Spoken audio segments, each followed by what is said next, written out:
dancer. You turn me on, groove is your true nature, and it never gets hard enough for you. You've been enchanting this heart of mine for the longest time. Slow dancer, you stun me up with all your romancing, and it's making me weak like no one has, like there's no one else in the world. I'm under your spell, baby. This is our time. The dance floor is jumping.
lane when I pass in the street. Bag of money in the passenger seat.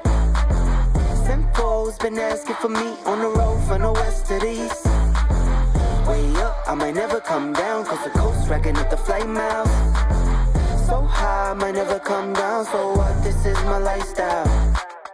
Wait a minute, work hard for the car, so that's why it's all tinted. Wait a minute, had a real late night, woke up with my head spinning out Nashville.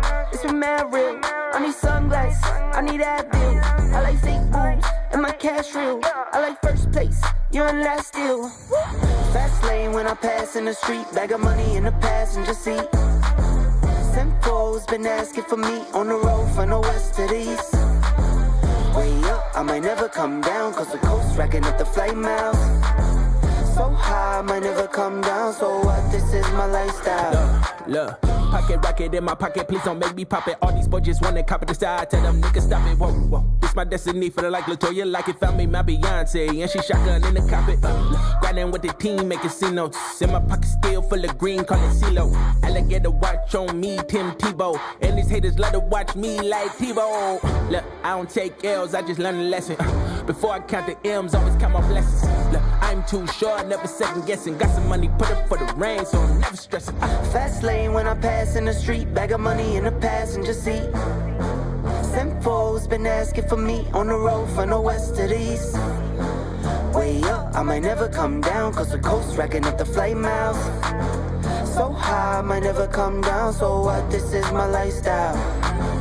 Fast lane when I pass in the street, bag of money in the passenger seat. Simcoe's been asking for me on the road from the west to the east. Way up, I might never come down, cause the coast racking up the flight miles. So high, I might never come down, so what, this is my lifestyle.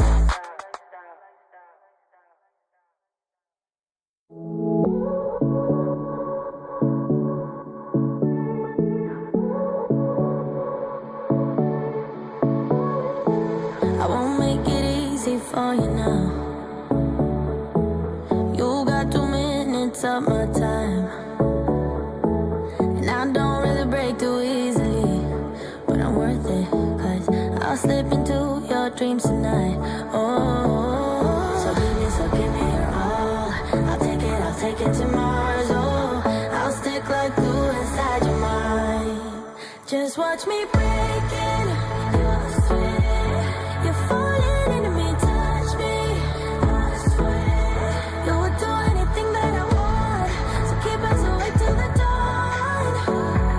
Baby, I wanna make you sweat on me. I wanna make you sweat on me. I got you wrapped around my finger, but don't you try to call me tomorrow. There's nothing personal in having a little fun. You wait to see if it's worth your while. So give me your all. I'll take it to Mars. Oh, I'll stick like glue inside your mind. Just watch me break it. You're falling into me, touch me. You would do anything that I want, so keep us awake till the dawn. Baby, I wanna make you sweat on me.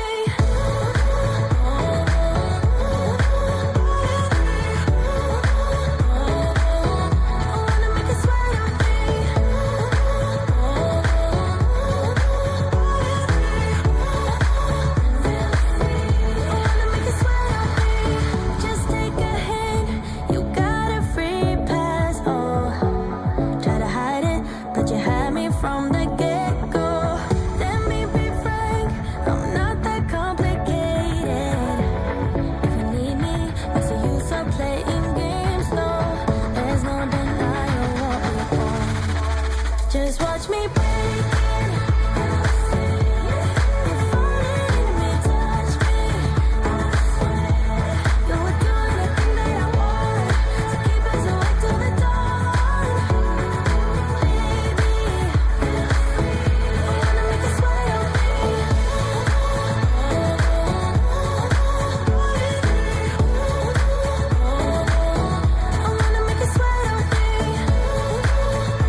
a stranger, here to win, here to sin. Oh, hey, gonna make it.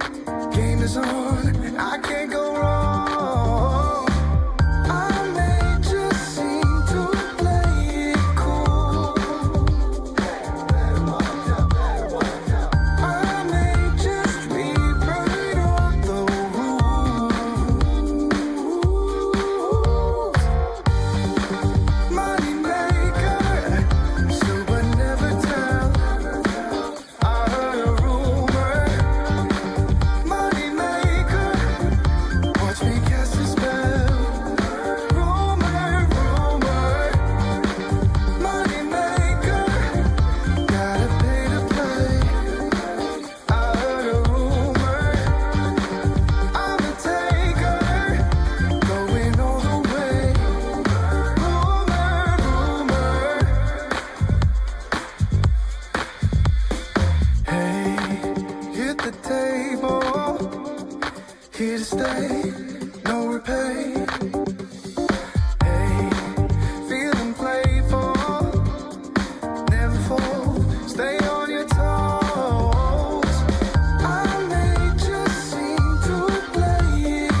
don't know how to drink. I came to the party, I laughed at the jokes she made. I wish that I hadn't, 'cause now the joke's on me. I didn't come here just so I could watch you make a mess. I didn't come here to ugly cry in my favorite dress. So what the hell were you thinking then when you kissed your lips? Now I'm kinda glad you did, 'cause now you adore me, adore me. Go ahead now, adore me, adore me. Little did I know she wanted you alone. I thought she was over you, but I guess I was wrong. I came to the party, I laughed at the jokes she made. I wish that I hadn't, 'cause now the joke's on me. I didn't come here just so I could watch you make a mess. I didn't come here to ugly cry in my favorite dress. She thought she could tear us apart when she kissed your lips. Oh, what a plot twist. 'Cause now you adore me, adore me. Go ahead now, adore me, adore me. Oh, so cruel.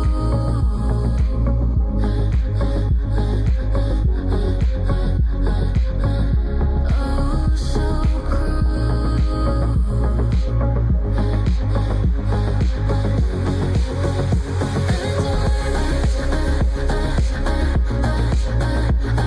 Adore me, adore me. Go ahead now, adore me, adore me, adore me.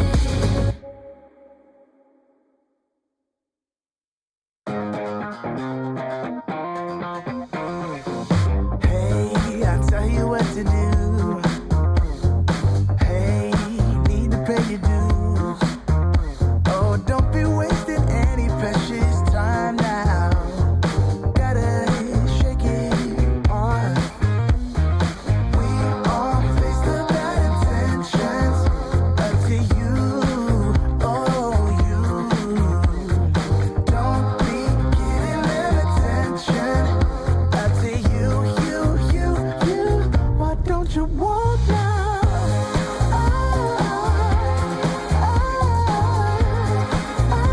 You better walk straight.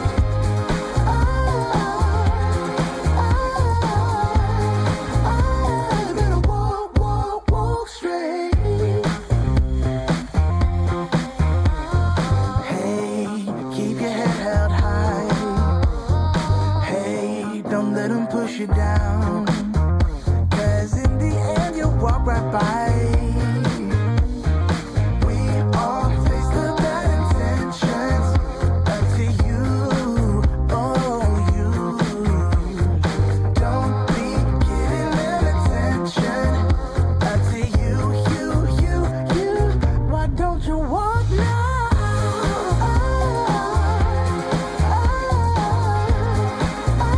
You better walk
sure I understand it, but everything seems brighter now than before.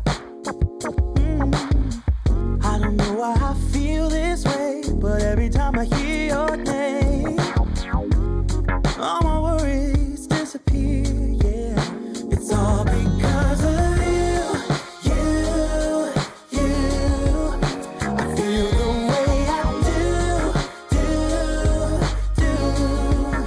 You make my dreams come true,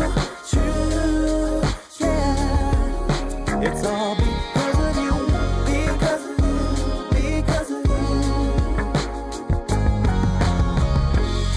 And I don't fall in love so easily, 'cause I don't wear my heart up on my sleeve. Yeah. I don't know if you feel the same, but every time I hear your name, my worries disappear. It's all because of you, yeah. I feel the way I do. You make my dreams come true, yes you do. It's all because of you, because of you, because of you.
About me and you,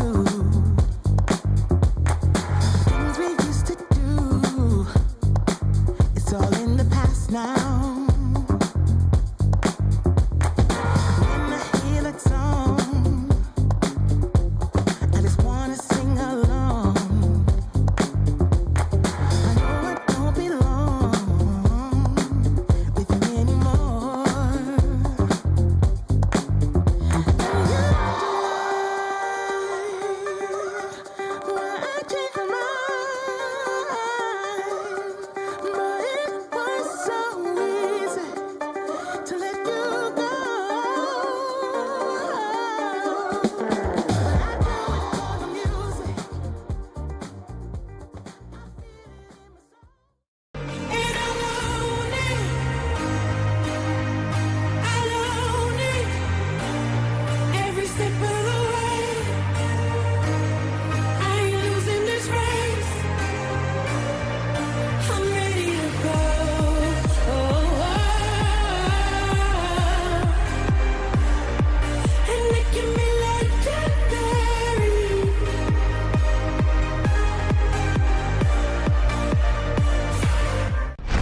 Let's play a game. I'll hide, you seek. Unconfirmed sightings of the GX man have been reported all over the world. My VPN means I can be in multiple places at once. I can mod my look at the click of a button. I'll block any ads attempting to promote the manhunt. Your time starts now. Play the GX manhunt at GeoGuessr. Find me and get a reward. The return of Area 51, Alienware's highest performance desktop yet, equipped with powerful Intel Core Ultra processors. innovative architecture designed for ultimate gaming. Engineered to evolve alongside your game.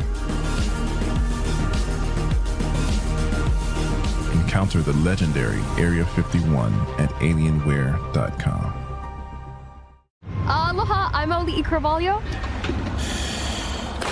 Dive in with me to see how the Shiba Hope Grows program is bringing our coral reefs back to life. Giving ownership to these communities, it's a sense of pride to know that we are giving back to our own oceans. Stream Reef Builders now on Prime Video. GeoGuessr World Cup partners are Opera GX, Alienware, Shiba, Google Pixel, and Michela.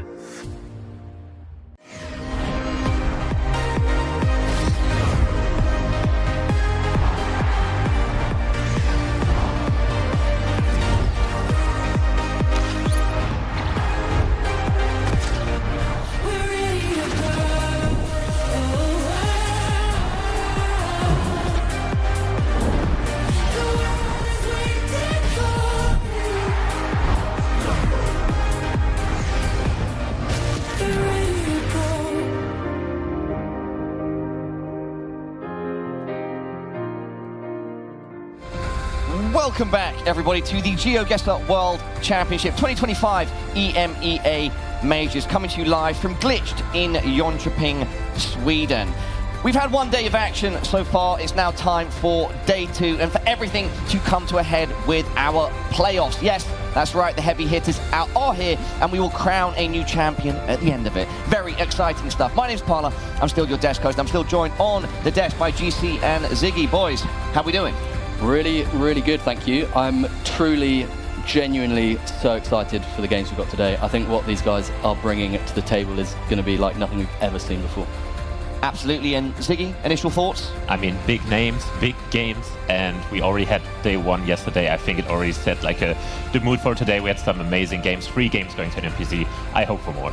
Absolutely, and talking big names, firstly, a big shout out to our partners, starting with Opera GX. Opera GX is the official browser of the GeoGuessr World Championships. Get the gaming browser at opera.com/GX/GeoGuessr. A thank you also to Alienware. Experience the latest gaming technology with Alienware. Our products are designed to deliver maximum performance and an immersive gaming experience.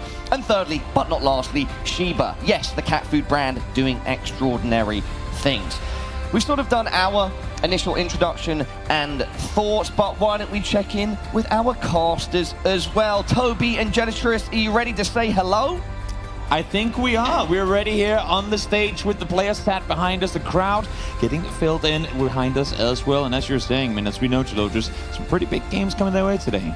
Big games, and as our lovely casters already said, big names. We are starting off with Blinky, the current world champion holder, and he is starting off today. What a way to start the day. But I do want to draw our attention to one other thing. There's a bit of a matchy going on with our casters. There is. Yeah, like, was that pre-planned or was that a coincidence? What's going on here, guys? I mean, 2 guys have the same mind. We're both equally dripped out today, so that's just how it is. Yeah, Genetress, any thoughts? No plannings needed, no. All right, well, yeah, you're just in sync. Any final words before, we let you go?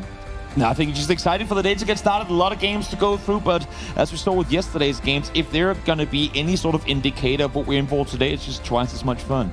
Yeah, absolutely. Well, gentlemen, we'll be back with you soon to cast our first matchup of the day. Before we do that and other things, though, let's check in with our audience. Of course, it's middle of the day now, but we've got some people in the crowd. How are we all doing? Thank you so much for being here. Yeah, we had the crowd really show out yesterday, and yeah, we've already got that crowd forming today. Thank you so much to all of you on our left. Let's take a look at our format, everybody. Make sure all of you are at home are up to speed. We've been calling it the road to Copenhagen, and Ziggy, it's been quite the journey, and we're still on that journey right now. Yeah, it was quite the journey. I was part of the journey of the World League. We had 21 weeks of play where 40 pro players went head-to-head. Everyone played against each other. And the top players qualified for their respective regional major. We had 2 majors, APAC and Americas. Now it's finally time for the biggest major of them all, which is EMEA, because we have double the players of the other majors. And we also do have 2 more wildcards to come and the open major to qualify for the final event. Well, what these guys are really playing for is that spot in the GeoGuessr World Championship this year in Copenhagen. Exactly, yeah, it's been an amazing road so far, but still some more road to travel. Talking about the roads already traveled, though, you can see exactly how the APAC Majors and Americas Majors played out. And of course, yeah, we are at the EMEA Majors right now. You can see all of our players that have been involved and are currently still involved. Had some fantastic action so far, and no doubt today is certainly going to deliver as well. We've also got our world rankings up on the screen now. Of course, these are subject to change, though, aren't they, GC? These are indeed subject to change, so we'll be keeping a hot eye on our players from yesterday who qualified to today's games. All of them can gain enough points to enter that top 13, so we'll be keeping a keen eye on how they do. They need wins if they want to make it to Copenhagen. Exactly, and yeah, everybody wants to make it there. That's why we are all here to see who makes it to that World Championship in Copenhagen later this year. Now, we know many of you at home are, of course, versed in GeoGuessr. Perhaps some of you as good as the people playing in the competition. There are some amazing players out there, but we also know that some of you are very new. So why don't we tell everybody at home, guys, exactly how GeoGuessr is played. I'll set the tone. It's pretty simple. You get dropped into Street View and you have to figure out where you are. GC, Ziggy, anything to add? That's about it. It's quite simple. I mean, it sounds simple. These guys make it look easy, but, you know, every place in the world looks a bit different, so a little bit harder than you think. Yeah, exactly. Ziggy, anything that you would like to add, some extra context? But I really think that's how GeoGuessr can be summed up. You know, you get dropped in somewhere, you've got to find out where you are. Yeah. Just really look around, be better than your opponent. Yeah, it's simple, but the skill ceiling is massive. With that said, though, important for us to add the detail of the game modes that are played. Move, where players can move freely with no restrictions. No move, where only panning and zooming is available. And of course, then, Game 5. If we ever get to it, we get NMPZ. No moving, panning, or zooming allowed. We play in a best-of-5 format. So yeah, we only see NMPZ if we get to that Game 5. Move, no move, NMPZ. At this point, coming sort of as classic action in competitive GeoGuessr. It would be remiss as well, of course, if we did not mention our prize pool and scoring. As we sort of referenced that World League ranking, you might have seen the points, and you might have heard GC reference the points here. Yeah, 40 points for first place. So yeah, so many points up for grabs. But not just that, first place will also go home with $9,000. And if we come back to me in the studio, this, I hope I don't almost drop it again. Don't drop it, don't drop it. Yeah, our wonderful, what was the agreed verbiage of what silver plate? Yes, our championship silver plate. It's for the EMEA Majors. It looks clean enough to eat off, I would say. I think we shouldn't do that, but it's no, you're absolutely right. Yeah. Yeah, so there's bragging rights, there's cash, and those very important World League points also. Stunning stuff. I will be polishing that later. I will. I promise. Anyway, with that being said, let's turn our attention back to the specifics of the competition and see the bracket that we are currently working with here, the EMEA Majors. I am going to put this back down on the floor. A set of games we have lined up. I think. Yes. Should we focus on Blinky and Kratzo first? Blinky, you know, no warm up. We're straight into Blinky, the big name, playing against Kratzo. They've got a bit of history. They played in last year's EMEA, where Kratzo actually took the victory. And then, Ziggy, the rest of the bracket?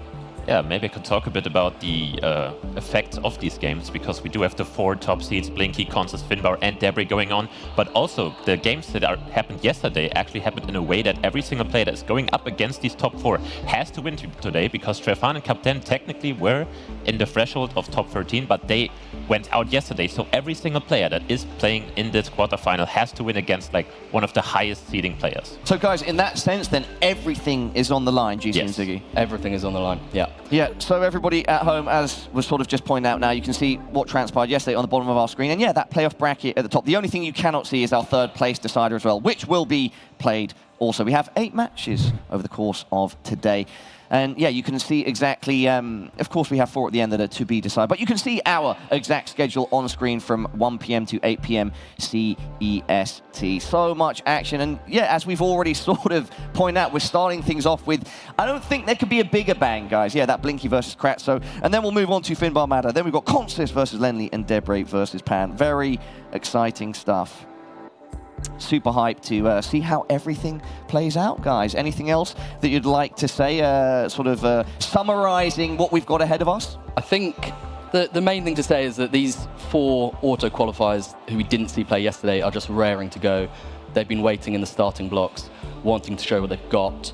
They are qualified already, but this means so much to them. They want to show that they can win, that they can go deep. So looking forward to seeing them play. Ziggy, if we stay sort of on board with this point that GC is making, I'd love to get some insight into a GeoGuessr perspective on this, because sometimes people say, you know, at LAN, it's great, of course, to be qualified later into the competition, but it doesn't give you the chance to get warm. Do you think that's the thing in GeoGuessr as well? Like, these players coming from the lower brackets, are they going to be a bit warmer? Is there a potential advantage for the players that have played already? Yeah, we did see that happen in the APEC Major, actually, where every single player that was highest seeded, first seed and second seed with Sheena and Zigzag, going out in the semi-final. But it is different because this time they had a day in between, so that resets every player, so it doesn't really, you know, transfer that well. But I think they're still hungry, because it has to be said, nobody in this field has won EMEA yet, because the last year's winner, Topotic, is not here to defend his title.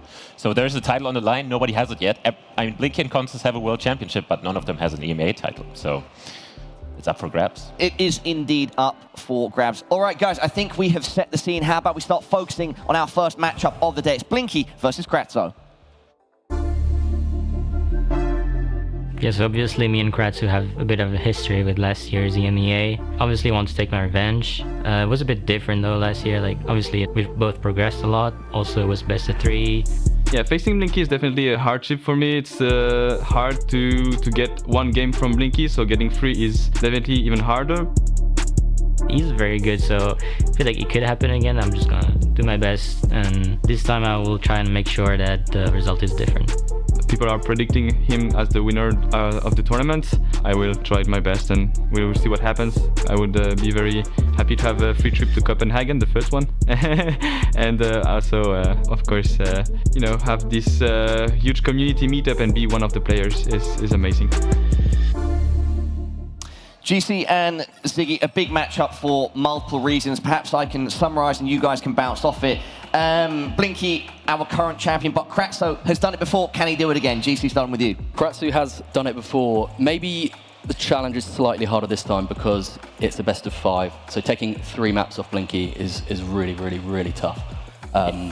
He's a really strong player though. You know, he's ready to pounce if there are any difficult rounds, any mistakes, but it's a bigger challenge this time.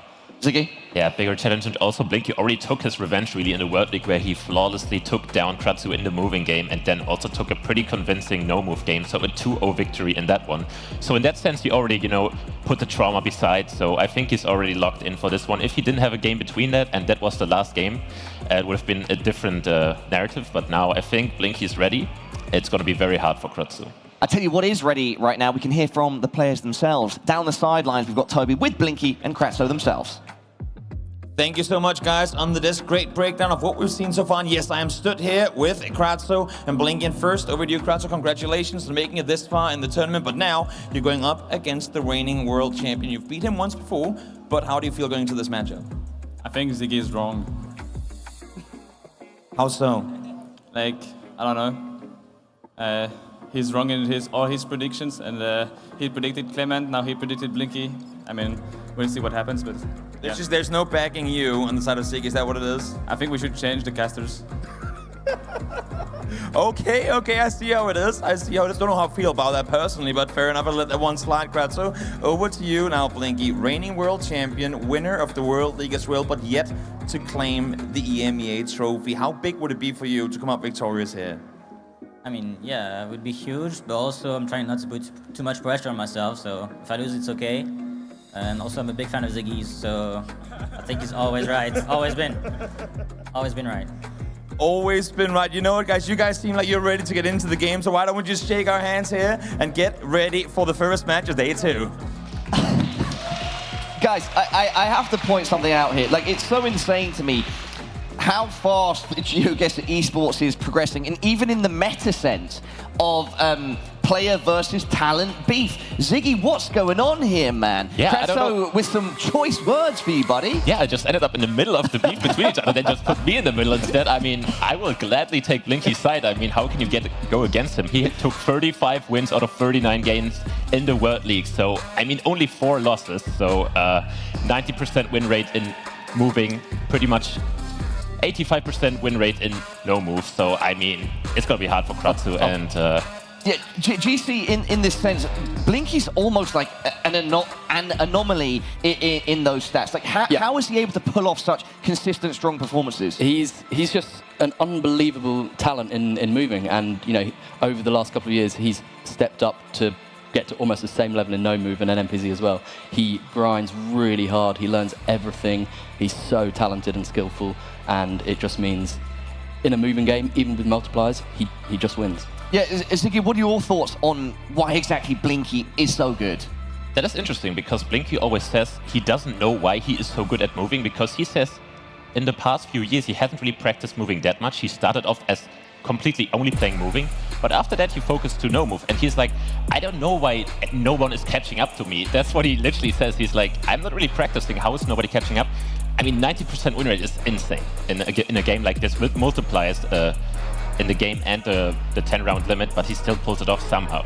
Yeah, if we were to reference the world rankings as well, because I know we spoke briefly about this yesterday, Blinky's currently in second, 103 points, and I think like that level of having had such a strong performance in those that World League, coming to here. Of course, he still has to go on and do as well as he can. He wants to win the title, but he's already in such a strong position. He is indeed. And, with that form, he knows the odds are in his favour. But, it is one match. It can swing either way. I still think Blinky, given especially that 90% win rate that you mentioned, Ziggy, I think he's the favourite in this best-of-5 format. Absolutely. Let's turn our attention, though, to his opponent, Kratzo. What can Kratzo do here, if we're being a bit more specific? Is there anything that he can try to exploit? Ziggy, starting with you. I mean, apparently he's trying to exploit that my curse is that I always predict wrong, but I think I got a 3 predictions right. I predicted a 3-2 win for Lenley yesterday, so I'll have to put him into his place there real quick, just, to clear my name there. That people think this analyst has no clue what he's talking about, just putting it out there. We're getting into it. I love it. That being said, what do you think? What advantage could he potentially have here? GC, we'll start with you then, and maybe go back to Ziggy after. I think the thing is that Kratzo's a great player, but there isn't really an area of strength that he has over Blinky. I think he just needs to lock in, play the rounds well, hope some difficult locations come up, and if he guesses well, he has a chance. Yeah, but he's going up against the stiffest competition there is. I think this one is almost ready to go. So, gentlemen, final thoughts. Ziggy, we can start with you. And I guess, an official prediction. Yeah, as my well. final thoughts, I should pull a Mada maybe and be very, very emotional. Be very happy about every good guess he makes, and maybe get the crowd on his side here in this game, and after he wins the first game, everything is possible. My final prediction, though, is a 3-1 win for Blinky in this one. Okay, we have about a minute left, so GC, some final thoughts, and we'll see where we're at after that. Yeah, so we've been going in opposite directions in our predictions so far, but I have to go exactly the same as you. I'm also 3-1 Blinky. Yeah. All right, Blinky definitely the favourite going into this. They're arguably one of the favourites of the tournament. I'm wondering, anyone in our crowd, give us some names. Who's taking this one? Blinky? Kratzo? Ooh. Oh, a lot of noise for Kratzo. Okay. Interesting. All right, yeah. Well, both players, of course, adored by our audience, but it does seem to be that our audience are favouring Kratzo this time, perhaps rooting for the underdog, because he certainly is going up against a wolf like Blinky. With that said, this one is ready to go. Everybody, Blinky versus Kratzo. Genitris and Toby, over to you. Thank you so much, Paula. Great breakdown from all three of you here to set up what is going to be an incredible start to this day. Gilo, you heard them talk about these two players. Who do you have as your favorite coming to this matchup? Hey, I gotta back up my boy Ziggy there. I mean, he is never wrong. We seen it yesterday where I said he knows some Spain matter, which was wrong, but in general, he is right, and also go with Blinky here. And I'm gonna go with the 3-0. So 3 guys on Blinky, that means I'm gonna have to go Kratzo on this one. He took out my countryman Clement yesterday. Now we'll see if he can take out his countryman in Blinky today. It's a tall order, but as we talked about earlier, and as I mean in the pregame too, he has done it once before. Yes, I know it was a best of 3, not a best of 5, but it is possible. And while Blinky is incredibly tough competition, I feel like we saw things from Kratzo yesterday that if he can play to the same capabilities as he did against Clement, maybe there's a world where it happens. There's a world where it happens, and the world is also our playground today. That is what it is. Exactly. Wouldn't have it any other way. You can see them both here sat, ready to get into this game. The French versus the French. It is as exciting as can possibly be. And I mean, again, we talked Blinky before. What makes him so good? The desk had a hard time coming up with specifics. I would say, if we go with what we talked about yesterday in vibes, you know, like a lot of people at a pro level too, they vibe countries, of course. Then they vibe regions. Blinky is the type of guy, he's played so much of this game that he doesn't vibe regions. He vibes cities. He vibes specific roads. He is just, his amount of experience in the game gets him so close, even with his initial hunch. And I think that's what separates him. He's always like 3 or 4 zooms ahead of most of the people with his initial thought coming into a round. Yeah, I think it's mostly the passion for the game, I would say. Way before we had a big competition like this, Blinky was already the greatest player out there. You really had numbers, you couldn't measure it by wins of tournaments. We didn't really have that 4 or 5 years ago. But he was already so far ahead, and that's also part of why he is still so strong. I mean, Ziggy mentioned it earlier. He doesn't know why people didn't catch up on his moving skills, even though he switched up and played more no move and all that. But as I said, just because he was so far ahead, I think he's still the greatest. Exactly. He's a world champion for a reason. We have the blah blah blah in the chat as well, and in the stands too. Love to see the signs from the crowd here in Jönköping cheering their favorite players on as we get ready for this game between Blinky and Kratzo. Jönköping, make some noise for your reigning world champion Blinky, and Kratzo coming to try and see if he can take this one away from him. We're gonna get into it, and you know what? Let's wait no longer. Let's just get right into it. It is game number 1. It's Move, and it's round number 1 starting right here, right now. Right here, right now, and no one is really a fan of waiting, am I right? Yes, let's get jump going. Right into it. Let's get first moving game, Blinky versus Kratzo, France versus France. France versus France, plenty of info available right off the bat. It seems like we're in a container yard, probably a harbor area. Lot of info available. Kratzo opting to stay in place for a bit, look for info. Blinky is the first to move around already. Here you have, some area code information. Blinky, quick on the move.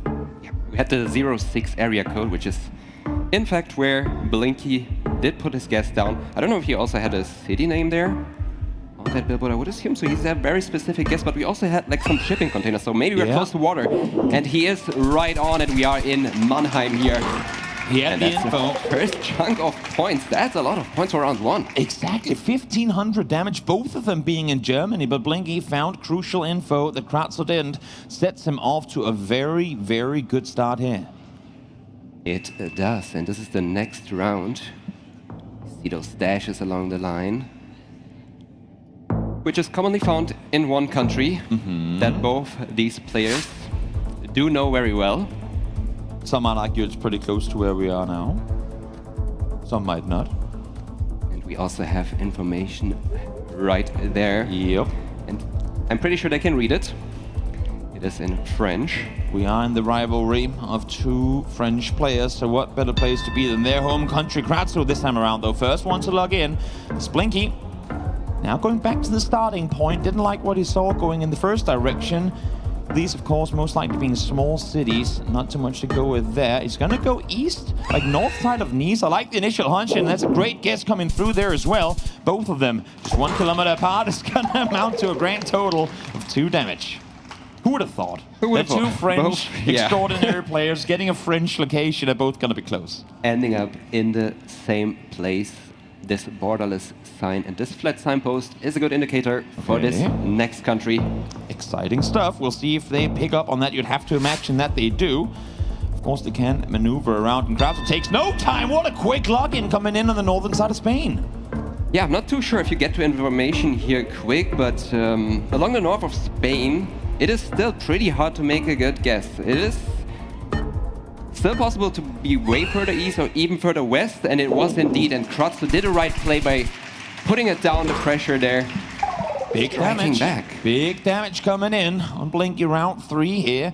So now take it into round number 4. And I feel like that's, I mean, you can tell on Kratzo when you have a hunch, you do not give Blinky the time to get a perfect pinpoint, because that's what he'll do. Oftentimes, just with the 15 seconds, that's enough time for him. Here, it wasn't. But if you're Kratzo in this situation, it makes perfect sense that he sends it quickly against a guy like Blinky. Definitely. If you know you're up against someone, I mean, Kratzo is also a great moving player, also someone who knows a lot of information. He has learned all these place names and road numbering systems, everything you need to know as a moving player. But of course, if you're up against someone as Blinky and you know there's a good chance that we don't get to information anywhere nearby, it is always a good approach to just slam it down. Kratzo going quickly on this one, but he saw a bit of a hand waver in the air there. Maybe not too confident that his guess was going to be on point. He is on the east side. Blinky's there to join him, though. So guess should be all right, as we do see it here, just a bit further towards the west. But nearby vicinity for both of them down there on the southern tip of India.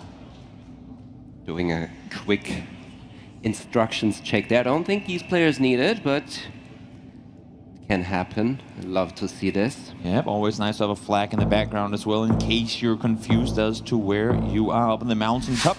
A flag representing the country, should they look for it, but I don't think they're going to need to. No, they're instantly there. Kratzo sending it again, but once again with a hand waver in air. This is all Vibe getting on his part. Blinky given 15 extra seconds to work with. Let's see what he makes of it here. 5 seconds to go. It's going to go a bit further towards the east. And it's going to be right in between. That makes total sense. I mean, a good indicator here was the mixture of tile roofs and metal roofs, which starts somewhere in the middle of the country going towards the east. But having both of them is a good indicator for it being somewhere in the middle. Definitely is. Now, we hop into round number 6. Multiplier starting to ramp up as we had 3.5x already. Scores practically tied at around 3,800. So let's see who gets the better of this one. Yeah, that was kind of a somewhat recognizable mountain ridge that we just saw there. I could imagine someone like Blinky knowing this. However, in a country like Norway, of course, you have a lot of beautiful and somewhat distinct looking mountains where you think it might be looking distinct, but all of the country is filled with those beautiful mountain ranges. We said it yesterday, needle in a haystack, a fjord in Norway means the same exact thing. So many locations to go by. We'll see if Kratzo found the right one. Blinky hovering, looking around, and he gets it! 5K for the world champion to start things off here. Not only a beautiful scenery in this country, but also beautiful road signs that you can use very effectively to get close. As we hop on over to the next country, short reflectors is a good indicator. I've missed those a lot of times in the past. We'll see if maybe our dear chat will miss it as well, because there should be no way these two guys do. As we get going, Kratzo staying in place, at least initially. Blinky is going to be the first one to maneuver down the street. Yeah, and they both kind of did the same. Couple steps forward, checking the pole plates here. We are in Japan, and the pole plates are very, very helpful in this country. We have regional companies, or I think it's regional electricity companies who use different pole plates for each region. In this case, we had a horizontal plate, which you see more towards the north of the country. None of them able to find road info that they would want to go with. You can see Blinky here moving while looking at the map. That's multitasking at a very, very high level, but of course come to be expected from a player of his standard. Up towards the Kratzo, we'll see if that's where he's going to end up going. Good road info here for Kratzo. These are good signs. These are very good signs. Is he going to commit to his 3 seconds left to work with? They're both in the same vicinity. Blinky a bit further towards the south, and he's going to be on point with it. So even though Kratzo gets good info, he simply didn't have enough time to process what he had to work with. So many roads interconnecting in that area, making it hard for him to lock it down fast enough. And now Blinky sets him up with around 2,000 health advantage coming into round 8. Yeah, Blinky really building up a good lead. However, we are on round 8 already. Things will go dire quickly. Later you go into the game, the less meaning you have on being ahead with those multis. As we hop on over to the next round, we have a lot of oil palms right next to us. Very commonly found in Asia, especially if you have a double white road line as we do have here. That should be a good indicator for Malaysia. Combined with the black sticker we just saw on the pole, we should be on the mainland. See, Kratzo getting a pretty decent sign there. Now Blinky has one as well. Tries to go down to the road specific. This is a good information. Usually on those street signs you also have the city or the town given underneath. They are set in the exact same intersection, so even though they could have gone either way, they find themselves right next to each other. So information is very similar with what they have to work with and what they're basing their guesses on right now. You can see they're both scanning around Kuala Lumpur to look for the specific road, to look for maybe this specific intersection, but neither of them seem too confident. At least no one's locked in yet in the fact that they've got them. I mean, they're literally just copying each other with their movement around the map. Now Blinky locks in. He might have found something. He has indeed 5 kilometers out. Incredible guess. That's going to send Kratzo down to just over 500. That makes the lead even stronger. I mean, Blinky found a good grid there, went for it, and it was right. Definitely was. As we move on over to round 9. What can Kratzo hope for here? I mean, obviously you need Blinky to make a mistake, which is very rare to see happen, but what type of information could he get in a position like this that could give him a win over Blinky? Yeah, I mean, it looks like we are in the US, and especially in the US, you try to get to these area codes, which these players have learned, and as soon as you spot one, I mean, if I was Kratzo, I would slam it down immediately, hoping that Blinky didn't find one. Exactly. Because without information, the US, especially in the plains like this, can be very tough, even for a player like Blinky, to reach and guess at times. They made it out to the same intersection, but opted to go each their way. And you know these US, I mean, kind of countryside roads, they can be very long, very straight with no info for miles on end. So not sure they're going to get a whole lot to work with. Kratzo opting to go back to the starting position. Actually, Blinky doing the same thing, I believe, here. Not too happy with where they ended up being, and now once again stuck in this maze. But Kratzo, there's a 4-2. Goes Lincoln. That will help him a lot, actually. But Blinky also found it. He's thinking about it. Oh no, the time pressure goes all the way to him. the end. He misremembered that area code. And with a country this big, that will be game. Kratzo able to strike back against the reigning world champion. Takes game number 1. The time pressure really got to Blinky. You could see him thinking 4 or 2. Where was it? He went to the east, and I was like, no, it's not there. Went back. He realized it was wrong.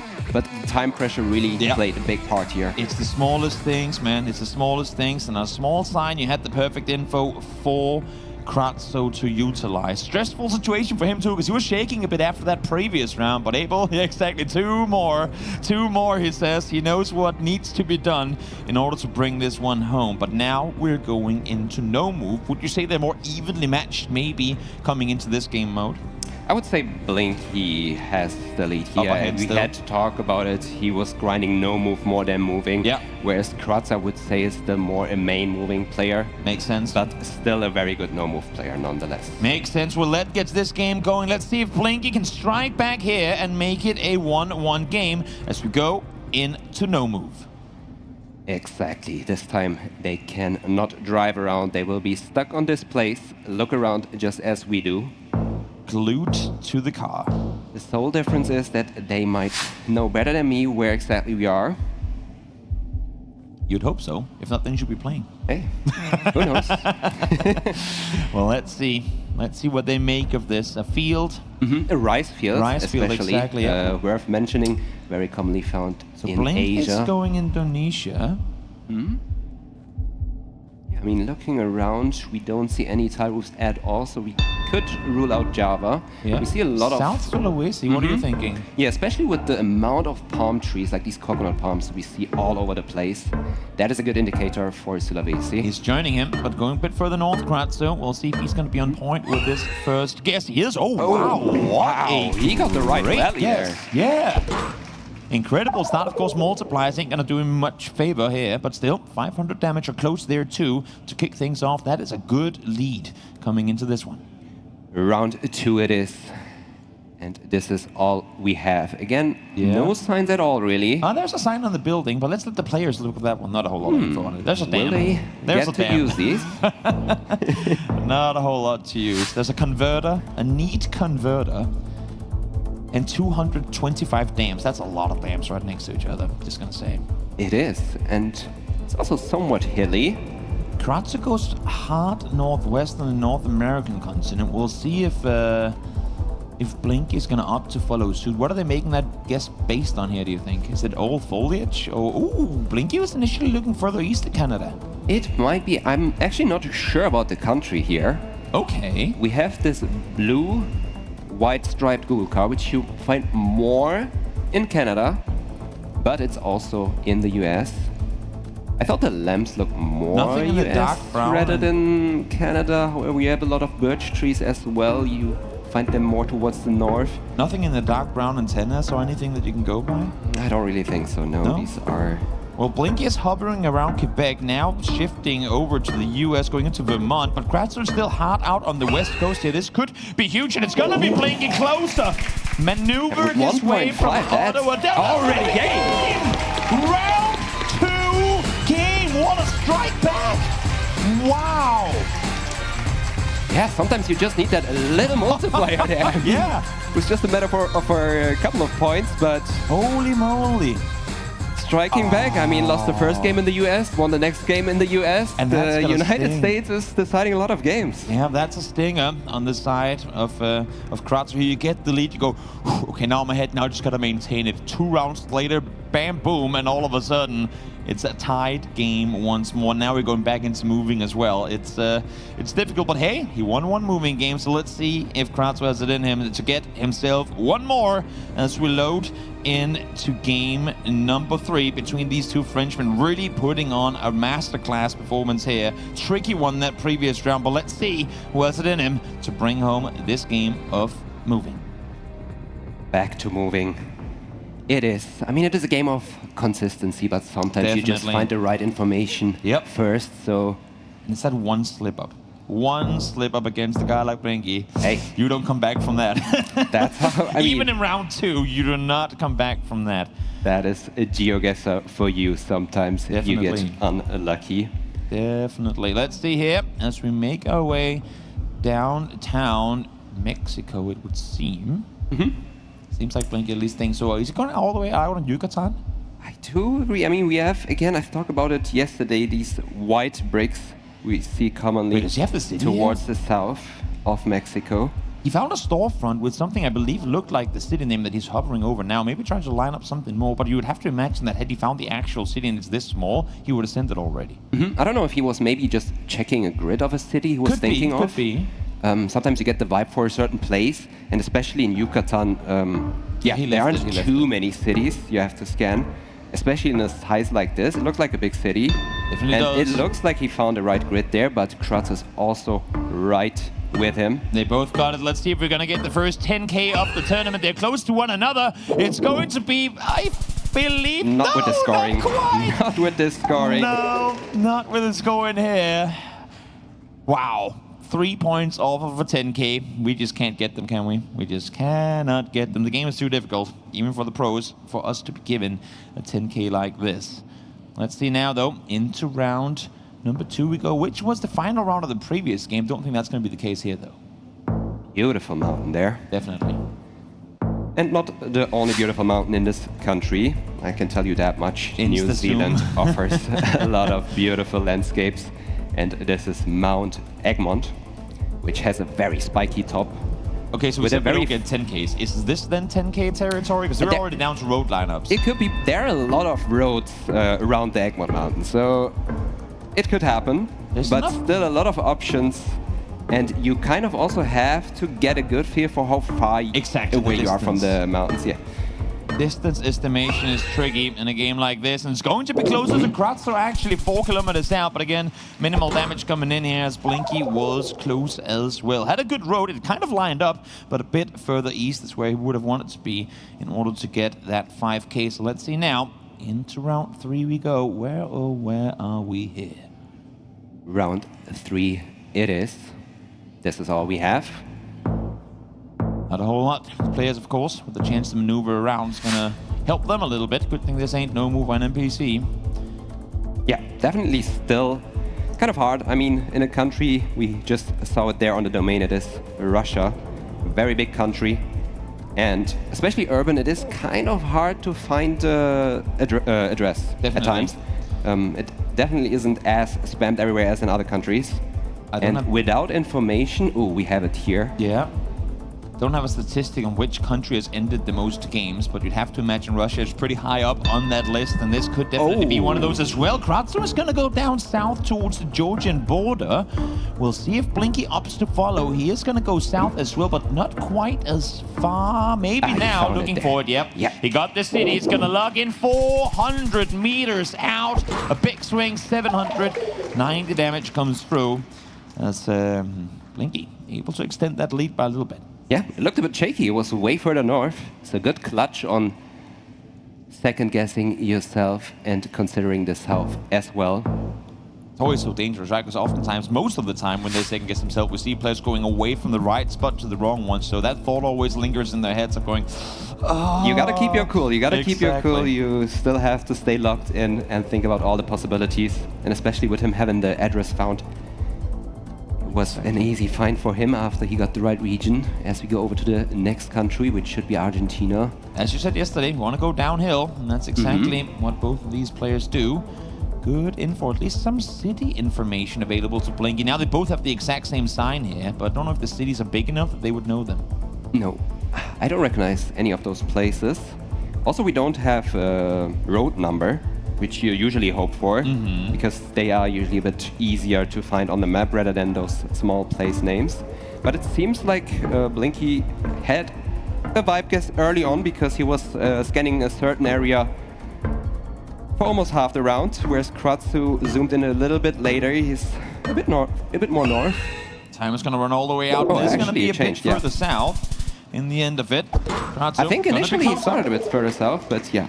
Yep, opts to send it a bit further towards the north, comes to cost. And now, scores somewhat tied, but Kratzo still able to maintain the lead as we make our way halfway through this game 3. Yeah, not much happening there points-wise. Let's see what this will offer. Another country where you don't really find information that quick. Usually. If you have information, this is a great country. As we see right here, you have the road numbers. Not only the road number, but they're also sorted after letters, which will tell you how far north or south you are in Chile. Thank you, Chile. How kind of you to make it easy on us. Blinky already lining up the road sign on the southern side. It's going to log in now as well. Kratzo still maneuvering around or alongside the river, I should say. He's a bit further north than Blinky, but they're both very, very close to one another. Could still move further north, though. 2 seconds left to go. He's going to stick to his guts, I think, on this one. Going to stay, but Blinky is the one that gets the spot once again. And it's going to come out victorious here, too. But again, Kratzo is playing a great game here. Still ahead.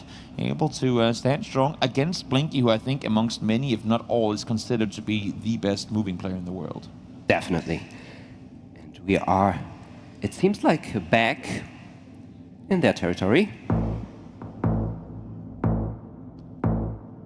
Kratzo, deep breath here. Taking a good breath. It's needed. We are in round 6 already. A lot on the line. And as they said on the desk coming in, so this is an interesting scenario now where the players playing up against these top seeds, they have to win these matches in order to make sure they make it through to the World Championship. So a lot on the line here for Kratzo. Blinky, obviously with his position in the World League and everything, he's sat pretty tight. But for Kratzo, fall out here and you're in trouble. And I must say the French players are also pretty good at their own country. Definitely. That doesn't happen all the time, but especially the French really know their country very well, as we see them both ending up in the right city right there. Also making some adjustments, and that was almost good enough. Short again, they're teasing us. They are teasing us. We can't get the animation, the graphic on screen, the hype in the chat, so now we get the 5k -1 emotes instead. We need a 499 emote at this point. Yep, we're seeing too many of them. As we go on to the next round. Round 7 already. Stubby antenna, not a whole lot initially to work with, like text-wise or info-wise. But of course, these players, they're working with much more than just the the average info. They have actually also very good signs. This time it's not washed out. We see it very clearly. It's a 70. In Mexico, we also have some town names given. Kratzo also got Kratzo to the same signs. I think Blinky went the other way. Yeah, Blinky was looking at there he it is. first. Oh, these signs will also help him out for sure. Definitely crucial info for Kratzo to find, because had he not seen that, that could have been very, very difficult. Now, though, they are set right next to each other, both a couple of kilometers out. Incredible masterclass of moving GeoGuessr we're getting from these two French players. And once again, they both end up in the same place. And as I already said, if you give these guys the same information, they will probably end up in the same place. Exactly. They just know how to use it. Now, keep in mind, dear viewers, it's round 8, but there's a round limit of 10 rounds in this game, meaning that even though these guys are both sat close to 5,000 health still, it's whoever, should we get there, it's whoever has the most points by the end of round 10 who will come out victorious. Yes, and again, we have the same signs, but Kratzo didn't really look at the lower sign, which actually contained good info. We had an area code starting with 09. Which is very far south in Italy. Okay. It is somewhat sorted, starting with 1 in the north, 2, 3, 4, 5, 6, 7, 8, 9 all the way to the south, and we had the 09 there. Yeah. Now, Blinky, I think he's just assuming that Kratzo also found the same information, which is why he is a bit more hesitant with his guess, trying to get even closer than just getting Sicily right there. He does go south, Kratzo, at least with his initial hover. You would have to imagine that he stays. He does. He's further towards the east, though. We'll see who's going to be closer. It's Blinky. Finds it, locks it in. 600 meters out. 1,600 damage now coming through. So even though they're both within a vicinity, with the multipliers, things are getting very, very scary. Coming into round 9 now for Kratzo. Falling behind like this, just a couple of rounds out against Blinky is dangerous. But now we're going into the open plains, and plenty of damage could come through with that. Definitely, and I would say this is, again, a type of location with maybe coming down to plonking it first based on your vibe, because I don't think we get any information nearby. This is not super unique road. Everyone knows where we are scenario. I wouldn't say so, no. Central Montana. Quick pick for Kratzo, trying to change the pace here. It's been a lot of rounds in a row now where the timer runs all the way to 0, but Blinky only now given 5 seconds left to work with. He's gonna go towards Montana as well, ends up sending it towards the central side of Wyoming, and he's gonna be closer with it, and that should be enough. But that will game. Be Blinky 2-1 against Kratzo. Wow, as I said, in that round it definitely came down to vibes. I mean, great guess by Kratzo going Montana there. Also a committed guess. Definitely. They're very far north there. But yeah, Blinky really kept his calm. Was very cool. Looked, went back to spawn. I mean, even though Kratzo did register his guess already, he was still moving around, looking around, making a better guess. You gotta respect the daringness of making such a committed guess, knowing the importance of that round. To right now, around round 9, massive multipliers to go up against, and with Blinky. I mean, but again, it's a case of Blinky. Give me those 15 seconds, and I will get closer. Great game here by the reigning world champ as we head on in to what could potentially be the last game between the Frenchmen here. Blinky up 2-1. We're going back to no move. No move it is. We don't have any moving games anymore in this matchup. That's true. So they will only see this. This thing here is helpful. It's in a couple regions of this country. Okay. Chatters are guessing. Everyone sat out there watching, hoping they can one day maybe be as good as the players on screen right now. We do have a sign in the distance, but unfortunately a bush is blocking off half the text. So not overly useful. Mountain ridge there in the distance as well. Look like Kratzo is gonna go towards the border between Argentina and Chile. Yeah. I mean, a ridge doesn't really help too much in Argentina. You have a lot of mountain ridges along the country. You can somewhat make it out looking at the map. There's like this shade of the terrain that you can make out at times to read out the terrain and see how the mountains align. And I think that's also what the players do right now. Definitely. They try to find the right alignment there in these valleys. 40 seconds off the clock already, make it 45 this time. It could be running all the way down to 0 before any guesses come through. No reason to give your opponent extra time in a situation like this. Trying to see if you can line up something. You have the valley, you have the mountain in the distance there as well. Blinky will log in with a second to go, and he will be closer in this one as well by quite the margin, actually. A bit of a slip up there from Kratzo as he takes 2,000 damage in round 1. Yeah, that's a pretty strong hit. I mean, I don't know much, but I don't know something about this game, and I think those blue ballers are more commonly found in the north. Okay. Don't know if you get them too much down there. Stage I could pressure. be wrong, though. Stage pressure can get to you and sometimes make you forget things. We saw Kratzo after round 1, just 2 more. He was feeling good now. Blinky has come back 1-2 in a row. So, of course, the hot seat is now where Kratzo is at. He has to come back in this one if he wants to secure himself a spot at the World Championship. Yeah, now these players wish they could move on this one because we have a sign in the distance. They will not be able to read that one, though. So it will all come down to a vibe guess once again, maybe reading the terrain. We have somewhat of a dark-ish soil, which could be an indicator, maybe. Kratzo sits at least in the, first off towards Omsk. You can see on Blinky's minimap that he's around there as well. What are you thinking?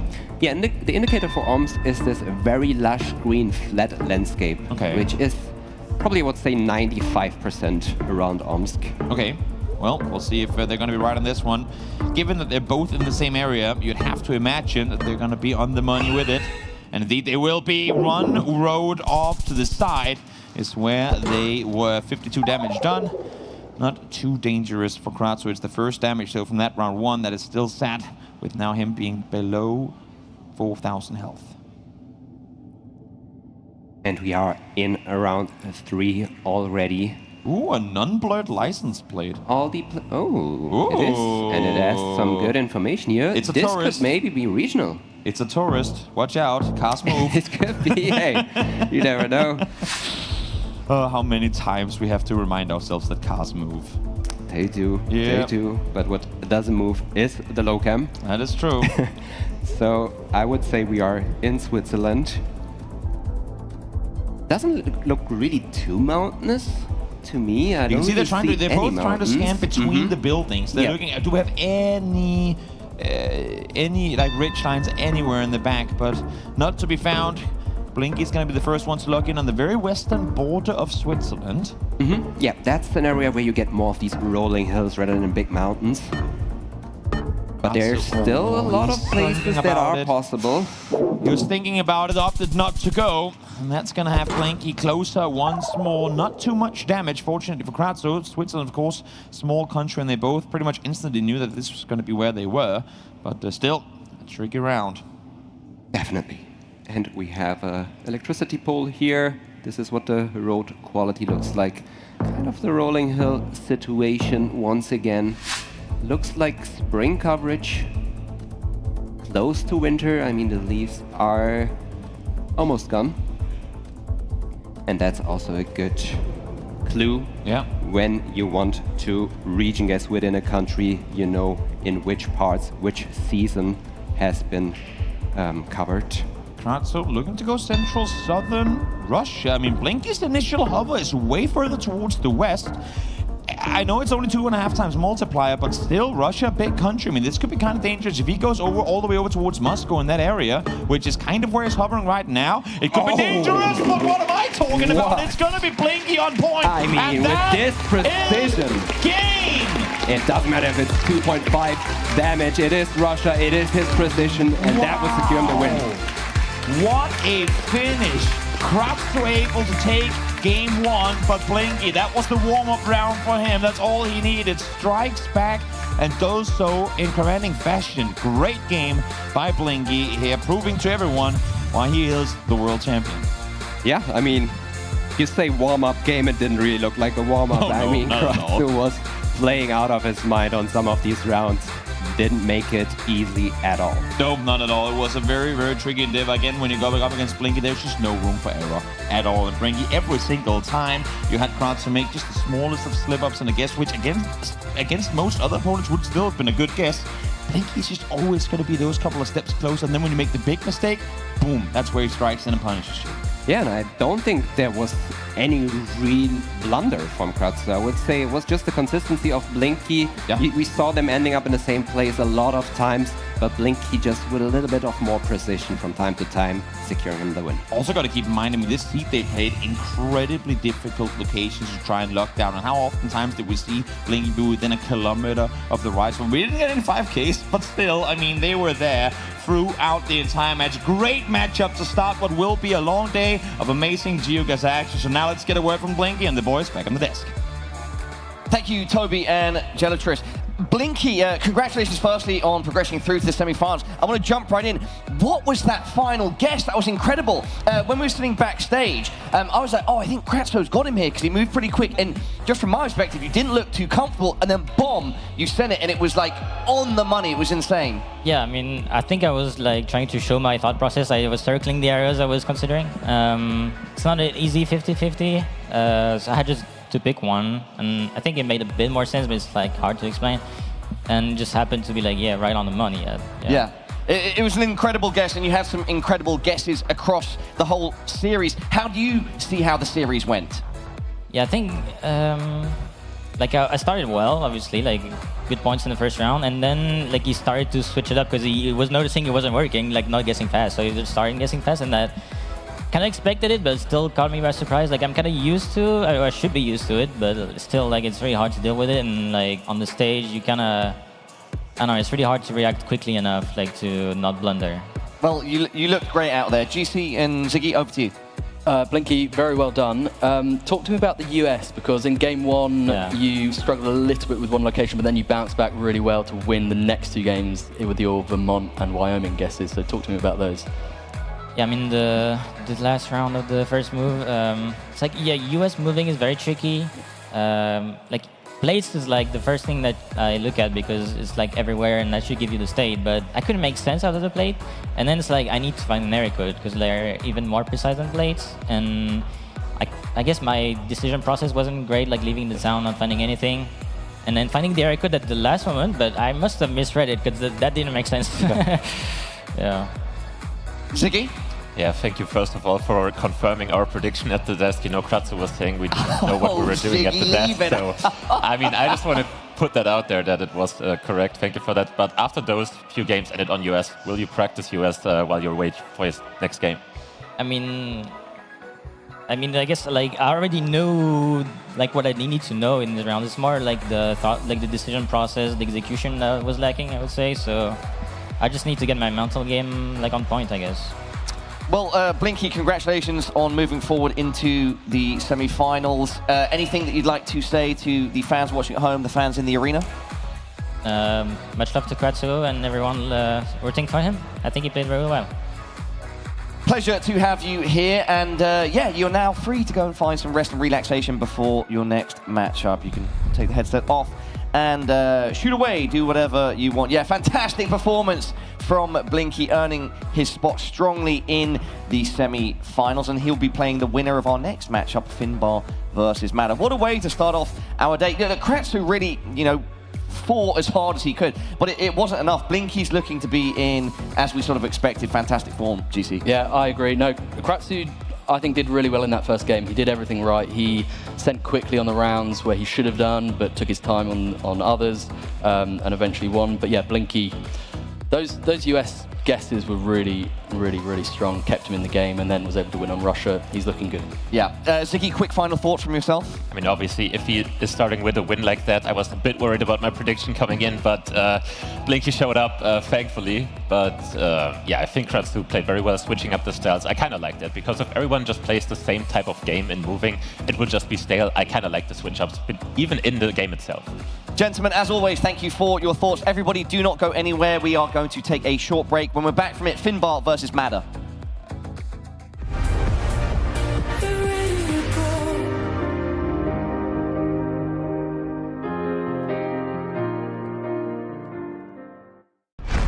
Let's play a game. I'll hide, you seek. Unconfirmed sightings of the GX man have been reported all over the world. My VPN means I can be in multiple places at once. I can mod my look at the click of a button. I'll block any ads attempting to promote the manhunt. Your time starts now. Play the GX manhunt at GeoGuessr. Find me and get a reward. The return of Area 51, Alienware's highest performance desktop yet, equipped with powerful Intel Core Ultra processors. Innovative architecture designed for ultimate gaming. Engineered to evolve alongside your game. Encounter the legendary Area 51 at Alienware.com.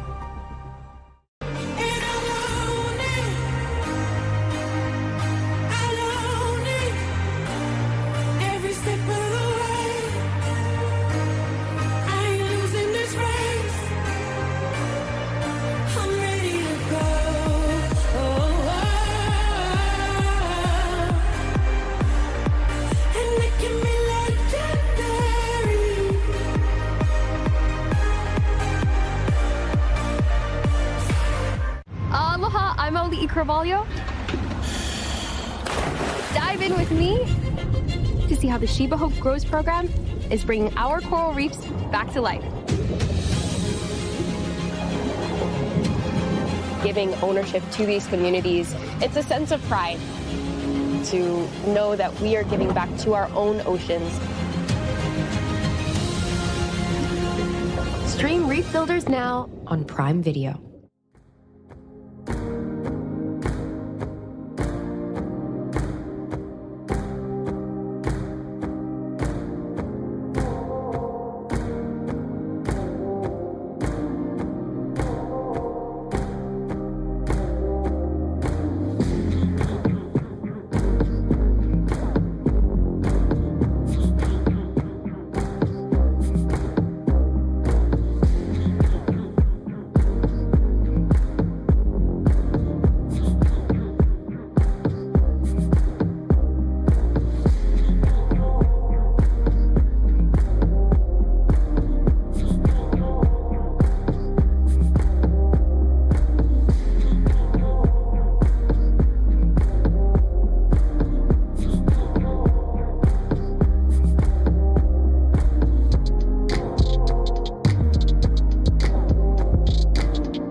Welcome back, everybody, to the GeoGuessr World Championship 2025 EMEA Majors. Comes to you live from Glitch, Jönköping, Sweden. We've just seen our first quarterfinal of the day. Blinky coming out on top of Kratzo. Up next is quarterfinal 2, Finnbar versus Mada. Yeah, that first quarterfinal was absolute fire, and I'm sure this second quarterfinal will be exactly the same. My name is Paula, I am still your desk coach.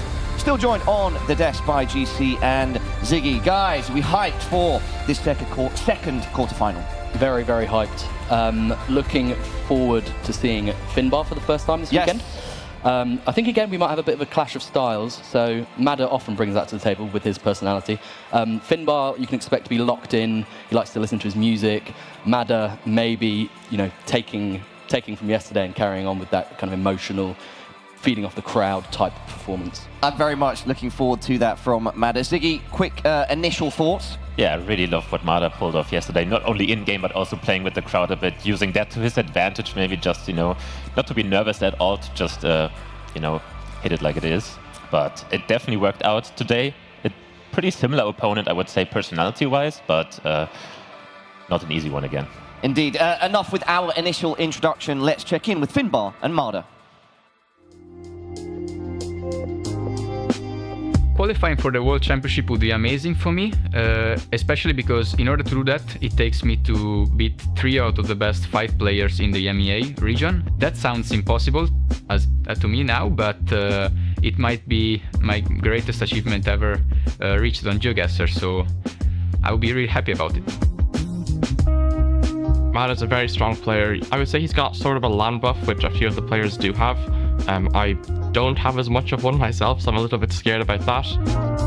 Finnbar is a great player. He's very scary in no move, but I think I have the qualities to beat him, honestly. Like, I already beat him in the World League. It was a really, really close game, but now it's all another world. It's on LAN, it's on person, and I think that now that I've got the momentum, I think I can definitely do well against him. Even though his World League placement wasn't too good, he has moving as his best game mode, so in a best of 5, that definitely will help him out. Great to hear from both of our players. Let's react to some of the things they mentioned. That initial detail, I had someone talking in my ear at the time, but Mada, he was talking about a specific achievement that he's looking for here. What was that, GC? Was that advancing to the semi-finals today? Was it advancing to the semi-finals or some sort of placement? Regardless, I think the main story here is that Mada sees a potential great accomplishment very close on the fingertips. Can he reach out and grab it, though? He definitely can. He's a really, really strong moving player, and the best of 5 format favours that, I think. But he is against Finnbar, who is very, very well-rounded, very good at Russia. I think, you know, we exist in an era of GeoGuessr where country specialties aren't as relevant as they were a couple of years ago, but Finnbar's Russia is definitely an exception to that. Ziggy, what do you think about Finnbar recognizing the Mada land buff, and then also being humble in saying that he doesn't have so much of one himself? Yeah, I mean, he saw it yesterday how Mada performed on the stage as well, not having any nerves at all, and also playing with the crowd. And it also reflects their game in the World League, and also on Finnbar's YouTube channel, where he also played against every single player that is playing today. And in both matchups, he lost to Mada, but it went exactly as they kind of explained. You already said that might be a slight advantage for Mada in moving, maybe a slight advantage for Finnbar in no move, and that's really how it went. And it will go, I hope it will go to NMPZ today, because I think they're just so evenly matched. Yeah, I mean, both players recognize their advantages or disadvantages in the interview, no matter how slight. Is there anything beyond that these two players can do, you know, to try and seize the opportunity here, GC? Yeah, I think it's about approaching the game in their own styles. If Mada can get the crowd behind him, he'll clearly feed off that. If Finnbar can stay locked in, he'll feed off that. So they just have to turn up and play their best game. Gentlemen, why don't we hear from the players themselves? We've got Toby down on the sideline for a pre-match interview.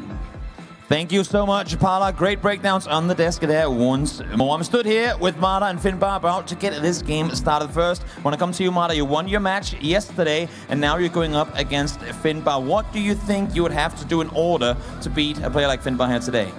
I mean, it will be a very different game from yesterday, I think, because Finnbar is able to hold the pressure very, very well.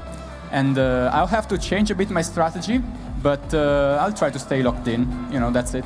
Stay locked in, gotta do what you gotta do. And for Finnbar, you had a chance to sit back and watch Mada play yesterday. Is there anything in particular for you that you've thought specifically of for this matchup? You've been practicing, anything of the sort? I feel like Mada's good at a lot of things, so I haven't put too much. I've looked at Italy a little bit because, you know, he's Italian, so will hopefully come into play. But yeah, very strong player. Hopefully he can get the win. And now I want to stay with you for a second, because of course yesterday Mada got the whole crowd behind him, everyone was cheering him on. But today we know your parents, they're here, I mean family is here, always nice with the support. How much does it mean to you knowing that you have family, friends coming out supporting you in an event like these? Yeah, it definitely, like, you know, makes me feel better, I guess. Hopefully it serves as a buff, but there's also a little bit more pressure in that regard, but yeah. There you go, the cheering in the back as well. For you, Mada, can you get the crowd on your side, or is it going to be Finnbar's turn today? No, the crowd is always on my side. There we go. Today is even bigger. And last thing I want to say, let's play some arbitrary Russia. Good luck. There we go. Best of luck between the two of you. Shake hands. Let's get this game underway. Mada versus Finnbar. Thank you, Toby, and great words from both of our players there. Mada thinks today will be different because he believes Finnbar will handle the pressure well. GC, what do you think about that? I also believe Finnbar will handle the pressure well. He's very well prepared. His info knowledge is amazing at the moment. I'm talking things like phone numbers, subdivisions, but his no-move skill set is really up there with the very best. He knows so many random things, great with copyright and coverage. He's got it all. Ziggy, if we stay on topic with Finnbar, his family are in attendance, supporting, and he recognises that as a potential family buff. But at the same time, of course, it adds a bit of pressure when your loved ones or supporters are in the arena. Do you think he'll be as locked in as ever, or could that pressure creep in and take hold? I think I know Finnbar is someone who's always locked in. I mean, people are talking about Blinky, Consus, and Debr in this tournament, but let's not forget, Finnbar is the 4th seed coming into this tournament, so he played amazingly in the World League, so he has everything to win this. Sometimes you can't really put a finger on why Finnbar is that good, but he just shows up and plays well. So it's hard to explain how, but I think both have mentioned a country they don't want to show up. Finnbar not wanting Italy. On the other side, you don't want Mada to have any Russia rounds, because Finnbar is definitely very, very good at Russia, as you see in his strengths right now on the screen. That's really what you don't want against him. Yeah, Finnbar, world rank 10. We'll shortly turn our attention to his opponent, Mada. Something interesting that Mada mentioned was a phrase that I've not heard before, arbitrary Russia. Can someone explain that to me and the people at home that don't know what that means? That's a map. Ziggy, have you ever grinded arbitrary Russia? Yeah, I have for some time. I mean, it's a very, very old map, because I think it was one of the first Russia maps really that was out there. I think it is by A-Log. It was created by Airlock, or maybe that's a balanced Russia, I'm not quite sure, but they serve the same purpose. You want to look as many places as possible in Russia, because I mean, it's a vast country. It is the biggest in GeoGuessr. I mean, it's the biggest in the world, so obviously it is. And Finnbar has made it to his iconic strength. I mean, if people think about good Russian players, Finnbar is the name that comes up every single time, and you don't really want it against him. And also, in Mada's moving game yesterday, I believe he was doing really, really well until a Russia round with no information came up, and he lost on that. So, yeah, probably something he doesn't want to see too much of today. Great point. Let's stay on board with Mada, current world rank of 20. Both players spoke very well in the interview, but I do like the fact that when Mada was questioned about the crowd and if they might swing towards Finnbar, he said, it's always my crowd. This guy plays to be in these arenas, GC and yeah, Ziggy. he loves it. He wants an occasion, he wants a spectacle, and he has the power to create it. Yeah. We know sometimes emotions can take hold in a negative way. They can play against you, but it seems so far that he's always able to use them as a strength, Ziggy. Yeah, so far he's only one, so we will see if he maybe gets in a bad spot, because we did see on his player card that he put in as a weakness occasional rage. So that could happen. I mean, if it goes well, it goes well. If it doesn't, it doesn't. But yeah, Mada will definitely play with the crowd regardless. Yeah, hopefully Mada can avoid occasional rage this time. Guys, this one's ready to go. Can I get quick official predictions, please? GC, starting with you. My official prediction is NMPZ, Finnbar in Russia. I'm going to be that specific. All right, I like it. Have we got the script writer on the desk? Rory Loki writing the script. Ziggy, you? The thing is, I wanted to say the same thing, because I don't want to predict the winner, actually, this time. I only want to predict that it goes to NMPZ, because I think it will be very evenly matched in NMPZ. NMPZ. I only wanted NMPZ, nothing else in this game. All right, anyone at home, anyone in the arena want to see some NMPZ? Sounds good. All right, let's head on over to our casters because this one is ready to go. Finnbar versus Mada. Toby and Gentris, over to you. The desk wants an NPC, the viewers want an NPC. We might want an NPC, but do you, GeoGuessr, think the players want an NPC? I mean, I wouldn't say an NPC is a strong suit of either of those players. I think we have a very strong moving player here, Mada, and we have a very strong no-move player, Finnbar. I don't think they want an NPC, but I feel like it's going to end up there. So it's written in the stars. If they have each their favorite, that should be a 2-2 leading in to that 3-2 match. And then maybe we're going to go specific. As GC said, we're going to go all the way to an NPC in Russia, which we know, of course, we have the godfather of getting info there in Finnbar, but one of his Padawans in Mada to try and see if he can come claim that win from him. Who do you have as a favorite in this matchup between these two? I mean, as a favorite, I would say it's Finnbar. I'm very close to Finnbar. He's doing YouTube videos. Everybody check out Finnbar on YouTube. I watch all of his videos. Very great guy, very informative. Love to watch his gameplay, very interesting to watch. I don't get to see too much from Mada. So, therefore, I'm excited to see him play here. Well, one thing's safe to say, we don't get to see too much from him, but what we do get to see is oftentimes incredibly impressive. Of course, Mada, very emotional player. Finnbar, equally so, better at hiding than perhaps on stage. We've talked to him before. He can get excited about stuff, but more trying to keep it down, trying to keep it down. For Mada's sake, it's all out there for you guys to see. So now, without further ado, let's get right into it, everyone. It's going to be Mada taking on Finnbar. On our screen, we see the first round of this moving game. Snorkel. Snorkel. Ah! Thank you, Car, for doing it the right way. Let's see, they see it instantly as well. They don't even zoom into it. Just, yep, Kenya, confirmed. Let's move on. Yeah, what they're looking for is a county, Kenya, I would say, which you also commonly find on these signs along the road. The one we just saw didn't contain that information, I don't think. So we keep on moving here. Mada gets a good sign. Seems like he found something on it because he zooms in immediately. North of Mount Kenya, goes down south. He's checking the borders to see the county names, refreshing his mind there. Turkana University College. Turkana, I mean, my Kenya knowledge is limited, but Turkana, since they have a university, would you imagine that maybe that's a bigger city?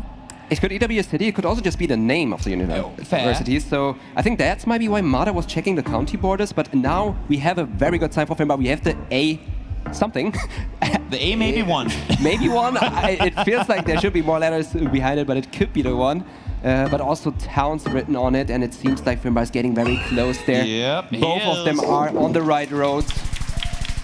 And obviously, with a better sign, a better guess for Finnbar right here. Yep, great info. They didn't have to go too far in this round either. They were able to stay in place for the majority of it, but a good game on both sides. As we once again get ourselves a white grayish car taking up a big portion of the screen, but not to be in the same location.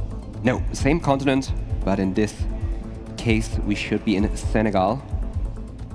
And we have the French language right there to confirm it. Didn't really have good information. I don't see anything on this sign as well. We have a shopfront for Mada. Also doesn't contain the info they hope for. Now we have a commune as well? Maybe Finnbar? Finnbar is scanning for it. At first glance, I thought he knew it, but it seems like he's scanning. I was going to say, is there anyone known to know Senegal municipalities? No one used that as a bragging right. There's a player called Senegal Guesser. Well, that would probably be them then. I haven't seen them in 2 years, 3 years. Well, this will be a comeback time. But we need you in chat. Be very good at we need you in chat. Where are you? Oh dear, Senegal Guesser. That is oddly specific, but I'm all for it. I'm all for it. Finnbar has a road he likes. It's going to go all the way down it. Come back the other way. Not going to commit to it in the end. Oh, it was all the way out towards the east. There it is. We had that information. Yeah. Tricky round. Seems like they didn't know. Hard country to pinpoint as well. Oftentimes very, very difficult. A lot of it can look alike. And here, they thought they were way further west than what they ended up being. This, though, beautiful, beautiful southern location. It is beautiful. I say southern. That's because it's south for me, being in Denmark. But of course, on a globe, that's not really that far south. We have a pretty good meta here on the road. Do you see this bright block going along the road? First Greece round in the entire tournament, I think? I'm seeing Pan sit right over here talking to Kratzo right now. I'm wondering if he's like, oh, come on, man. We're saving that for my very game. clearly here and there. I don't think we've had a single Greece game so far. I also don't think so. I cannot recall any Greece round. Pan gets his Greece before I get my Denmark. That's kind of rude, but you know what it is, Hey, fair enough. We will get there. Many games to play still today. We'll see what they make of it. Coastal Greece, that should be easy, right? There's not that much coastline in Greece. No, not that many places. Not that many islands to pick and choose between. Couple islands. Do you get the city/island info on trash bins in Greece? Is that a thing, a meta to go by? Yeah, trash bins do contain the right information, usually in area code for Mada, Greek area code knowledge. Is that something you work with? Area codes are very good to use in Greece, yes. It's going to be right in between him. Further up towards the north of where Mada ended up putting his mark up. It's going to be just a bit of damage going over the way of Finnbar as we make our way into round number 4. A very even game between these two so far, which is to be expected, of course, when you are at this echelon of play. Could have been way more damage there. Definitely could have. But you can also lose a lot of points here. We are in Japan. Again, it did look kind of north on our spawn because of these baby cabbages along the road. Baby cabbage Japan. And look at that. I mean, this sign isn't too helpful because it is a prefecture road. So you would need to know the prefecture first to make a good usage of that sign. Now we have another one, 2-3 Thor. I think it's set on Finnbar's screen there. Haiki Soji. Maybe if you've been to Japan, I mean, maybe they call CG up and go, bro, you're in Japan for like a month. Can you tell us where this is? We need the info, my man. Maybe. I unfortunately don't know, but it seems like the players are also not too confident. Still moving around, looking for more information. That's the thing, there's plenty of signs available, but none of them seem to really have the info that gets them a comfortable guess in here. Timer is going to run all the way down to 0. We have Mada on a 1, though. Yeah. Yeah, we have both of them right around. Able to find the road, and honestly, I mean, with, again, many signs with limited info that was there, it was a hard one to get any closer than what there is. And you can see both of them, honestly, I think somewhat satisfied with the round of that. Mada talking to himself for a bit. Good, you know what? You got this one. Good job, good round on that one. So we now move over to what is seemingly a half parking lot, half football field. Maybe this is where they invented Rocket League. I'm not sure, but a dangerous place to be, I think. It could be. I mean, it looked like Indonesia in first glance. So again, the hunt for Kabupaten is what is going on in this round. Ooh, quick lock in from Mada here. First time Dari on this side, I think. Yeah, which is where they both end up. Yeah. First time we try and see Mada try and put on the thrusters here, but I like the change of pace, try and see if we can catch him off guard. But again, I mean, if it's info that is, I don't want to say obvious, but that easy for you to go by that early, there's a big risk that Finnbar would find it too. Of course, Mada going fast, hoping that wouldn't be the case, but there you go. Definitely not always that easy to find. I mean, even though you get a lot of Kabupaten written all over the place, on a location like that. Is this the first local location we've had so far as well? Is it? I think it is. Is it? I think it might just be. Then let's get a round of applause for this round as they start moving out. Jönköping, we're getting our first Sweden round in all of the EMEA Major. Can we make some noise for a Sweden round? Finally! Finally! We're getting a Sweden round in the EMEA Major. And it looks like we don't really have the information these players hope for. I would assume they look for a road number. The road numbering system in Sweden is pretty good sorted. Maybe some of the viewers out here are going, I drove that road to get here today. Maybe not, because it seems like it's probably further towards the north. We'll see. Maybe some of them are from there. Maybe they go on vacation there next week. Could be. There's also a good chance you're gonna say, hey, I've been on this road, and it appears like it was not the same road because they all look the same. Could just be. Holmen, that ain't a whole lot to go by. Plenty of those in Sweden. Very specific guess from Finnbar there. I don't know if he found but he's also something, shaking his hand. There's a wide spread between their guesses, and he's right on it. Incredible Northern Sweden. And that will clear and he the game. It. first Sweden round of the EMEA Major. Nets Finnbar his first round win here as well. Incredible guess coming through from him. Very, very strong round for him. I didn't even know what he used there. He had some small signs. I just assumed those are maybe small villages. But was it the size of the trees? It could have been, but this specific, being this specific. Yeah. We got a shout out Finnbar for that tricky one. And then, of course, back to the... if you were to do like a winning emote for Finnbar, it's him just bobbing his head left maybe and the right, wiggle. vibing with the music that he's playing in his headset. Curious to see what these guys are listening to. We got to get the official release of the Spotify playlist they've all brought to the tournament after this tournament is over. But with of that, let's head into No Move and see if Mada can strike back here. They need to. I know Finnbar is very into music. I mean, one time I've played with him, I did let him decide the music we are going to listen to. What did you listen to then? You can't let into the story and then He's not just be listening able to to music answer. that I don't listen to. You can't do it that way.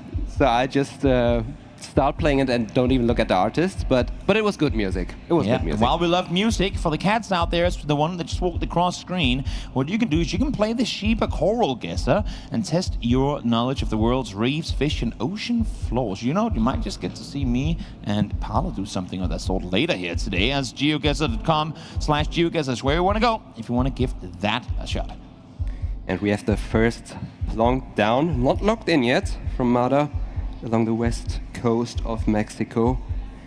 Finnbar is taking his time, making at least his 5th 360 here, his 6th one, his 7th one. He's really trying to soak in everything he has here. Well, getting motion sick from the spin arounds, as we see here. Both of them obviously committing Mexico. It's going to be coastal for Mada, further south for Finnbar, and it's going to be Monterrey all the way east. Interesting round. Usually the area around Monterrey is recognizable from the ridge that you have southwest of the city, but we couldn't really see it in this instance. Oh, tricky round. A lot of these have been. This is the next round. We have a poll. We do indeed. Let's see what's happening here. I know Finnbar is someone who has put a lot of time in learning big countries specifically, because these matter the most in GeoGuessr. And Brazil is also one of the countries where he did put a lot of research into. So what do you have to base regionally on here? Because obviously, as you say, Brazil, enormous country. But do you have anything to go like fully state or region specific with what you have here? I mean, pretty helpful are, as with many countries, you have some specific polls or polls that are more common at certain places. Something else you can use are different plants.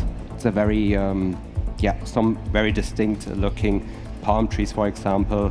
We have the acai palms along the north. We have those, I don't know how they are really called. We call them lollipop palms because they look like lollipops. So yeah, we have those different species of trees that you can use, different crops you can use. We have coffee in certain places. Tricky round. Mada shaking his head, not too satisfied with this guess. Good thing for him, it ain't too far in terms of distance for Finnbar's guess. But again, this is one of those cases where that's where you could have got a lot of points off of your opponent's health bar, but neither of them able to capitalize in what was a pretty difficult Brazil round there. That was definitely difficult. I didn't have Piranha as a thought at all. Rare that you get your opponent 600 kilometers out and don't get something for it yourself. But let's see here if they can make something happen in this location instead. I couldn't really make out the number. We have a road number there. By the looks, I would say it did look like Taiwan. Yes, indeed. And we have them again. Mada is right on the map, zoomed in. Finnbar is making his 360s. Now he's also considering the northern half. Mada looking all the way up north.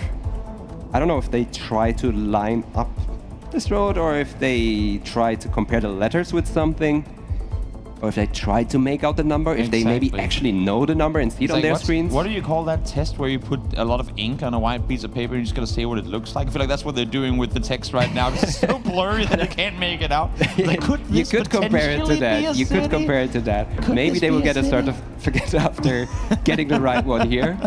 Exactly, we'll see. They're both scanning, looking for anything that makes sense based on the blurred letters there in the distance. Once again, timer's going to run all the way down to 0, and it's going to be further up towards the north. I think they were both up in that county at one point, but opted to shift out. But again, minimal damage comes through here as we head on in to round number 4.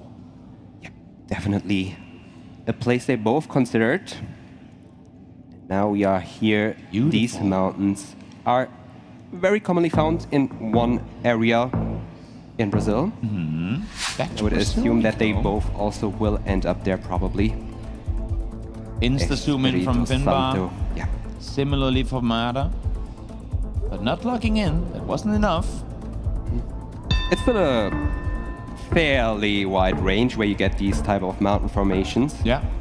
Enough so for Finnbar. There's still points to gain, especially with 2.5 and the size of Brazil. So, oh no, it's Mada that locks in first. Finnbar's going to be in second. But he's going to be closer with it too. And of course, Multiplier's helping a little bit already now. 700 damage. A little annoyance. Maybe not frustration, but annoyance on the face of Mada as he goes, oh, come on, man, that could have been better. I do wonder if Mada has like an AI voice in his headset he's talking to, because he's talking for someone who's sat with white noise and music in his ears. He's talking a lot to himself, but you know what? When you don't have a coach there standing behind you to converse with during these games, who better to talk to than your inner self, you know? You would love to do that, and I'm sure Finnbar will have a lot of thought about this round. We are in Ireland. He knows that he had a light smile when it appeared. Yep. What do you make of it? You get your home country. We haven't had any Italy rounds for Mada to work with yet.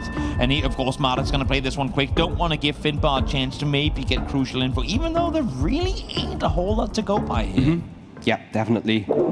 Not a type of country where you can use a lot, I would say. Any Ballybunion natives coming through here today? I've never heard that city name before, but it rolls off the tongue nicely, so I had to give it a go as we go into round number 6. Hey, Toby, I've been playing this game for almost 4 years, and I still am surprised about some town names that I've never heard of before. Always good. Always Every day. Getting a chance to explore the world now. Of course, a look at the score line so far. Finnbar up 1-0, but... and I should say instead, Mada down to just over half health right now. We want to try and strike back, and of course, Multiplier is going to help him do so, potentially in this round right here. Yeah, we have a gravel road with rolling hills. Cheap. Which you commonly found along the north, which is probably why Mada does consider that area. But nowadays, I've said it yesterday, New Zealand got a lot of new coverage, so I wouldn't trust that too much. Finnbar has a leprechaun as his avatar. Maybe we'll get a hobbit walking around in the background here in a moment as well. Could you consider the hobbit the New Zealand leprechaun? I'm not quite sure. Nonetheless, I could. Seems like we are headed towards the southern tip of New Zealand, and that's where Finnbar is going to lock in first. Mada, soon to follow, you'd imagine. He's looking to maybe go further north, but no, he's going to stay in place, and he should have gone further north, because it was up there. Yeah, they both saw the big ridge along the west, which probably made them consider the southern part of the country. Good hit for Mada here as well. 1,000 damage chipped off of Finnbar's health bar to even things out a bit more. But of course he wants to continue doing so. Would not want it to be a 2-0 and then having to do the full reverse sweep. That's a tall order, taking 3 games in a row off of a player like Finnbar. So for Mada, would really want to turn this no-move game around. Yes, and we move on to the next round, which seems like Kazakhstan. Is a country where you need to learn how to read the season. I have a hard time in Kazakhstan. If there's snow, it's winter.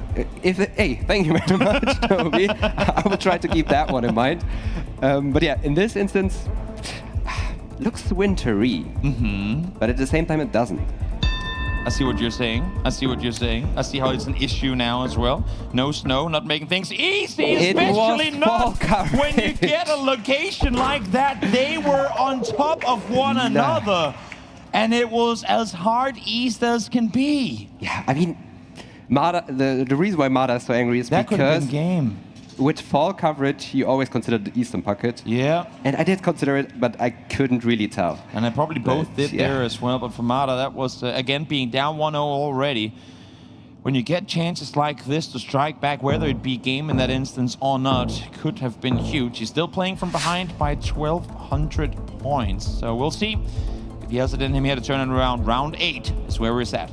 And this is the type of round that could possibly end it. Definitely. Talk Big country, flat landscape, which means that we could be in a lot of places of South Africa. It's rare, I feel like, that we go northwestern South Africa, but that's where Finnbar is. We usually always end up over towards Lesotho, like hard east, hard northeast, up towards the Botswana border, but now we're following the western coast here, Finnbar at least is. It definitely gets a bit more sandy towards the north, which is probably why they don't consider the north, and it looks pretty lush green, which happens more along the coast sides of the country. Finnbar is starting to line up roads here. Does he have something? He might just. He could. I mean, it is a pretty flat valley where he is scanning right now. And given the vegetation, I do like that. There's some I don't distance know. in between. I mean, Mada is also in a valley. They have good locations, both. It's gonna be right in between, or at least somewhat. Finnbar is gonna be the one closer. Oh, and this one's gonna sting. Round 8.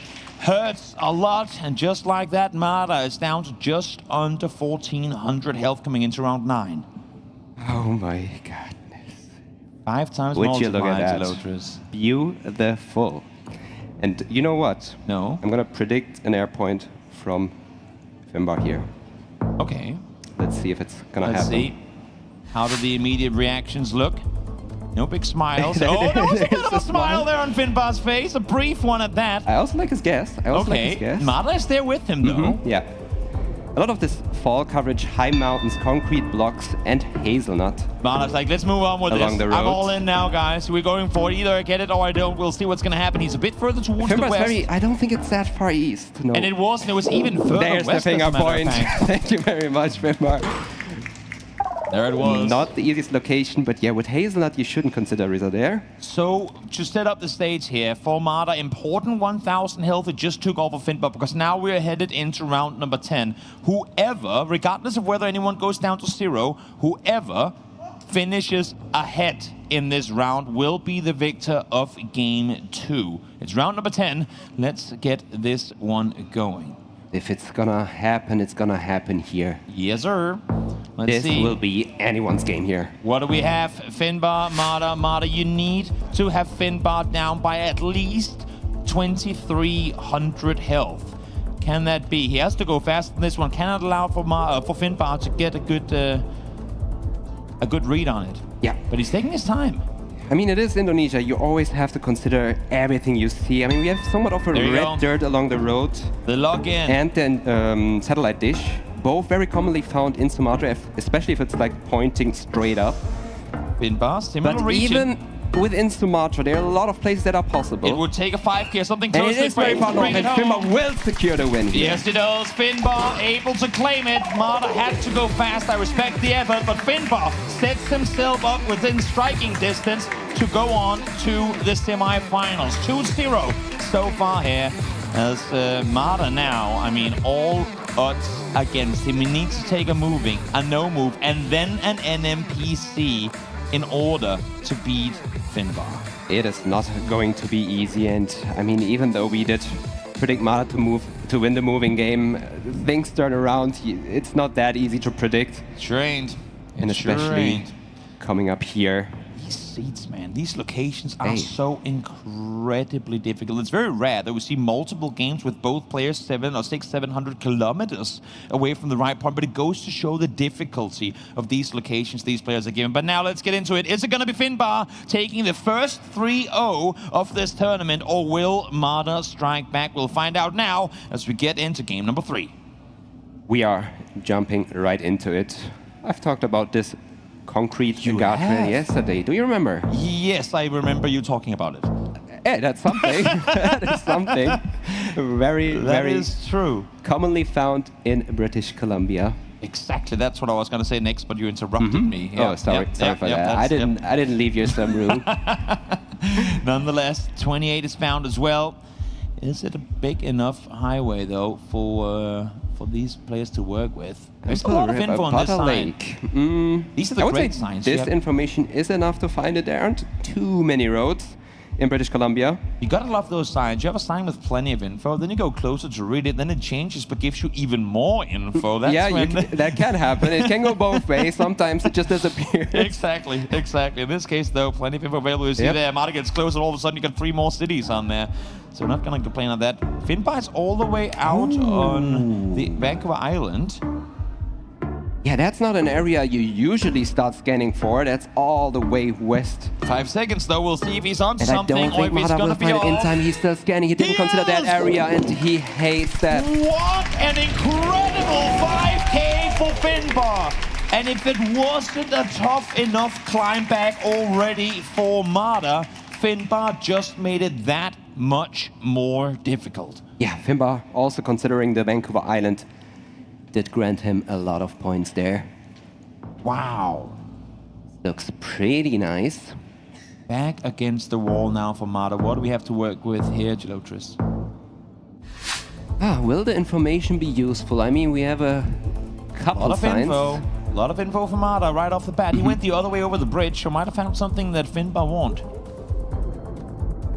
I'm keen to see what they will find here. We jump to the better generation camera. It says Provincia de something, so if Mada knows his northern Peru, then there is a round potentially to be won. Yeah, both are scanning for it once again. We have the information they need, as we did have in the last round. And it is again like, you don't know, do you want to scan for it? Do you want to look for more information? Do you want to move further? Also, you get so much info that all of a sudden your vibe guessing gets weirded out. You know, like it feels like this, but now I read something that I don't immediately associate with my vibe, and then you go, oh, I don't know which direction to go with this one. Definitely. It's also very hard to build up a vibe when all your focus is to find signs. Exactly. Timer is going to run all the way out, and it's going to be Mada closer. You know what? That is an incredible strike back from getting 5k, taking 2,000 health in round 1. He does the exact same, or at least the same amount of damage here in round number 2. He's not out of the race yet. Mada still in it to fight. Not at all, and not when he's doing more of these very great guesses as he just did. Yet another tricky one, it would seem.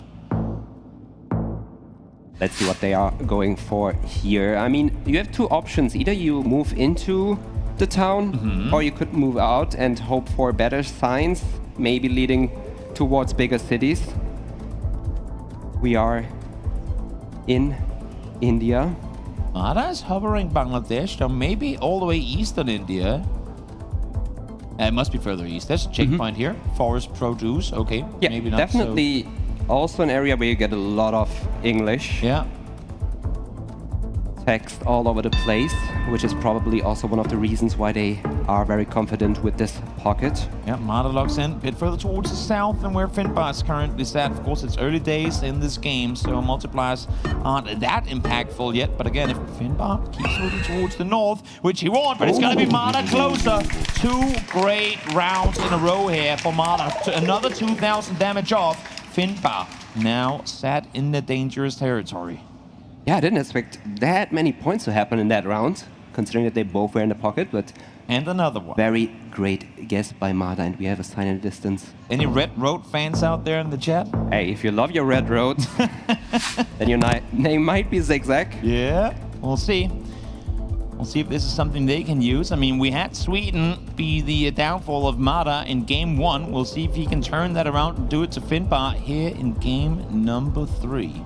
Yeah, again, a lot of information, but I don't know if these are too helpful. I mean, we should be on Ireland, where you see those very, very red roads. Always dangerous to look at the ferry sign locations, because that's where the ferry is going towards, not where you are necessarily. That is a good point. Very important to consider that. We see them both scanning all over that. Swedish bus stops, not sure if they're region specific, but Mada feels good about this one. He's going to log in as well. I mean, Swedish bus stops are regional, but in this case, I think those are Finnish type of bus stops on Ireland. That would make sense, wouldn't it? Well, let's see. It's going to be close by. It's going to be a couple of islands. We are closer to Finland there. Yeah, a couple of islands further east. Still, though, Mada got to be closer, so even if it's not too much, it's still an 18-point victory in that round 4. So we're now going to round 5. Let's see if maybe more points will be thrown across the board here. And we are back. Back again. They've already played around in Japan, also on moving, where they had their prefecture roads, and they did get to use them right. Both ended up in the same place. Yeah.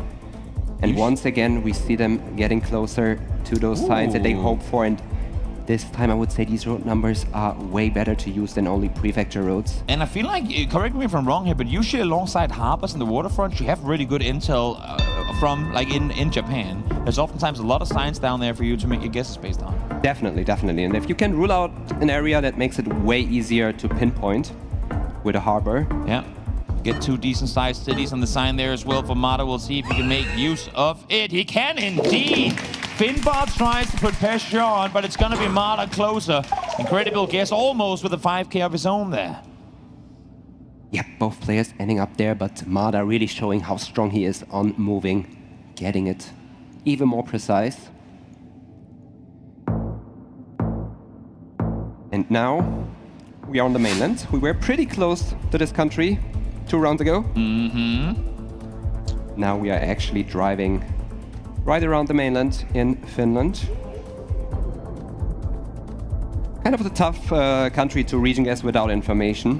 What do you mean? We have a lake and we have trees. We have trees. We have a lake. The height of trees we can use. Small trees in the north, tall trees in the south. Yeah. Sometimes you get tricked. That's how the game is. Trees can be chopped. Trees can grow. It can happen. It can happen. They can be pretty young. They definitely can. We'll see. Finnbar is looking to go eastern border. Maybe it's because he hasn't gotten his Russia rounds lately that he's... get good information from Mada here. Nearby, but yeah, exactly. Good sign seen by Mada. Don't think that's too helpful. However, the other sign... Oh, and they switched up. 2-fall coverage, looking way different now. But still, he's scanning for these cities. I'm not sure if any of them are big enough that he's found them on his screen, but let's see. Timer once again running all the way out, and Mada on point once more.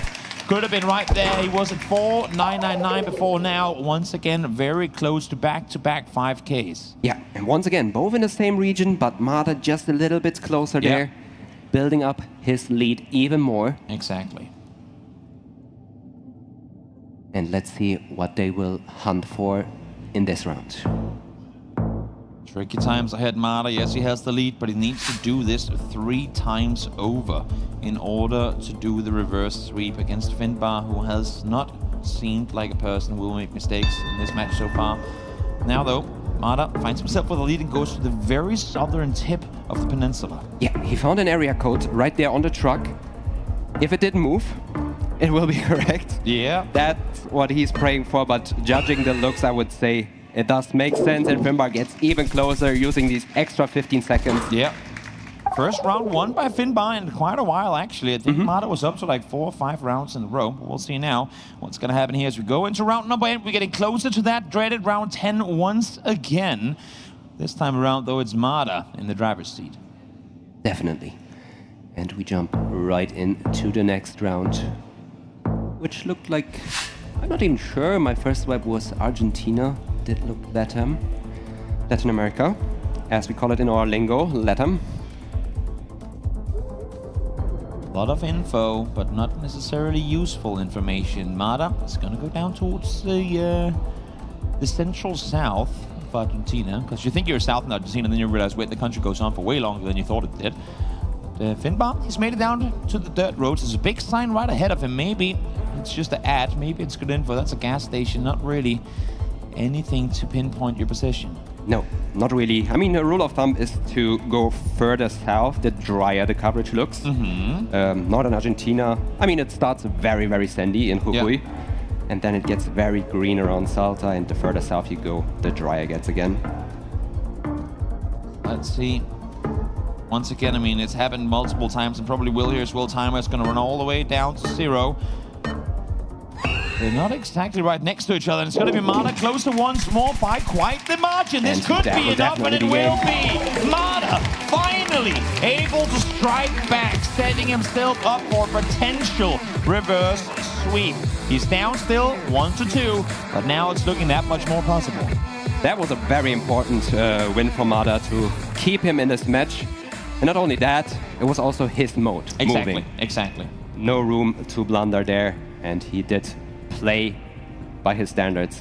Definitely. A very, very strong moving player. Yeah, I mean, 1 or 2 rounds lost on his part. The first one was 1,000-point damage. That was pretty much all he ended up losing in the grand scheme of it. Everything after that was just him winning time after time after time. Even when you have Finnbar playing well, Mada was just those couple of kilometers closer. So very impressive performance from him. But he's going to have to do that twice over as we now go into game number 4. Game number 4 it is. No move. They will be able to move around, to pan around, not move around. Don't confuse the viewers, No, I won't. Let's see what they will look at. We have a yellow band on the pole of the top, which you find in Norway and Sweden. Was Finnbar looking at the gravel there or at the blur? I would say the first he thing is that was probably looking checked down. the copyright. A copyright check, okay, of course, yeah. Makes the sense. blur doesn't really help here at all. That's the thing. I come up with 2 options you could be looking for. It was a whole third thing. Goes to show how many things there are to keep track of in a competitive game of GeoGuessr. Mada, of course, they've both registered, as you said, the yellow outline on the, or yellow band on the antenna, but not enough for them to get a good lockdown on where they find themselves. No, it's all over. Both those 2 countries that I mentioned, Norway and Finland, have those yellow bands. Imagine that. They don't know that one dirt road in Sweden and Norway. You know. Could blame them. You could blame them. There is a lot Just of them. learn it. Finnbar bobbing his head left and right, maybe feeling satisfied with this one. We'll see if they're going to be close. It's going to be way further towards the north, but that is what Norway will do to you in these games. Very hard to pinpoint, especially in no move on a dirt road. Yeah, I would agree. Norway definitely up there of one of the countries that are a bit harder to region guess without moving around. And this is gonna be the next round. Will they be able to use that information in the distance? More info available here. Yeah, you see, man, you have the sign there, with that, which has a lot of text on it, but you can't move closer. So all you can do is pop your nose onto the monitor, and hopefully your eyesight is good enough to see what it says. Yeah, you gotta hope for that. Again, a different approach. I mean, Mada was trying to read it, whereas Finnbar is doing the classic of doing 500 360 pans, trying to spot everything and gain every single information. Somewhere. An abandoned sign thrown down in the gutter that I can read the outline of. Also something that has not been around for a very long time is Kenya without any car meta. Yeah. More of that, you only please. see the blur. I mean, it's still somewhat of a different blur, but at least it is gone. Well, they're both in Kenya. They're a big enough country that even in round 2, things should get spicy. Yeah, if it's like hilly like this with red dirt, you consider either west or around Nairobi. Okay. Those are like the 2 places. Well, that's where they both where are. you get It's it going was to a be bit more Finnbar west closer. in this mountain pass. Again, Only 51 damage. Yeah, 10 kilometers in between their guesses. Very, very good estimation of both their parts. It was just over to hotel, though. But neither of them able to get the lockdown on that one. As we get into round number 3, Finnbar still able to maintain his flawless scoreboard, but we'll see for how long that's going to last. This is an interesting round. Looks very green, very flat, and those pine trees could be recognizable. Not a single Russia game for these 2 guys either so far. No, not at all. But we also haven't seen this country too much. They actively requested it, and they were given nothing. Maybe that's why I don't get Denmark. I keep saying I want it. Yeah. That's why they don't give it to me. See, that's why Mada was hoping for Russia rounds. He did the reverse. The reverse mentality. Psychology, yes. I love it. Well, this is dangerous. We have one on the east coast, one on the west. This could be big points. Oh, Mada's not seeming too heavy with this. Oh, no. I He's didn't not think Western seeming Australia too heavy with this. Would a guess like that. Finnbar gets it locked down. Finnbar will secure the win in a 3-1 fashion. What a game. 3-1 fashion. Finnbar out victorious. Mada looked so strong in his comeback game in the previous one, but here, one mistake on a rare Australia round sends him packing. Yeah, I mean, it wasn't that easy. I've also mentioned this so many times. If it's like really flat with the very red soil, you automatically autopilot towards Western Australia, where it's most commonly found. but that's not the case anymore with more and more coverage coming out. Exactly. Somehow, Australia got also red dirt in the East now. It's a tricky game to play, and on stage like this, when you have Mada in a position where he needs to claw back, he sat down 2-0 or 0-2, I should say. He gets the first one, but that's almost even more pressure on Joe's weight. Now I got to do this again and then again. Maybe that got to him in this round because there was info available, but as you say, with updated coverage, it only gets that much more difficult.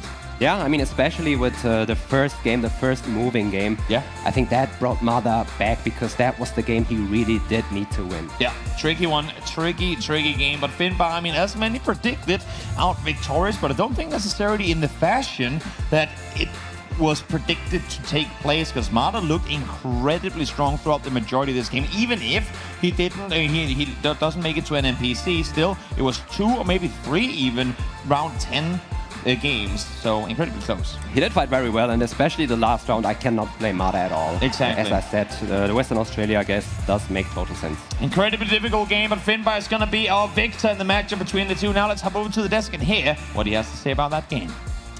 Toby and Genitris, thank you as always. Finnbar, congratulations, mate. That was a very solid win over Mada. From my perspective, I would summarize it as consistency was key. Would you agree? Why do you think you won out in the end?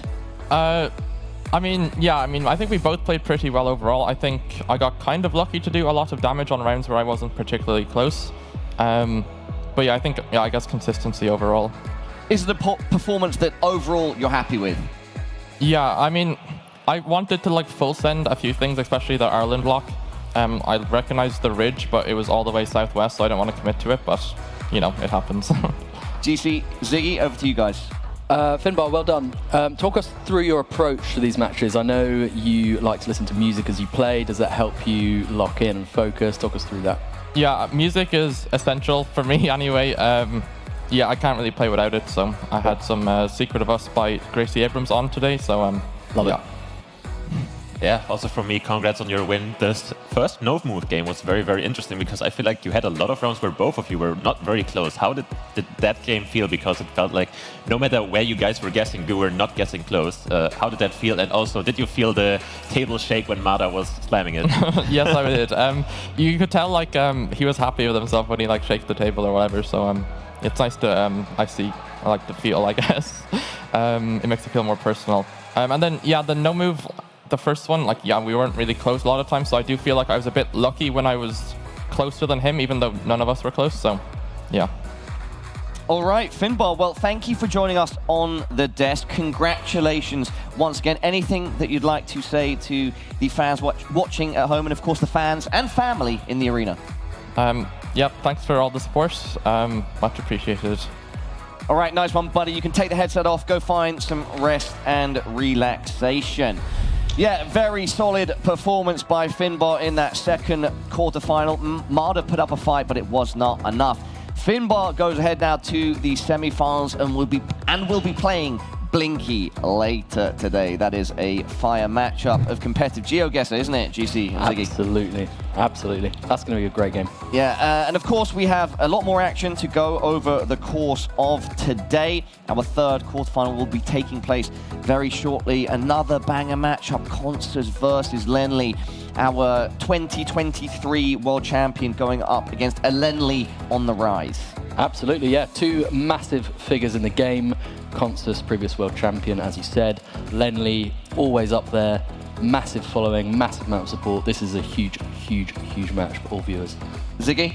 Yeah, I'm very torn in this matchup just because of a personal bias here, because I don't really have one, because I know Lenley very, very well. I've met him in private multiple times, but on the other hand, I spend a lot of time with Constance. Constance is usually a very private person. Not a lot of people, play with him a lot because he usually keeps it private, but I have the privilege to have some insight, so it always seems like he's not really playing the game, but be rest assured he is always on the grind, but just silent, So I'm very much, whoever wins this I hope the better player wins. Absolutely. Gentlemen, as always, thank you for your thoughts. Everybody, short break, but don't go anywhere. We'll be back soon, very, very soon, with Constance versus Lenley.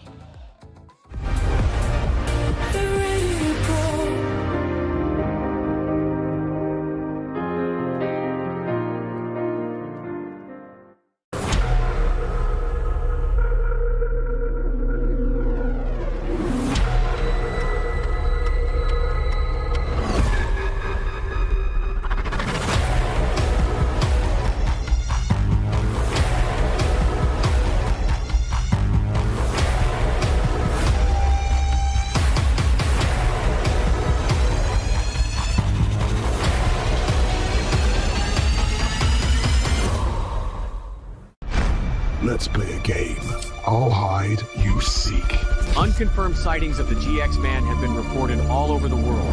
My VPN means I can be in multiple places at once. I can mod my look at the click of a button. I'll block any ads attempting to promote the manhunt. Your time starts now. Play the GX manhunt at GeoGuessr. Find me and get a reward.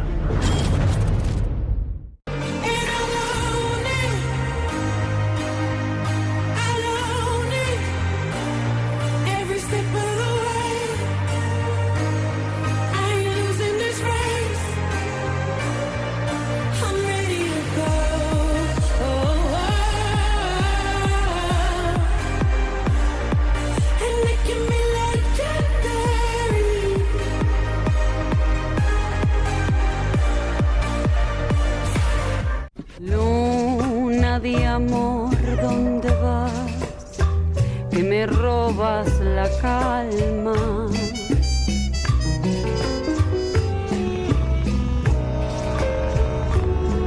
All they want is Sheba.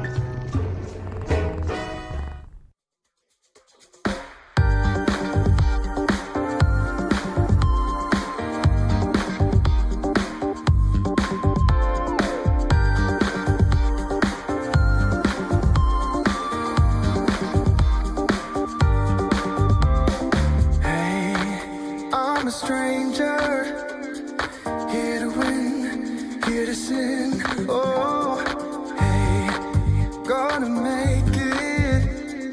Game is on, and I can't go wrong. I may just seem to play it cool. I may just rewrite all the rules.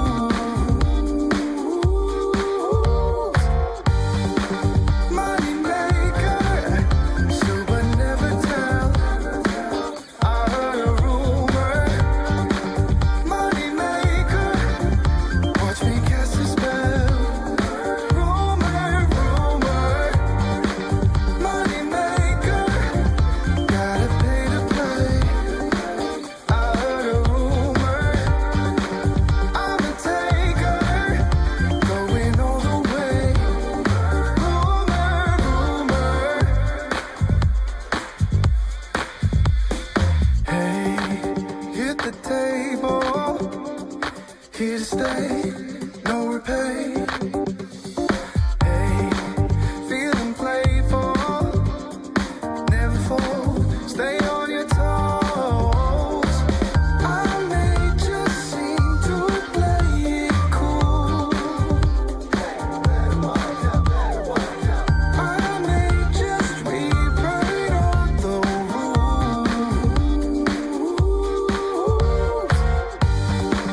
Money maker,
Welcome back, everyone, from that brief break. And what?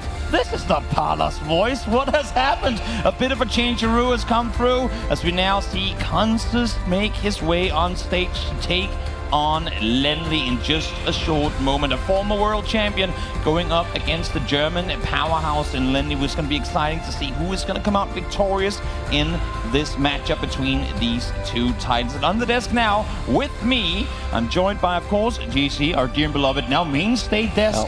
The only guy that doesn't get to change around, and then GeoGuessr. We've changed things up a bit here to see how things are going. And how are you feeling now that we've changed things up? Are you more comfortable with us, or was it better with them? Or can I pick sides? No, I'm maybe at the end. If you pick us, you can.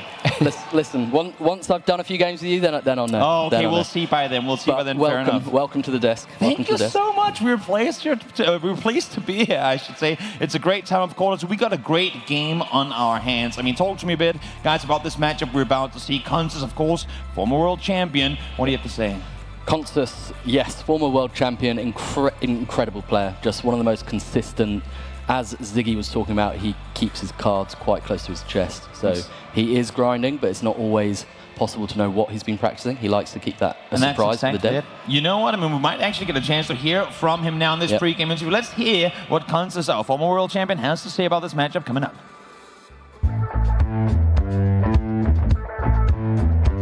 Facing Constance, I think, is obviously a hard task, and I have to win it to qualify for the World Championship. But honestly, I think if I can beat Harrier, I feel fine against Constance. Lenley is a good player for sure, especially in NPC, so I need to make sure it doesn't come down to that.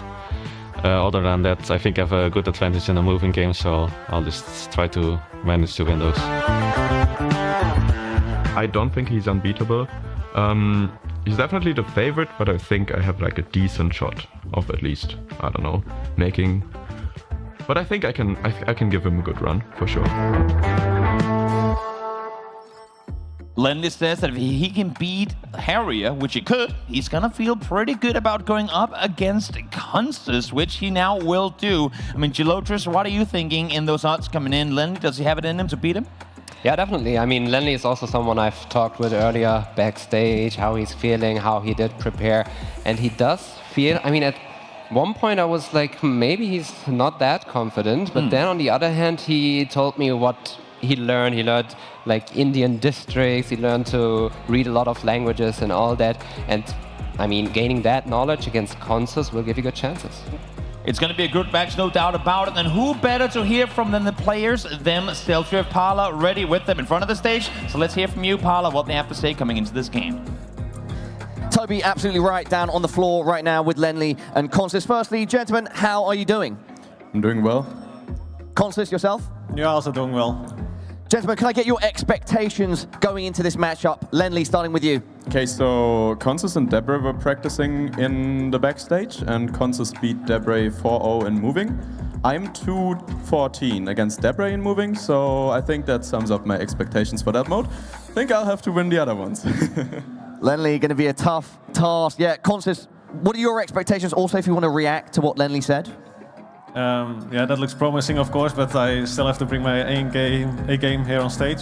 We'll see if that happens. And yeah, Lenley is a tough matchup, of course, so it will never be easy.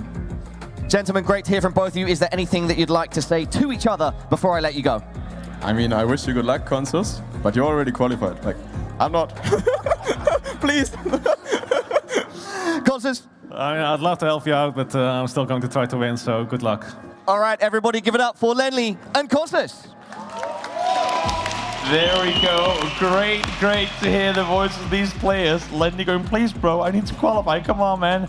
And then you have Constance on the other side going, I haven't won EMEA yet, my man. I'm going to do everything I possibly can to bring it home. So let's stay with Constance for a bit. He wants to win that EMEA. And a lot of people, of course, know him as the former champion of the world in 2023. But what is it that makes Constance so good? Well, he's known as possibly the most consistent player in the world. There's no location or opponent where you don't back him to somehow come out with a good guess or a good performance. He's just incredible at all formats. He keeps it all in his head. He's very calm. He's very focused. He just is the ultimate all-rounder. yeah, an amazing player. So you say all that, but then what is the key to beating Consus? What is his kryptonite? I don't know if there is a kryptonite. I really don't think there is. Locations can come up where Consus could make a mistake, and you just have to capitalize. But he doesn't have a specific kryptonite. I wouldn't say he's that consistent. In agreement, Gelotris, anything you can bring to the table? I would agree. I mean, I know both of these players ever since I played the game, and I think GC does as well, and he did sum it up very well. Yes. You guys say he's a man of few words. He's got no comment on anything. He's not going to give anything away. And it kind of goes to show not only his play style being, like, as you say, somewhat secretive. We heard Sticky talk about it as well. He's one of the few that has actually gotten to get under the skin of Consus and figure out who he really is. But for everyone else, he's an enigma. But one thing stands out. He's an incredibly gifted GeoGuessr player. But we also have Lenley, who felt good coming into the game in the pre-game interview, but Gelotris then he goes, yeah, so I saw them playing backstage and he won 4-0. I went 2-14 against Debr. How are you liking his odds in this matchup? I think he needs to believe a bit more in himself. I mean, Lenley is a very, very strong player. Not a very practical player, I would say. He's someone more who does a lot of research. He's learning on Anki decks. He has his flashcards always with him. He does a lot of research rather than play a lot. And doing that, I feel like you get more of an advantage on certain rounds. And if these rounds come up, I think he has a very good chance. And where Consus might not have weaknesses per se, I think Lenley has done an incredible job in maybe finding his own weaknesses and then done a lot to try and improve on them. Where do you see Lenley coming into this matchup, CG? Yeah, so I think Lenley may just have to make Consus try and feel uncomfortable and maybe approach some of those moving games with a bit of an unpredictable routine, maybe fast guessing on some rounds and not on others. We saw Kratzo do that against Blinky and it worked quite well. I think against these top players like Consus and Blinky, that might be the best strategy. That's what you got to do in order to make it through. Before we get into the game now, because they are set and ready, quick prediction, no explanation, just numbers. Go. 3-1 Consus. 3-1 Consus? Same. 3-1 Consus. We'll see what the casters have to say about this. Hala and Siggy, over to you. Toby and guys, thank you so much for that. Yeah, Ziggy, we've got a banger matchup here. Very nice to hear from the guys before the matchup. Lenley being quite humble, but those stats that he mentioned, you know, with regards to the practice being had back there, perhaps telling of what could happen here. He's really up against it against Consus. Yeah, it's tough for me to hear that the whole desk does not believe in Lenley at all, but I have to, you know, I couldn't be happier to cast this game, by the way, because no matter who wins, I think I will be a friend of, so... Of course, but you know, that national brotherhood, that's all right to have. Yeah. And so you don't mind who wins, but low-key, though, you want it to be Lenley, right? I know you want to say it. Low-key. Especially if I see the fan in the crowd saying Lenley #1 sign right there, so... Yeah, I see that actually. We do have a Lenley #1 fan in the sign. Perhaps we can show that at some point if our cameras capture it. Ready pretty soon to get this one going. Yep, it's going to be an amazing matchup. And with that said, let's do it. Let's do it. Round 1, moving. Lenley versus Consus. Yeah. Let's bring him on. Yeah, move, no move. Move, no move, NMPZ if we get there. I'd be surprised. I'd love to see it. But yeah, Consus, he is just a robot in his skill. He is so good. And let's see if he can start off strong. Yeah, it's very interesting. Different player styles here. We have Lenley just, you know, being locked in on his side. Meanwhile, Consus is already zooming down the road. He's almost in the next state in the US here. As we see county signs, the question is, does any of these players know their counties? I know Debr does, but Consus or Lenley, I'm not quite sure. Ziggy, an interesting thing brought up by Gelotris on the desk was Lenley's carrying flashcards. I've not seen that. Is this a known Lenley meta, the flashcards? He's constantly researching even whilst at an event. I think that there are like digital flashcards, like Anki decks, but yeah, I think a lot of players do that. It's a very common thing to do, and there's public ones available to learn. And I think a lot of people are capitalizing on that. But let's see how round 1 ends up being, both in the US. And both very close. Yeah, both good guesses. Will be a minimal exchange of points, but Lenley a bit close. He's getting hyped. He's getting hyped. Hey, you got the first damage in. That's what you like to see. Especially when I look at the preview of the second round, because it looks like we're somewhere near Lenley's home. Potentially. A good start for Lenley. Yeah, it's small points, but getting the first dub, yeah, that could potentially also boost the confidence slightly. Lenley looking up at a flag. Consus in a different direction, or just slightly ahead. Yeah, but my initial thought was wrong. We're actually not in Germany. We're in the home country of Consus, so we are in the Netherlands here, and he has a sign here with a town name on it, and it seemed like he was very confident about where this would be. We've had a Deutsche-Dutch bait and switch there, Ziggy. Pretty much the same country. A lot of brick buildings there at the spawn. I could be like, yeah, this looks like my home, but we're just over the border. Consus to lock in first. Lenley going to use that time to refine his plonk, his spot. Goes back to that initial flag. Yeah, it doesn't seem like he knows the flag. He's just hovering, thinking, but doesn't end up going there. Great guess by Consus. Very, very solid. Bounces right back and now takes a marginal lead. Yeah, back and forth in the first 2 rounds, but let's see what round 3 gives us here. It appears we're staying in the European continent, though. And wait. No. Oh! Then he locked in his last guess. He pressed spacebar to move. I think Lenley looking for admin support here. Drama on the server, ladies, gentlemen, everyone at home and in the arena. Yes, cinema indeed. Yeah, we'll figure that out. And Consus actually going the wrong country as well, just to actually minimal damage here. Yeah, actually ends up being an inconsequential round. 1 second, say that again, Mr. Producer. We're going to clarify what's going on here. I think we're holding the match. Yeah, we're just going to hold the match, make sure that, yeah, this is looked into, because of course, if there's been some sort of disruption that was not the fault of a player, yeah, it will be dealt with accordingly. So yeah, let's have Lenley chat to our admins, and we'll figure it out, Ziggy. Yeah, to me it looked like the guess from the last round was still on the map, and when you press spacebar, it locks in your guess. You usually use it to move fast in the round at stake, but in this time he just locked in a guess and he saw, wait, I just guessed Netherlands on Italy. Funnily enough, though, Consus not even going Italy, it was actually in Spain. I like the fact that Consus hasn't seen, unless I've missed it, doesn't seem to, he hasn't reacted to, you know, this commotion. He's just staying calm, composed, whatever's happening. We've even got like a power sign with those hands. This is like active meditation. It's incredible.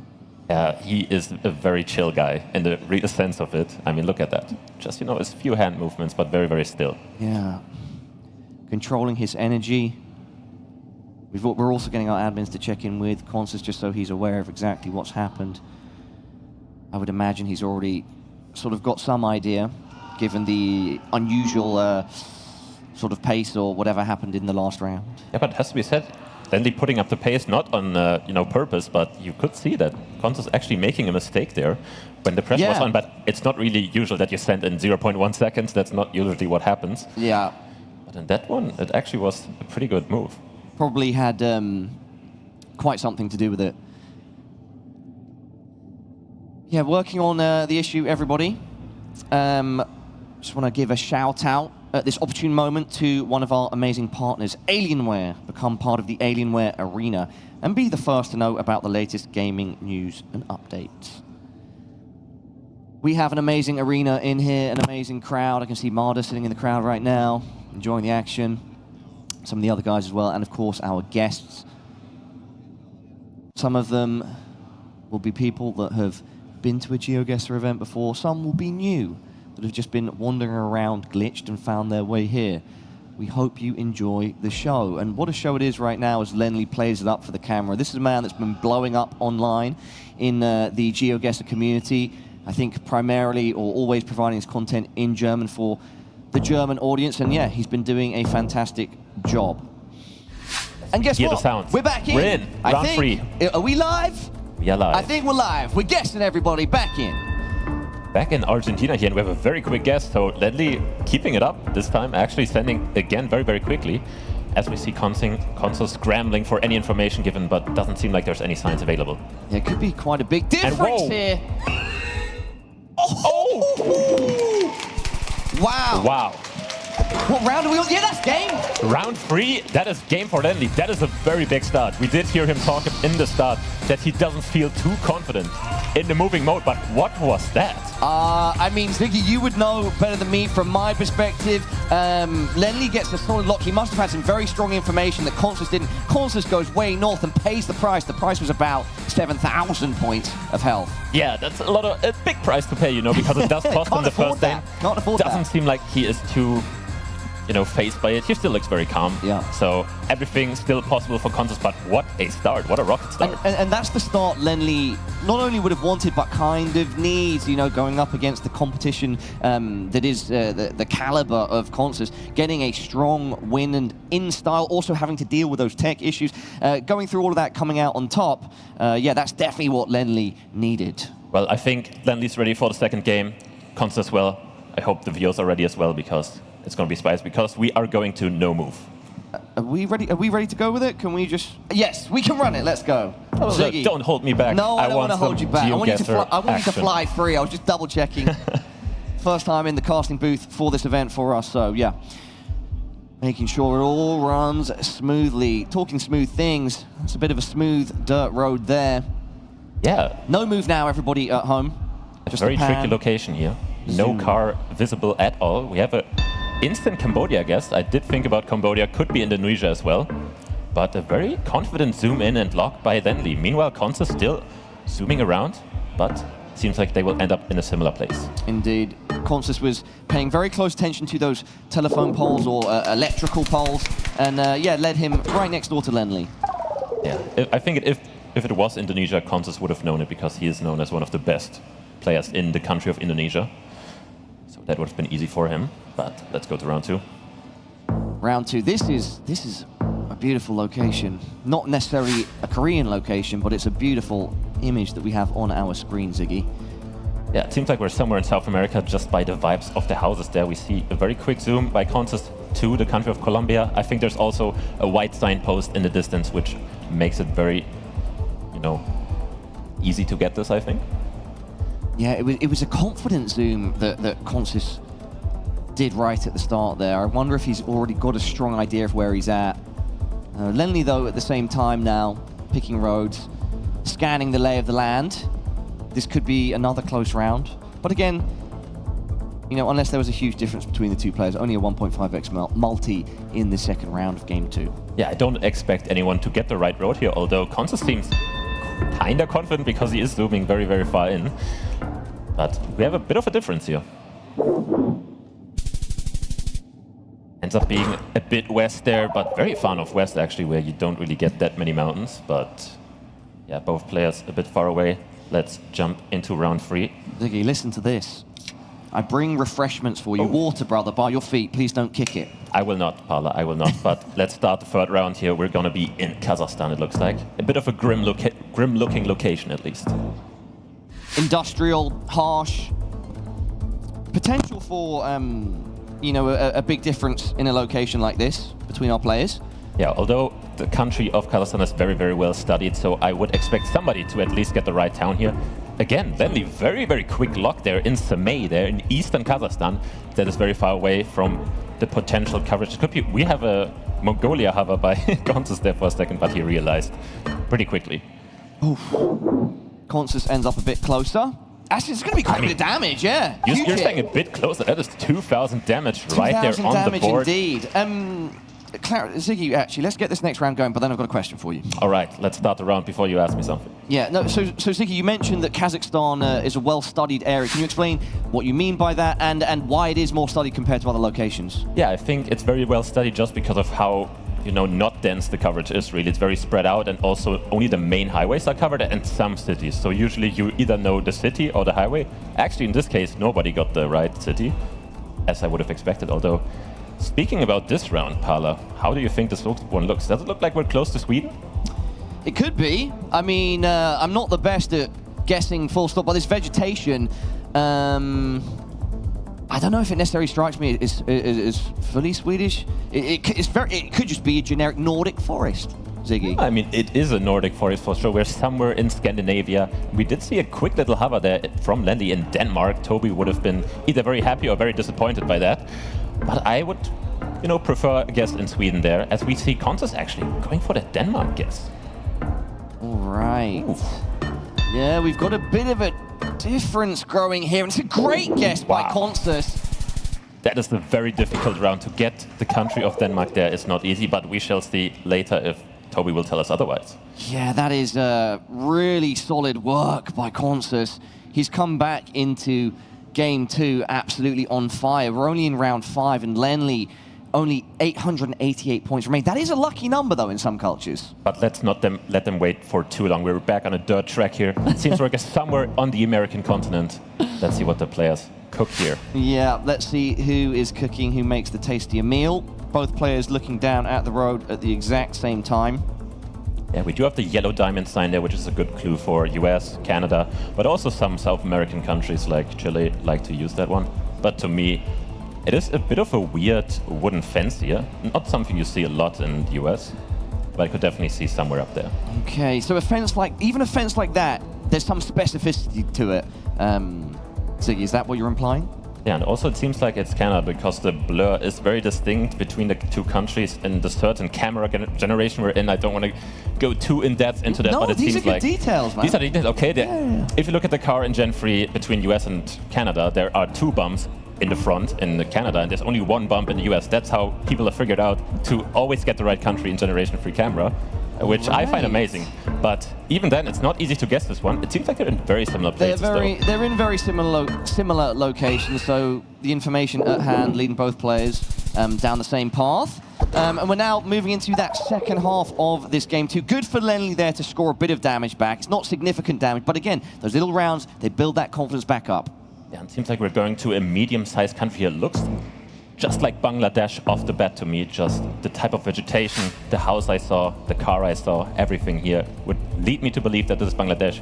We see a quick zoom by Consus. Yeah, Consus agrees, Ziggy. Lenley yet to open his map, taking a bit of time to study the surroundings further, but then also honing in on Bangladesh. The question is, though, which area are our players going to pick? Yeah, Bangladesh actually a country which is surprisingly region guessable. Like you would think that it all kind of looks the same because it's all pretty flat.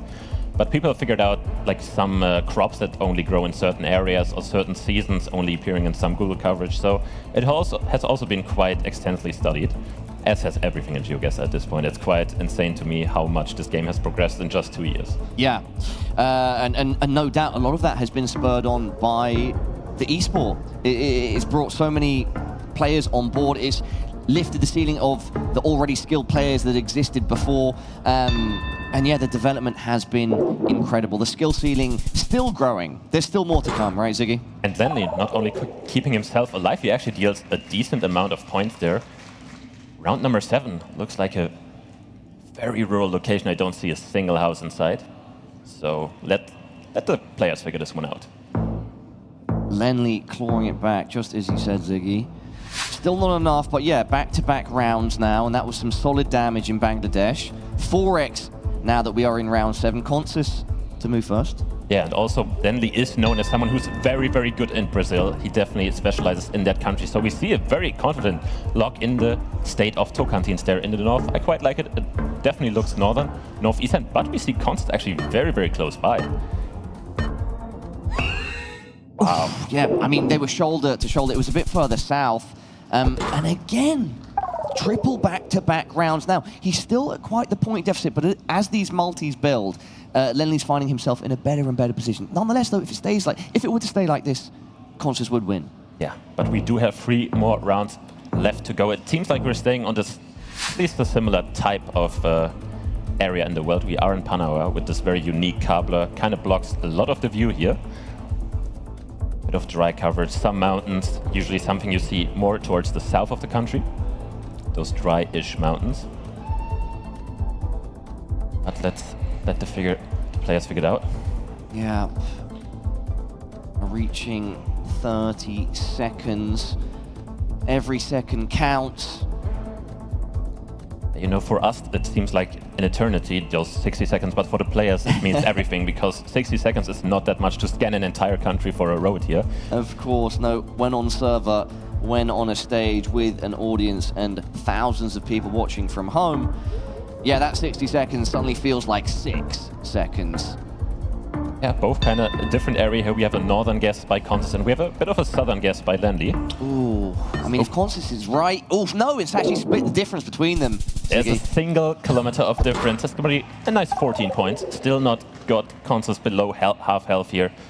Round number 9 is up for grabs. I think we're back in the US of A. Okay, I mean, a big enough country for Lenley to potentially score, but Consus, great in so many locations. He's just looking to stay consistent, stay close, and keep that lead. Yeah, I think there were some, minor mistakes from both players in this game, but nobody could really capitalize. They had the same idea in something like Brazil, and in the we saw in Panama, kind of equidistant guesses there. Meanwhile, the players scan these locations as best as they can and make their most educated guess. Some type of monument there in the distance. Yeah, we've got monuments, a lot of green. There's no real signage here. Lenley, though, it already seems as though he has some confidence. Yeah, he's between the East Coast and South, because some of the pines look like they could be the southern pines you find in the southern US, but some coastal areas on the East Coast, like Virginia, my home state of Delaware, use that. So, yeah, I can definitely see that there as well. Meanwhile, Consus kind of in the middle of those two. Oh, and Consus close. That could be enough. I think that's going to be game. It is.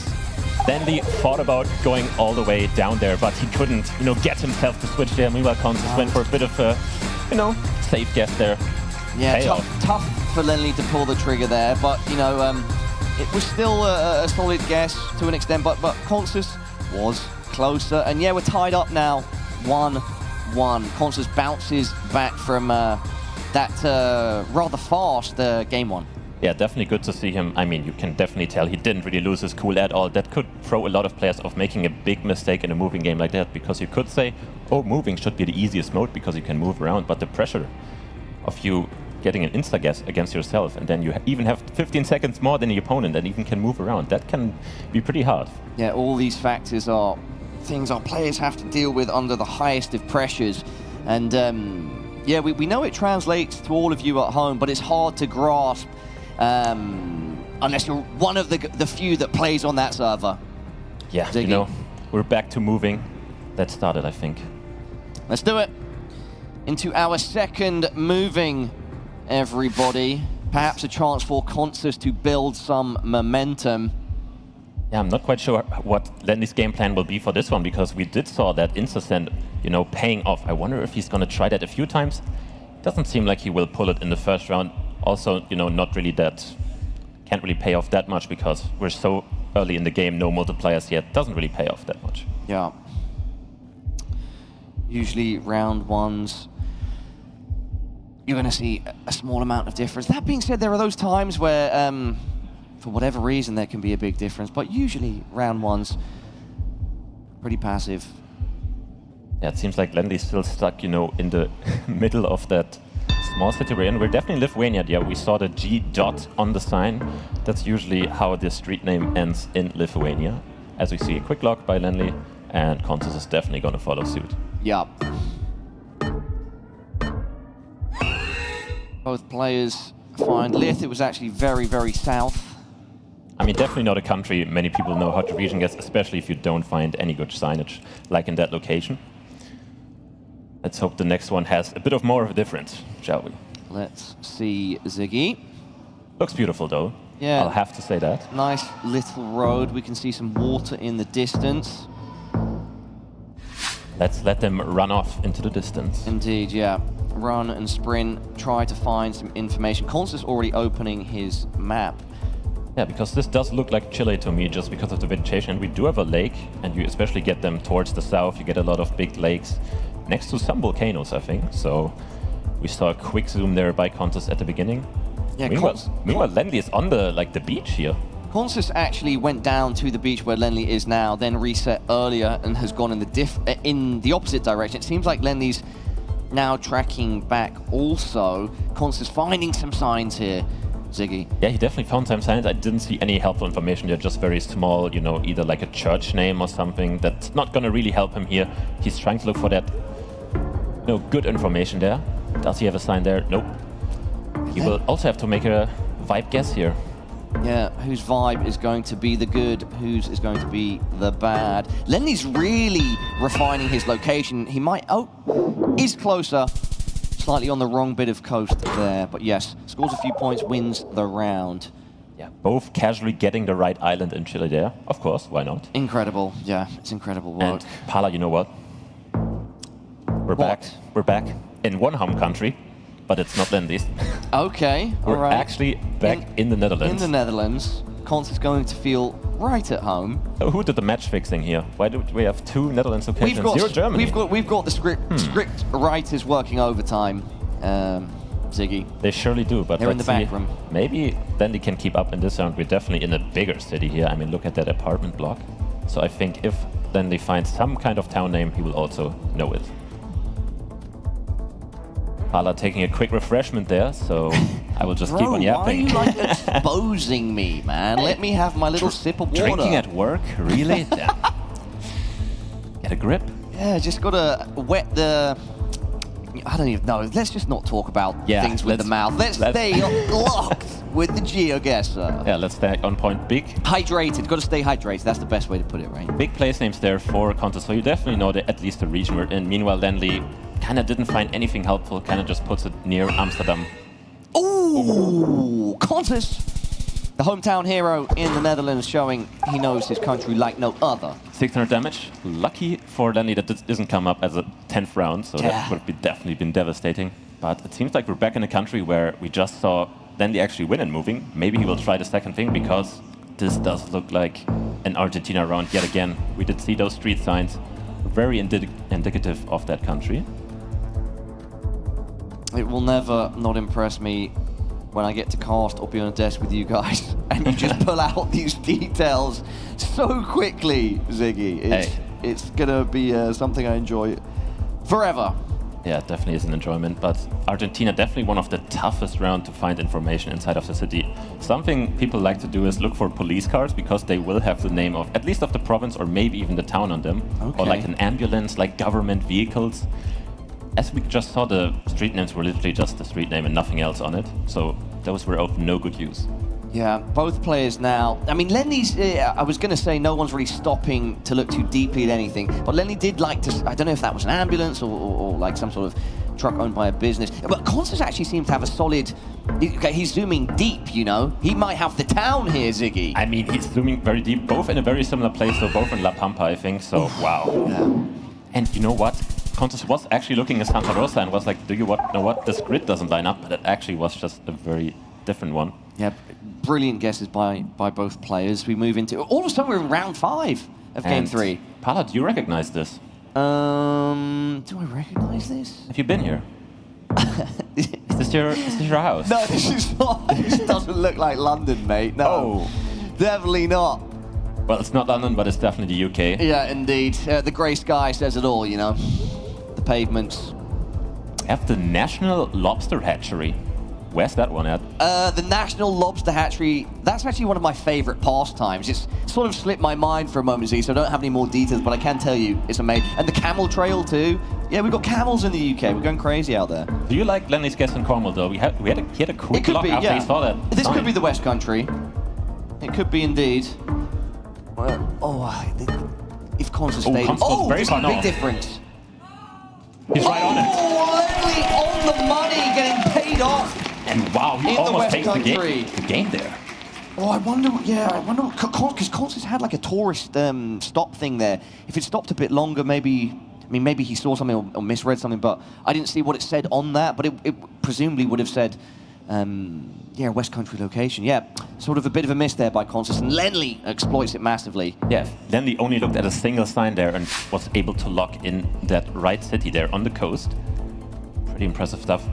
We do stay in the European continent, though. Seems like we're in an Italian town here, entering it. Let's see if you can find some information. Indeed. Constance with a lot to do now. Not many rounds to do it. Yeah, actually very interesting. It went opposite of what Lenley was expecting. He was expecting to be on the back foot in the moving, but so far it has been the opposite. It has been the opposite. Took that first one, and it looks like he could take the second. Of course, we've still got quick lock yet again by rounds to Lenley. play. he really feels confident today. Yeah, I like that. We were speaking on the desk, and also when we've been watching backstage, we would like to see some pace changes here and there. Oh, And a water hedge across the coast, and it's Lenley! Takes game number 3. That's gonna be a 2-1 with 2 match points for my German boy to go. Oh, it sounds like that bias is creeping in. No bias, no bias. I love it, Ziggy. Yeah, as you just said, 2 match points for Lenley. He could get it done 3-1, or we'll go to NMPZ. Hey, he might went into this game thinking, you know what, if I win, it is probably going to be on NMPZ, but he might take the game in the next no-move game. We'll see. Yeah, this is very exciting. And let's be clear. No, I mean, Constance is looking good, but there have been a couple of errors that have cost him dearly. Yeah, it just seems like Lenley is just locked in, looking at the exact right signs in those rounds. I mean, he didn't move in the UK round at all. He looked at the sign at spawn, National Lobster Hatchery, and just locked it in. Shout out the National Lobster Hatchery 1 time. Not 1 time, 2 times. No, you know what? 3 times. Let's shout it out. Yeah. 3 times. How much did they pay you though? Oh, I wish. That's like my favorite thing. No, let's forget the lobsters, guys. We've got better things to think about than shellfish in the sea. Let's get into our second no move. Everything on the line for Consus. What a nice view in the very first location there. Let's hop in. Let's hop right in. Ooh, a Turkish flag there. Gelitris, I can hear him screaming. He is screaming the town name right now. Yeah. Wait, I can hear him, I think, from over there. Yeah, literally. He's going crazy, that guy. The thing is, now I'm very, very scared of making any callouts, because if I'm wrong, Jedlo is gonna punch me. So I'm not gonna say anything. This looks southeastern to me. That's all I'm gonna say. Yeah, Gelitris is super mean, man. He is.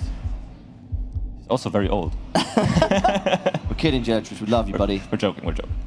Love you. But yeah, we've seen a Turkish flag. We had a very quick zoom in by both players, kind of in the very same area. That's brought Lenley slightly outside of Antalya. Meanwhile, Consus' screen is locked in on the country of the city of Mersin. And Consus actually going further east. I do like it because we do have some flat roofs. You get even more towards the east. All time being spent, clock running down. It's actually much further south. Well, not much further, but a reasonable bit further south. Yeah, we were in the Hatay province there. Usually what you get there, and that's probably why no player went there, usually have, you know, how do you call them? Different water tanks. They're like square, and they were round in the round we just had. So yeah. That's usually how the players get it, round 2. I think that's an astute observation, because our players were spending a lot of time looking at the water tanks. Yeah, they're very, very helpful in that country. In the West, or in the European part, you don't really get any water tanks at all. Then you get like T-shaped water tanks in the south, and in the very far east, you get like ball-shaped ones. So it's a very cool niche. Not very niche anymore. It used to be niche, but now everyone knows every single meta. So not any niche anymore, but let's focus on this round, shall we? Because they have been looking around. Nobody has opened the map yet. No, not yet, and we are at the midpoint of Game 4. Sorry, round 2 of Game 4. Yeah, it looks like we're outside some kind of stadium here. It looks like a football stadium. A stadium, some sort of football pitch, training pitch. Lenley going to Singapore? Singapore? Yeah. I mean, it would be a very interesting round for Singapore, because it's very urbanized, and we have some kind of like rural location here. 10 seconds left, and Consus, we don't have any inclination of where he's going. Oh, Malaysia! Malaysia, close by, so we'll not see the game, but oh, he's thinking about switching to... And he does switch. It's a very good guess by Lenley. That could have been, you know, there could have been some more points there if Consus had stayed. Not a massive difference, but yeah, avoids losing more than needed.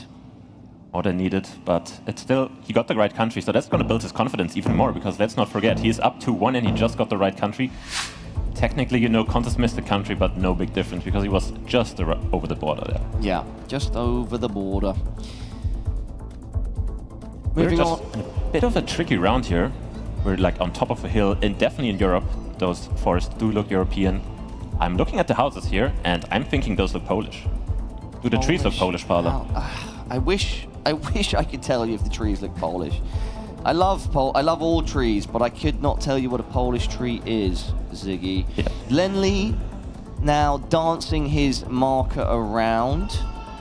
Again, it's funny, these earlier rounds, I always feel that the time goes down these rounds usually, most of the time of the round is spent, and then the pace sort of picks up. I could be wrong in saying that, but these early rounds, they're much more measured and steady. Yeah, it seems like both will end up in Czechoslovakia at least, but both in a different country here. One picks Slovakia, one picks Czechia. It's actually going to be right in between them. A bit closer for Lenley there, but no biggie. Yeah, right in the middle, but yeah, as you said, Lenley closer. Nothing of significance right now. Barely 50 points, over 50 points separating the two. What are we looking at here, Ziggy? Possibly another Argentina. Or Peru. We do have the black card there at the very start there, as you can see on both people's screen, kind of seeing that instantly, and we do see a quick zoom in by Consus. Yeah, that looked confident by Consus. He goes back to look for more info. Now, yeah, he is really refining his location. Lenley yet to open his map. Now does, I think, in similar region. Pretty similar regions. Definitely Argentina, one of the hardest places to get when it comes to the western part, because it's all mountainous, and you're trying to use vegetation to, you know, clear up the round. But I mean, is that looks like quite a difference now? Oh, that now. I'm unsure when that opened up, but that's a large difference. 2.5x. Could be big points here. Oh. Could get even bigger.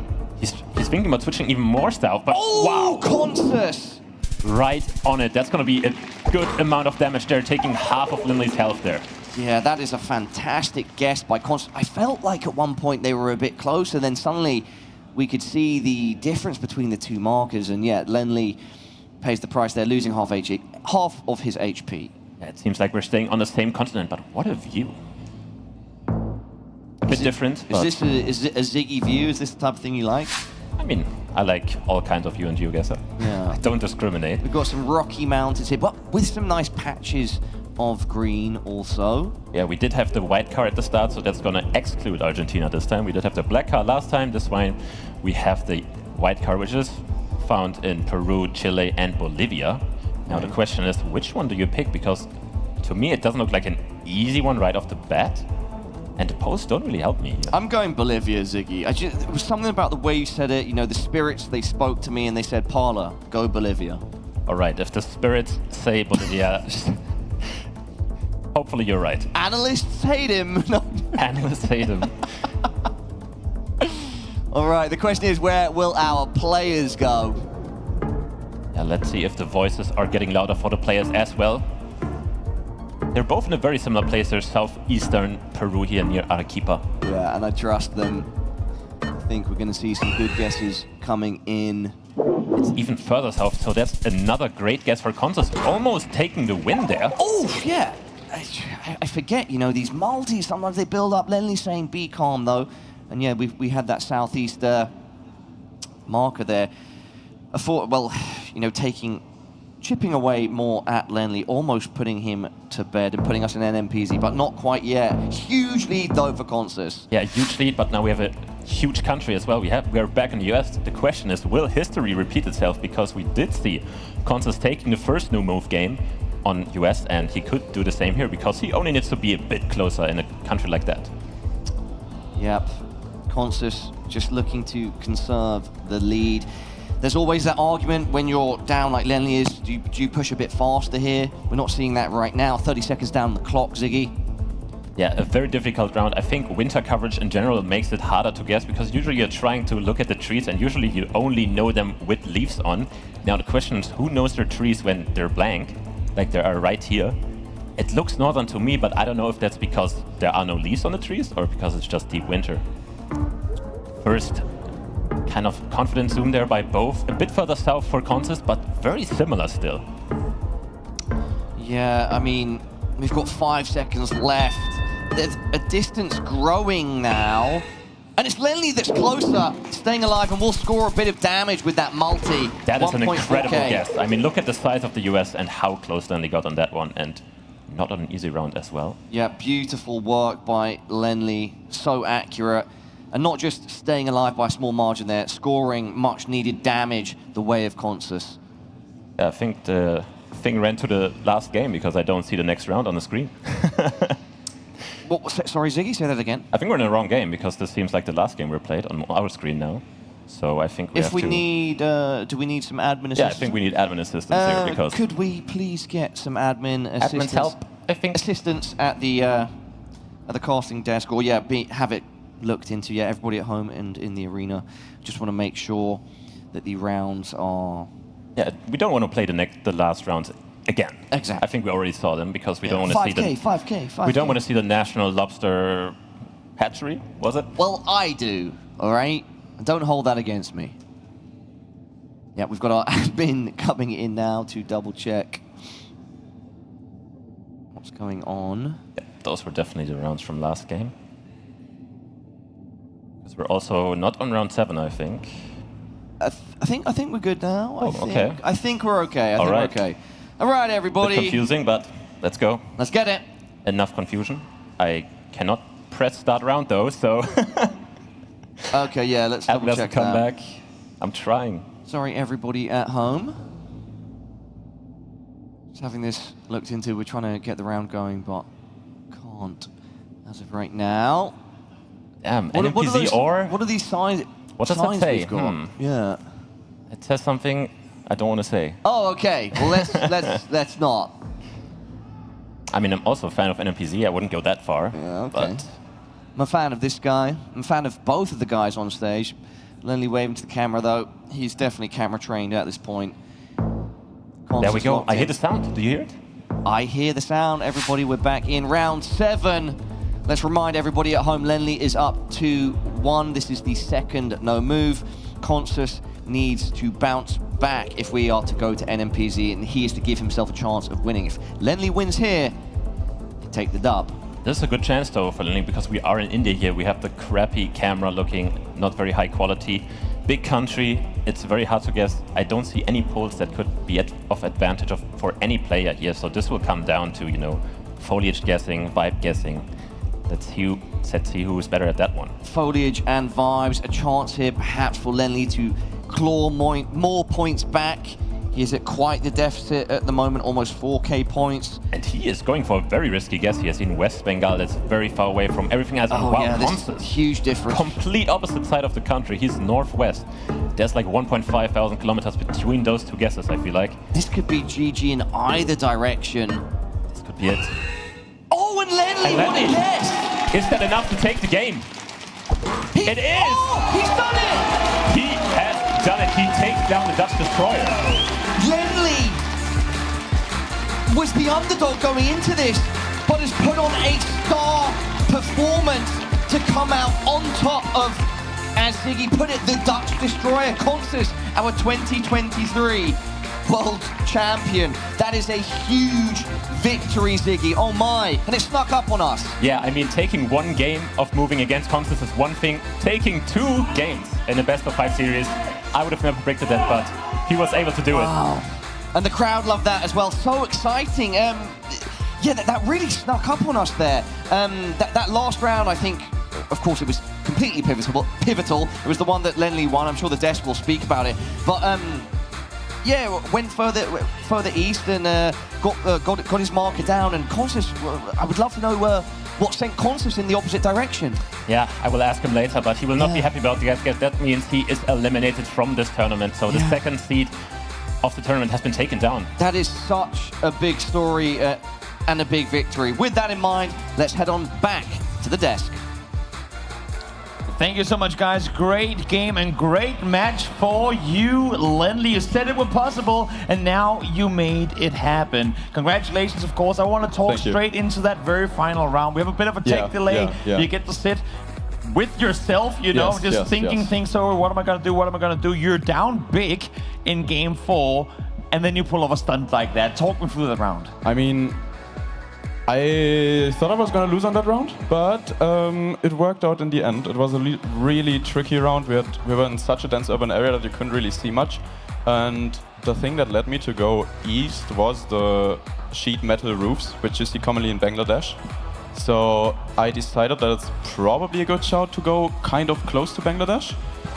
And I even hedged it west, and I was like, if this costs me the game now, I'm going to cry, but I didn't. So we are here, and yeah. So far, I'm so good. Happy. Yeah. So far, so good. I want to take you back now to the very beginning of the game, where I feel like that's where your momentum got going. I thought for a second you were going to flip off the stage because you rolled so far back on your chair, and that Argentina plunk talk me through. I mean, the round that won you the first game. Talk me through that. Was it just a vibe, or what were you thinking when you got that round? No, I mean, I was. One thing that I did wrong in moving a lot of the time was to only move and don't look at my surroundings at spawn. And like, I spawned into the location. I looked around. I had this like specific car and copyright and 2025 copyright. I'm very good at. I mapped all of that out in basically the whole world. So it's new coverage that Google drove this year.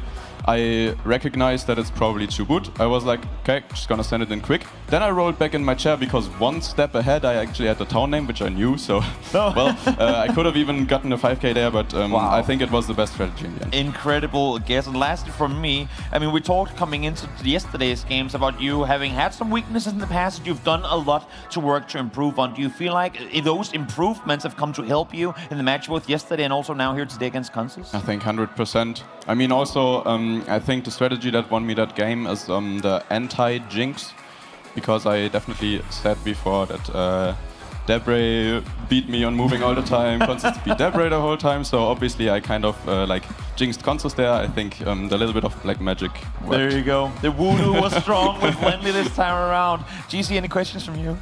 You had another couple of really good moments in the second moving game. You had a nice Cornwall round, you had a nice Sardinia round. Anything there you wanted to speak about? Oh man, like if I actually, on that Sardinia round, I want to speak about the Sardinia round because I had this sign that had Palau and Olbia on it.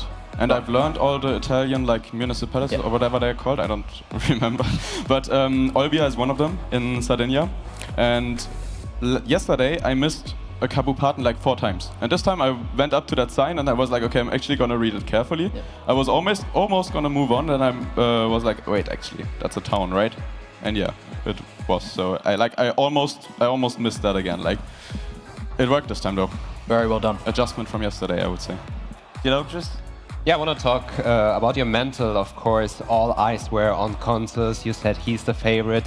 And did that help you to be a bit more calm and collective, as knowing you are the underdog in this matchup? Did it help you mentally? Yes, I think I felt a lot less pressure than yesterday against Harrier. A lot less, because not a lot of people expected it, except for MK, shout out. He predicted it in his prediction video, so there we go.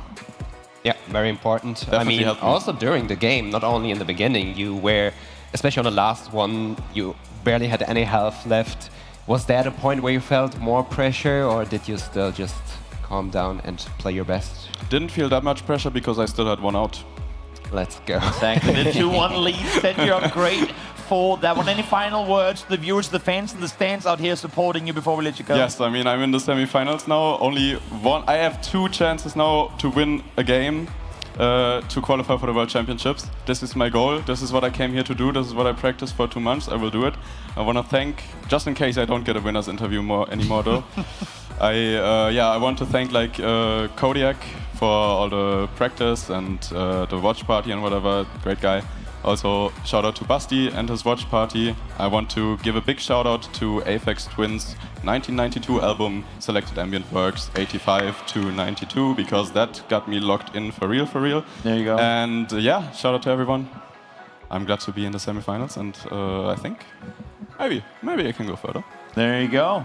Congratulations on a great run so far. You've taken out fierce competition, but of course there's more for you to come. So we'll let you get the headset off, get back in the back room, chill out, get ready for the match to come, because there's fierce competition waiting ahead as we take a look at the bracket here. Lenley out victorious against Kunsters, and now he's going to be going up against the winner of Debr versus Pan, which is the game we're going to get into in just a short moment. Let's talk about that for a brief moment though. GC, should Lenley go up against, I mean, we know he's now through. Who do you see him having better odds going up against Debr or Pan? I think he has better odds against Pan. I think Lenley is stronger in moving than Pan is.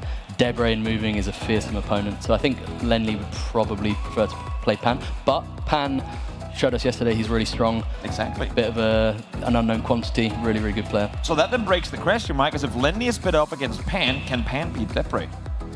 Yeah, I mean, I wanted to say that Pan actually has a very similar playstyle to Lenley. But using this playstyle, Lenley managed to beat Consus. So therefore, Pan has a very good chance, I would say. Definitely does. We'll see if that's going to work out for them or not. But that's going to be after this break. So stick around and we'll see you again in just a few.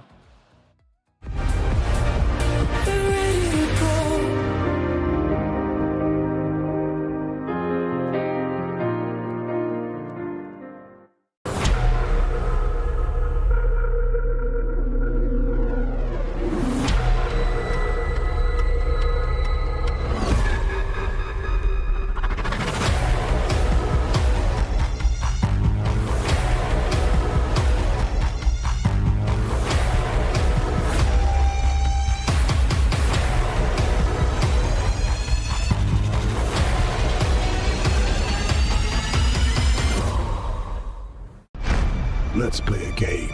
I'll hide, you seek. Unconfirmed sightings of the GX man have been reported all over the world. My VPN means I can be in multiple places at once. I can mod my look at the click of a button. I'll block any ads attempting to promote the manhunt. Your time starts now. Play the GX manhunt at GeoGuessr. Find me and get a reward. Sheba is committed to responsibly sourced fish and supports coral reef restoration.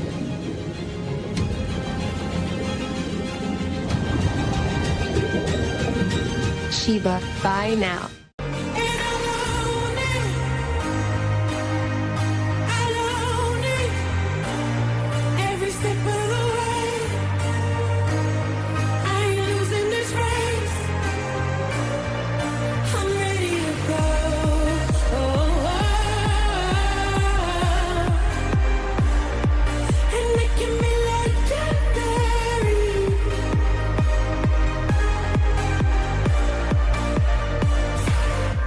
The return of Area 51, Alienware's highest performance desktop yet, equipped with powerful Intel Core Ultra processors.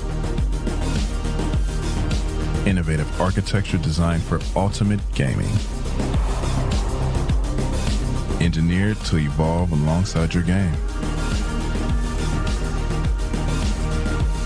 Encounter the legendary Area 51 at Alienware.com.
takes up my time.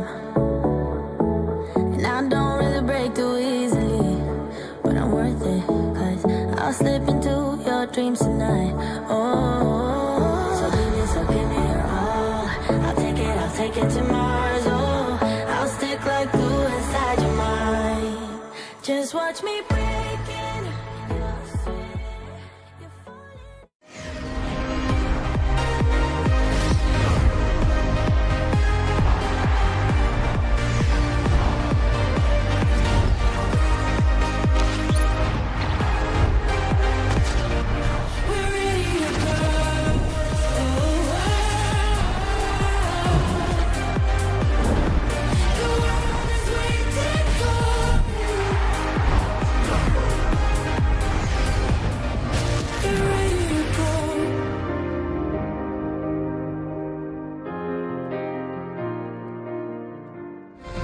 Lenley takes down one of the titans of GeoGuessr, and now we go over to Debr versus Pan to see if Pan can do something similar in dismantling this Hungarian powerhouse of a player in Debr. One of the best out there, but still a player that has yet to claim the EMEA trophy as well. It's going to be exciting to see whether they can bring it home, or whether he can bring it home or not.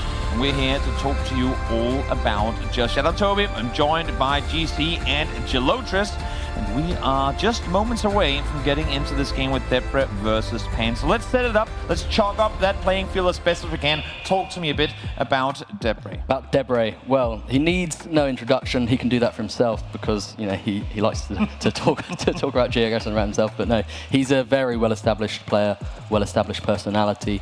He's been around for years and years. I think I first came across him about 7 years ago, and he's still going strong. He's known for exploring obscure areas that nobody's ventured into before. So he's learned things like US counties and Brazilian municipalities that people don't really go anywhere near. So yeah, always exciting to see what he's going to bring to the table in a competition. And you know what? Who better to hear from than Debr himself? Let's get a listen in on these two players and see what they have to say coming into this matchup. I feel like Pan is more of a wild card. I don't really know what to expect from him. In no move and an MPZ, he's really scary, but I don't know how good his moving is gonna be. I'm feeling kind of relaxed. I've not really played much moving recently, but hopefully against him it'll be fine. I assume that he did practice, you know, as much as you would expect, but whether that was a success or not, I have no idea. So this could just kind of depend on like how much he's improved in the past 2 months. He's obviously a very strong moving player. I don't really expect much facing Debr on moving. I feel like he will probably play very well. You know, I've had some performances where sometimes due to my own fault, sometimes due to external factors, I just wasn't able to, you know, get the position that I felt like people expected me to get. You know, it would be a nice vindication to finally prove to people that I can in fact perform in a real life setting.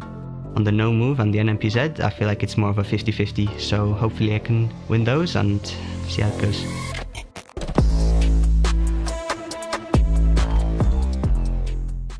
Two very capable players about to take to the stage and play the last quarterfinal of the EMEA Major. We heard it from them here as well. Pan not thinking too much of himself in the moving game. What are you liking with his odds in the moving game coming up against Debr here, Gelotris? Yeah, I mean, about Debr we can talk a lot. I mean, he has, as GC already said, been in the community for a very, very long time. However, Pan has only made himself a name just recently in the World League, I would say. Before that, I mean, very close in the community, you knew he does exist, he's out there, he's a good player, but the World League is the very first time where he made himself a name, and he did surprise a lot of people. No one was expecting him to be this good. Does that maybe make it harder for a guy like Debr to not know exactly what he's going up against when facing him? Yeah, I mean, that's literally what Debr also said in the interview, Exactly. and that's also what I thought. Not knowing a lot about someone can be scary because you don't know what their strengths are. We do assume, and he's saying it himself, that moving isn't his strong suit, but if you don't know him too well, he can pull something off. And you know what? If we don't know too much about this man, who better than try and fetch some of the info out of him than Parla, because he's on the stage with the players ready to get the pre-game interview. That's absolutely right, Toby, down on the floor with Pan and Debr. Pan, great performance yesterday. Are you as prepared as possible to square off against Debr? Yes, today I feel a lot more confident because all my nerves are gone from the first game. So yeah, I hope I play very well today. Debr, you've been waiting here in this part of the bracket. Same question to you. How has preparation been? Are you as prepared as possible? Yes. Thanks, buddy. Really appreciate that. Pan, any final words that you'd like to say to your opponent before I let you go? Good luck, bro. And when the mic's under your mouth. Debr, anything from you to Pan? Yes, good luck to you too. Thanks. All right, everybody, let's get hyped for Pan and Debr. The Yap Master, a man of few words when the game is on the line. He has a lot to prove. He's never made it that far in the tournament before, and he wants to go all the way, and he has the skill set to do so as well. So let's talk a bit more about Debr. I'll start with you, GC. We went over a bit of his strengths, but what really is it that makes Debr as good of a player as he is? He's just so experienced. He's seen everything, difficult locations. He can actually find quite easy sometimes. Information, he's got it all. He knows things nobody else knows, so you just never know in any given round when he's going to hurt you. Anything to add, Gelotris? Yeah, I would say it's kind of similar for Pan, where he just proved it yesterday, can strike on very, very difficult locations. I mean, we had that Iceland location.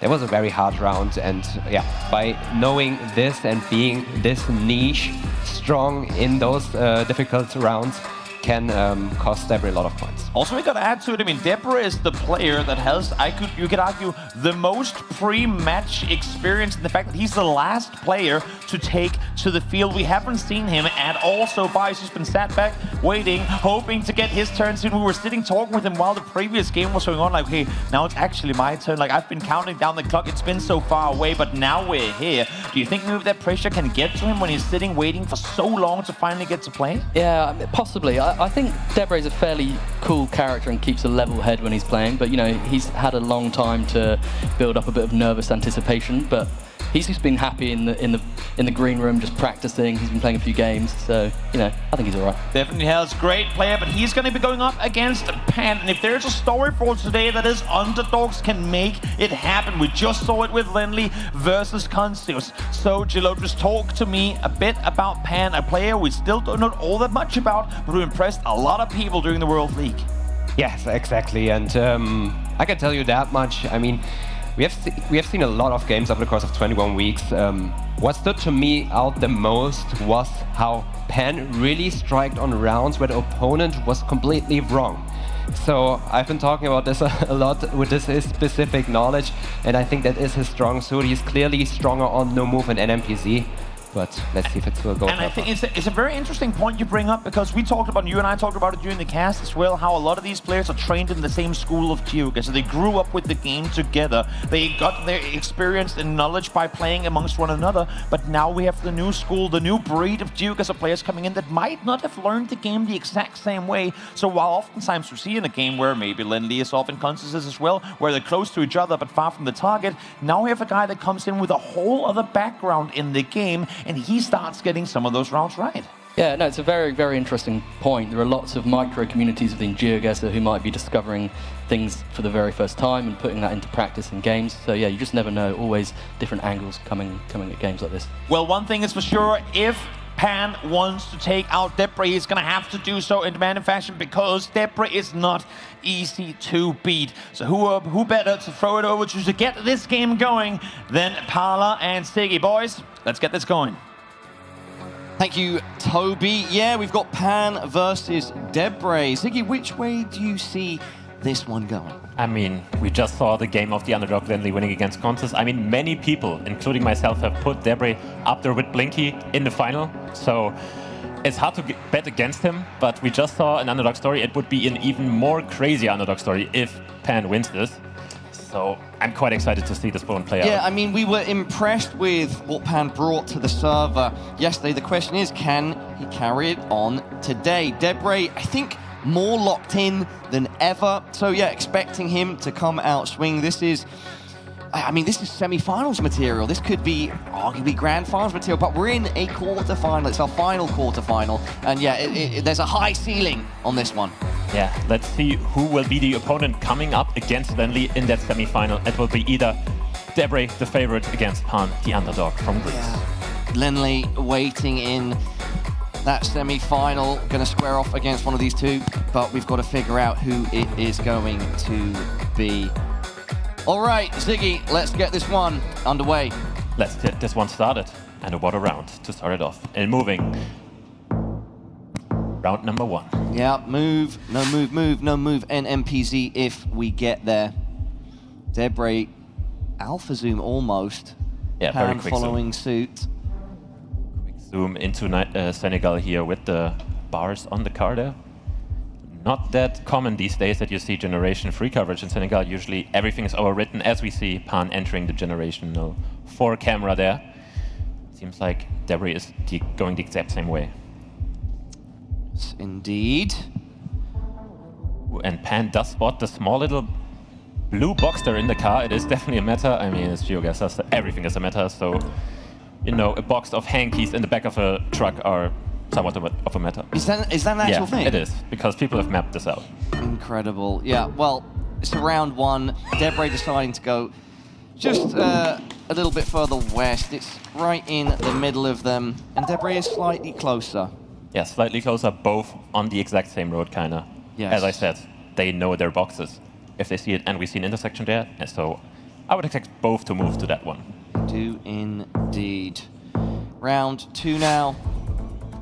Multis will begin to build. Different country, different continent here. We're gonna be in Brazil with that language. We do see Portuguese. Debr's seen that blue sign and gone very fast there, placed his marker down. Perhaps already has a solid idea of the general area. I'm so confused how he knew that. It said Caceres. Look at that, and he locks it in. That's got to be 100% confidence. Pan, you're now on the back foot, buddy. You got to scramble, you got to run. Actually quite close. Yeah, he has a very good sign. He has a sign to the border of Bolivia and Brazil, actually. So that is the best sign you can get, really. What a reaction. That is incredible. It's actually just a bit further northwest, but again, great job by both players. Again, both on the exact same road. So you know what? Let's not wait any longer. Let's go into round 3.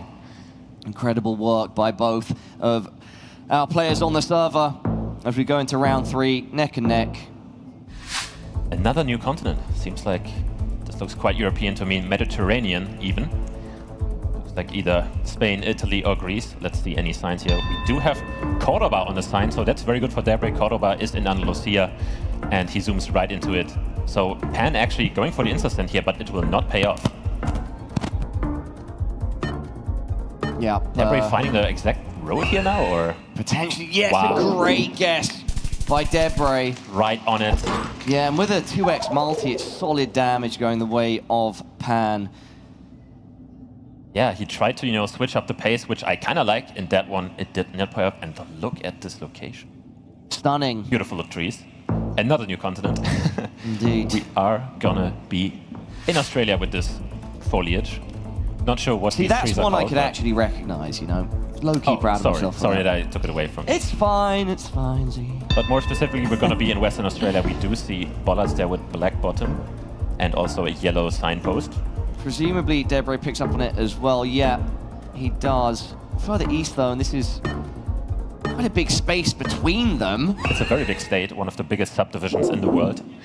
And Pan there, scoring some solid damage back in the direction of Debr. We are almost neck and neck once again, Ziggy. Back and forth action in game 1 of quarterfinal 4. And we're really going all over the world because we are in India this time. Let's see if the players can figure out what kind of, you know, language they find along the road. Seems like there's a sign right at the spawn. Looked like it was bilingual though. Debr taking a look at the advertisements outside of that shop, that building. But, oh, I've missed it. Pan locking in first. Did Pan get some details there? Not entirely clear, but it makes Debr have to rush, have to move. Yeah, he saw the pole, though, that's only found in Telangana and Andhra Pradesh. And so he took his chances going Telangana, and seems like he was very, very close. Solid guesses by both players. Yeah, that was very solid. I mean, both ending up so close in a vast country like India is no joke. Here we are in round 6. Can take a little preview there, Ziggy. Nice location, lush, very green, very vibrant. Yeah, and what a nice pole if they turn around, which will give us the country of France here. Now, France, one of the countries where finding a phone number is so good because they are so regional. And I imagine both players will exactly know where this location is if they get to find one.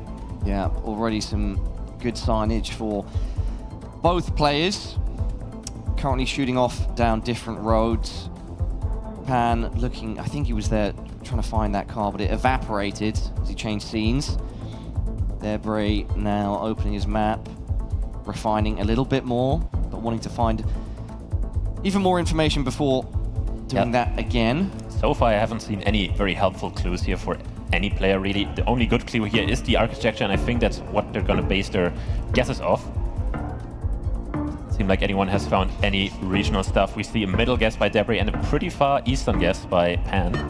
So a bit of a difference, although no, they're actually pretty close to each other.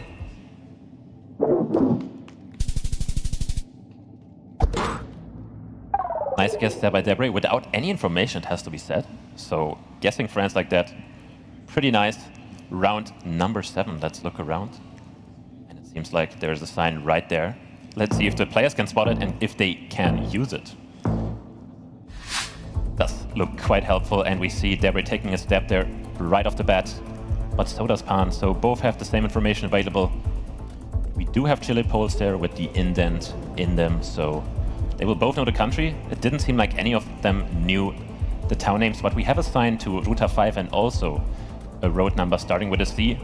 Fun fact, the road numbering in Chile goes from A in the north to, I think, at least X in the south. I don't know if there's Y and Z, but definitely goes kind of alphabetically down. Thank you, Ziggy, for all those details. We had to fiddle with my mic for a second. Yeah, I missed you. There. I was like, wait, yeah, where's Paolo? disappeared, but I'm back in the studio now. Hello.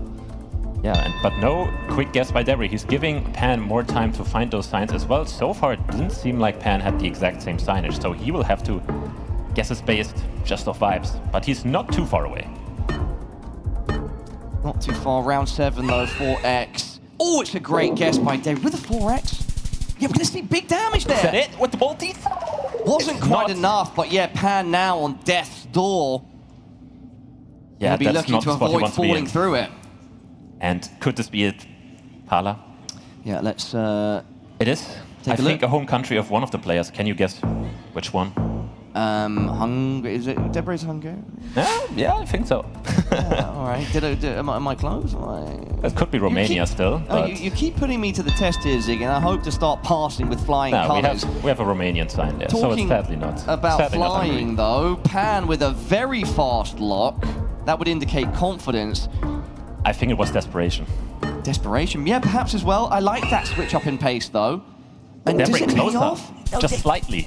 It could be enough. I don't think it will be, and he drops to 49 health points with 2 rounds left to go. Yeah, I said it could be enough, but it just wasn't. Pan holding on with 49 points. And this will be his penultimate chance to win this matchup, so let's go right into it. Seems like a very rural location. I'd love to see Pan try the same thing. Go quick. I think it will be good here because there's not a lot of stuff here. I think it looks a lot like Oklahoma with the red soil.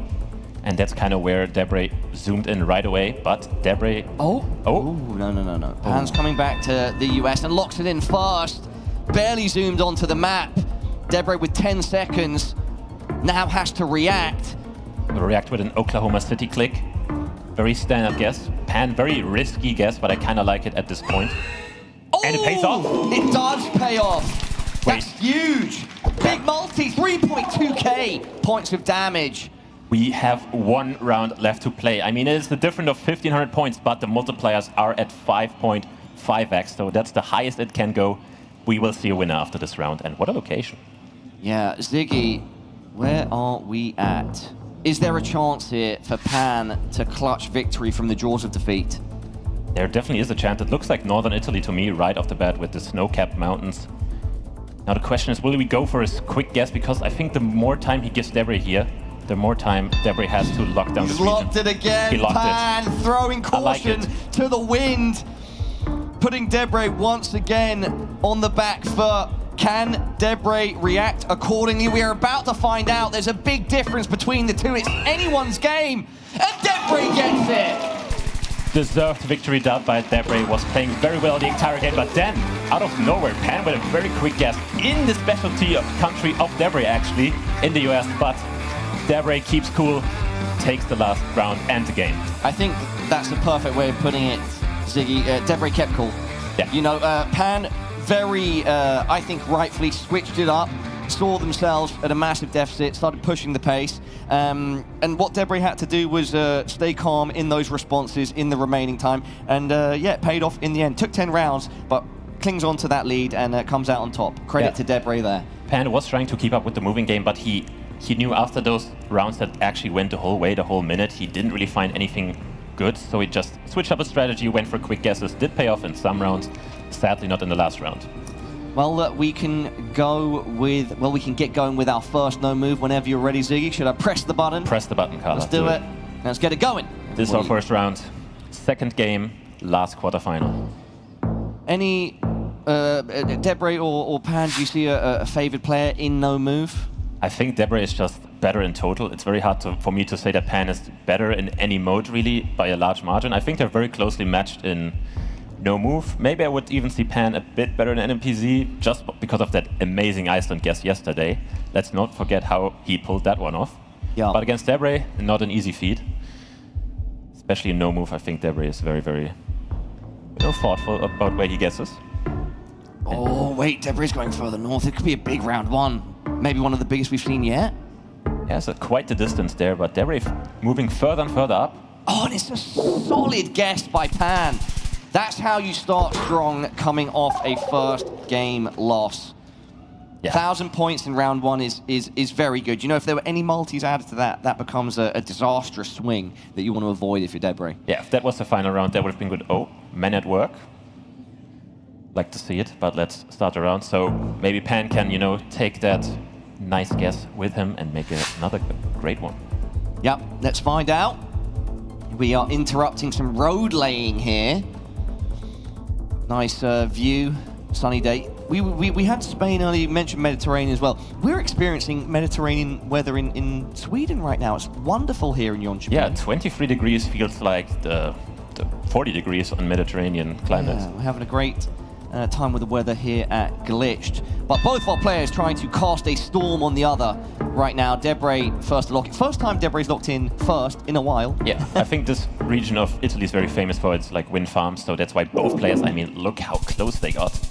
It's a very good meta for that region. So if you see a wind farm in Italy, it's probably going to be there. Farm the wind farm, one could say. And Pala, I don't want to, you know, press the button yet because look at the location. Oh, sorry. I thought that was your cue to me to push the button. No, the cue was that we are in Sweden. Oh, yes, we are. Everyone give it up for Sweden.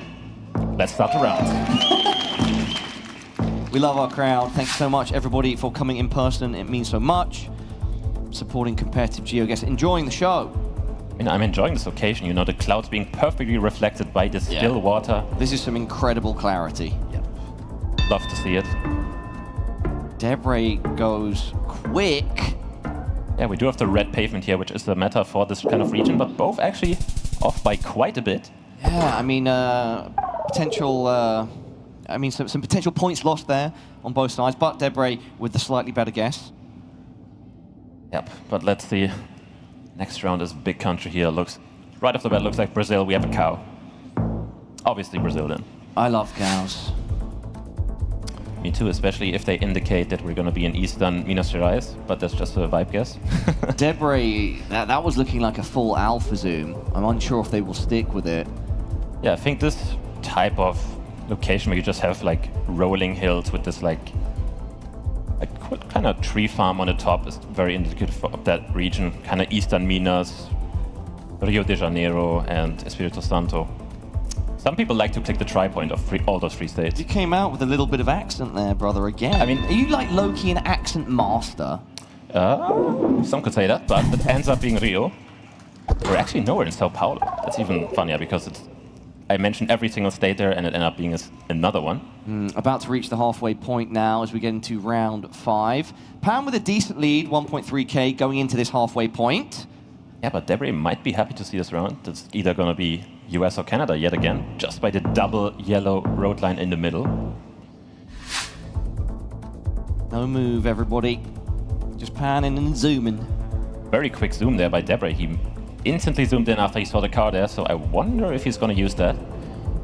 Yeah, looking at it once again. Pan opting to look further into the distance. Yeah, we do have some kind of crop here, so I would imagine Debr has maybe looked into maps of the US, like crop. But both in New York, funnily enough. Yeah. Not sure how you ever go New York here. I would not, but that's why I'm not playing. Well, let's see, Ziggy. Both players right now in similar regions. And they're not too far off. Debr slightly closer. With a multi, that'll be decent damage. Might even claw back the lead. Not quite, but... Not quite. We're now pretty much even Stevens once again. What a view just of the NMPZ here, but the players can look around and wow. Gorgeous. Look at that, let's start around. Let's give the players the opportunities to see that mountain again. Yeah, as well. Snow-capped mountains, valleys, this is what we love to see. One of the joys of playing GeoGuessr is not just the elite competition you can have, it's also just enjoying the world. Speaking of enjoying the world, Parla, where is this? Because this, can't tell what side of the border we are on. This almost looks like Italy, but the houses feel Austrian to me. Both very close to each other, I think, just in that panhandle of Austria. I mean, look at the map. That's like only 10 kilometers or 20 kilometers. It's going to be a very close round. Pan maybe looking for a 5K. Edges closer, wins the round, but it is further west in Nauders.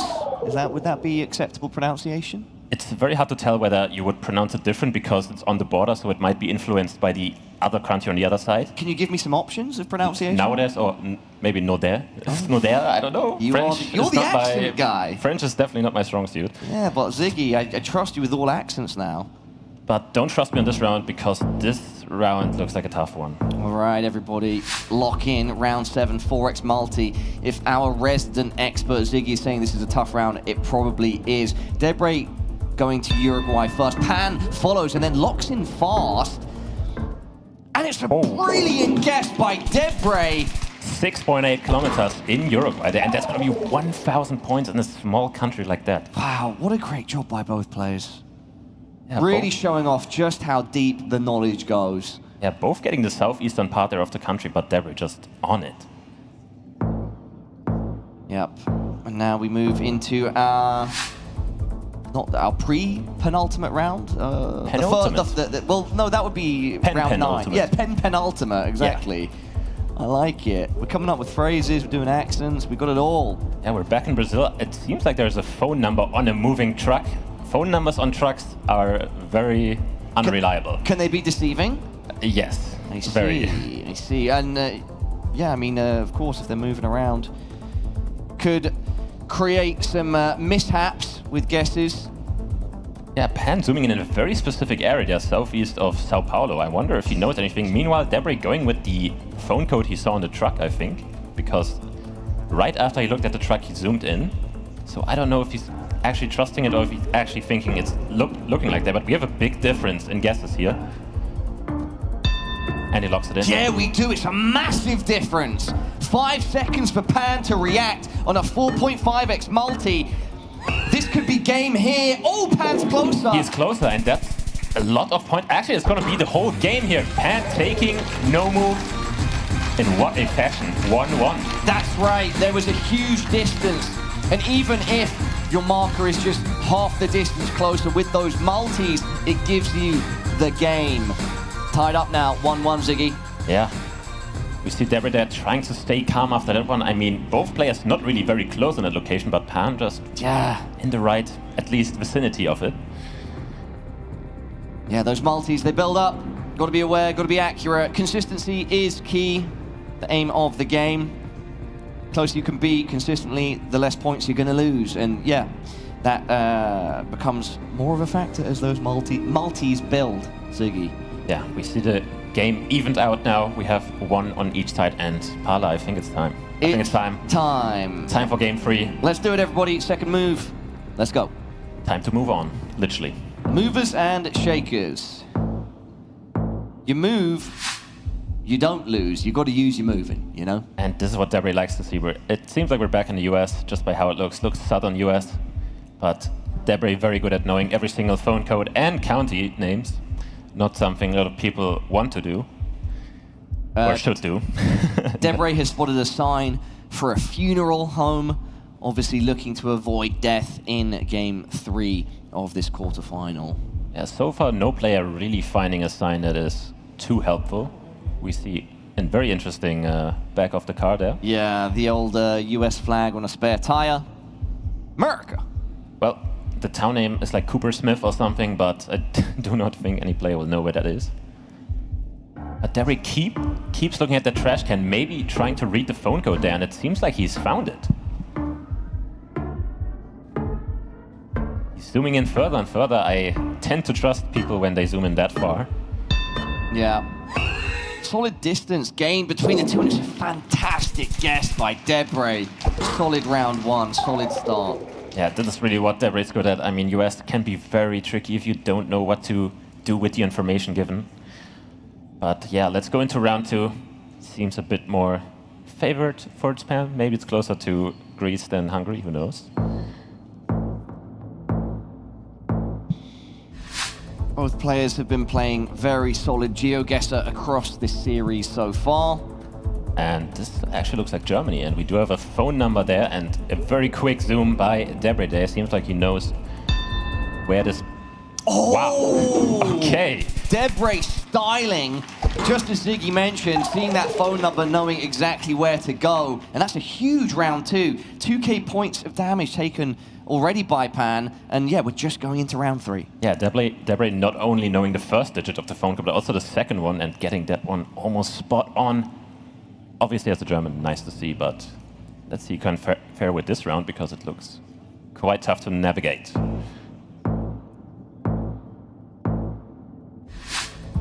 Round 3 now. Pan already lost 1/3 of his life. Yeah, definitely not the start he wanted, but I think he didn't expect to win the moving games at all. It seems like there is a city name for Debr, but it's not quite readable. Pan actually locking in, Ziggy. Yeah, maybe he was able to read it. I think they had a very similar sign, or maybe even the same one.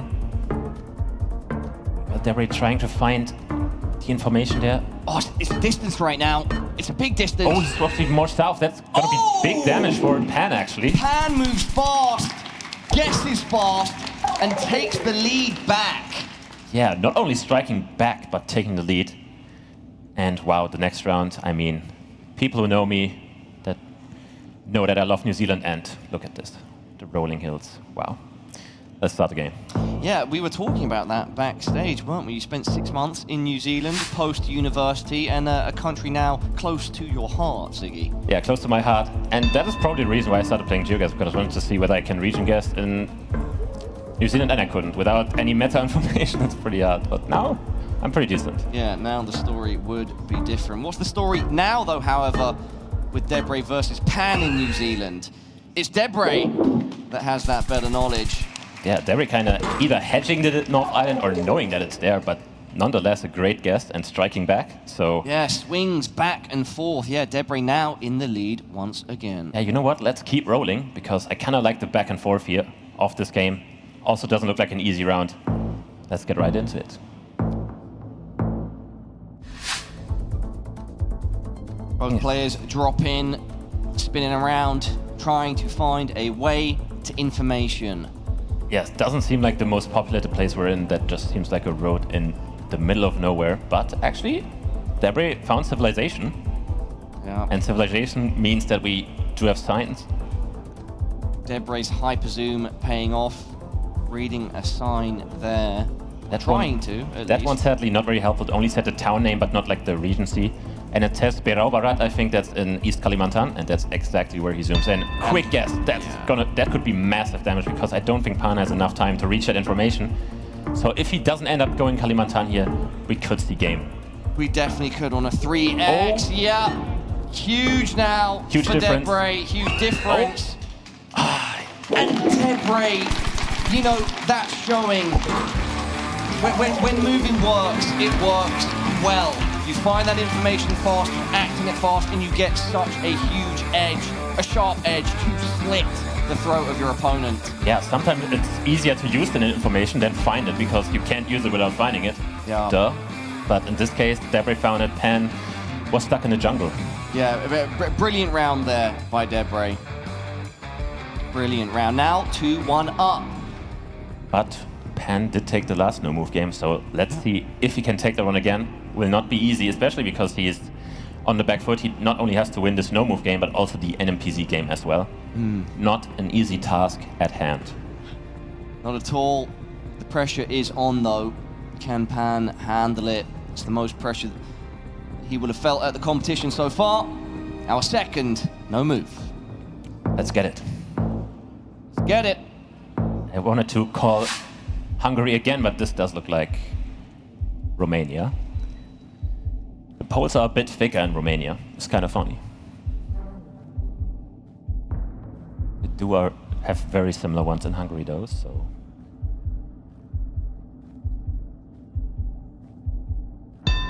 Round one. The pace slows down. Yeah, Pan actually very, very far west, so maybe he thinks it looks like Hungary, and it does look, I mean, look at that guess. What a risky guess, and it paid off. It's only round one again. Pan making some really good guesses in round one. Yeah, but he needs to make them further as well. And for people that know the game, is this the Tuba Mosque?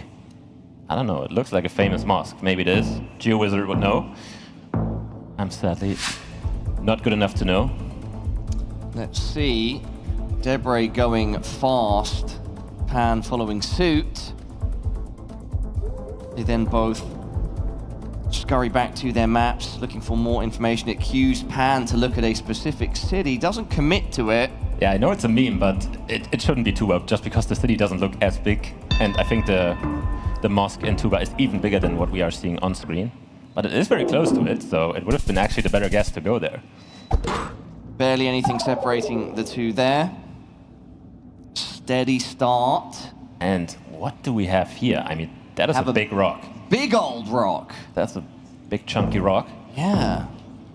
Don't even want to look around. I want to see it. I want to look at this rock. That looks like it could have fallen from the sky, Ziggy.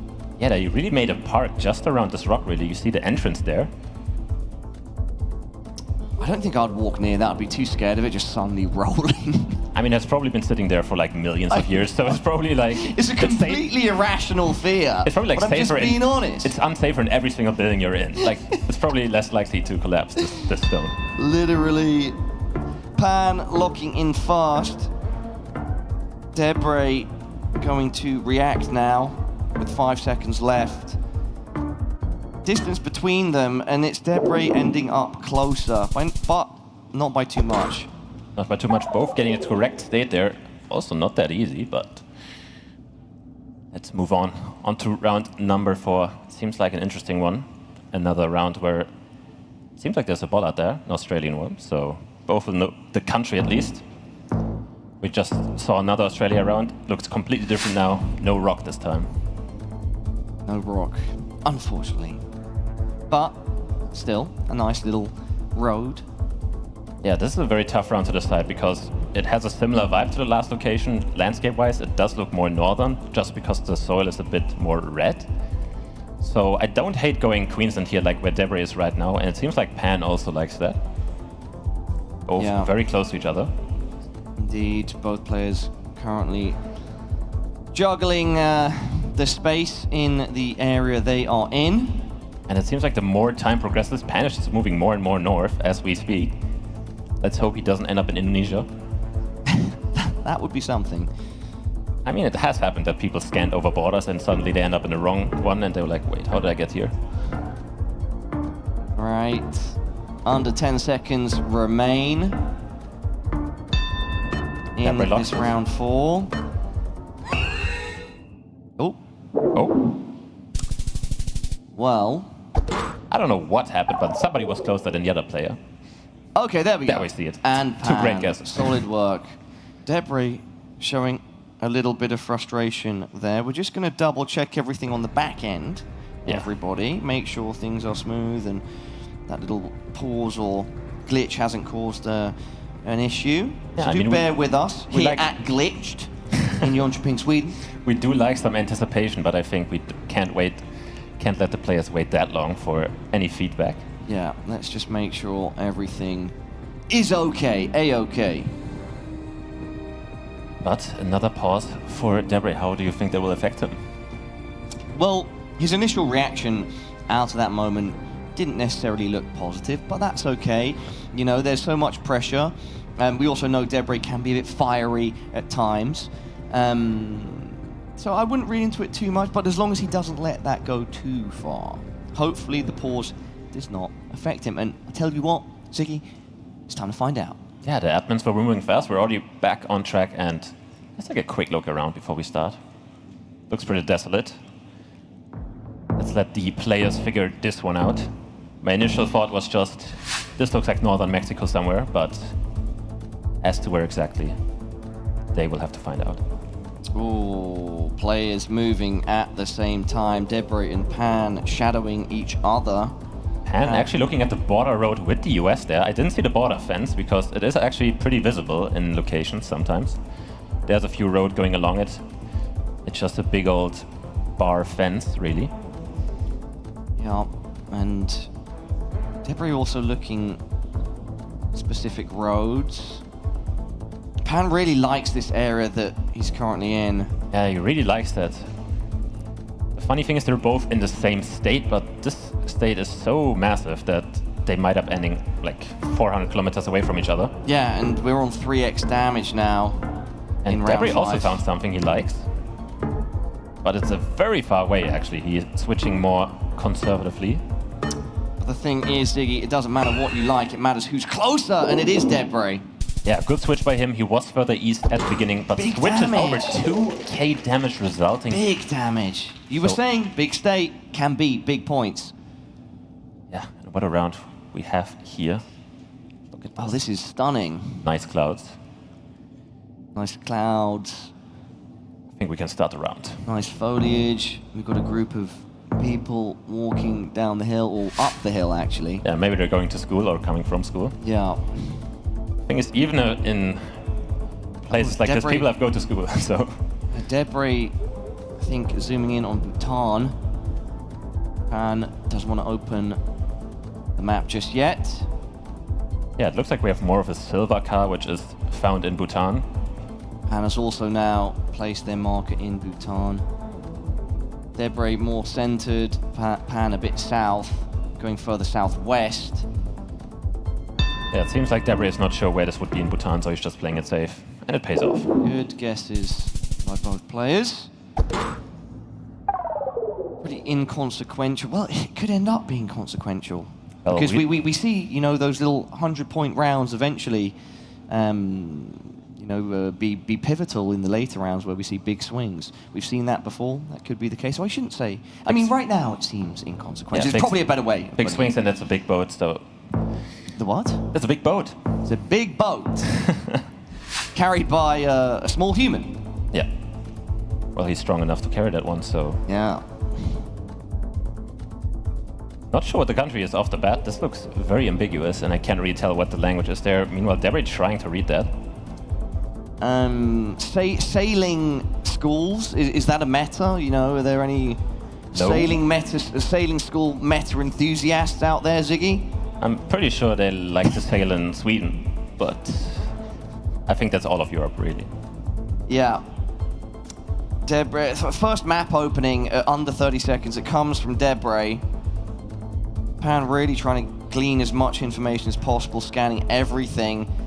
And it doesn't seem like both will end up in the same country, because we do have a Lithuania-Latvia guess by Debr, and Pan is currently looking at Poland, Denmark. There's a discrepancy here. You're absolutely right, Ziggy. A large one, and on 4x, we could see big points. Could we even see game? Could we see match? We're going to find out. Ooh! Oh! Are we in Russia? No, we're actually on the border. And that's going to be the game and the match for Debr. It is! Debr, you've done it! Game, set, and match.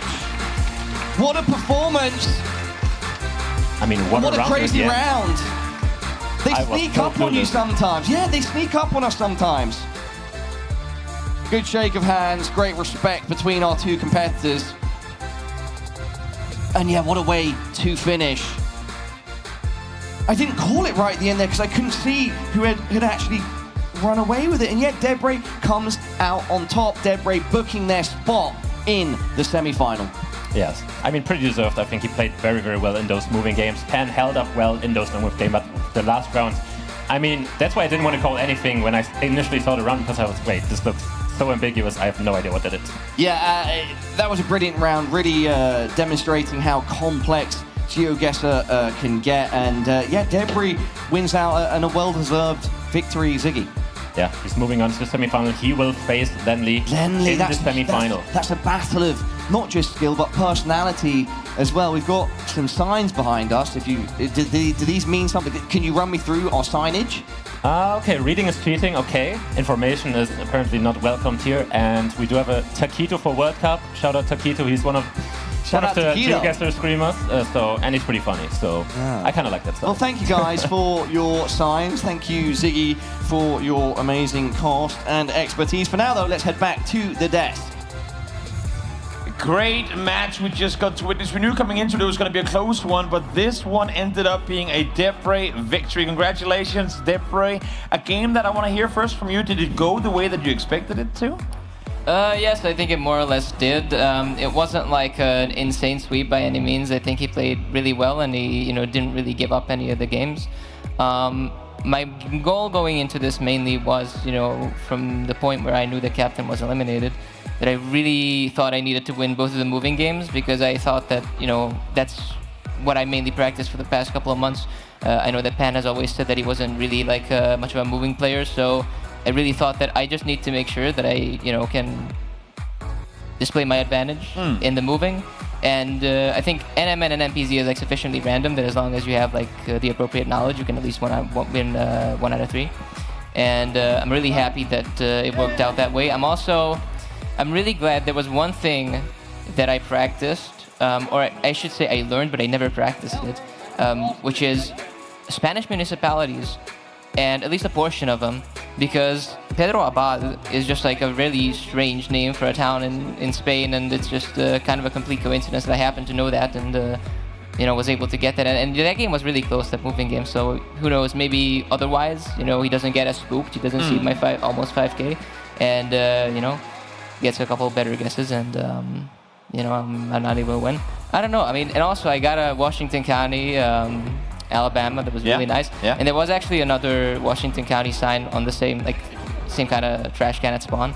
But I was just not sure what it said, and I didn't want to try to decipher it for 30 seconds. It felt like probably was going to be a waste of time. I'm glad I was going to be able to get it anyway. Sorry, I want to take your mind back to the beginning of this one, because I think a lot of people had you as the most likely to be winner of the matchup, but it didn't look like Pang made it easy for you at all. The first game goes all the way to round 10, and then we get the Italy round that has you come out victorious. Then round 2 goes all the way to round 8, that he comes out victorious. And was there any point in this game where you thought, oh no, maybe he can actually come and turn this one around and take it away from me, or did you feel confident throughout the entire match? I felt confident for about probably 95% of it. There was a point in the no move in the second no move, when he was leading. I think we both had a couple thousand points, but we both had been dealt a reasonable amount of damage.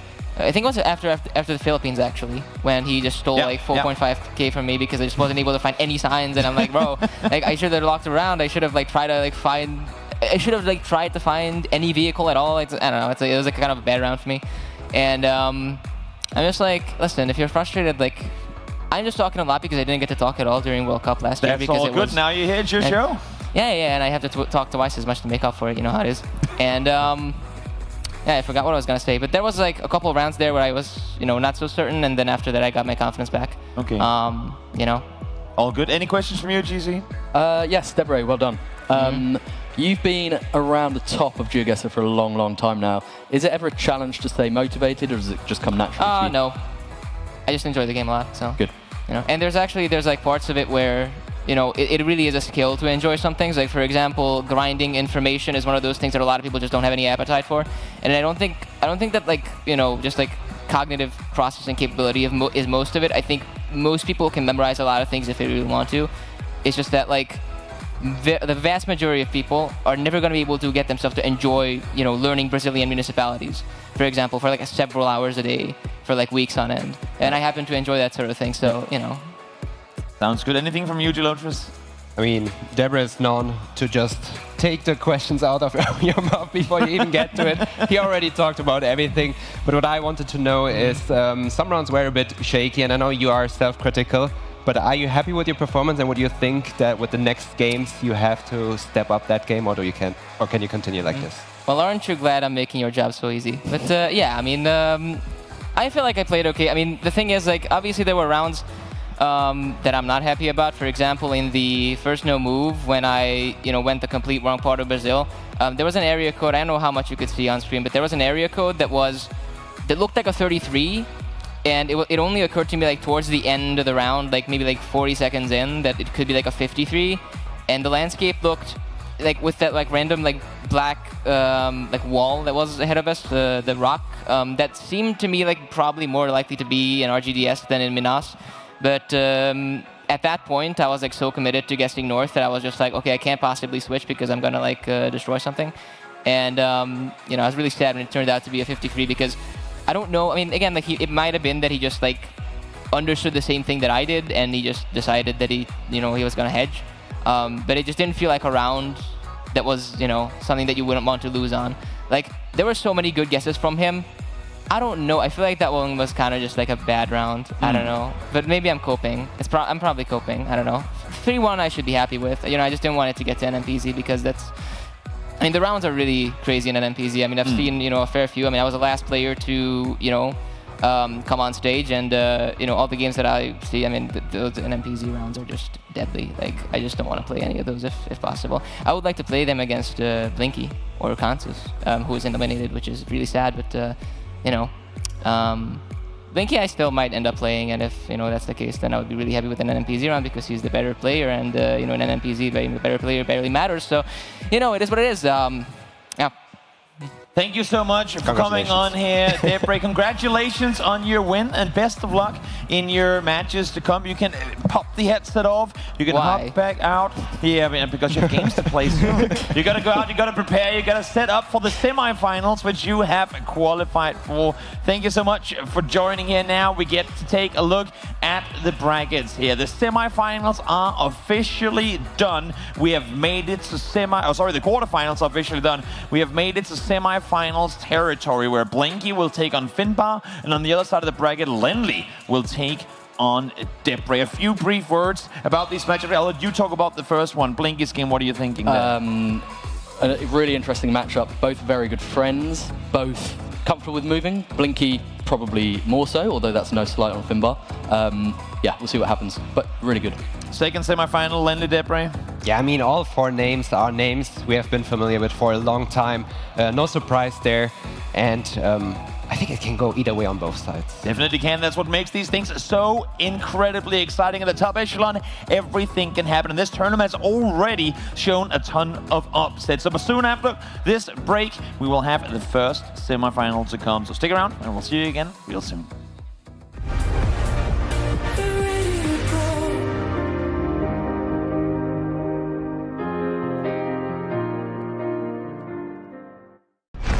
Let's play a game. I'll hide, you seek. Unconfirmed sightings of the GX man have been reported all over the world. My VPN means I can be in multiple places at once. I can mod my look at the click of a button. I'll block any ads attempting to promote the manhunt. Your time starts now. Play the GX manhunt at GeoGuessr. Find me and get a reward. The return of Area 51, Alienware's highest performance desktop yet, equipped with powerful Intel Core Ultra processors. Innovative architecture designed for ultimate gaming. Engineered to evolve alongside your game. Encounter the legendary Area 51 at Alienware.com.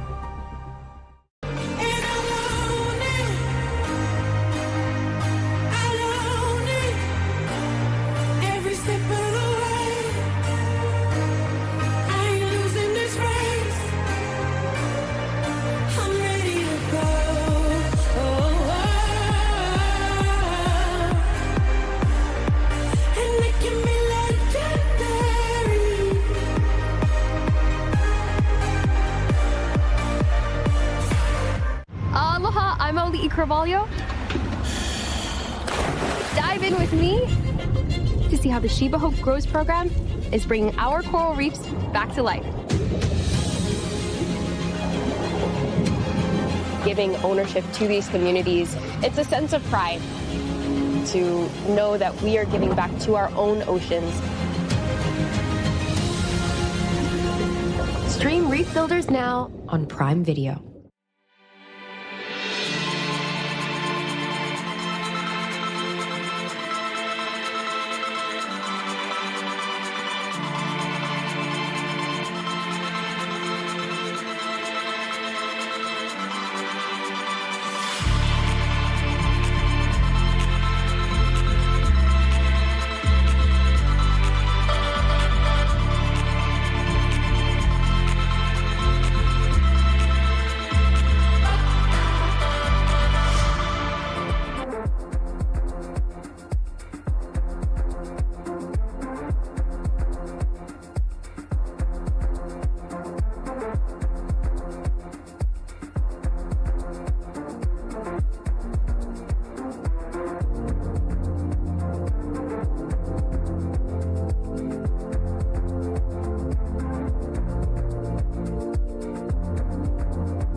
The quarterfinals have come to an end and we have found our semi-finalist here for the EMEA GeoGuessr Major. A spot on the line for the World Championships, and multiple of these players might just be able to net themselves those exact spots. The next match we have coming up is going to be Blinky versus Finnbar, a great match that I'm sure will go all the distance like all the other ones have. Whether it ends early, ends late, one thing's for sure, it's going to be one hell of a great GeoGuessr showing. Welcome back, everyone. I'm Toby, joined by GC and Gelotris. And we have a game on our hands. It's going to be Blinky versus Finnbar. But before we get into the nitty-gritty of that match, let's quickly talk over the quarterfinals. What would you say has been one of the biggest upsets to you, what we've seen so far, GC? In terms of upsets, I think we have to go with Lenley purely because Consus was the seeded player. So I'll go with that. Having said that, though, I mean, and you don't like to beat someone who's already down, but this is kind of the exact same outcome we saw of the EMEA Major last year. Consus falling early once we hit the LAN environment. Any thoughts on that? Maybe not as much as an upset if you have that in mind as well? Yeah, I mean, there are a lot of factors that play into that. It could be the seeding, maybe the locations weren't in your favor. I mean, it's a matter just of a couple locations to turn out a game. And in a game where consistency matters more than those couple rounds, it can happen. It can happen once, it can happen twice. It shouldn't happen more often. But yeah, even though Consus is a great player, he doesn't play against easy opponents here. Exactly. Well, now we do have our game video ready to hear what these players have to say about one another coming into this next game. So let's hear from Blinky and Finnbar what they're thinking coming into this semifinal. Finnbar is obviously a good friend of mine. It's always nice to meet him, and just I don't think I played him actually. No, I did play in the group stage, and I think that went really well for me. He was a very good player, but online I feel maybe he's underperforming, so I hope for him he can perform as well as he should, and then I can face him, and that would be a fun match. Blinky is extremely good, definitely the best player in the world, I think it would be fair to say. So while I do think I have a chance of winning, you know, he's always the favorite in any matchup. I mean, Finnbar puts it pretty well himself here. There is a chance of winning, but your chance of winning is getting or hitting Blinky in the 1 in 1,000 game there where he misses the location. But what are the odds that if Blinky misses a location that you're gonna get it right here, Gelotris? Yeah, I mean, it can happen. It shouldn't happen, ideally. But yeah, I'm super hyped for this matchup. Specifically, as Blink already said, those are friends, and I'm also friends with both of them, so seeing them play together is really, really nice. Amazing to hear from them, and now we get a live interview with them, as well as Paula is ready to talk to both players down on the stage. That's absolutely right. Toby down on the floor with Finnbar and Blinky. Blinky, in Finnbar's interview, he referred to you as a favorite in any matchup. What's it like hearing that from your opponent in the semi-final? I mean, I've heard that too many times. It's still not true, though, but like, yeah, I mean, I feel good coming in the match, but, you know, I could definitely lose. Finnbar, how do you feel about your chances going into the semi-final against Blinky? Anything's possible, I would say. So, hopefully. Blinky, if you won here, what would it mean to you to get through to the grand final? Big money. And Finnbar, what about yourself? Big money as well, yeah. Indeed, big money on the line. Gentlemen, anything that you'd like to say to each other before I let you go? Much love, my friend. Good luck. Good luck, good luck. All right, everybody, give it up for Finnbar and Blinky. Great. Maybe not so much insights in the interview here, but good vibes among these players who, as we said, I mean, they said as well, they're good friends. They're going up against each other. And we've heard the talk before, like they're good friends. They'll shake hands, smile at each other.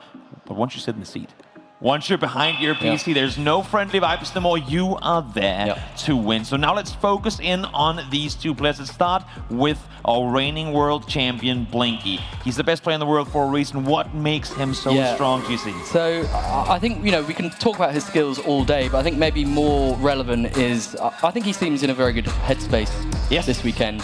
You know, he had a shaky moment against Kratzo, but he recovered from it really well. So that suggests he's in a good headspace, playing a good mental game. He also has quite a good head-to-head record against Finnbar.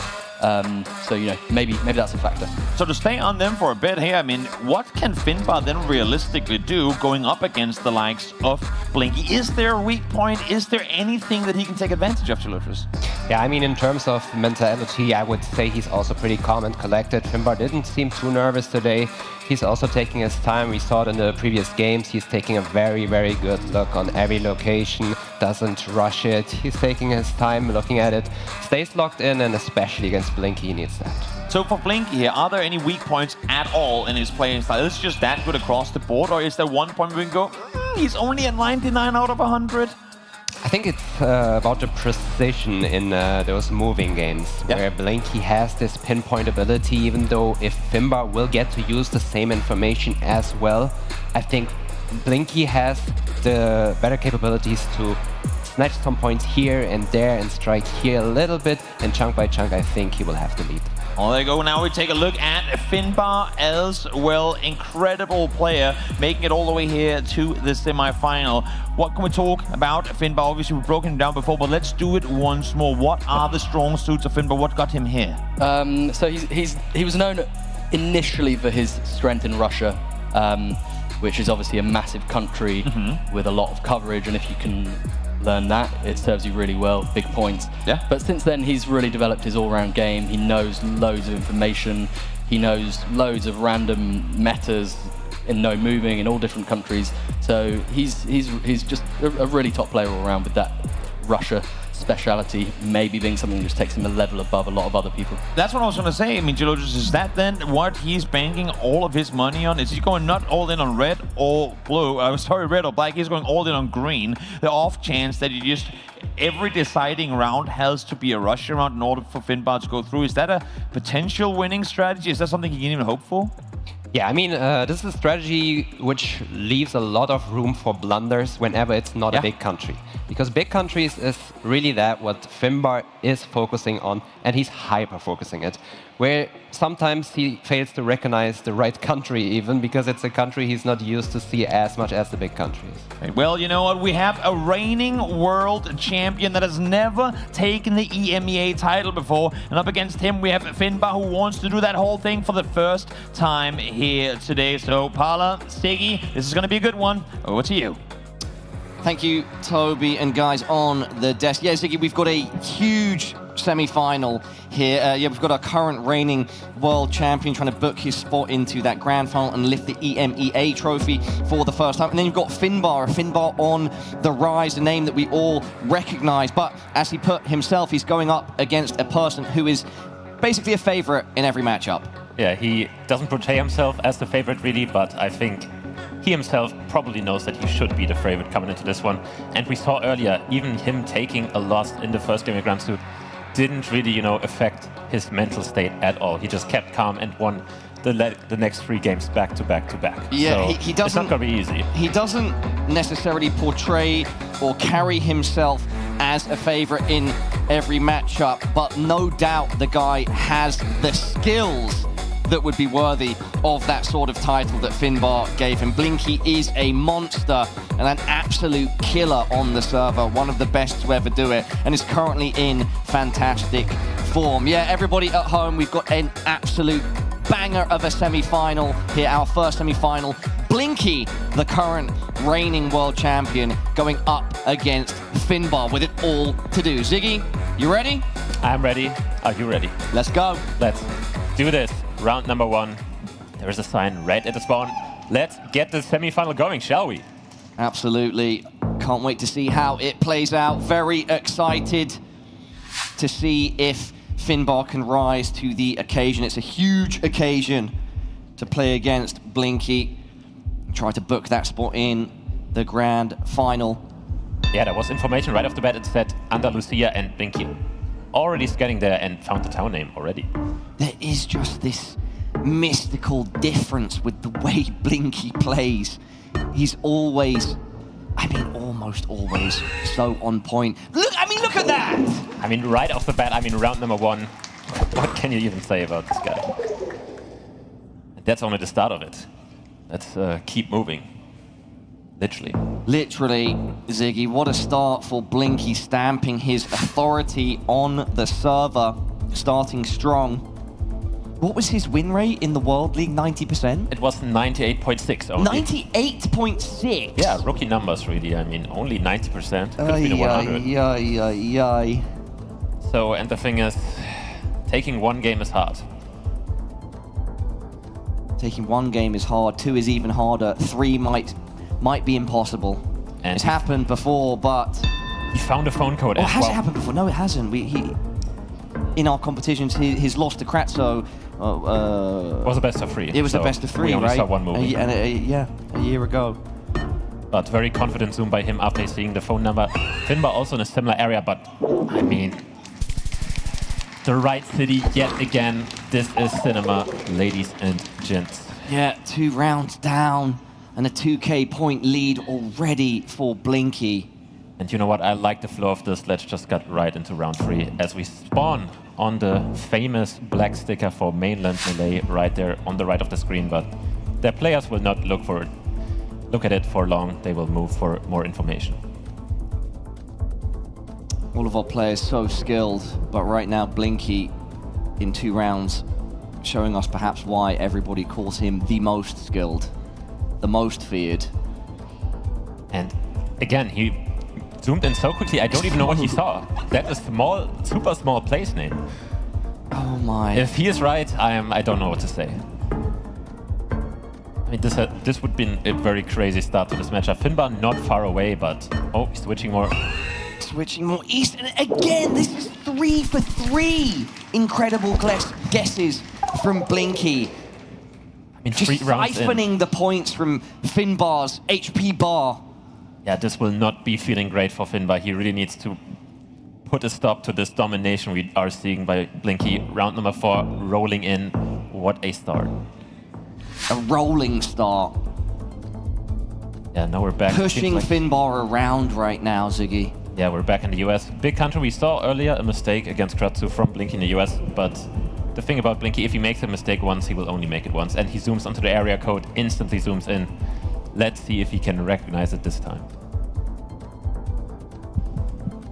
Every difference, every detail, so important for Finnbar to try to capitalize on, because right now Blinky is playing lights out GeoGuessr. Yeah, it seems like even though he found an area code, he will still move and try to find more information because he got the right city pretty much 3 rounds in a row, so might as well make it 4. As we see, I think a place name there, because it says downtown, a place name. I mean, does Blinky have the place name? He's studying very closely west of Kansas City. Meanwhile, Finnbar is in a very different place, but it seems like Blinky cannot find the right town. Blinky closer though, once again. That's going to be solid damage. That is big damage. That's more than half of his remaining health, dropping down to 1.5. Thank you, 2.5x multi. What a beautiful view just starting as Jolocha is probably jumping up and down in the desk right now. Oh god, I can hear him screaming it. Can someone get Jolotris, please? Like, I mean, he will know the 5k in 0.5 seconds. I'm not kidding. But do the players know? Do the players know though? That's the question. The god himself, Jolotris, shout out. One time. I mean, okay. We'll see him back on the desk shortly. He's done it again! Blinky, if that's on the money. He zoomed in right away. I did think I saw the name Ermenek. Is that the town? Blinky, if that's on the money, you're one step closer to the big money you mentioned in the interview, to that grand final. I mean, oh my! Blinky, you are not human! Yeah. I mean, this is the Blinky I know. I mean, there was not even a sliver of chance for Finnbar to really put any stop to that. Quick guesses and the right town every single time. What's the time? I'm going to bed, brother. Like, it's 5 p.m., but I'm getting knocked out by this performance. I mean, it's light out for Finnbar in that first match. It's not going to be easy to come back from that one because that was pure domination. That was the most dominant victory we've seen yet in a game here at the EMEA Majors. That is the Blinky we know and love. And look, we have to stress here, Finnbar is top class. Finnbar played so well in that quarterfinal of his. But yeah, in this first game between the two of them, Blinky just way ahead. Yeah, especially in the latter round. I mean, he didn't even look around that much. He was just like, you know what? I've seen this mountain before, so I will just guess in the right city. Yeah, why not? Yeah. Should we keep it rolling? Let's keep it rolling. Game number 2, Finnbar. Doesn't need a win, but it would be nice to win. Ziggy, let's do it. Let's do it. Round All right, number 1. No move now, everybody. No move. And I think Finnbar will be happy to see this because this does look like an Ireland occasion. This could be an island. Finnbar at home. If you did not notice by the flag or the mascot. Yeah, his avatar is really matching, you know, the vibe of the country. It truly is. Representing for the great nation of Ireland. A round 1, though. and Blinky to move first. Stop it! It is funny because Finnbar is from the city of Cork. I hope he's not zooming into Finnbar's house right now. I hope he's not doing that, but it would be funny if it actually is Cork. Ziggy on the mic, everybody. But once again, we see this trend of these first rounds, the sudden calm, slow, Blinky not necessarily looking, actually second guessing. Finnbar also taking a bit more time. Yeah, it's interesting to see Blinky doing something for the camera. Bro. Nah. 5k off the rip, no, not quite, but still just a bit closer than the hometown hero of Ireland, Finnbar. Even Ireland not saving Finnbar there. Ireland isn't safe. And wow, look what we have here. This looks like some Amish people there in the car right in front of us. Who needs a motor? Yeah, who needs a motor when you've got a horse and cart? Shout out the Amish one time, the Amish. I'll trust you with the pronunciation, so you're the man for that. Blinky is moving at a pace we have not seen across this tournament so far. And I'm quite confident that he is correct with that guess. It fits perfectly with the Ridge West. Meanwhile, Finnbar doesn't seem too sure. He might go Mexico. We could see the game here in round 2. If that is the case, it would be a C to behold! Blinky has done it again! And that is going to be a knockout blow in round 2. Finnbar is not catching a break here. After that first brutal victory by Blinky, a second one to follow it up. This time in just 2 rounds.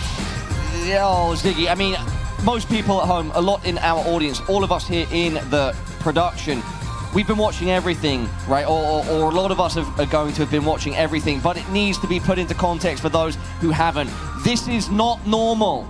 This is almost inhuman how incredible Blinky is playing right now.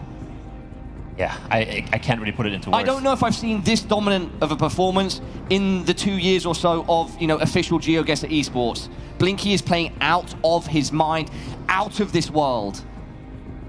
Not really sure what to say here. This is just so dominant. And game number 3 is right there. We have 3 match points. 3 match points already for Blinky in this thing. Pala, you have the honor. Show it around to the viewers because Finnbar needs that reverse sweep, Ziggy. Sorry to cut you off. Carry on. That's fine. But Finnbar needs 3 games in a row, basically. Yeah, well, we're starting on a clay tennis court here. Finnbar going to have to return the ball with ferocity. Can you pronounce that town name real quick? Grönbach. Grönbach, yeah. Grönbach. But that the players figured out where Bad Grönenbach is. Grönenbach. Never heard of that place, but it's moving, thankfully. So they will find more clues to work with. Moving through the quaint, lovely village that we have here of Grönenbach. That was kind of decent. Thank you. The CH at the end is very hard to pronounce. It's hard. It's tough. As a Brit. Allgäu, Allgäu is a region in the very far southwest of Germany, close to like the Switzerland border. Or like. Okay, if Blinky locks it, so we have a perfect example there of the difference. Finnbar had just stopped on that beer sign before and similar signage in that area, but continued to move on. As soon as Blinky had seen that, he locks. Yeah.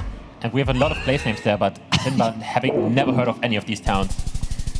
But again, Blinky pretty close, in the wrong state actually, but it doesn't really matter if he's close. No, exactly. It does not matter if he's closer. If he is more consistent in his closeness, he will come out on top, and that's what he's doing right now. Yeah, and from the beautiful view we just had in Germany to this one. Yeah. Not the prettiest, but maybe the information will be. Well, let's see who moves first. Who finds the information first. Blinky and Finnbar reaching the road at the same time. If I'm not mistaken, going in opposite direction, but now joining on the same direction, going past that car. Blinky a bit ahead. Finnbar first open the map. Yeah, Blinky really looking for a more populated area here, perhaps. Yeah, and finds one. Big highway here. That is very good, especially if you can find any road number. They're pretty ordered in Thailand. Maybe I should mention it. This is Thailand. We have a Thailand flag there as well. And also the Thai writing. But yeah, Blinky in a good spot here because there should be some kind of information here. For the 304 road, that's going to be massive. For the first time, Finnbar locks first. Blinky having to react. And it looks like he's reacting with confidence, zooming deep, finding a city. And he's on, not the exact money, but he's closer again. The consistency of the closeness. He will not let a point go. I mean, just the time he spent from seeing that road number to finding it was, inhumanly fast, and that's just what Blinky does. Round number 3, this time with a nice little Chile indent pole on the right side of the road. Round 3 now of game 3. The pace here has been something to behold. Blinky taking the game by the scruff of the neck and shaking it for everything it's worth. Already zooming in deep on multiple locations as Finnbar tries to study a wooden sign. And I mean, he's doing it very, very fine. We have a lock by Blinky. If that is correct, because he didn't find a sign, he only saw the lake really, and made his guess based off that. If that is correct. And Finnbar's quite a bit away. 2x multi. Who will come out on top here? We are about to find out. The gap is bigger, and Blinky stands once again on the flag. That is a 5K. 14 meters away in 14 seconds, pretty much. Wow, that was inhumanly fast. And he just keeps on going. He still hasn't lost a single point in this matchup. A 5K in that speed is unreal. Wow, I mean, and this looks 5K-able again. We have a big river here in Australia. It seems like there are some Australian bollards, but let's start the round. Let's not let them wait for too long. But yeah, this matchup might be quicker over than we thought. I mean, we're in this for like 10 minutes, and it's already not looking great for Finnbar. In any competitive endeavor, you can sometimes do everything you can, everything within your power, and it's just not enough. Right now, that seems like the case for Finnbar. Do not get it mistaken. He is trying his heart out. He's one of the best, but right now, Blinky is just ahead of the curve. And Blinky is finding a sign, and if Blinky has a sign like this, I will be pretty confident that he should 5K this. He's zooming in so quickly yet again. There he is. Is that a 5K yet again? If it is, we might see the game here and now with yet another 5K by the Blinkster. If you've called it, this will be a spectacle to behold. With 5 seconds left, a huge difference grows between Finnbar and Blinky. Blinky, have you done it? Yes, you have! Oh my god, 3 flawless games back to back to back, and he himself said he's not the favorite. This looks like somebody who could be the favorite. Look, I think it's an important... I've been... Maybe I sound a bit like a broken record here, but I think it's very important to shout out Finnbar here. If you've missed the action so far, or the other tournaments that Finnbar has played at, Finnbar is the real deal. Finnbar is great. He will exit this semi-final, but it's Blinky that is just playing so well. This is a level that perhaps we haven't seen, and a form if he carries into the grand final, could carry him to the championship. What a performance. Yeah, I really have to second this. Finnbar is a great player, the 4th seed of this tournament, and if Blinky can beat the 4th seed of this tournament in such a fashion, I don't think there's much stopping him from taking the entire tournament. That is the... And again, of course, my knowledge isn't as deep as you guys, but that is the most impressive performance I have seen across GeoGuessr so far, from what I have seen. That was incredible, incredible. You know, 2 ultimately skilled people, but Blinky just showing out and shutting out the competition completely. Crazy scenes. Yeah, there was no real advantage for Finnbar there. I mean, every single round, Blinky was on it, and sometimes, you know, Finnbar just made some slight mistakes, and they led to huge damages in any capacity, really. I'm actually so pumped, bro. Yeah. That was so legit. And with that said, enough from us on the casting desk. What an enjoyable game for us to cast as well. I enjoyed it. Let's head back to the desk.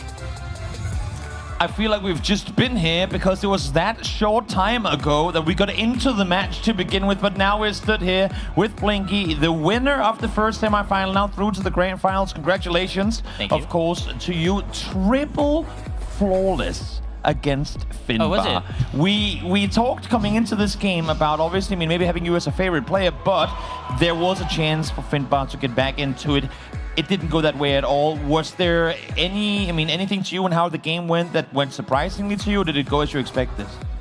Yeah, I mean, I think Finnbar wasn't playing at his best. I think he said he was tired as well. Yeah, maybe the day was a bit too long for him, but like especially on the later game, like I feel like probably he should have found something to get a better region guess usually. But the Bolivia round is very unlucky for him. It's very funny because this kind of the same thing happened in the World Championship last year, and he had I had like a repeat in Argentina, which is a very special location that if you know it's very easy, if you don't, then you stay in Bulgaria. And here, let me tell you, the first time I had this log, this exact location, I'm sorry, whoever is picking this location is like watching like Rainbow Tourneys like 3 years ago, but I didn't go Bolivia, let me tell you. We live and we learn, we only get better, and you played incredibly. I mean, one thing is that your performance against Finnbar's performance was what it was, but your performance exclusively, we talked about it out back, the casters talked about it too, you looked as good as you have ever looked in GeoGuessr. Did this feel like one of your best games? Because it really looked like it to us. I mean, like, getting a repeat doesn't necessarily mean you played like extremely well. I guess the result is very one-sided, but I guess I'm pretty proud of the Chile 5K though. Like, that's pretty nice. As you should be. As you should be. I mean, it was incredibly impressive. GC, anything from you? Yeah, if Blinky says it's a pretty nice 5K, I think that means something. Well done, Blinky. Amazing performance. Thank you. I know you've not maybe put the most pressure on yourself for this EMEA. How are you feeling now, motivation-wise, about the World Cup itself? Oh, well, that's a long ways away. I feel like I'm trying to go the same way into every tourney now. It's like I've done the hardest, kind of. Yeah. So now everything is bonus. Yeah, it seems to be working. Yeah. GeoGuessr? Yeah, I mean, there's one round. I gotta ask you a question for the Ermenek round. Did you have any information in the Turkey round, or was it just the rich going around the city?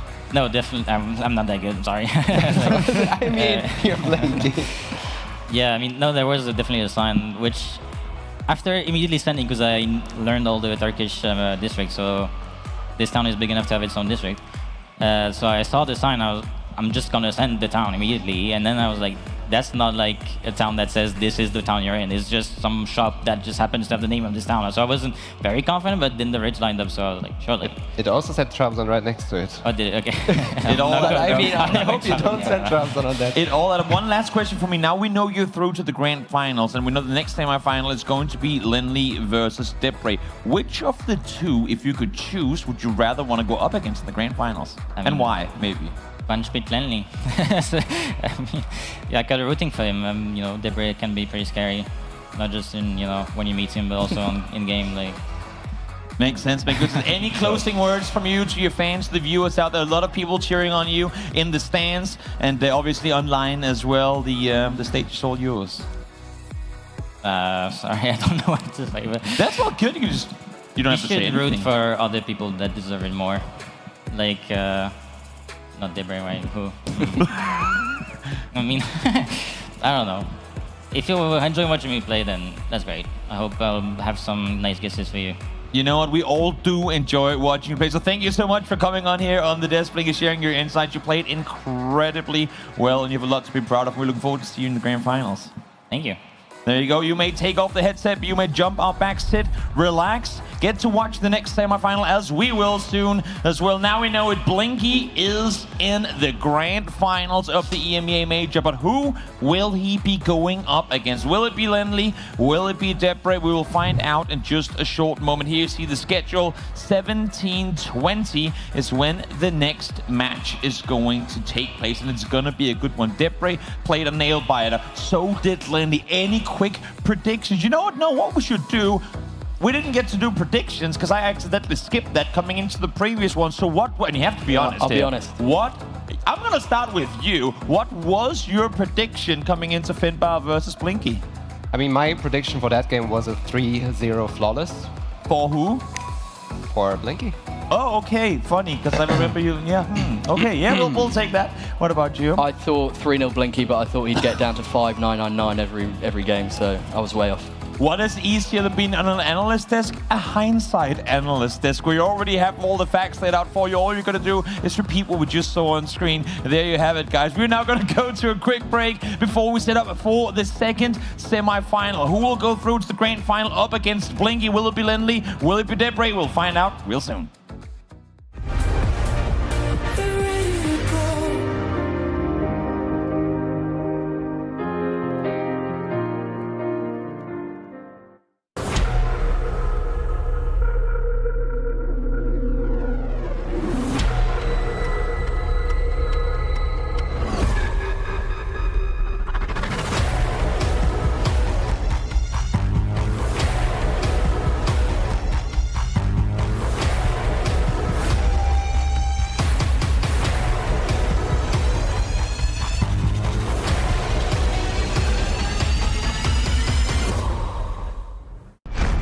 Let's play a game.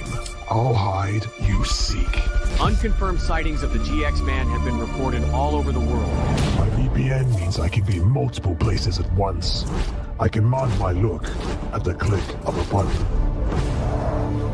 I'll block any ads attempting to promote the manhunt. Your time starts now.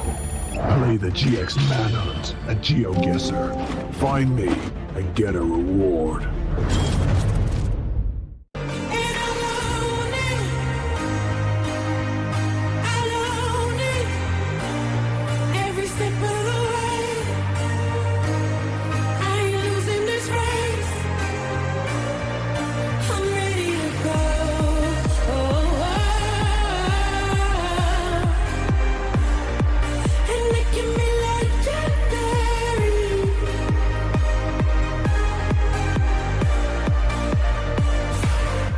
Luna de amor, ¿dónde vas? Que me robas la calma.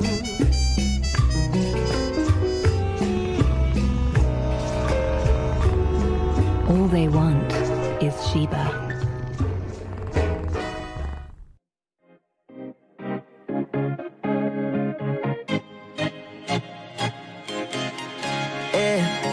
Loved you from the first time you called me late. Loved you for your wits and your wicked games. Yeah, always on my mind, always in my brain. Yeah, with you the summer came and went in a day, and I've been craving you since the first time that I sat by your side. And I've been on my knees thinking time is gonna fix me inside.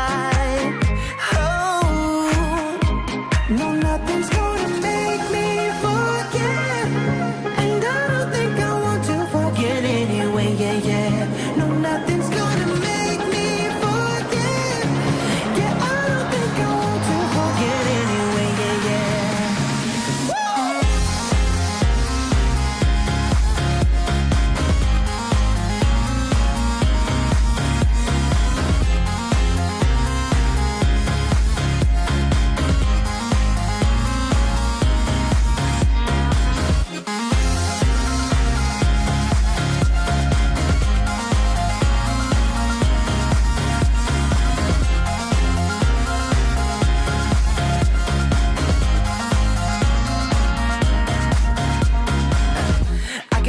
When you're miles away, yeah, you can make it shine when the whole world rains.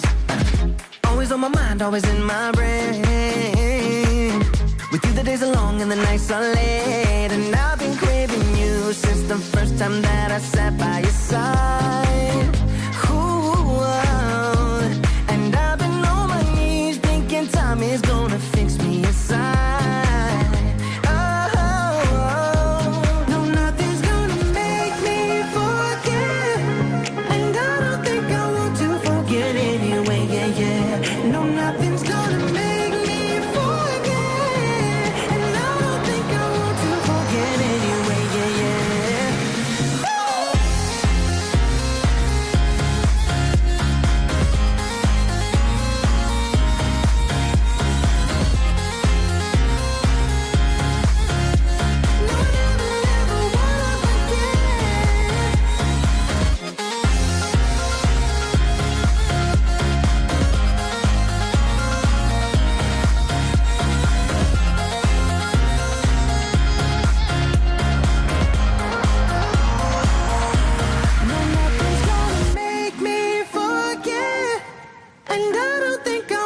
Forget anyway, yeah, yeah. No, nothing's gonna make me forget. Yeah, I don't think I want to forget anyway, yeah, yeah.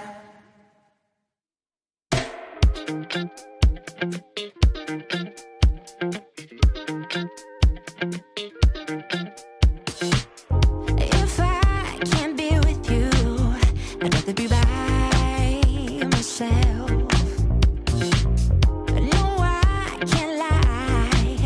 I don't want anybody else. Those happy days that we once knew. So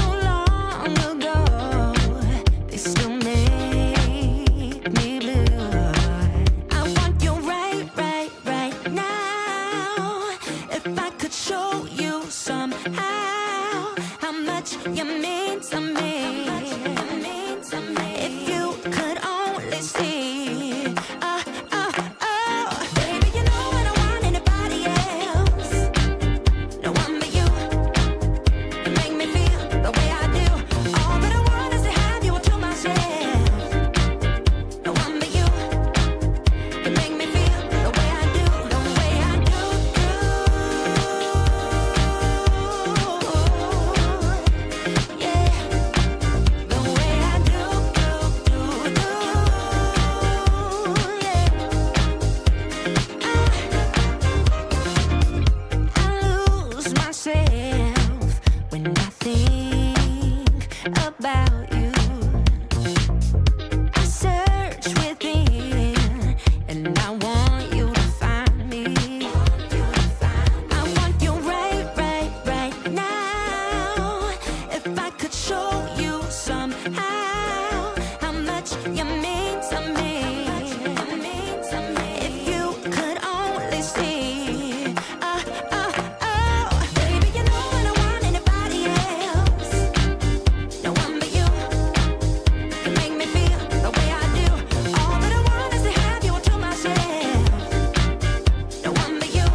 to do.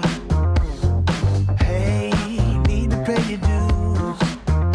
Oh, don't be wasting any precious time now. Gotta shake it off. We all face the bad intentions. Up to you, oh you. Don't be giving them attention. Up to you, you. Why don't you walk now?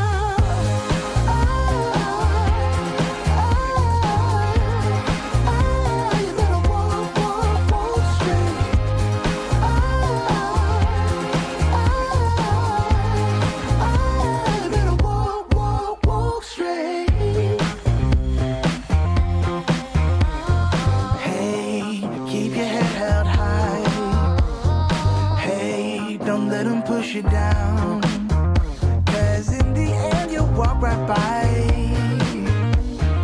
We all face the bad intentions. Up to you, oh you. Don't be giving them attention. Up to you. Why don't you walk now?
Small city thinking, I get why you left.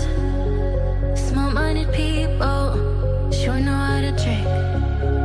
I came to the party, I laughed at the jokes you made. I wish that I hadn't, 'cause now the joke's on me. I didn't come here just so I could watch you make a mess. I didn't come here to ugly cry in my favorite dress. So what the hell were you thinking then when you kissed your lips? Now I'm kinda glad you did, 'cause now you adore me, adore me. Go ahead now, adore me, adore me. Little did I know she wanted you alone. I thought she was over you, but I guess I was wrong. I came to the party, I laughed at the jokes she made. I wish that I hadn't, 'cause now the joke's on me. I didn't come here just so I could watch you make a mess. I didn't come here to ugly cry in my favorite dress. She thought she could tear us apart when she kissed your lips. Oh, what a plot twist. 'Cause now you adore me, adore me. Go ahead now, adore me, adore me. Oh, so cruel.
sure I understand it, but everything seems brighter now than before. I don't know why I feel this way, but every time I hear your name, all my worries disappear, yeah. It's all because of you, you, you. I feel the way I do. You make my dreams come true, true, yeah. It's all because of you, because of you, because of you.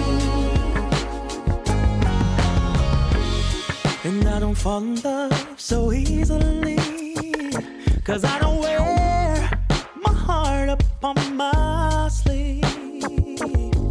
Yeah.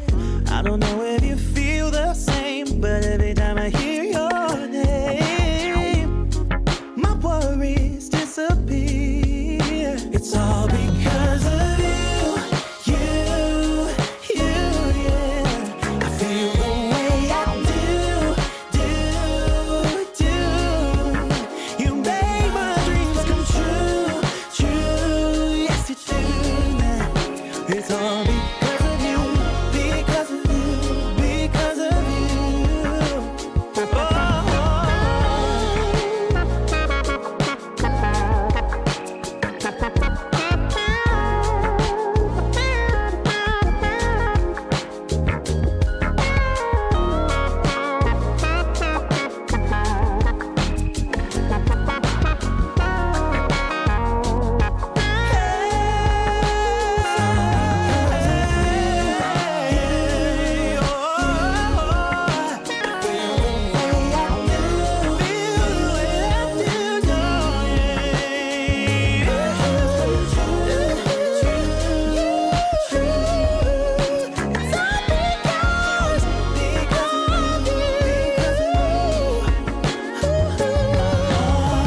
Because of you, because of you, because of you.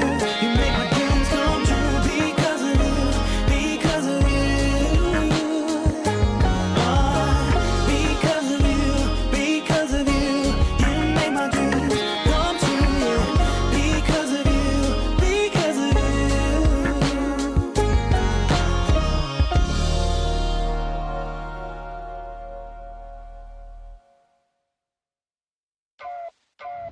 Fast lane when I pass in the street, bag of money in the passenger seat. Simcoe's been asking for me on the road from the west to the east. Way up, I might never come down, 'cause the coast racking up the flight miles. So high, I might never come down, so what, this is my lifestyle. Wait a minute, work hard for the car, so that's why it's all tinted. Wait a minute, had a real late night, woke up with my head spinning out in Nashville. It's been mad real. I need sunglasses, I need Advil. I like fake boobs and my cash real. I like first place, you're in last still. Fast lane when I pass in the street, bag of money in the passenger seat. Simcoe's been asking for me on the road from the west to the east. Way up, I might never come down, 'cause the coast racking up the flight miles. So high, I might never come down, so what this is.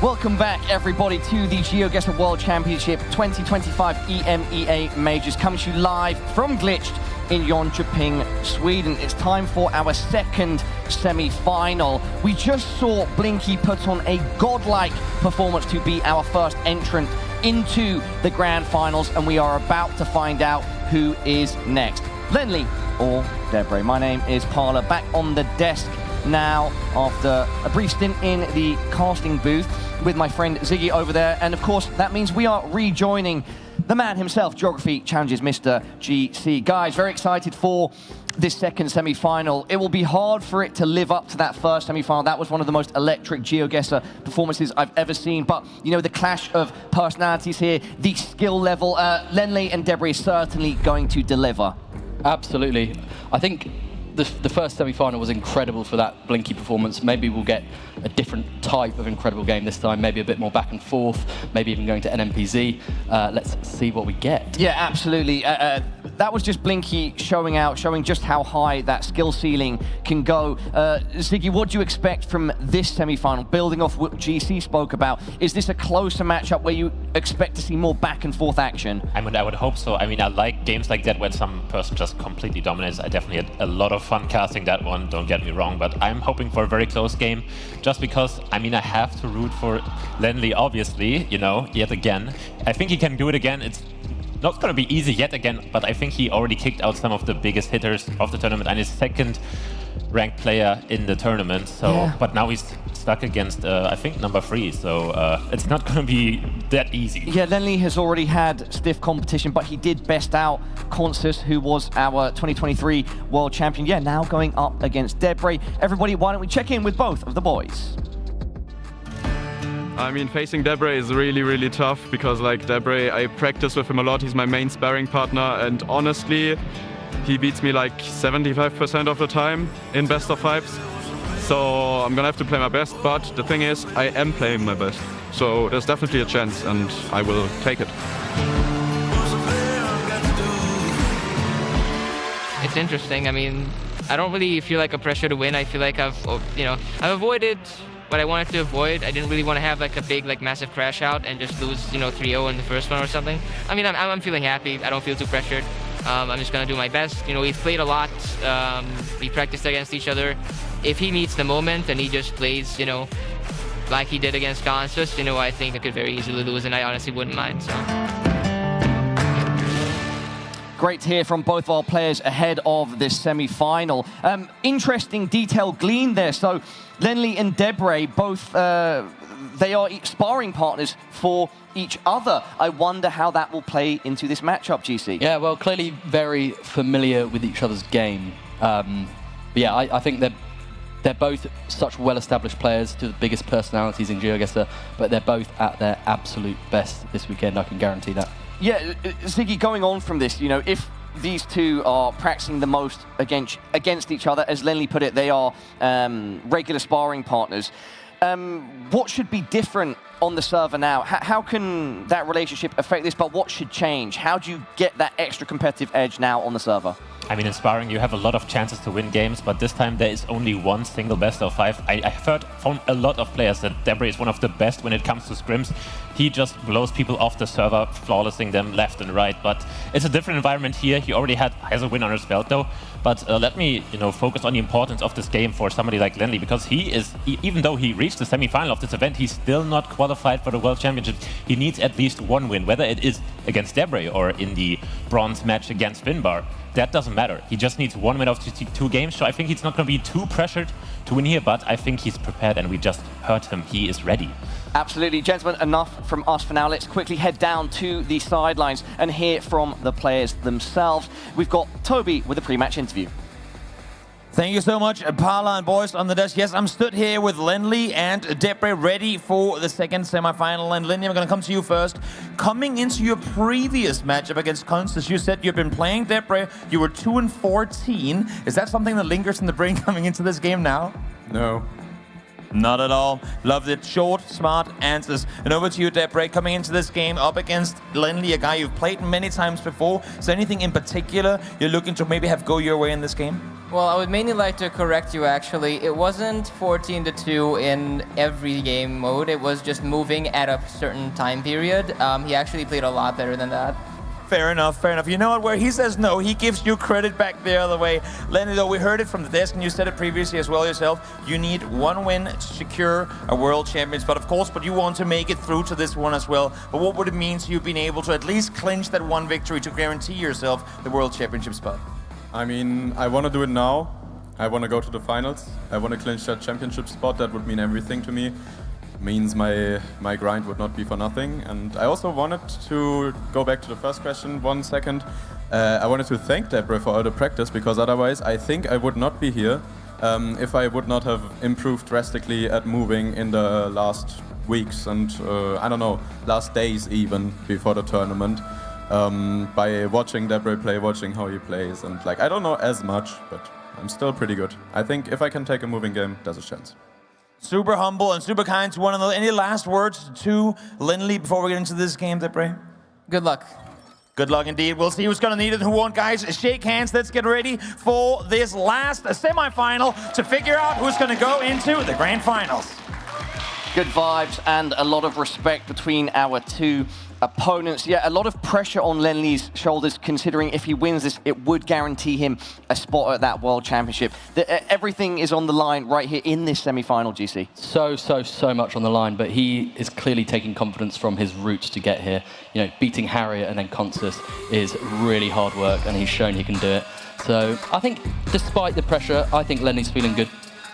Ziggy, like stat for stat, advantage to disadvantage. What's Lenley got going for him here, and what does he need to avoid?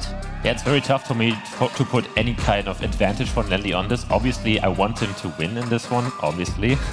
But it's hard for me to put any advantage in any game mode, because I think Debr is just so good in every game mode, especially, maybe except NMPZ, because we all know what kind of stats Lenley had in the World League when it came to NMPZ, and we also saw him in NPZ proven on this event already. He took an NMPZ game against Harrier, so if it comes to that, I will take Lenley in this one, but he has to get there first. And he mentioned before, the stats against Debr in moving are crushing, but actually in the World League he beat Debr in the moving game, so all that sparring is one thing, but in an event like the World League, or now, I mean the bigger stage, obviously EMEA Majors, we shall see.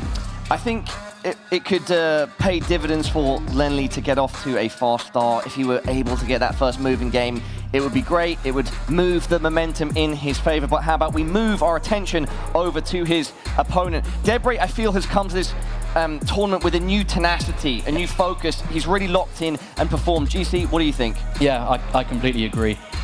He's one of the best players in the world, but maybe today is when he can really give that landmark LAN performance. He's bringing so much new knowledge to the table that we've never really seen before, and I'm excited to see it. I think that's a great way to put it. I can't remember exact results from previous events that we've had Debr at. Of course, he's always been able to perform. We know he's a skilled player, but I do think he needs, as you put it, that landmark LAN performance, and this is an opportunity to do so. And Ziggy, I think he's in a spot to do so. If he does it, I'm not sure, but he's got a very good chance at it here. Yeah, especially every single person I've asked, they all share that sentiment that Debr is here to not only get to the finals, but maybe even win the entire thing. People have put him as the second best player after Blinky in this tournament. So far in the majors leading up to this, or even some event like the World Championship last year, he falls short, even though some people had like an underdog player to maybe come up victorious, but I think this time he's not even an underdog, he is one of the favorites. GC, Ziggy, any final thoughts? Because this matchup is ready to go. Final thoughts, final predictions. Please, GC, starting with you. I love both these guys, but I know Ziggy's probably going to go for Lenley, and I would love to see NMPZ, so I'm going Debr 3-2. Let's split the desk, all right? So we've got GC going with Debr. I can speak for you, but I will not, Ziggy. Any final words? Obviously, for my very unbiased opinion, obviously, in this matchup, I will also go for an NMPZ game, but in my world, it will be Lenley winning that one. So, who would have thought?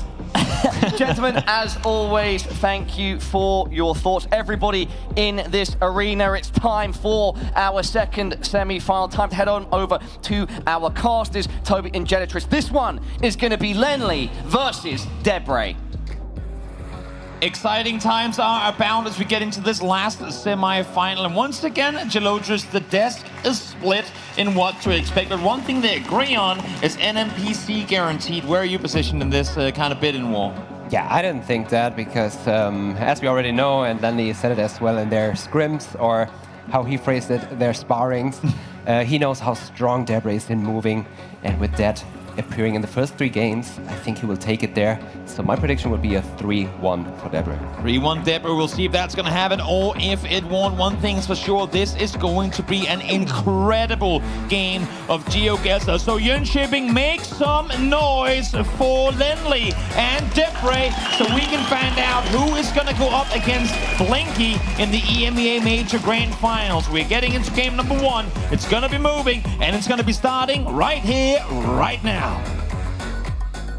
Right here, right now. This is the location. And for everyone who has been watching today, you have seen these plants a couple times. Nice. Now take a guess. Baby cabbage, Where northern it is. Japan. Not even baby, they are like pretty big. Giga cabbage, Giga also cabbage. northern Japan. Then you go even further north. The bigger the cabbage, the further and you north you instantly are. have road info as well. That is an amazing start for these players. You know, to just get a little comfortable round 1. Both of them most likely going to be pretty close to target here. Yeah, this will not really be a decisive round, but still a good warm-up.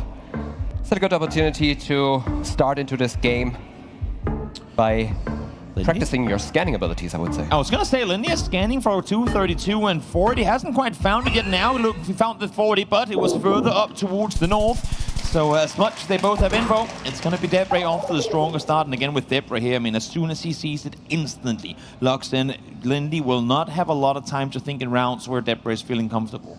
That was a very fast react from Debr, in fact. Let's see what's going to happen here next as we head on over to round number 2.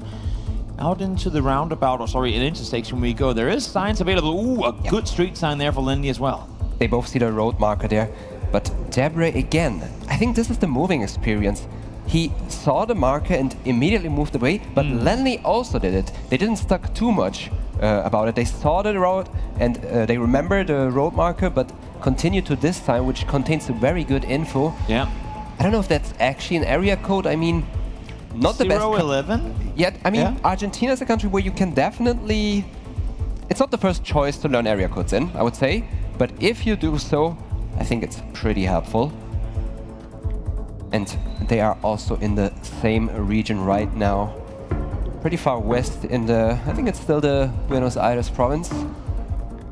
Yeah, Lenley is sat just on the northern side of it. I believe Debr is up there as well. 3 seconds to go, so from a quick round into one that's going to have the timer run all the way down out. It's going to be Debr closer, once again able to find the correct road in this one too. Lenley, 1,000 damage taken over the first 2 rounds. We'll see if he can turn it around here in round number 3. We will see. This is what they will spawn in. A lot of info available in the nearby vicinity. Got the church up there, got some street signs down the end of this road as well. Debr will instantly find, but a somewhat smaller city, you would think, that we're working with here. Yeah, somewhat of a smaller city. We had a round pole at the spawn, which is a good indicator to be further south in Brazil.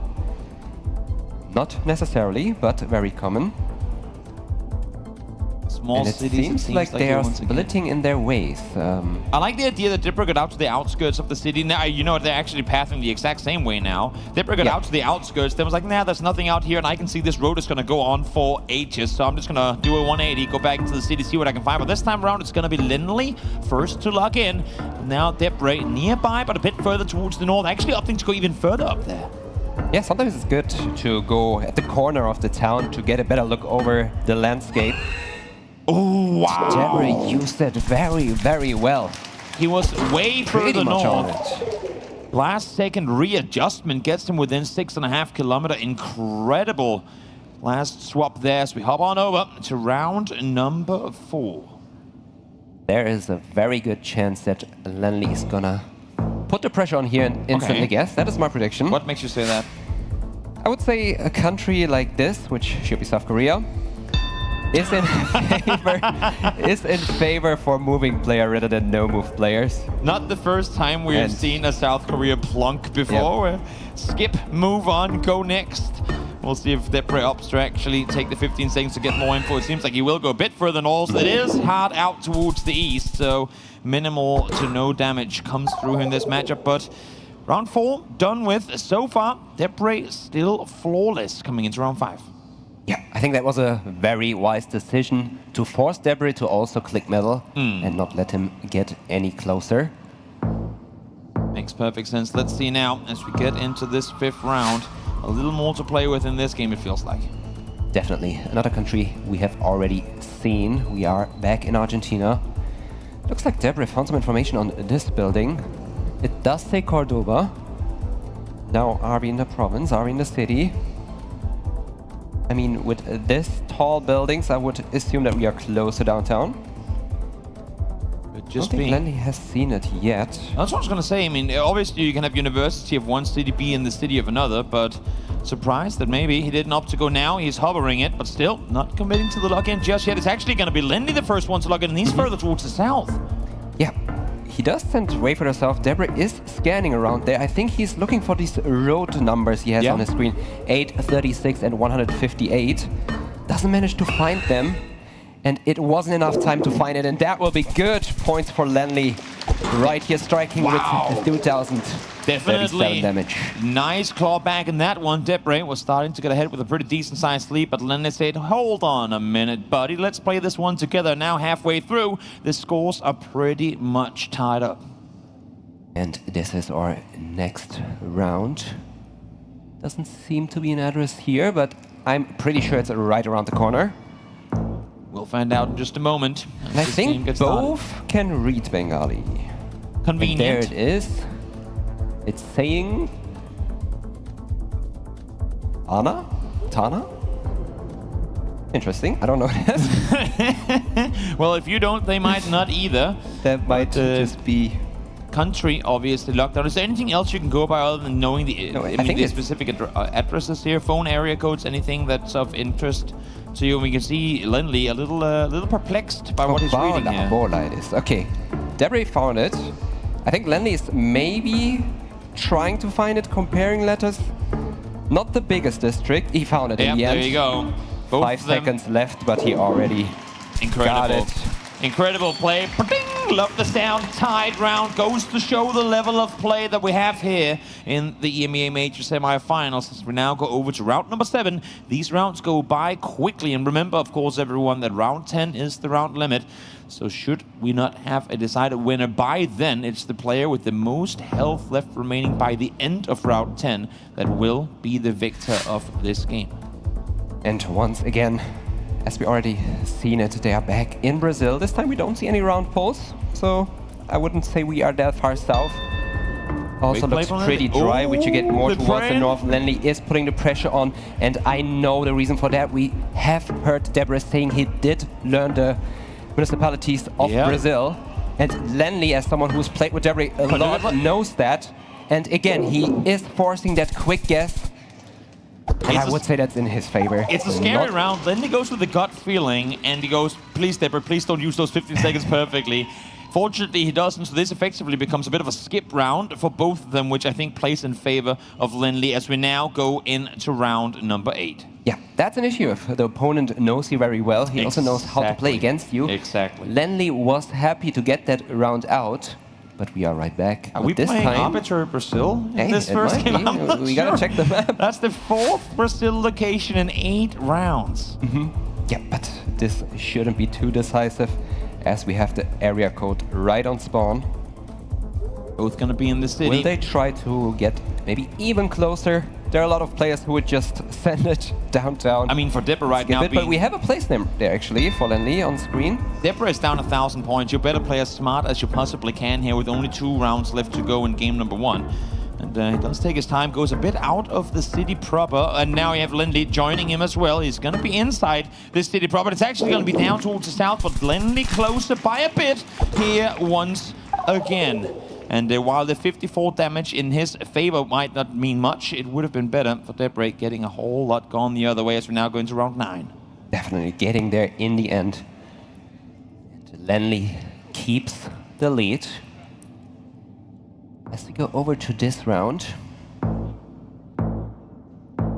we are driving on the left. We have those bollards, which are pretty helpful to recognize the country. Again, very red sandy soil. I would say this time it might be Western Australia. Could be. I'm not seeing any yellow poles though. We didn't see them yet, no. Yeah, true. Yellow sign, that's bait. It's not the info we're looking That for. might be bait. Doesn't necessarily give you what you want, but a lot of info available. I mean, Debr has made it further into the city proper now, out on the other side of it actually as well. There's some decent signs here too, but not really with the info that he was looking for. No, not really. But he seemed to have found something. I mean, at least he logged in. Mount Magnet. Was it on any sign? Maybe I missed it while he was on it. I'm on Lenley's screen right now. Dagger Who Hills. is getting closer and closer. I mean, he's in the right state. But it's far down towards the south, and it's a 5 times multiplier. It's gonna be Debr on point, and that should be game number 1 going the way of Debr. Yep. Sometimes it's coming down to one crucial round, and in this case, it was once again in a big country, big points. The art of finishing the game before those multipliers start ramping up. Round 9, simply too dangerous of a territory to make mistakes like the one we saw right here. And it wasn't even that bad, I guess. Debr just found the crucial info, able to log it in. Great plan by him to secure himself game number 1 as we now go over to no move. Definitely. It also forces you to sometimes commit to one certain direction. True. In countries like Australia, where the cities are so far apart from each other. Definitely does. Let's get this one going. Into round 1 we go. No move is on the board. Debr up 1-0 in a beautiful riverside location here with a little castle in the background too. Very, Really very nice. gorgeous. Let's get this one going. Let's see what they make of it. We're rude. We started the round right as Lenley was taking a sip of his water. I'm sorry, Lenley. I should have considered that. I should always double check what the players are doing before I start, but I'm sure he's already locked in. Don't choke on the water. You need you guys healthy to play this.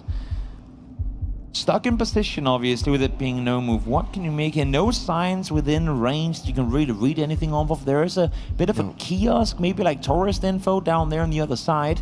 Then you have the dam here. What do you make of this? Yeah, not much. I mean, the infrastructure looks like France. The buildings do look like France, but still a country that tends to be very difficult to reach and guess. Lenley, but still, we have a very committed guess from Lenley. This somewhat British-looking architecture is something you see a lot in the Northwest. It's a good shout. If you feel like you're in one country, but it looks like it's the other, that might be because you're close to it, and that's exactly what it is. Nice, as you said, committed guess here by Lenley to do 1,000 damage in France in round 1. That is a big chunk taken off the health bar of Debr. That is good damage, and the commitment and trusting the architecture did pay off. Definitely. Let's see here, round 2, what do we have to offer? This is the next round. Looked like maybe, I think it is. It should be Canada. Very forested on this dirt road. Also a very wide road. I did see one white flower, just saying. You saw a white flower, You're telling me this is not Estonia? I mean, if you look at the size of the road, you know you can drive with 5 trucks next to each other along this road, and I don't think you would ever see that. Probably not. In Estonia. Debr seems like he's committing up towards Canada. I mean, the planes can be very difficult. Oh wow, both quick on the lock in there, throwing it practically simultaneously, both equal distance to the target as well. It's rare that you dare to go that far north as Manitoba, but well, here they get it close to as well as we go into round number 3. Round number 3 it is. Somewhat of a snowy coverage. Oh, so it's winter. Didn't see too much snow coverage today.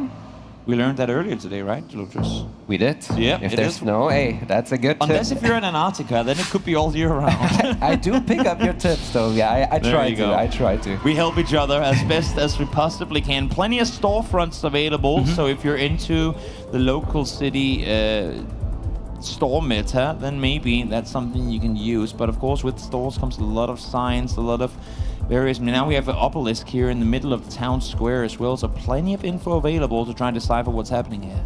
Yeah, I mean, it should be Austria. Again, very good clue is the font that we had on one sign where you can distinguish it between Germany and Austria.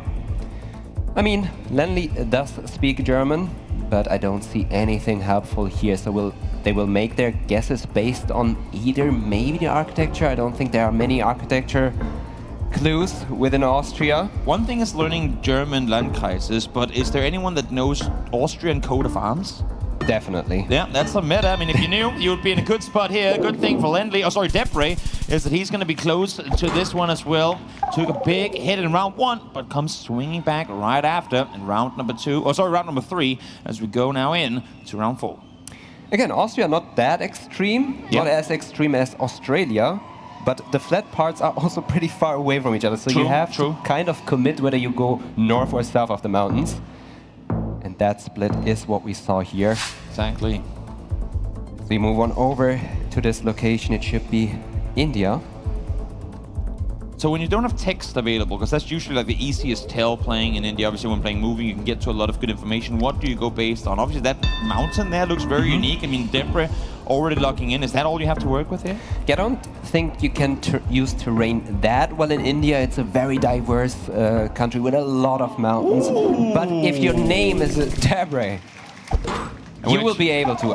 I cannot tell you what he saw there to make this great guess, but cool that is a looking lot of mountain, points. cool looking guess with it right there to follow. Great guess on the side of Debr, as Lenley now find himself in a tricky position coming into round 5. 1,300 health to work with, as he's gonna have to ask these bikers where we're positioned. And this is the next round. In the distance we see a short plate and a double blue on it, which will give you the country, and it is Italy in this case. I don't see too big mountains, and these just rolling hills and not big mountains can be found just in a few places in Italy, because generally Italy is a very mountainous country. Definitely is. All over the place. So I would assume we are somewhere close towards the mountains, which still is a long stretch along the country. Yeah, you can see they're looking at the lakes here, trying to line up any roads they might have available to see what do we have towards the southeast, or northeast I should say, sorry, with where we are currently. Debr likes his guess here. He's got a couple of points to kind of dispatch should he be an issue, a bit of a buffer space, so he's going to put pressure onto Lenley to make him commit to a guess. This one, very, very big leg on his side. It's going to be actually right on it. What an adjustment! 74 meter sky flunk. That's a good precision. Very well guessed from both of them, actually. Both getting the lake there. Definitely. 3 seconds to go, and he found it in that time. That is incredibly impressive. As of now, going to round number 6. Lenley's still behind, but with the multipliers ramping up, maybe there's a chance that he turns this around. Round number 6. We have language this time. Right next to us. Is this the western part of India? It is. Yeah, I do agree. Did you make it based on the car? No, I made it based on the text. Okay, good. I'm starting to learn the Indian alphabet. I mean, not that I understand the language, but like deciphering the different alphabets, and that fun. Like the one that Debr is hovering right now, that specific letter, I feel like is very unique to that script. Yeah, so, it does look like Hindi. I'm not an expert. It could be Maharaji, maybe. Looks like we had an infinity sign, what we call it. It looks like an infinity sign in it, but I don't think it is the actual one. Well, let's see where they're going to set up shop. Debr, first one to put the pen down. Lenley is soon to follow. He's going to go west, south of Punjab. We'll see if that's where he's going to commit his guess. I mean, luck now is where Lenley won yesterday. We'll see. He did. We'll see if that's where this round is going to take us, because Lenley is still very far west of that. Pretty big, you say, massive, I say. And it's fortunately for both, I suppose, going to be somewhat in between, but it's still going to be enough for Debr to bring it home. Not the most convincing round to win on there, but nonetheless, it's a 2-0 for Debr. Yeah, not at all. I mean, if you split like that, you are almost always sure, okay, this is going to be someone's game, and then you see the location in between them, and you're like, huh, is it? Is it? Is it? But in a country this big, it is. Yep, gets dangerous real fast with the multiplier stacking up as well.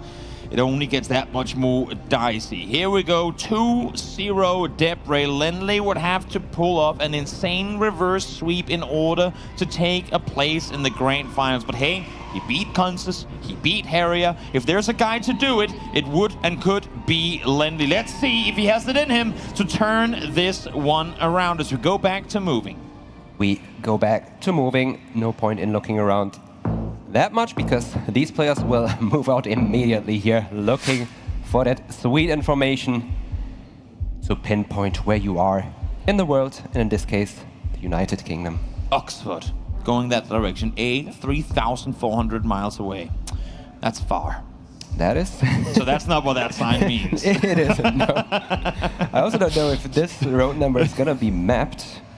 Maybe not. I and mean, you have to zoom in very far and really know how the ordering works. When the numbers are that high, usually that means that the Debr actually have to stand on the road in order to see that number. But Lenley, for a bit of change, is going to be the first one to get the guess. And they are very, very close to each other, kind of hovering around Oxford, knowing, of course, that if this is a small road, you should be somewhat nearby. Yeah. Again, similar like to the first round of the first moving game. A little bit of a practice round, I would say. Definitely. We now head into game number 2, or round number 2, I should say. Ooh, new country? Ooh. We didn't have this yet, right? Don't think so, at least. Have they been studying? Have they been keeping up with everything? I mean, it's not the type of country the players enjoy learning. True. Oman is pretty, and I don't want to sound mean, but it's pretty boring. Yeah, no, but I mean, do we have mountains? Yes or no? Yeah. Do we have ocean? Yes or no? Is it a desert always? Well, that means that's where we are. It's Debr. Whoa, whoa, whoa, whoa, whoa, my man, you can't be hovering Indonesia on a Oman round. He's gonna readjust the screen, go back up towards the west, and gonna be really, really close. Incredible guess. That is the right valley. Yeah. Great guess come through from him as we head into round number 3. And this is what we have here. Seems like, once again, a country these players have played before. It looks incredibly flat. It is like very flat. I mean, surprisingly flat. Yeah. A lot of parts of Argentina are very, very flat. The more east you go in the country, it's very flat, and the further west you go along the Andes Mountains, it gets very mountainous. Well, Debr is looking towards the south, at least to kick things off here, moving slowly further up north. So there's a police checkpoint, not sure if that set maybe a regional name or anything of the sort, but Debr is going to log in feeling comfortable with his guess in the Chubut province, and seems like Lenley is going to be right there with him, same exact road as well. I don't know how to pronounce this town. Is it Rawson? I don't want to try Trilum. They found the airport, though. I don't know, but... Yep, they found a airport, I should say. It's on the wrong side. Oh, incredible guess from both these players. And that's the thing. We rarely give the credit when both of them have a good round, because it doesn't stand out the same way as it does when it's one. But this is what you have to be able to do round after round in close to impossible locations. Get insane guesses to even stay alive in these caliber games. They're both, I mean, everyone who's been participating here are so incredibly talented when it comes to GeoGuessr. And I will assume that they both will go to the trash bin, pull out the East West in Ankara, and they both know it, of course. Wow! Oh, wait, I thought they both are in it, but not only does he know I mean, that is a pretty good guess from Lenley, nonetheless, not knowing it. The vibes were very good, but yeah, Debr, we do know, and Lenley also knows. Lenley has studied his districts. Pulls a page from the MK playbook and gets completely slammed instantly. So maybe that was a bit too fast for comfort. But again, I like the change of pace. Keep your opponent on their toes, as a lot of countries to pick from if we're basing it strictly on flags here. Will it be one of those two? I am not so certain about that. We shall see. Down the road they go. In what I thought was initially each direction, now it actually is Debr gone right, Lenley gone left. Yeah, it's saying Manila. That does help. Does help indeed. Does Lenley get that same info? If not, could be dangerous territory. 3 times multiplier, down to 4,100 health. I think even if he doesn't get the right information with a city this big and developed, architecture as well. Great guesses come through from both of them. Masterclass of GeoGuessr play being put on display here by them both as we go into round number 6. Round number 6 it is. This looks very atypical for this country, I must say. Driving left with a boxy car. Sometimes you only need those 2 clues. And you know you are in Japan. Definitely do. However, a country that is very, very, very difficult to region guess. Yep. Without any information. Even though you usually, and we just passed it there, usually you get to information. Yep, good info. The hunt starts then. You can join the mainnet as well over in GeoGuessr to win rewards, including gift cards, in-game items, and coins. Go to geoguessr.com/UpperX or GX to start the hunt. Lenley now with his 5 seconds to work with. Can reposition, but seems like he's going to stay where he went. And for good reason. That's an incredible guess. Right next to the volcano. I mean, we had a sign with a volcano on it. Yeah. Could have picked that one up as a clue. Could have possibly done that. Into round 7 we go. Multipliers now at 4. So as much as Lenley is behind, 1 round, and that could be changed completely upside down. Black car here. What else do we have to work with, Chilotris? Once again, the country where it's very, very flat. But still a big country. Definitely. And a lot of flat parts. And therefore you want to move around and find the information to get you even closer. Definitely. And we see Lenley checking storefronts, whereas Debr is moving down the road looking at the actual street signs. Those didn't look too helpful so far. That one looks pretty good on Debr's side with a lot of information. I would assume that the municipalities may be on it. President of the nation. Well, that's not exactly helpful, but I'm sure other things on there might just be, because it did allow for Debr to put down his pin, but a little shake on the head there. Not too comfortable with this it. one is good. We have the Ruta Nazionale, RN, number 188 and the 33. Good on Lenley. It's Debr to log in first, but Lenley should have enough time here to get himself into a good position. He's looking for 188. He's found 33 already. He's got to readjust down again, towards a very clutch round, and he's happy about that one. Yep, you know what he's saying? I will gladly take that 200 damage, because that could have been GG. So happy that was not the case in this one. Round number 8 is where we're headed. Lenley still alive, but Debr just potentially 1 round away from taking it home in 3-0 fashion. Yes, Lenley plays it pretty shaky, but in the end, he's getting there. And I think that's really the difference between those 2 players and the way you can tell that Debr is a moving main. Is that an airport we have on the left? Was it like a big area that was fenced off? Could just be. I'm not quite sure. We have some video or like camera footage now here. It looked like it. Yeah, I mean a big ACC as well. Big air traffic control tower. So maybe that's something to go by. Ooh, Talon Airport maybe for Debr. They found a good street. I think they both found it now as well. Log in quickly by Lenley. This should be enough time for Debr to get something good. You'd have to imagine. Definitely. I don't know how many airports in this size you will find in Estonia. I mean, he's found a airport in Tallinn. We'll see if that's the one. I would assume that's the one, And it is. Great guess on the side of Debr. 5K with it as well. Good info, swift reaction. Again, love the fact that Lenley is trying to put on pressure, but he's doing it in all the unfortunate rounds where Debr gets exactly what he needs to shut him down. And once again, a location where you can just use vibes to get it right. Because with this red soil and these looks, I do think we are on Prince Edward Island. Teeny tiny. In Canada. Let's see if that's the case, and if so, if these players pick up on it. Lenley hovers north, instantly locks in. Slamming it down. You know what, you might as well try. A lot of things go through the brains of these players, and sometimes even the most obvious of guesses can be the hardest ones to make, but it seems to me like Debr has figured it out as well. This one's somewhat skippable, and now the issue becomes for Lenley, this is not what he needed. He needed a big one. He needed points going his way, because now we are in round 10 territory. This could be the final round of the semifinals. Lenley, you need to do at least 3,000 damage to Debr here, or it is game over. Not impossible here. Not impossible. 3,000 damage for Lenley, or it's GG. This will probably be a matter of lining up the road. I mean, I can still get to something here, I would assume. But no, as I already assume, Lenley is already on the lineup, looking for something. He's trying it. He has to. You have to. I do like his guess. However, Debr got to a very good sign. 3k damage is what you need, or it's gonna be game over. Let's see if he gets Debr caught off. He is a bit down towards the south. There is a chance this could be it, and he is gonna be closer. Is it gonna be enough?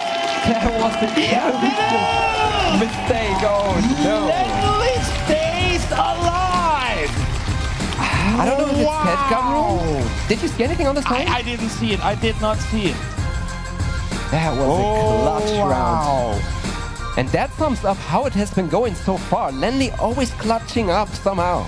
9 rounds lost, but in the final one, with his back as hard pressed against the wall as it can possibly get, Lenley stays in the race. But it's not over yet. He has to do it twice more.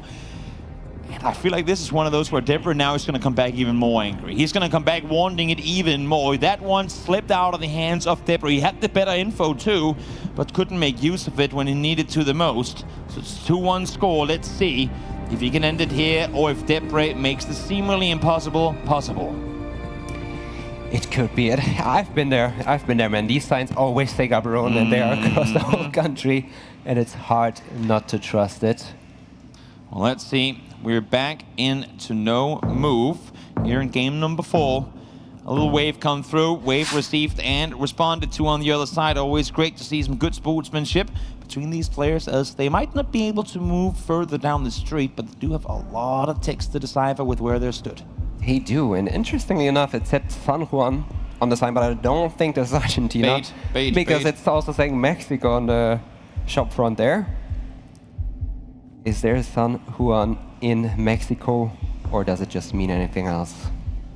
I think the question is, how many San Juans are there in Mexico? We have a San Juan there for Lenley. Yeah. Is it the right one? The grid? Somewhat looks good. The lineup looks good. Intersection, and he has it! And he's right on it.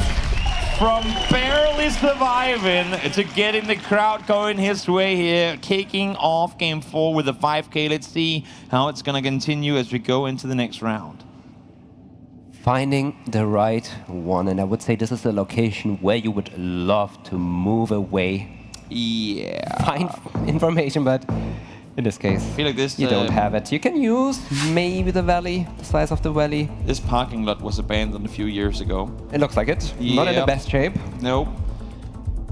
Not and I get a lot of also don't know what it's for. I don't see any like big building anywhere nearby.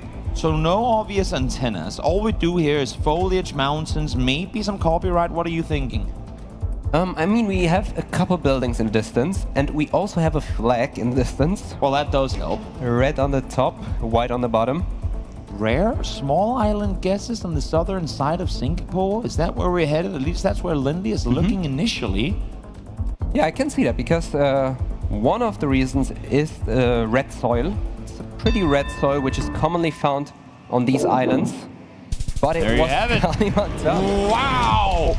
5k from Lenley, straight into a 5k from Debr. That is insane. And Lenley is like, what? I have the same reaction as Lenley. I don't know what he saw. I was looking at the location still, and he was already on the parking lot. That's insane. That is absolutely insane. Debr letting Lenley know, my man, I know you're feeling good right now, but it's not over. You're still behind, and I'm gonna do what I can to finish it before we potentially go into an NPC. That was a very, very impressive guess. Down to half health now, Lenley has been here before, just one game ago. He was even further down. We'll see if maybe before it gets to a round 10 situation that he can make a comeback happen. Yeah, and once again, we are back in Indonesia. Big country, especially with the big bodies of water in between all those islands. That will give you some extra points, or it will make you lose some extra points. They're both initially hovering for a water hedge. Do you think that's what they'll commit to here, or is there enough info to go by that you can get an island down? I mean, we have, again, a lot of tile roofs, which usually is a good indicator for Java, but at the same time we also get metal roofs, so it could be Lampung maybe, which is in South Sumatra.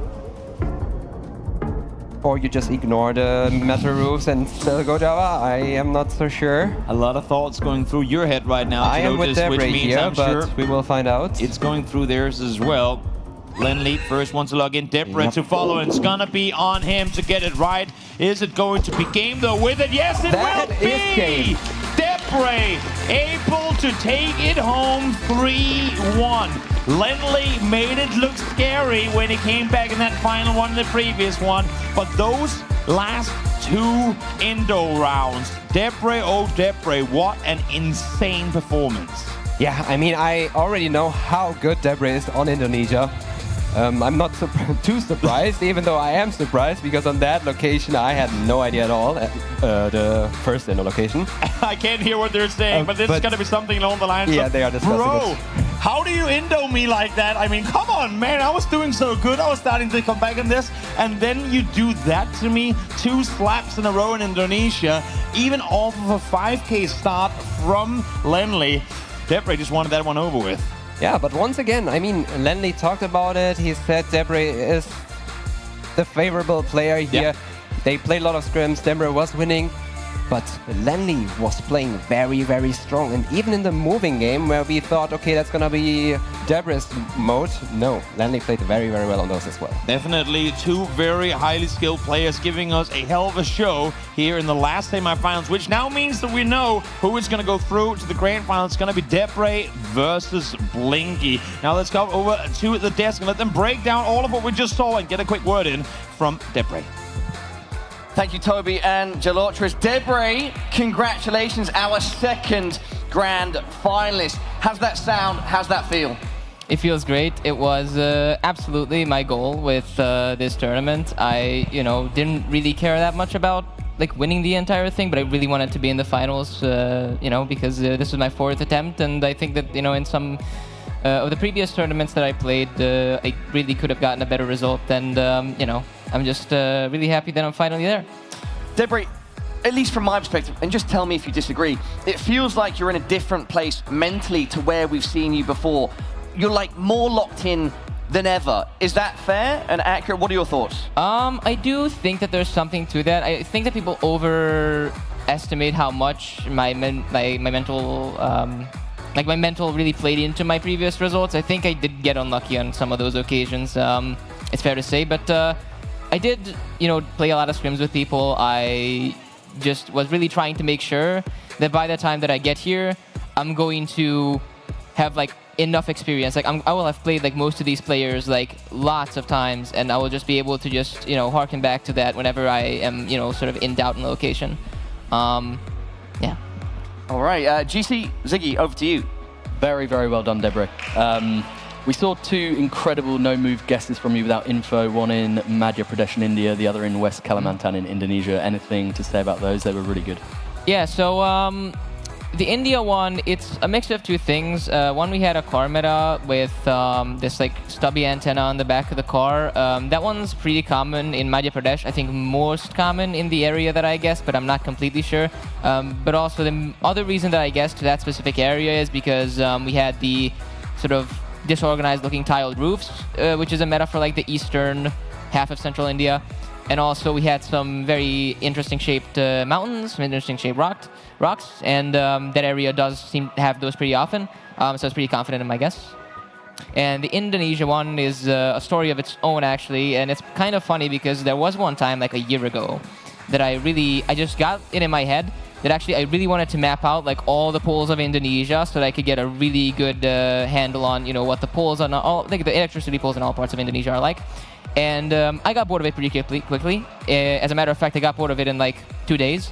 But one of the 2-3 places that I did map out is that specific area. And in the process of that, I looked at a lot of that coverage in Sukadana, I think it's called, where you have this haze in the sky, you have some very random rocks laying around, and other than that, it's pretty flat. It's a pretty recognizable area, but it's not really known. I wasn't certain that it was there, but once I found the one place where the mountain lined up, and you had the northeast you had like north and east going streets and stuff. I was pretty confident that it was there. What a fortunate coincidence and a great story at that. Ziggy, anything from yourself? I mean, obviously a very amazing performance. I mean, that could have been a clean sweep 3-0 right there. But do you think that performance, if you had the exact same matchup with the exact same rounds against Blinky, do you think it would have been enough, your performance? I mean, you played amazing. Do you think it would have been enough to beat him with those rounds, or do you think it would have been very, very close still? I don't think so. I mean, I think it would have been close. I think I could have brought it to an MPZ potentially, but you know, beat him is you know, a rough one. I mean, Blinky's just like, you know, I think most people in this scene agree that he is the best player right now, and you know, he can just pull like those kinds of 5Ks out of his hat, like, you know, whenever. So, you know, I don't really know what to expect from him, to be honest. Yeah. Gentlemen, any other questions from yourself? I would like to shout out a couple of people, okay, because I'm not necessarily going to get this opportunity after the finals. I would like to shout out my mom, my dad, my grandparents, my cat, and FJU.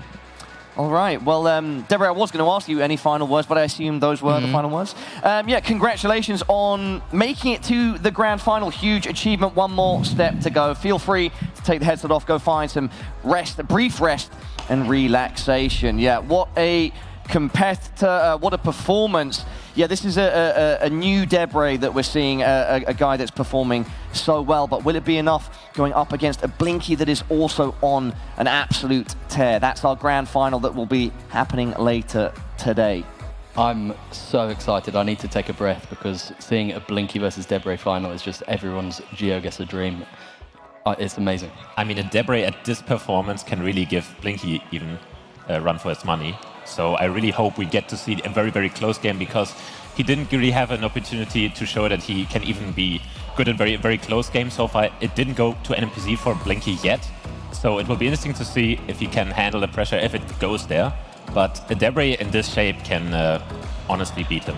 Yeah, gentlemen, as always, thank you for your thoughts, everybody at home. Yeah, so we'll have our third place decider happening later. That's going to be Lenley versus Finnbar. And then, of course, our grand final is going to be Blinky versus Debr. Before we get to those, though, something very cool. So Toby and I have had the pleasure of playing our partner Shiba's GeoGuessr map, which the pro players will also be trying during the final in Copenhagen. The Shiba Hope Grows program, alongside Mars Sustainable Solutions and partners, has been restoring reefs across the globe since 2019, and through GeoGuessr you can test your knowledge of the underwater world.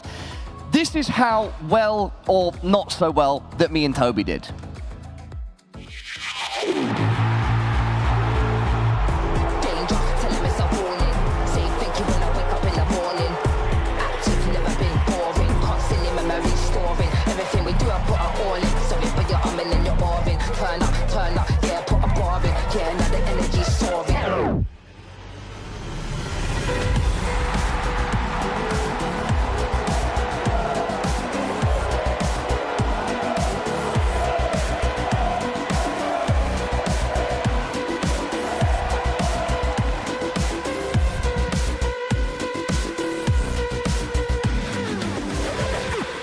What is going on, everybody? I'm Parla. I'm Toby.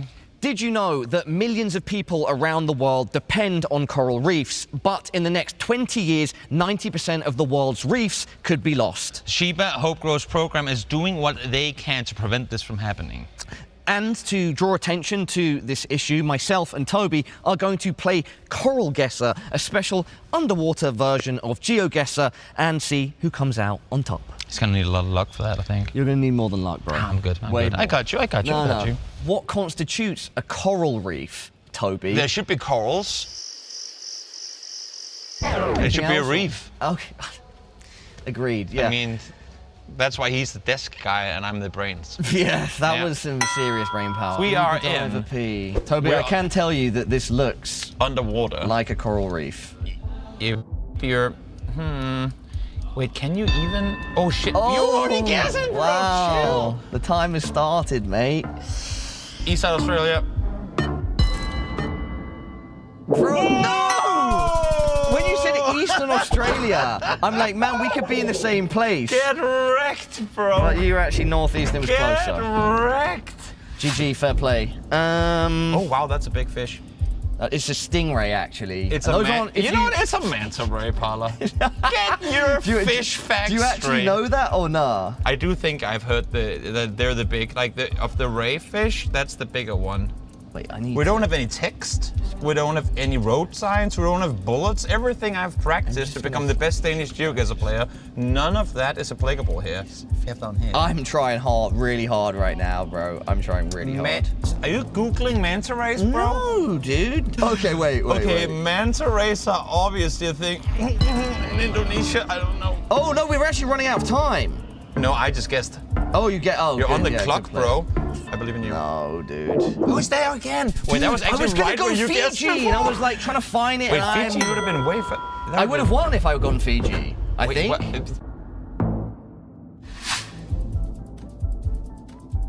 Okay, so we have a bluefish. Are you guys making sure that he ain't Googling stuff? No. If you actually want to know what I did, what I told you, I wanted Fiji, but I didn't find where it was on the map, so I like brought it up.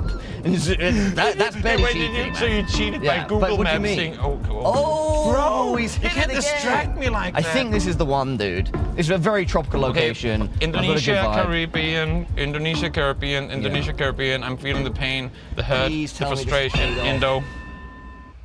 Oh, come Wait, how is they're all in the same place? Are all the world's coral reefs in No, they're Australia? not. There are coral reefs in France. I was like low-key hoping. You're in France? Bro, there's coral in France? Oh, it is getting pretty late, you know, Paula. Wait, what was that? Flawless? 6,000 points? Look, I put it all out there. The constant that's east and gonna north. hurt. Let me speak, Toby, all right? All right, there's no need to hog all the camera time. Yeah, good old... Southern France is a nice place to be. There just ain't a whole lot of coral guessers down there these days. Brother, there's coral. Someone check that right now. Don't. Good game. Take the win. Okay, you do. Good game. Enjoy that walk home as a self-righteous, overly proud loser. I lost, but you're the real loser. Sick burn, bro. Sick. Oh no, yeah, guys, I took the L. But I tell you what, at home, if you want the W and you want to try this out at home yourselves, head on over to geoguessr.com/CoralGuessr and learn more about Sheba's amazing work. Yeah, underwater map, guys, what do you think of CoralGuessr? I love it. I mean, unfortunate news for Blinky, though, because he no longer holds the crown of most dominant performance of the day, now held by Toby, I'm afraid to say. Oh, yeah, I mean, that is factually accurate. Yeah. Ziggy, thoughts? Yeah, I will never ask you for help in underwater guessing. That was, I don't know. I don't want to shame you too much, but what was that? It's all right. Look, I put it all out there. I try my best. Obviously, like, I need to go scuba diving more. Perhaps that's the solution here. Yeah. No, it helps. Maybe we can do that as like the team bonding as the GeoGuessr yearly holiday, right? That's a thing. Yeah, you can rely on those IRL repeats, as we call them. Exactly. All right, well, gentlemen, enough from us. For now, everybody at home, we're going to take a slightly longer break, but still a short break, about 15 minutes. Do not go anywhere. We'll be back with our third place decider game, Lenley versus Finnbar, after that.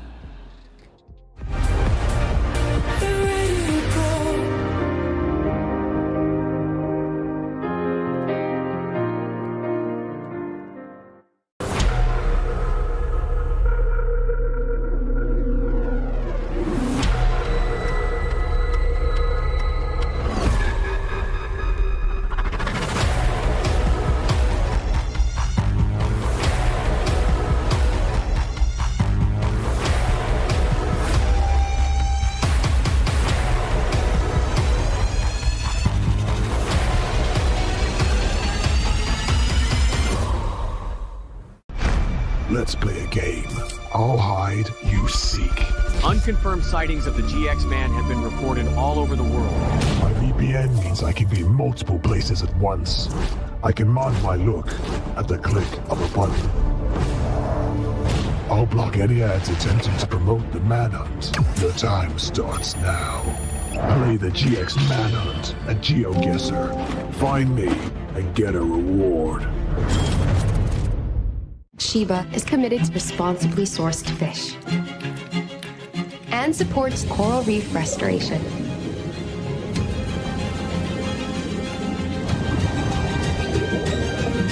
Sheba, buy now.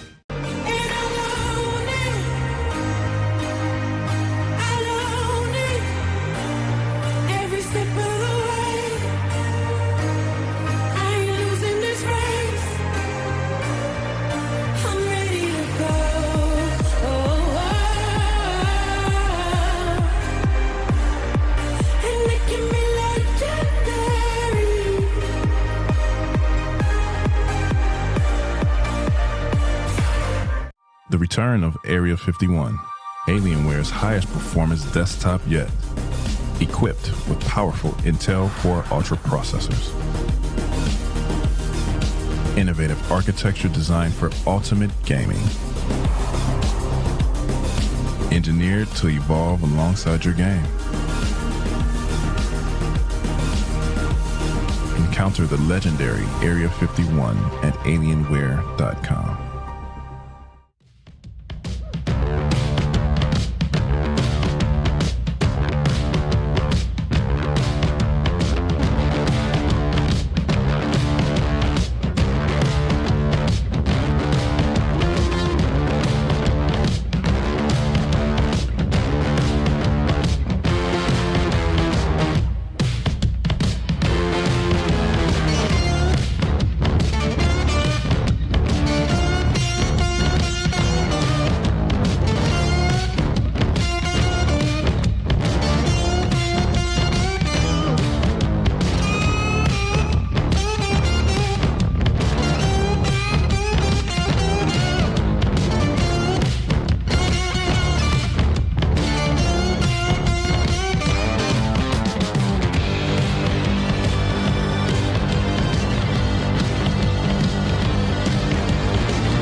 now. When I hear that song, I just wanna sing along. I know I don't belong with you anymore. And you're why I changed my mind, but it was so easy to let you go. But I do it for the music. I feel it in my soul. Oh, nothing else can move me like it does. It's out of my control. I do it for the music. When I think about me and you, I just need that groove. Oh, my body needs to move. Don't get in my way now. No. When I hear that song, I just wanna sing along. I know I don't belong with you anymore. Ooh, and you're why I changed my mind, yeah. But it was so easy to let you go.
Small city thinking, I get why you left. Small-minded people sure know how to drink. I came to the party, I laughed at the jokes you made. I wish that I hadn't, 'cause now the joke's on me. I didn't come here just so I could watch you make a mess. I didn't come here to ugly cry in my favorite dress. So what the hell were you thinking then when you kissed your lips? Now I'm kinda glad you did, 'cause now you adore me, adore me. Go ahead now, adore me, adore me. Little did I know she wanted you alone. I thought she was over you, but I guess I was wrong. I came to the party, I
Welcome back, everybody, to the GeoGuessr World Championship 2025 EMEA Majors. Comes to you live from Glitched in Jönköping, Sweden. It's now time for our third place decider matchup, Lenley versus Finnbar. Interestingly, Finnbar already guaranteed a spot at the World Championship. Interestingly, Lenley is not. Lenley with it all to play for. My name is Parla. I am still your desk coach. I'm still joined on the desk by GC and Ziggy. Guys, is that a fair point to start off our discussion with? You know, Finnbar is guaranteed, Lenley is not. The pressure on Lenley right now must be so high, GC. Absolutely. Third place playoff is often described as a dead rubber, but not in this case. Lenley has it all to play for. Yeah. Ziggy? Yeah, it's all on the line. Every single player that is in the top 4 has points for them, but for Lenley, 5 points for the 4th place are just not enough to qualify, so really has to get that win. Both are coming off a loss. I mean, maybe Finnbar coming off a harsher loss there against Blinky. I mean, we saw the masterclass earlier, Parla, first-hand at least, so that was quite interesting to see. Lenley had a bit of a more even game against Debr, but still, both coming off a loss. We will see who can handle that one better. Yeah, exactly. That's a short little introduction from us. Why don't we check in with both of our players, Lenley and Finnbar? Best of luck. May the better person win, but I hope there is a lot of Russia for us. You might feel confident now, but like, I am full of surprises. I've shown it in this tournament, and I will do it again. That was a quick one, quick little reaction from both of our players. We've obviously caught them after their semi-finals. Yeah, the Lenley still at least speaking confidently, but will that confidence play out on the server in his performance? What does Lenley need to do to seize the opportunity here, GC? I think he just needs to forget the game against Debr. I think Debr was just doing Debr things there and playing just extremely well. I think Lenley has to hark back to his other 2 performances, channel some of that energy, and then I think he's got a really good chance. Ziggy, what do you think? What's going to be most important for Lenley here? Yeah, really bank on those moving games, and he took 2 moving games off of Consus and also took 1 moving game off of Debr, so he can really, you know, build upon that. And if he performs the way he has been in the moving mode, he can definitely take 2 off Finnbar, who has not had the best performance so far in this tournament. And guys, let's also just briefly touch upon Finnbar. Where do you see him at here? Any expectations with regards to Finnbar, GC? Yeah, I think it's a tricky one for Finnbar because he's already qualified. I think he probably wants to put in a good performance given how that game against Blinky went. So I think, you know, Finnbar has loads of skills. He's going to show us something. Ziggy? Yeah, I really hope he does, because he has to redeem himself. I mean, I think that match against Blinky is not usually how you see him play, so I really hope he can, you know, redeem himself, show that he can show up and not get cooked again like that. A lot of factors going into this 3rd place decider. Why don't we head down and speak to the players themselves? Lenley and Finnbar standing by with Toby. Thank you so much, Parla. Yes, we are ready here for the 3rd place decider. I'm going to come over to you first, Finnbar. Against Blinky didn't go quite as expected, but now up against Lenley, what are your expectations coming into this game? I hope it goes well. That's all I have to say, really. We heard you in the pre-game interview that was recorded before saying you're just hoping for another Russia. We know Russia is your main forte, but is there anywhere else you feel like you could probably best a player like Lenley in this matchup? Ireland is a pretty good country for me as well.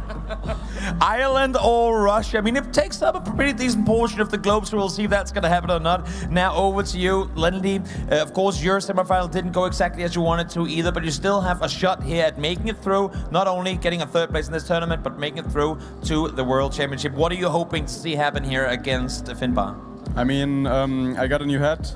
That is a consultation gift from Debr, because it's my hat. He stole it from me at last World Cup.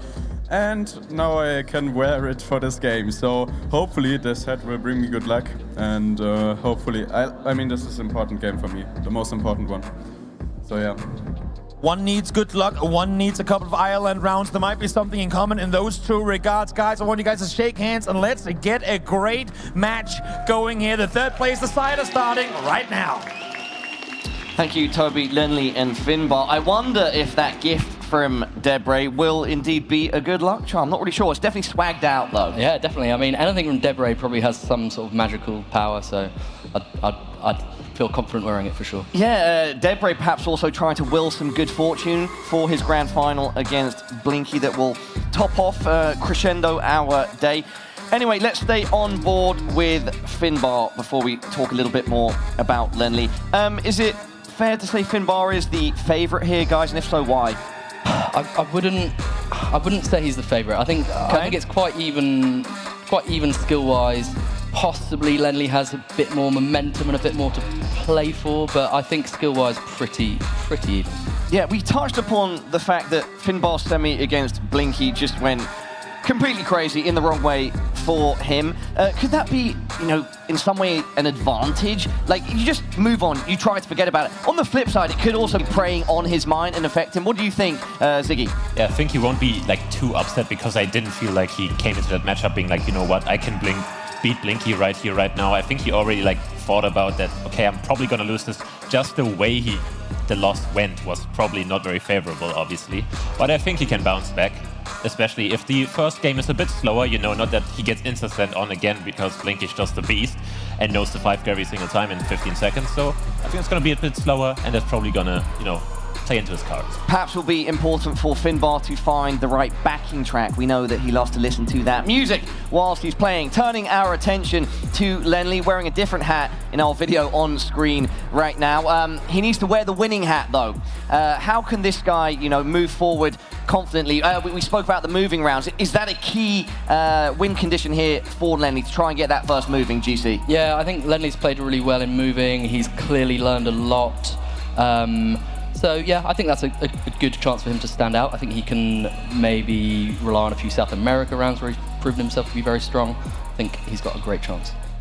Yeah, Ziggy, I mean, the main story here, right, is that Lenley has it all to play for. I don't want to sound like a broken record, but, I mean, we can see him now trying to stay as locked in as possible. I wonder what's going through his head. Ziggy, what's going through yours? It's going to be complicated for him also personally because I want to set the stage here really. If he wins that game, he kicks out one of his best friends in the community and also another big content creator, which is Zigzag, who is sitting at place number 13 right now. So, you know, as hard as it sounds, you know, if he wins that game, he kicks out one of his best friends in the community and longest friends. I mean, they've been friends for like probably 4 years at this point. I mean, I talked to him earlier, he doesn't care about it. So he's cold. I mean, respect it, you know? But yeah, I would have expected him to be more like, oh, you know what?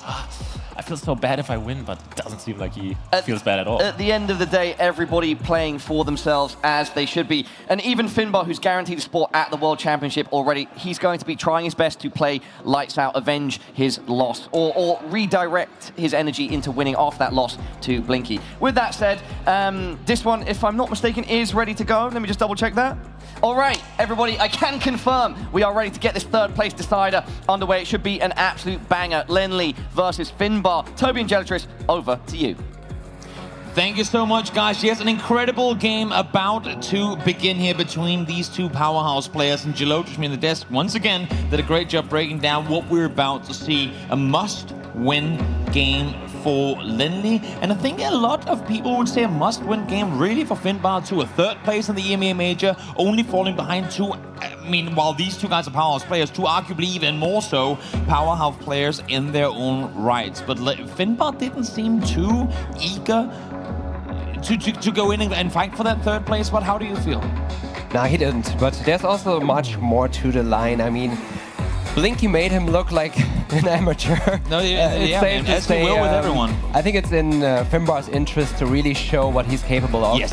And in a very even matchup, I would say, like this, it's not going to be easy, but I'm sure he will bounce back from that. An incredible game on our hands here. And you know what? Jönköping, we have 2 more times left to do that, so do it now. Let's make some noise for Finnbar and Lenley as they take to the globe to find out who's going to get that bronze medal here at the EMEA Majors.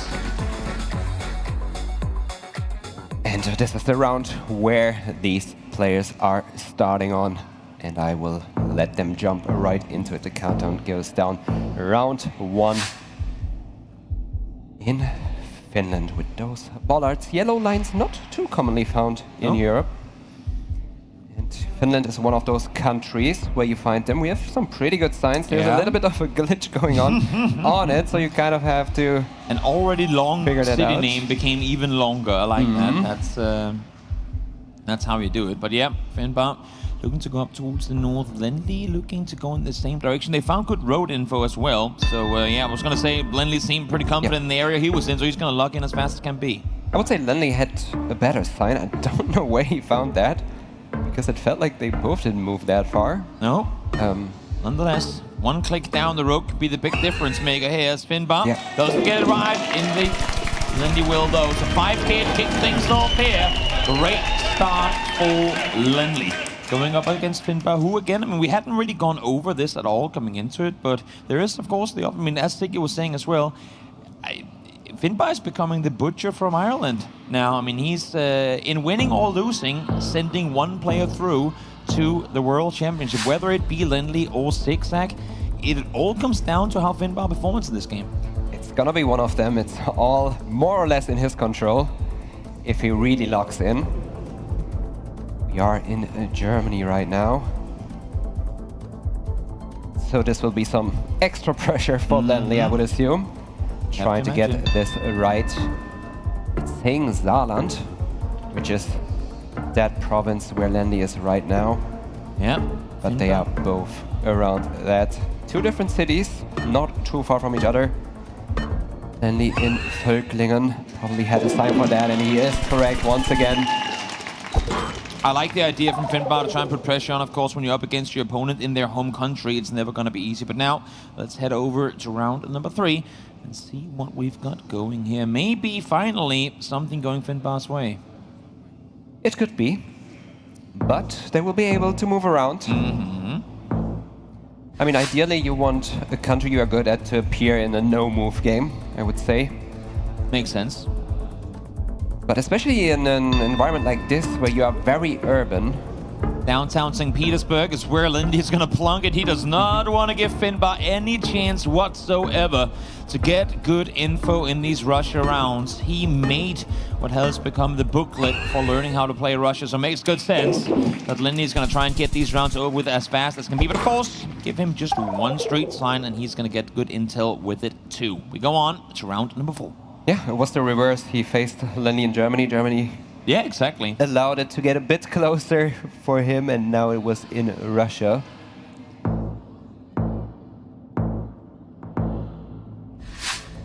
On to the next round, which does look like UAE. Yeah, first UAE of the event, I believe.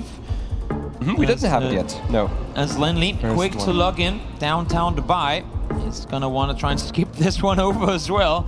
You'd have to imagine that Finnbar goes somewhere near him. They're actually sat right on top of each other right now and should be close. Indeed, it will be. It was a bit further down towards the south outside the city proper, but minimal points coming through here.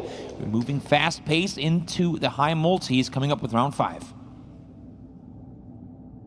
Round 5, once again in Japan, and once again coastal. We had actually a lot of coastal rounds in Japan today. That is true. Obviously we get a lot of coasts in Japan, but still, driving along them. Southwest coast. We have some signs in the distance. Yeah, definitely do. For Seems like Finnbar there, who is moving north, but they both do. We have those arrows, which will indicate that we are once again on Hokkaido, the big northern island. Southwest coast, Hokkaido. There's only really 3 or 4 bays to pick and choose between on the western side there. Then you could go southeast as well, but we'll see what they opt to do. Maybe he's found the city. I think Finnbar might be onto something here. Yeah, I mean, they both are somewhat around there. Now it's a matter of lining it up correctly. I think he has it. It looks pretty good, you know?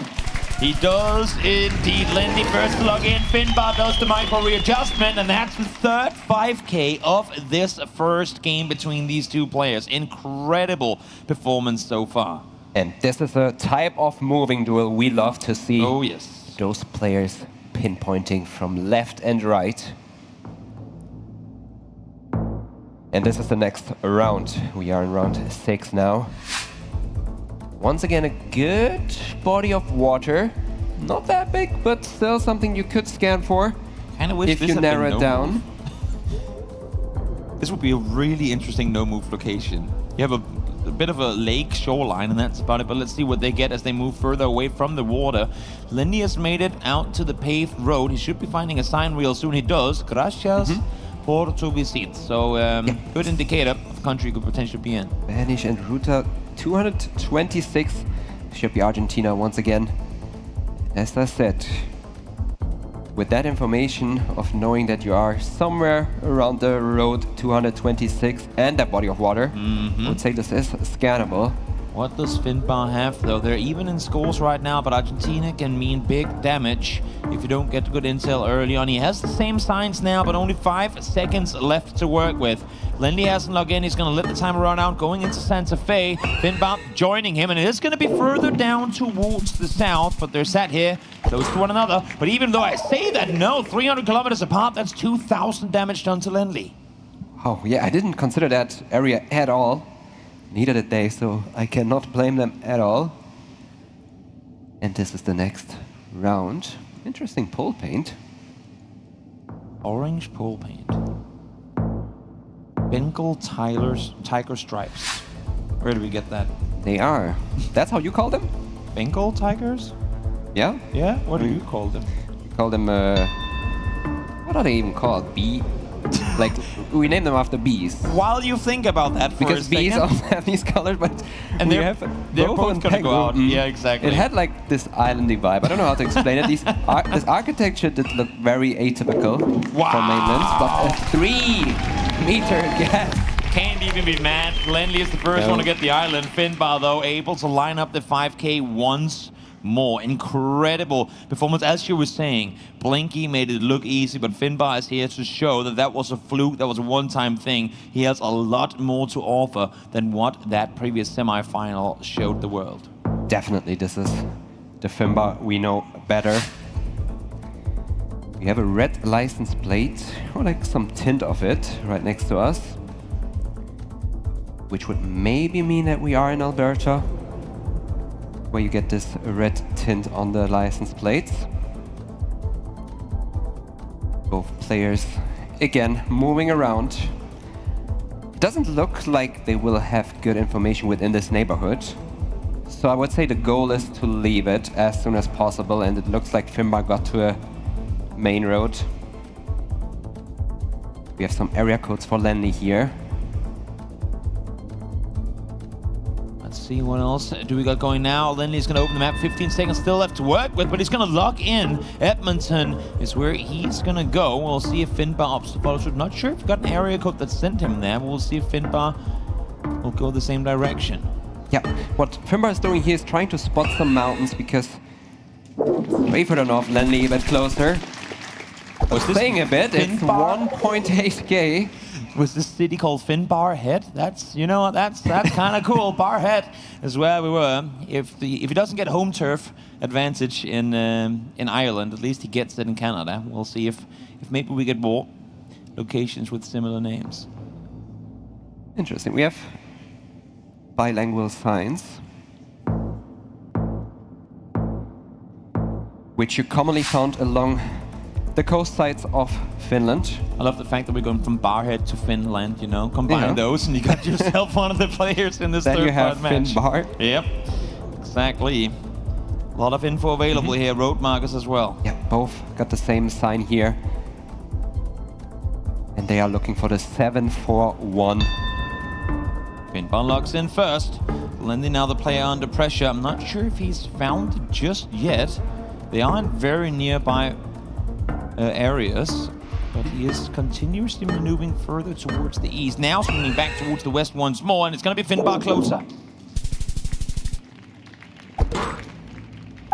And once again, striking with some good damage, bringing Lenley down to 1.1k. Important for him to separate himself here, because now we are into round number 10. Whoever finishes this round with the most health will be victorious in game one. And so far, Finnbar, well, as long as he doesn't take more than 2,200 damage, this game is going to be his. And this is the type of round where Lenley could put some pressure on Finnbar if he knows where we are, but it is Russia. Tricky and Russia. Do you want to try, or do you want to put that pressure on and hope that he doesn't get the right things? Russia round 10, if there's one thing Lenley didn't hope for. And if there's one thing that will guarantee you that someone is feeling confident, then it's the zoom level of Finnbar. Lenley zoomed in, found a good location. It's the same area that Finnbar was in initially, so unluckily for Lenley, even if he comes out victorious, I'm afraid that he might not be able to do enough damage. We'll see where he ends up going. They're practically sat right next to each other. We can't see it on the board, but there you have it. Finnbar will be victorious and take game number 1. Yeah, I think that was a very important win for Finnbar. Oh, yes. After he came out against that Blinky match. Yeah, definitely. Getting here, starting the game with a win will boost your confidence, definitely. Get the rust off your shoulder. That was, I don't know what the L means in this case, but that was just one game. I think that's what we're seeing here. Just one game. We're moving on. We're going next. We're going into no move. And for... I think the L is for Lenley. Yeah, maybe. Maybe you'd have to imagine.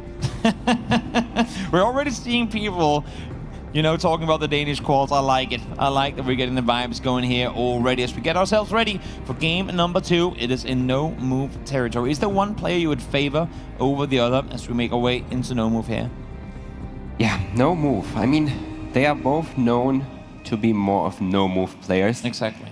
I think on NMPZ I would maybe favor Lenley more. Not maybe, definitely. I think that's Lenley's not my definitely question, though, NMPZ. I also didn't finish yet, Tony. True. Fair enough. But on no move, I will give the upper hand to Finnbar. I think that's his main mode. The mode he did study the most. Fair enough. Or practice the most, I should say. I don't know if you can study a game mode. This is an obvious question for some, but you know why the text in the front of service vehicles like that is written mirrored? So you can see it in your back mirror. Exactly! Yes, I know something. For the people out there that might be confused, then at least now you got yourself a little more general knowledge.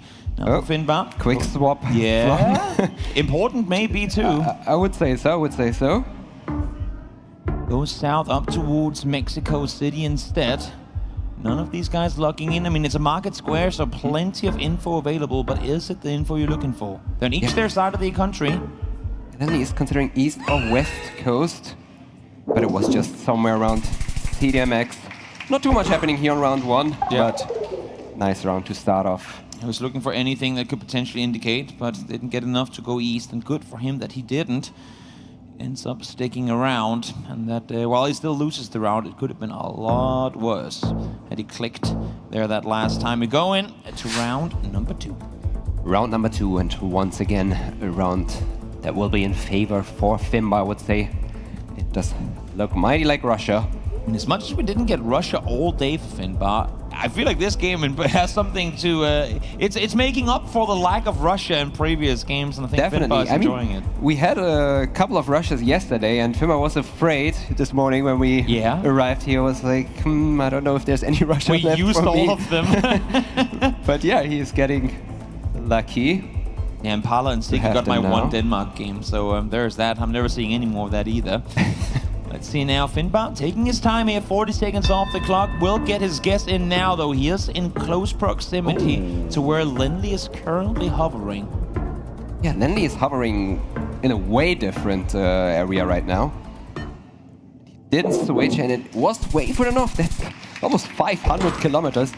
It does look like they got the right region of the country, but still, missed opportunity, I would say, to gain even more points. When you think you're close, you're still 500 kilometers away. That's what Russia rounds can do to you sometimes. Yeah, definitely that area around Surgut is exactly somewhat difficult to region guess. Going into round number 3 now. Multiplier still somewhat low, and Finnbar with the overall lead and the lead in this game as well.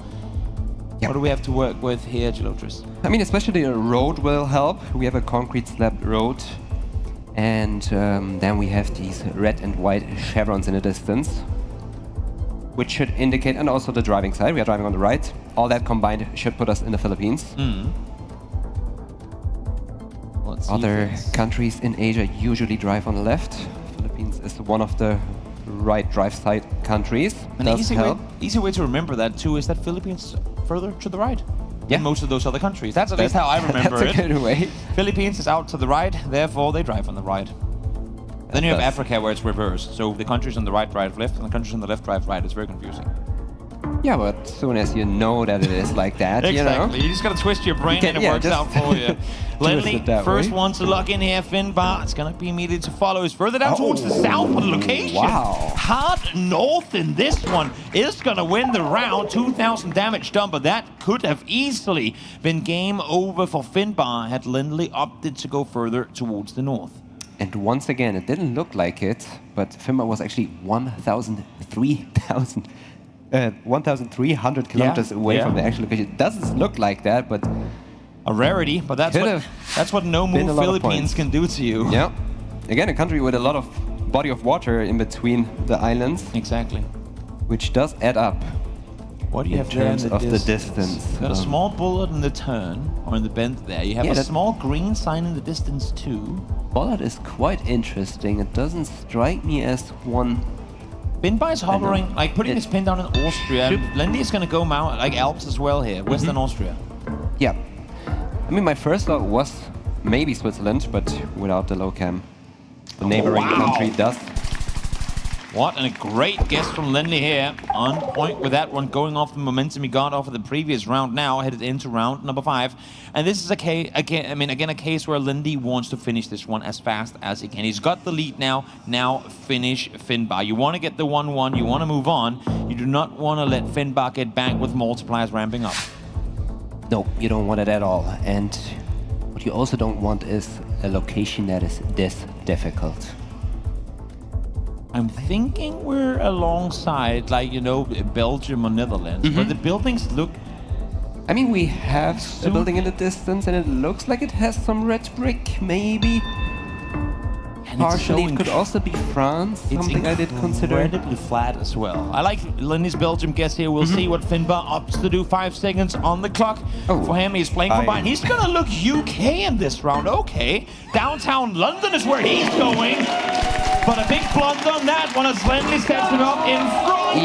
He stays alive. Finnbar still in the race. Again, it ain't over till it's over. And with these multipliers stacking, 59 health could be just enough for you to stay alive. That's why we look back to those rounds where you go 100 damage. It was nothing in round 1, you know. Well, all of a sudden, it does that matter. 100 damage does, in fact, matter quite a bit. It does matter. And looking back at the round, we actually also had a concrete slab there. It was not the Philippines, but in Europe, concrete slab roads are very commonly found in Belgium. But the road was very dirty. Maybe Finnbar missed that one. Could be. I wonder where we are. Ontario North Road. I wonder. Where could it be? Yeah.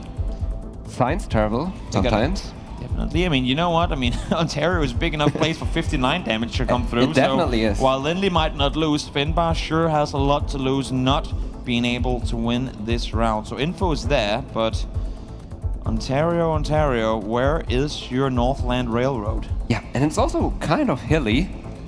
So it should not be that far south in Ontario. It gets a bit more hilly the further north you go. But then again, you have the problem with towns being very far away from each other, so you kind of have to commit to one. Definitely. Well, let's see. Timer is going to run all the way down to 0. You'd have to imagine 5 seconds left to work with Finnbar. Just 59 health left in this game number 2. Readjustment comes through and Lenley brings it home. It's a 1-1 score for this third place decider.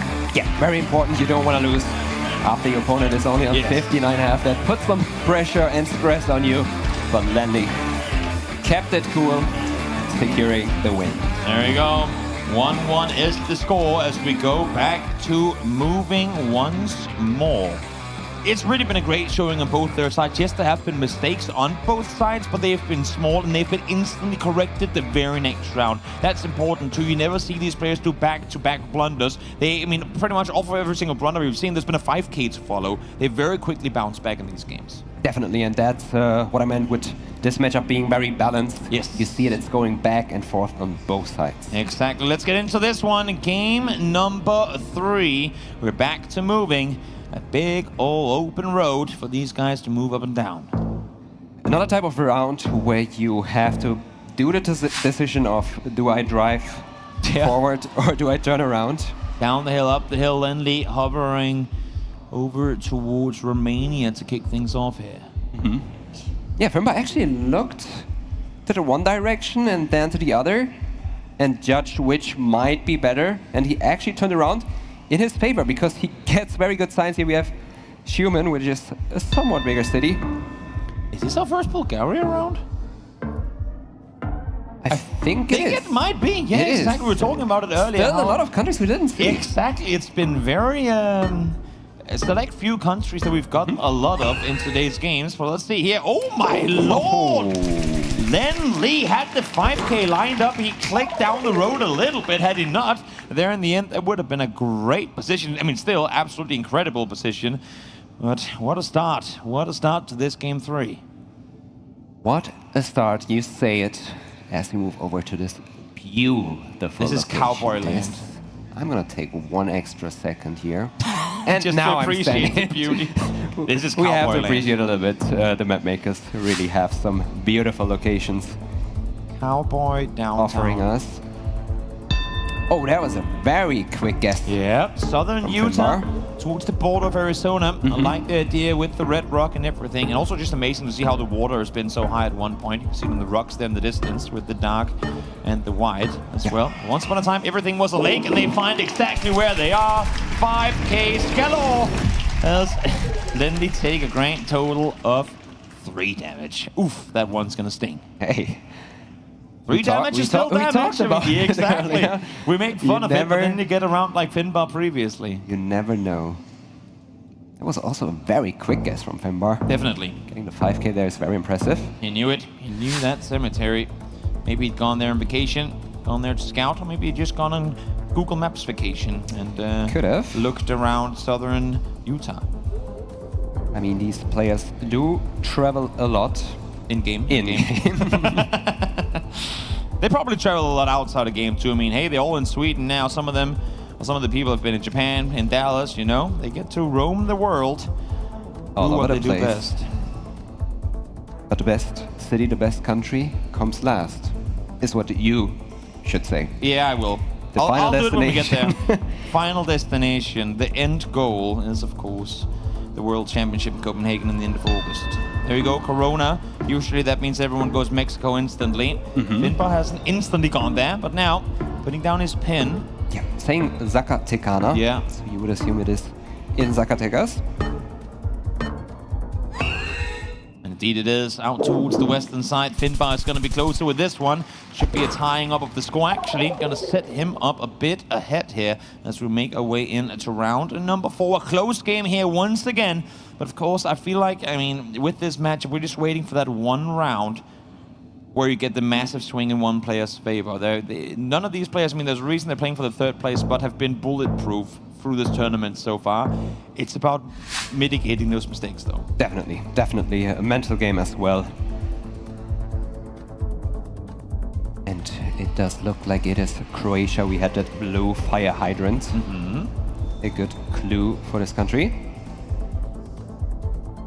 Down the coastline, Finnbar goes. We'll see how far south he opts to go. Yeah, especially with those rock walls that we had right there. You do consider all of the coastal parts of Croatia. Do we go Game of Thrones or do we stay further towards the north?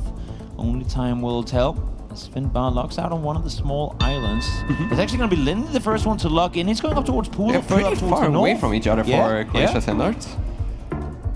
I think he likes what he sees here. He has cities. Not sure if he's found any of them. Sadar is on the sign as well. Might want to go a bit further north. Now he's going to readjust, at least by a little bit, and good readjustment on his end. It was a small island, but smart on him to go further north and win that round. Yeah, very important switch. Making this round a round that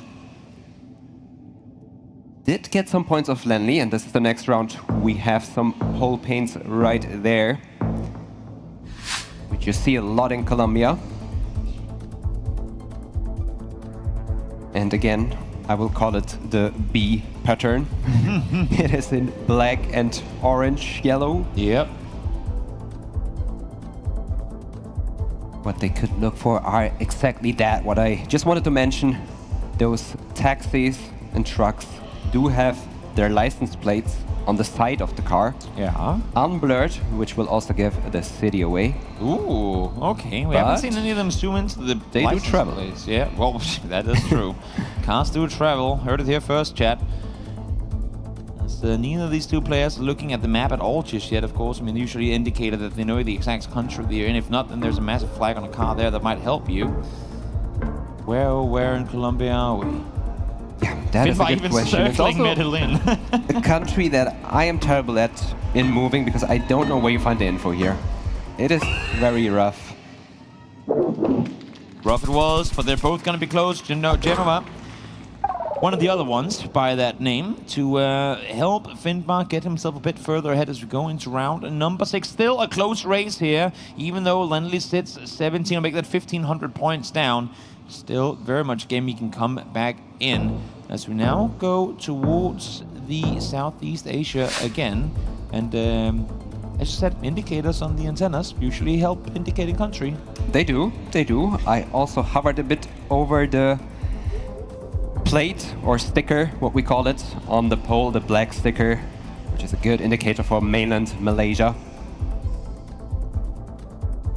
which you also find on Borneo now. We have a lot of oil palms.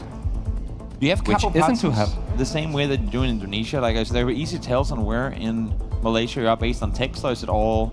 I would say so, yeah. I mean, if you find some text, they are usually helpful. Usually, like, what can you use? Especially like we also had it earlier where we had a street sign. Those street signs usually tell the town underneath. There we go. A lot of info to be found here, but none of it seeming too decisive, of at least committing to an early guess. Lenley has gone into Kuala Lumpur. Finnbar still sat further out towards the northeast, and it's gonna be Lenley closer by half the distance. So 1,100 damage done to Finnbar. Crucial for Lenley to tie things up here. And we are in a country where we have some Cyrillic script. But with that given, I think Finnbar was hoping for another country with the Cyrillic script, but in this case, it is Kazakhstan. Once again, a country where I don't really know where to find the right information. Because there's also not that many towns covered. It's like mostly a country where you are in the middle of nowhere. Exactly. It's one of the things about the country. It's a vast, vast country, but you're limited in the coverage. So you have a lot of those unique roads that most players very quickly learned. And then, as you say, some of the cities, if you don't know the ins and outs, they can look very similar. Yeah, but especially if there are countries with not that many cities covered by Google Maps, these players tend to learn the most obscure stuff. They learn which street lamps they use or pole paintings they use in certain cities, which electricity counters they use here and there. So there can definitely be some information without even having text. Finnbar is going all the way down towards the coast. Lenley is the same, but he's on the northern side of the water here. We'll see who's going to be closer. It's going to be a difficult one. It's going to be Lenley closer by quite the margin. And it's not going to be enough to get him the win, but it sets him within striking distance of making this a 2-1 game. It is looking very, very good for Lenley right now. We are in round 8, and we have a new country. Yes, sir. Any Mongolia fans out there in the chat appreciating the backpacking Google car drivers? Definitely a type of country a lot of pro players overlook at because it doesn't appear that often due to the, not too densely covered parts of the country. But if you have learned it, and there's a lot to learn in Mongolia, especially the car, there are a lot of documents giving you slight hints on the car. If you have, let's say, if the bar is filled, you are only in the western side of the country. If there is a net with something sticking out, you are here in the country. They are the most obscure clues you can have, especially in Mongolia. So if these players have learned them, it will help a lot because it is a big country. Definitely is. A very big country. Exactly. And with 4.5 times multiplier, this could be GG country. We'll see if that's going to be the case or not. Currently, they're quite far from one another, so unless if the marker is right in between him, this could very well end up being game over, and it probably will. B? No, not quite. No. Okay, still 500 health for Finnbar left to work with. I misread the kilometers there. Well, quick, they were both up towards the northern border. That happened a lot in this matchup, especially that the location was right in between them. That's something I just noticed. They're equally good on each their side. Oh, we have some car meta. Mm-hmm.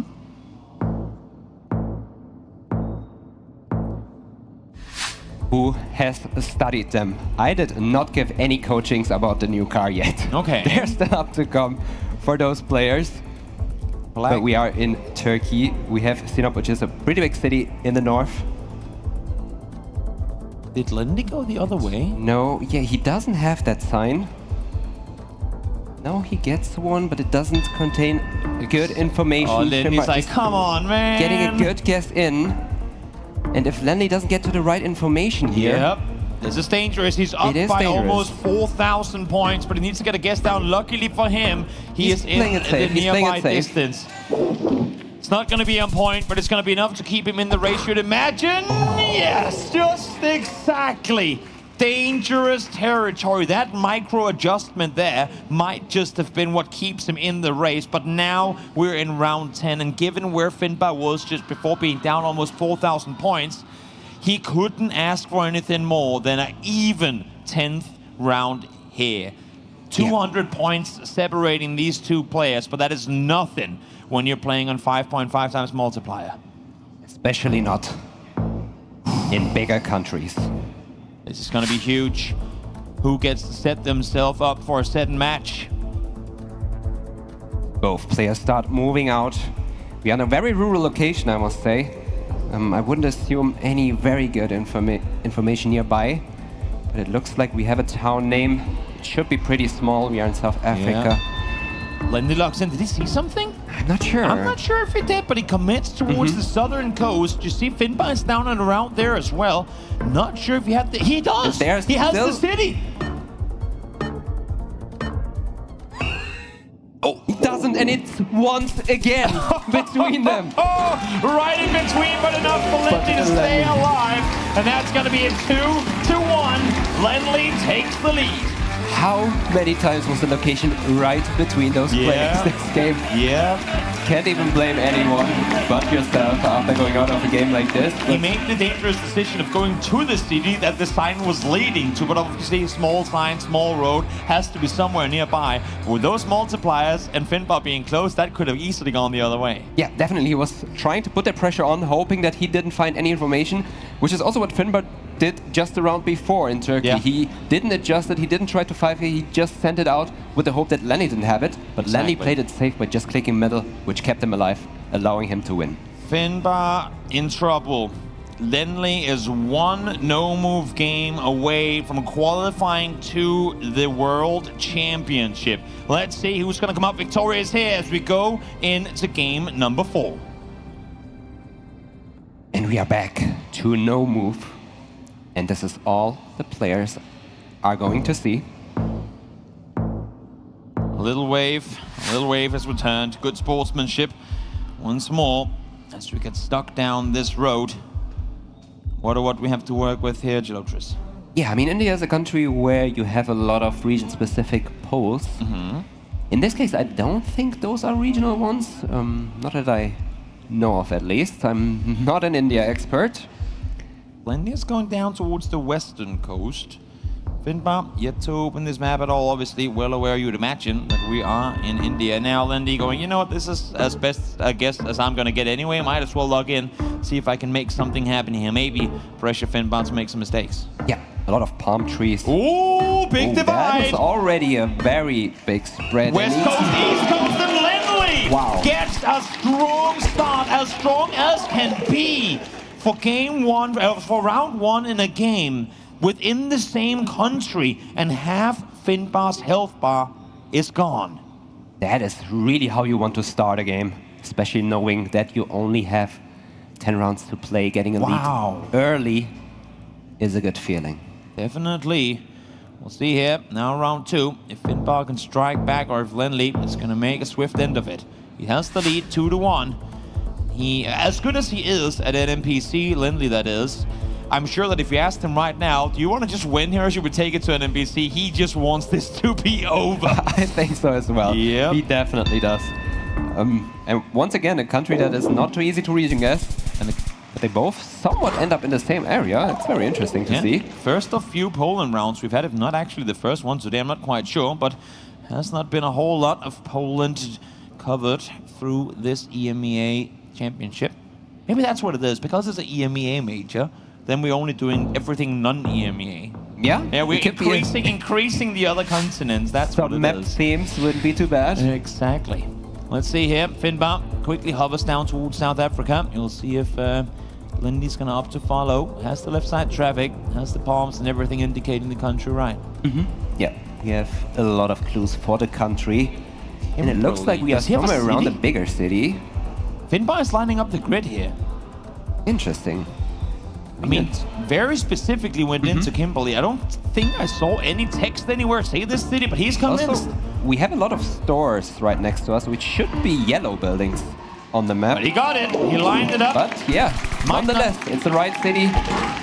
Might not get the 5K, but what a great response to having just taken almost 3,000 damage in round 1. You at least take a good chunk off of Lenley right thereafter, now coming into round 4. Round 4 it is, and once again, a very beautiful view. Definitely. On a dirt road. Passing some very beautiful mountains. And we are in Latin America once again. My first immediate thought was Chile.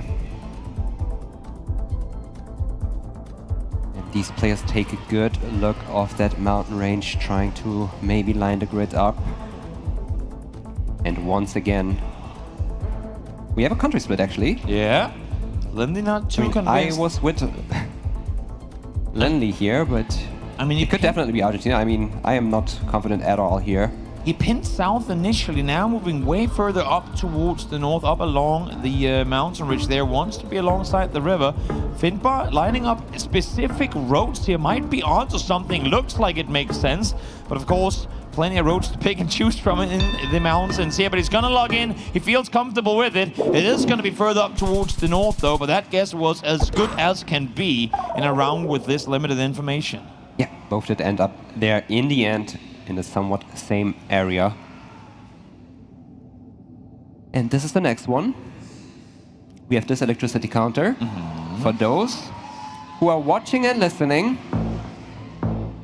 you know that this is a good indicator for Mexico. And on a location like this, it might be a bit more difficult to read and guess. It kind of looks southern to me, with those thatched roofs, pretty dry landscape, a lot of palm trees.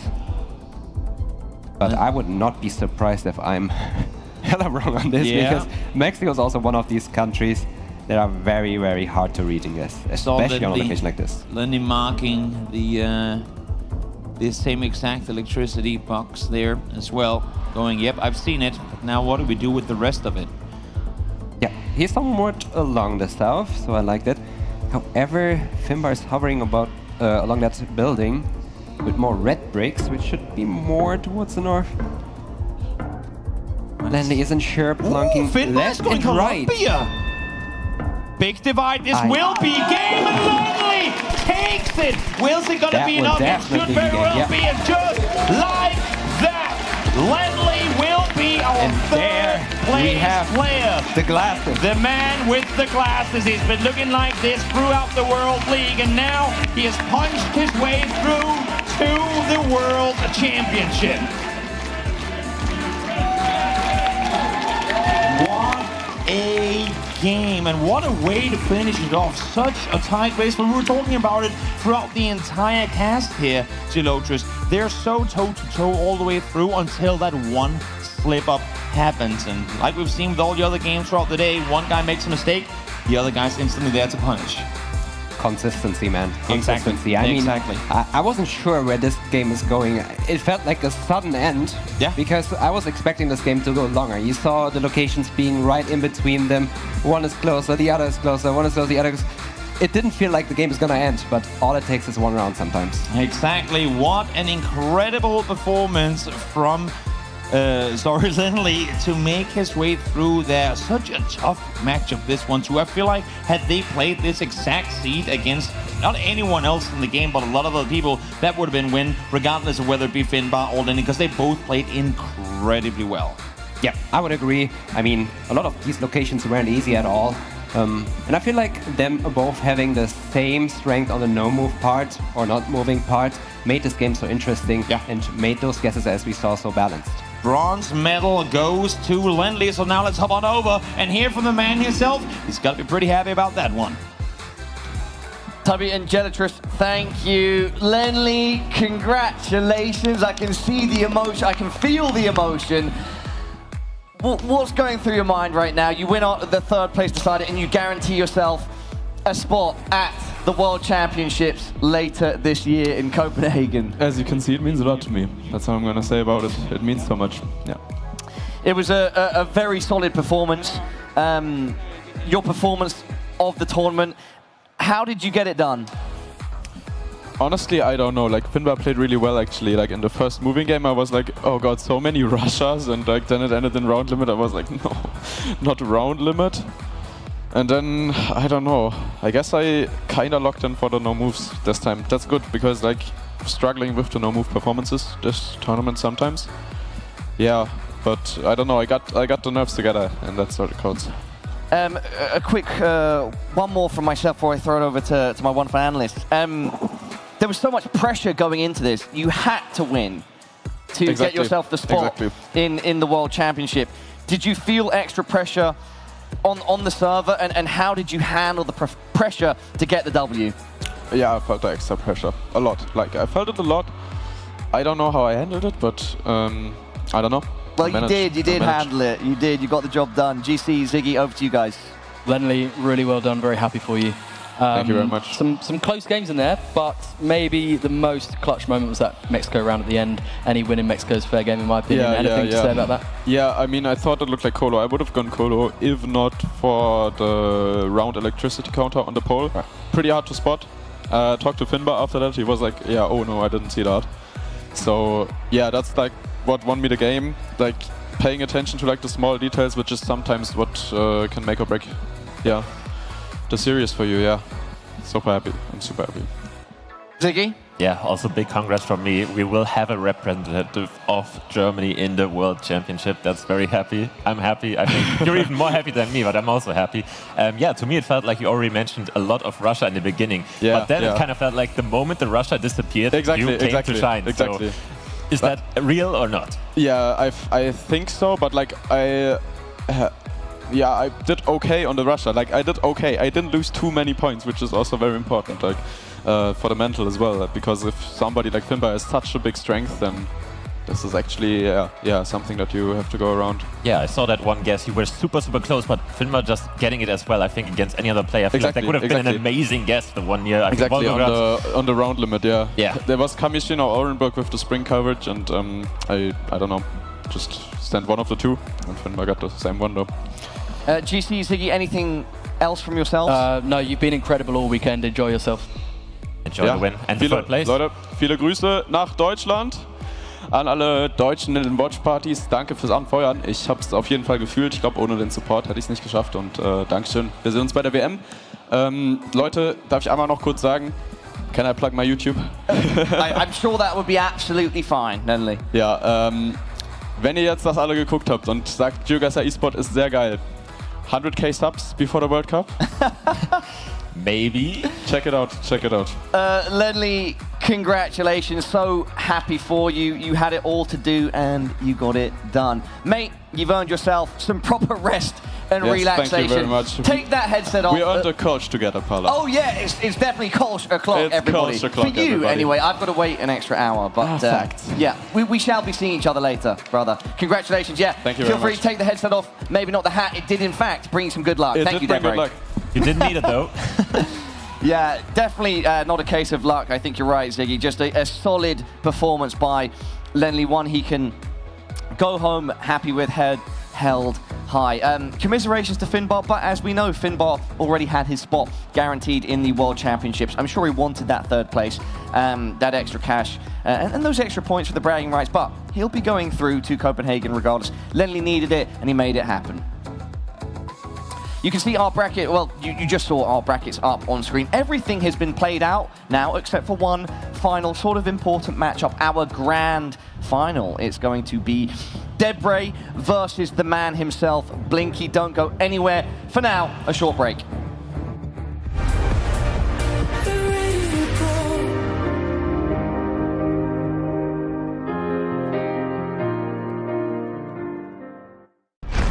Let's play a game. I'll hide, you seek. Unconfirmed sightings of the GX man have been reported all over the world. My VPN means I can be in multiple places at once. I can mod my look at the click of a button. I'll block any ads attempting to promote the manhunt. Your time starts now. Play the GX manhunt at GeoGuessr. Find me and get a reward. The return of Area 51, Alienware's highest performance desktop yet, equipped with powerful Intel Core Ultra processors. Innovative architecture designed for ultimate gaming. Engineered to evolve alongside your game. Encounter the legendary Area 51 at Alienware.com.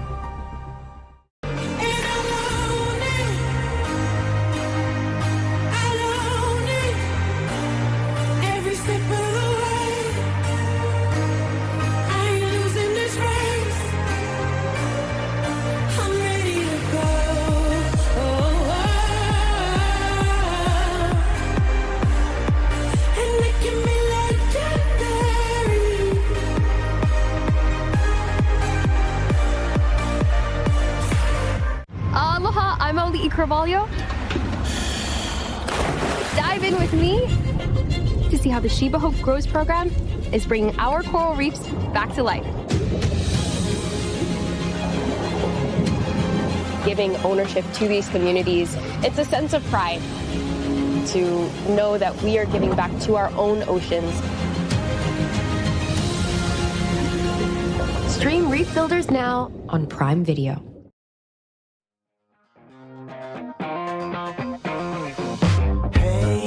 Tell you what to do. Hey, need to pay your dues. Oh, don't be wasting any precious.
I'm a stranger, here to win, here to sin. Oh,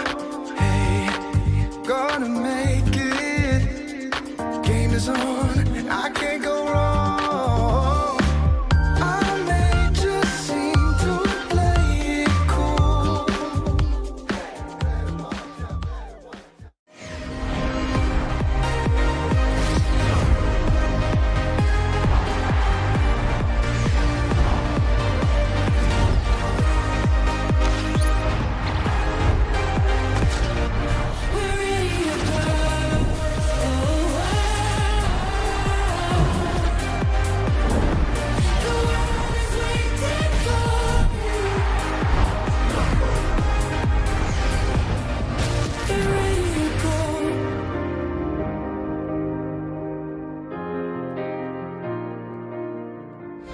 Welcome back, everybody, to the GeoGuessr World Championship 2025 EMEA Majors, coming to you live from Glitch in Jönköping, Sweden.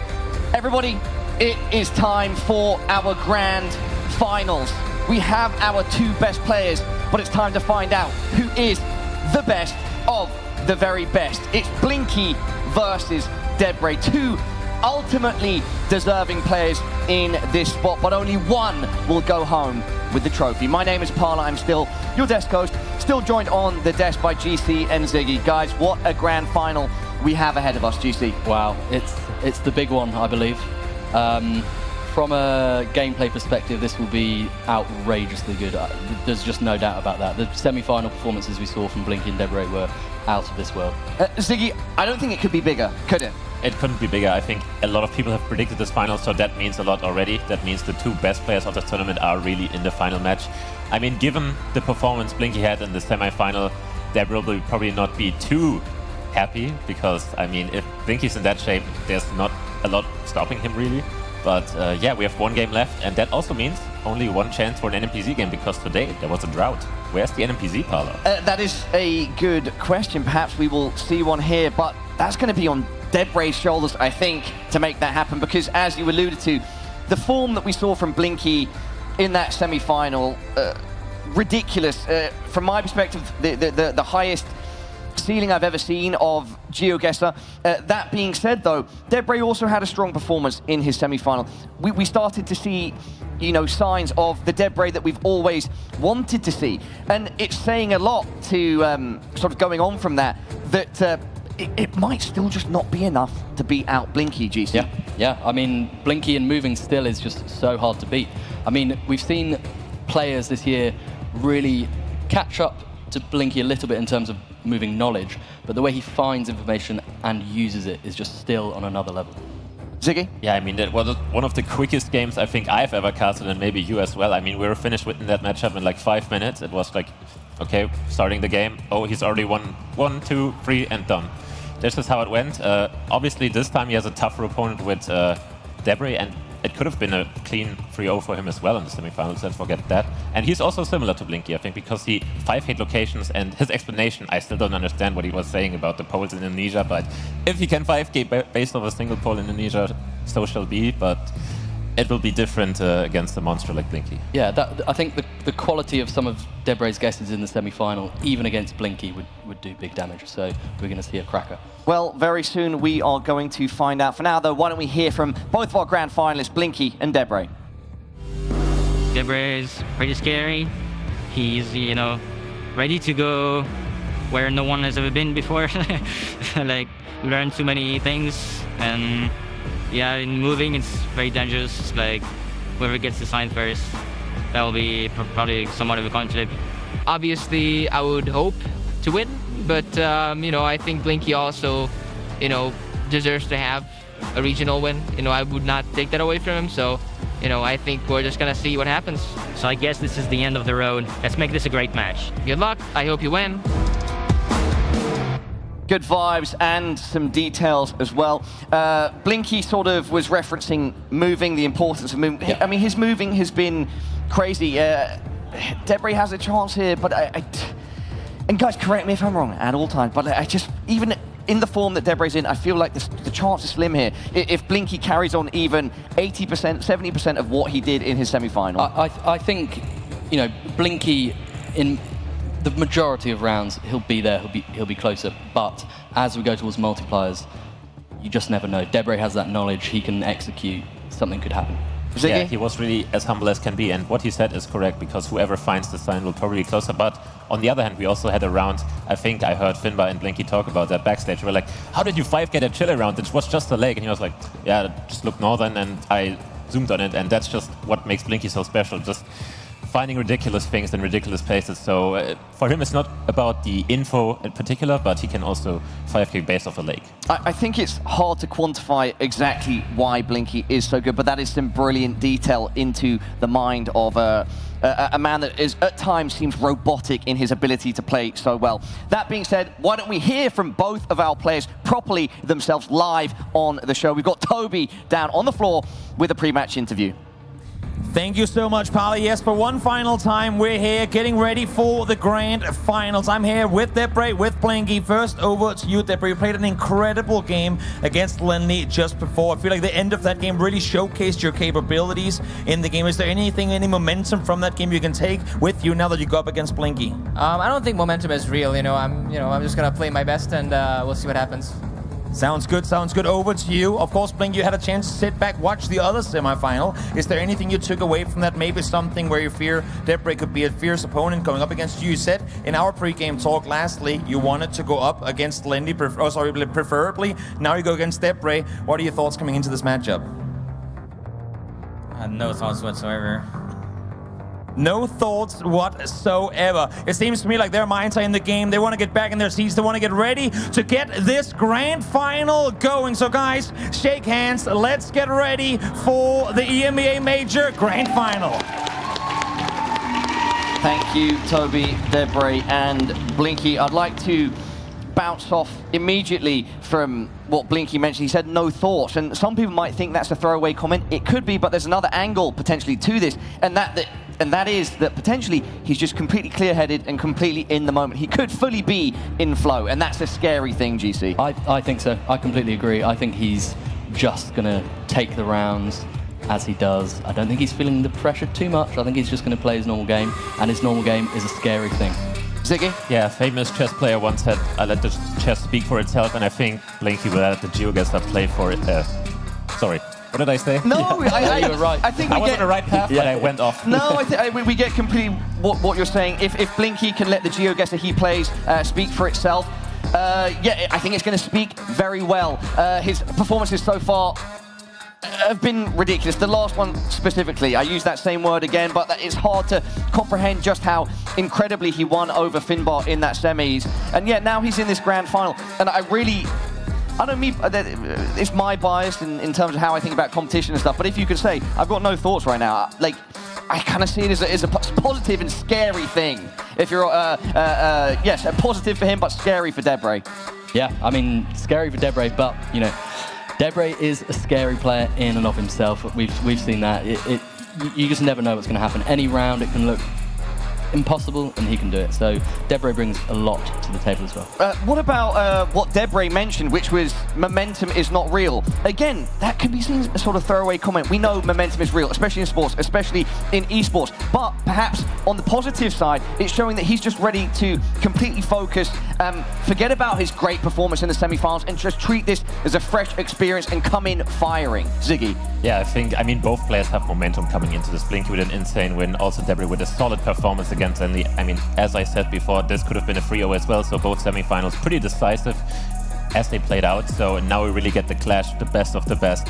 I really, really hope for that NMPC. I cannot stress enough how hyped that would be on the stage in the final. It would be absolutely incredible. I'm just curious if we see the same Blinky that we saw in that semi-final.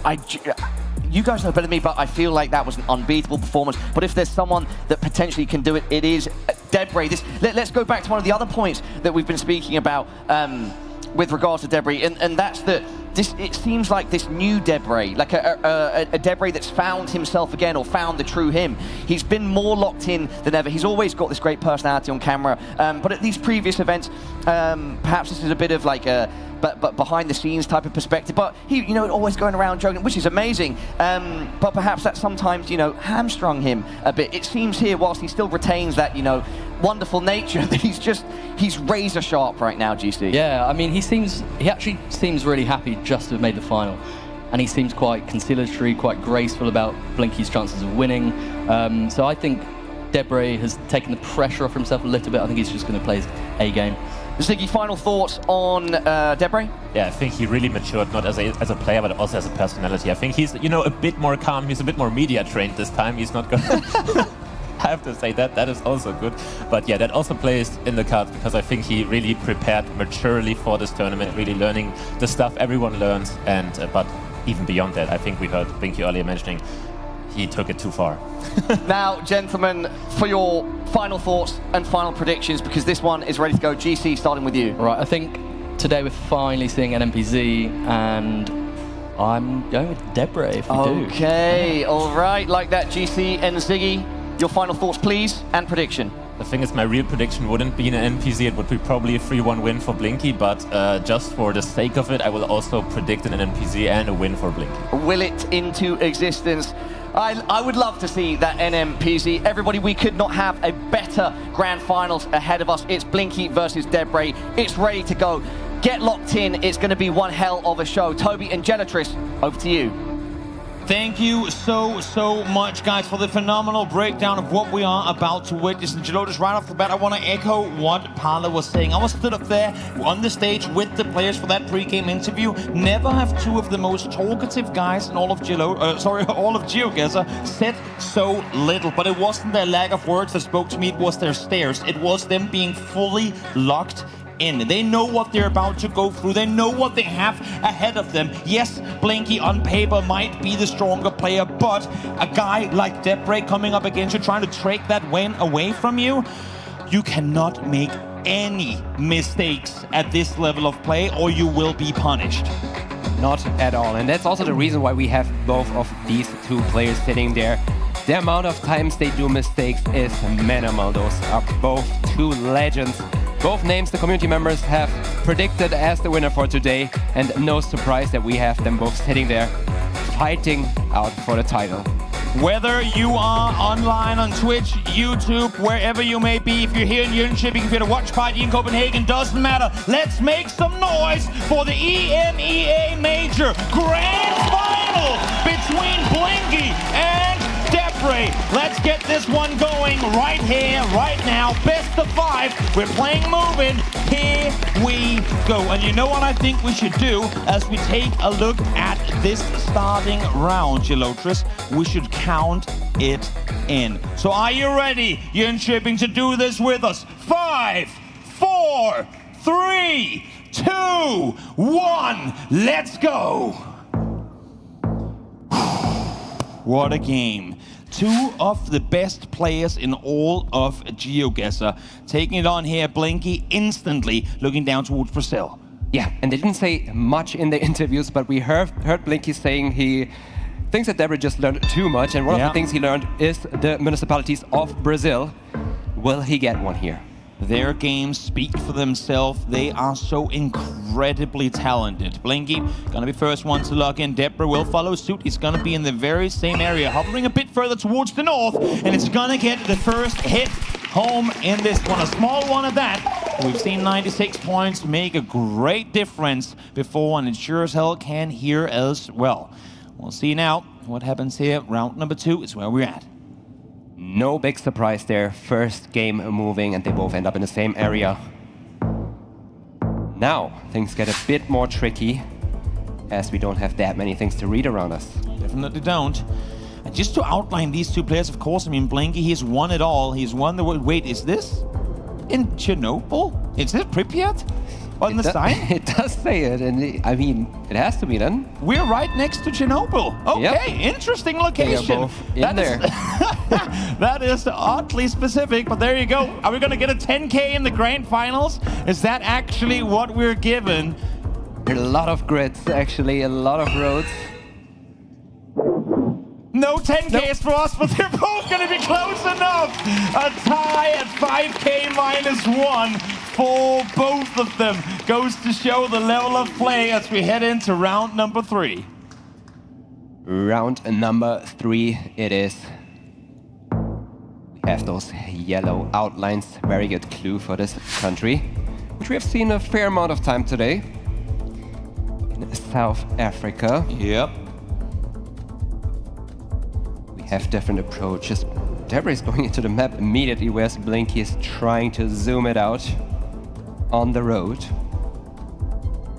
Gets to a good sign with a lot of information. Debr forced to reset there as well. Didn't get a whole lot going down the way that he was initially going. Blinky, on the other hand, opted to go towards the west earlier and came to info faster, but not enough for him to make a guess early on. Half the time has gone through this round. We'll see who's going to be the first one to get the guess. And once again, looking at the same sign for the third time, I believe, to try and maybe double check the name, whether it be the road number or whatnot, I'm not sure. But still, 15 seconds on the clock. You'd be surprised if anyone's going to log in here now. Is that a border that we found? Interesting.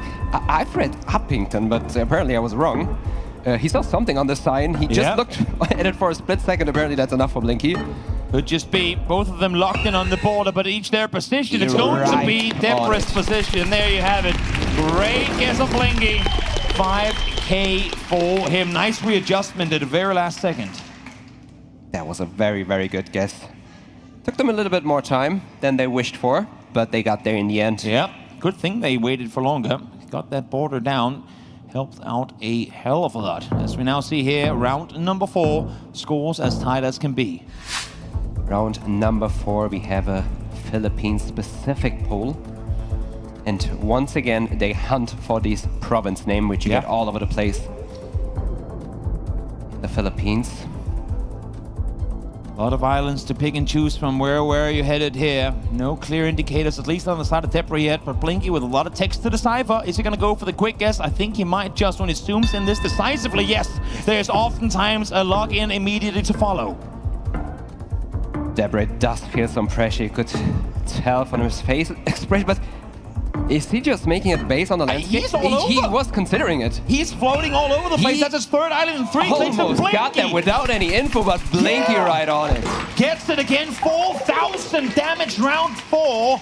Watch out, Debr. You're in dangerous territory now. Blinky is not wavering whatsoever. Round 5.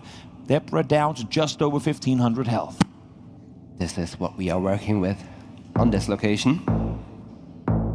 At least they'll get to work with more so they can move out of the way. They will probably. In this occasion, they probably should drive up the hill. Up the hill, yeah, exactly. Because we had some elevation, not elevation? I mean, yes, we had elevation. That too. You had that too. But yeah.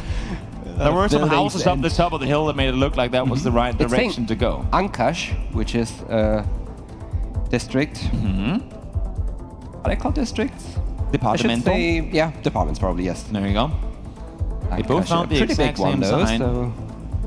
Yeah, I mean, knowing that the other person hasn't logged in yet and it's info that was somewhat accessible right from the start, you're imagining, okay, he already has this one as well, now we've got to be more specific. We can't just go regional here. I assume he has the info, he would have logged in already. We gotta try and see if we can get some more Blinky though. Happy with what he's got. He's gonna log in. Debr, hand in the air, not seeming too happy with the time that he's been given to work with. Yeah. It feels like they are looking for something more than just having that Ancash. They're on each their side of the mountain, and it's going to be Blinky closer once again. Third round in a row that he finds the city proper. Incredible playing coming out of the reigning world champion here. Round number 6, Debr down to under 1,000. This is getting dangerous very quickly. We are in round 6. So far it's looking very, very good for Blinky. It's a very good lead. Debr really needs to pull something off here. Definitely is. And we have them both hovering around Ireland. Up and down the road we go. Debr.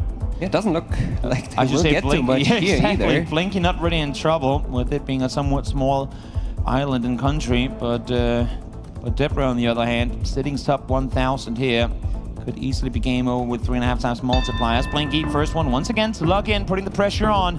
Debr has a good sign to work with, but I'm not sure it's going to be enough. Yeah, it looks like Blinky used the mountain alignment there. Yeah, could be. He's going to go further south.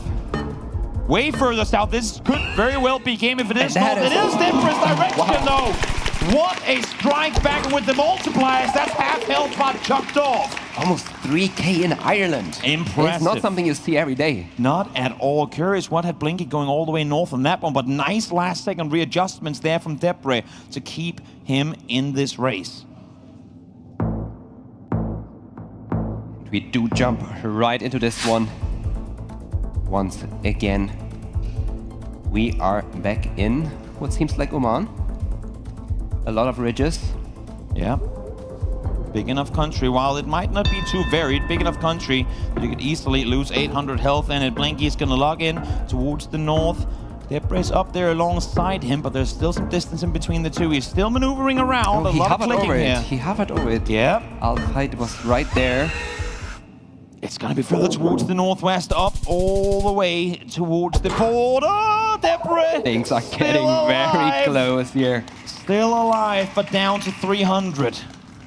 And this is time for Blinky to redeem himself in region guessing. And honestly, it's time for Blinky to finish this game, because give Debr one good round with these multipliers and you can win in literally any single area. Let's see if it is redemption time for Blinky though. Yeah, it is a fairly small, especially with those informations right there. You have town names and the N59. National Road 59. Debr doesn't have it. He went the other close. way. He only needs to chop off 300 health from Debr. Now he's going down the same path, I believe, but he hasn't gotten to that sign yet. This one doesn't give it to him. Oh, he's getting to good signs, This one though. does. There you go. Will he have enough Crucial. time? It's 10 seconds for Debr to scan for it and to stay alive. He needs to get very, very close to survive this one. Yep, definitely does. One Being second left left with 300 remaining. health. A lot of readjustment. It's going to be Blinky closer once again, and he will take game number 1.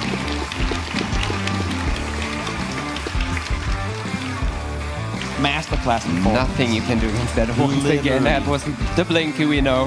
One round lost, and that was one where they were both practically on top of the target. And again, I have to mention that Debr didn't have any information there. No? And even though he didn't have it, he was considering it. Insane. These guys, I mean, they're playing absolutely next level, but it's going to be Blinky up 1-0, and with every single round, or game I should say, Blinky wins, that task becomes so much tougher for Debr. But now, we're into no move. Let's see how this one pans as we get into round number 1. Let's see how this one pans, and panning is the only thing they can do here. No driving around.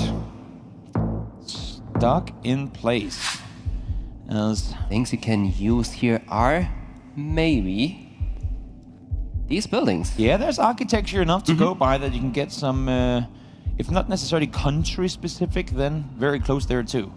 They look distinct and they look Northern European. Yeah. That's all I can say. Northern European?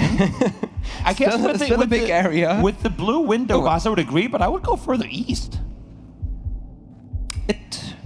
What if we combine it and say it's northeast in Europe? Maybe. I mean, Blinky is in Poland right now. I wouldn't go Northern Europe on this if that was me, but we'll see if they opt to do or not. Blinky is locked in Southern Poland. We'll see if Debr is going to opt to follow.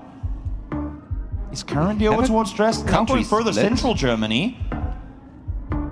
Insecure in this one. We'll see if it's going to be Poland. It will be towards the northern side, northern shore of Poland, and 700 damage comes through here in round number 1.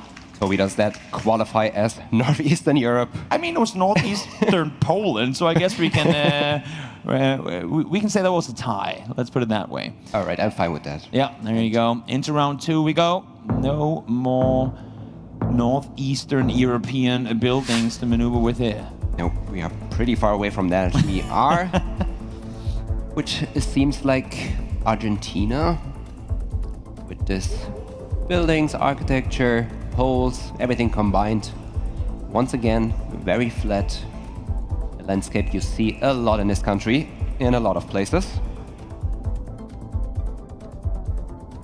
Blinky is scanning a very, very specific area here. Yeah, he's going up and down this road. road. Going from town to town, even though I would assume they all have the same grid there. Yeah, you would think so. Still looking for it. Despite that, it's still going to be Debr to log in first. It's been a bit since he was the first one to get the pin down. Now, pressure is on to Blinky. I say that might not be pressured at all. We'll see. Nope, it's going to be a bit further towards the north. And you got to think that had Blinky had 2 more seconds to make this happen, he had scanned all the cities in the nearby vicinity. It would have probably ended up there eventually.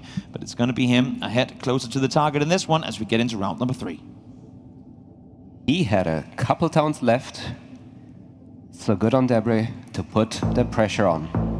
Beautiful mountainous location here. No houses though, no bullets, no antennas and no poles. What do we have to work with here, Gelotris? We have a valley on both sides. Oh, maybe you could assume that we are surrounding it. Debr is in Japan as well. What sends them there? Is it the fields down below? Probably the... You hate to hear it, but the low cam. Yeah, I mean, you know what that Without that, I mean, as good a reason I don't as know any. if I would have thought of Japan immediately. But now, I mean, if you know Japan, now you start looking at valleys, and I think that's exactly what Blinky is doing. These mountains. I mean, that's a task, which is challenging, I would say. Definitely. But and you got 2 seconds to do it, and but not still, for these players. With that, thousands and thousands of valleys to pick between, and they both get into the same one. That was very impressive. Incredible. I mean.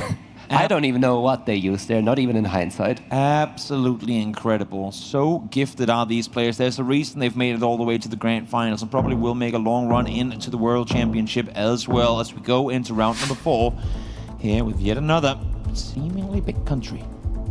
It is a big country, and it looks like Russia. Yes, sir. And I don't know what to use here. Once again, we have fall coverage, which you commonly see a lot south of Moscow. In addition to that, I don't really see much here. Well, maybe the sunflower fields are also more of a western thing, so... Debr locks in as fast as can be with the info that he was given, but they're going to be close to one another a little bit towards the north. But again, even when Debr is somewhat close by, Blinky will be closer. He's been hit once, but the other 3 rounds have gone against him. And now we head into round number 5 with Blinky in a solid lead. And we are in dark tunnel. They probably need to... Well, they cannot move. I hope it will appear for them. We will see. We will see. If not, then I'm sure the admins will do what they can to make sure that this is going to be fixed, because that would be a hard position to guess. And there we go. They have the position. Good. It was on our end. Scary for a second. Everyone going, but that's... We just like to bring the extra excitement. As if the games weren't enough already. Yeah. As if the games weren't enough already. But here we are, UK is where Debr is headed. You'd imagine that Blinky might follow suit. Yep, I do like that, especially with this red brick all over the place. Very commonly found, especially in England. Blinky goes Birmingham. I don't know my city specifics, but how are you liking this guess? Yeah, I mean, there's not too much to work with once again here. I mean, we are surrounded by some trees and some buildings. Maybe the climate looks a bit more northern. A Manchester-Birmingham hedge, but it's going to be further north. Yeah. It's all the way up in Scotland. Glasgow is where we are. And that's going to amount to 500 damage done to Blinky. Good little comeback for Debr. One of many to come if he wants to come out victorious in this grand finals. And this is the next one. Valo. If you know... Any representatives waving the flag? The Valo Football Club, champions of the country league in 1928. Maybe? Maybe. The players are there ready. They just need another 9 and they're good to form a team. Mm-hmm. I would like that. Yeah. Looking at the copyright, it's really all you got to work with. You got the trees there in the distance. You got a car, but parked the perfect angle to not really give away a whole lot either. Debr hovering over Finland for good reason. Yeah. I thought it was also Finland, and once again, I mean, it's kind of hard to see on this angle, but the car plate did look a bit shorter.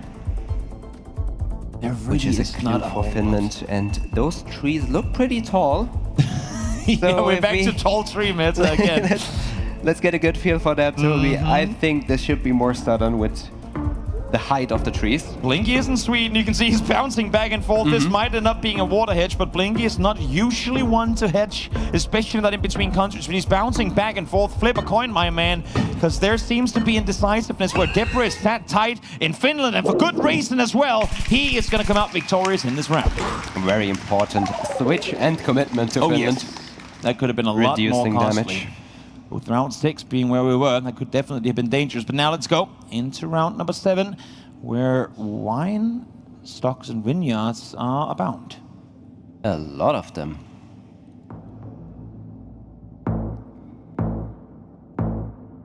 I mean, the buildings did kind of look Croatian to me. Which would also make sense with the wineries. That's where Blinky is. That's where Debr instantly follows. And then again, it is very, very flat to that one direction, and then you can slightly see a ridge, which is something the players can use, and we are also driving up north. Incredible to a mountain, rounds. but yeah. Incredible pretty rounds much on being the played here. right section of the country there. Definitely Blinky able to get that one. As we go into round number 8, the multipliers at 4.5, but with how close both of these players are constantly in this game, you'd have to imagine it doesn't matter. There's a good chance the round 10 will be the deciding factor in this one. There is a very good chance for that. Both playing an absolutely incredible game. This is gonna be difficult for me. I thought we are in southern Spain, but I'm not the best region guesser in Spain. We did hear Debr talk about region guessing in Spain in the winner's interview of the previous game, so maybe there's something for him here. We'll see. I mean, he's a little bit behind still, but being down 1-0 to Blinky, if he could turn that tide here, that would be huge. It would definitely be. I mean, on a location like this, I wouldn't be surprised if we have a split within the country. True. Generally said, this shouldn't be north, where it gets more lush and green, not that many palm trees as we have in this location. This looks a bit more tropical, so I would say somewhere along the east coast does make sense, maybe to the south. Debr is logging in Seville, but you have Blinky all the way up towards Barcelona. There's a good distance in between the two, and with the multiplier stacking like this, if this is a 5K for either side, it could be dangerous. It will be Blinky out victorious, and it will be Blinky taking game number 2.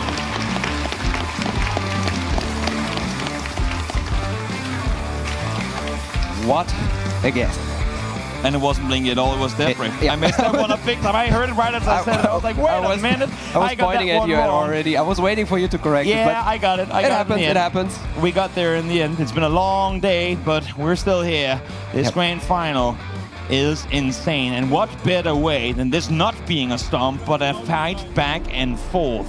Debr able to make a showing here. As I said, on a location like that, you consider the east and the south, and them both not agreeing, splitting up, will give Debr the win here. Definitely, we're going back to moving.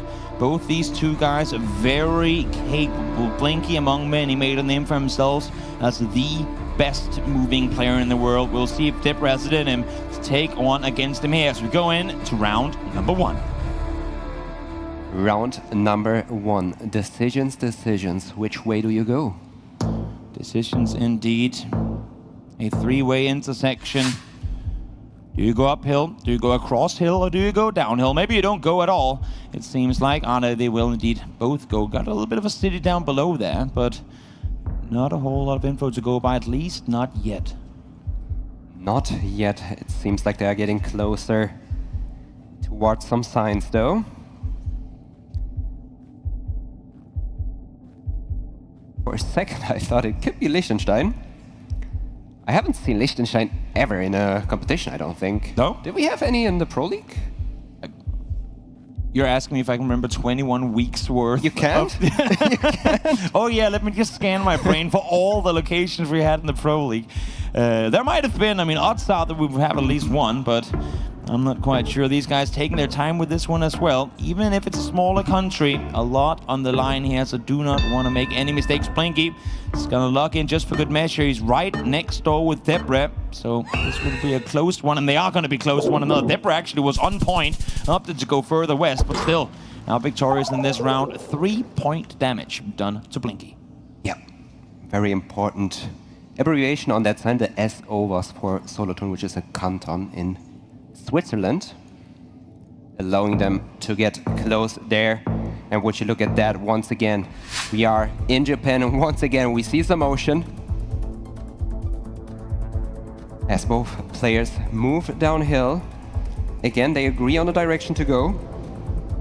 One is fast moving, one is taking it slow. Blinky almost reaching that ocean. He's going for the water. He's Whereas running. Debr takes it really, really slow here. Yeah. Going back towards the pole to see if there's anything that he would have missed. Whereas Blinky, he's racing for the sea. 3:31.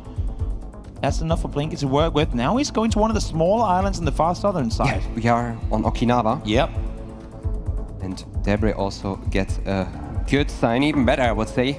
And not only the 331 on it, but also some towns. But will this be enough for Blinky to just line it up anyway? And could be. I mean, they're both set on the very same tip, and for good reason. They're the exact same distance to the target. Goes to show the skill here when 2 damage is all that's being done. Both very, very capable guesses here in round number 2. Once again, right between the players. And once again, we are in South Africa. Yes, indeed. We are a big country, potentially big damage, of course.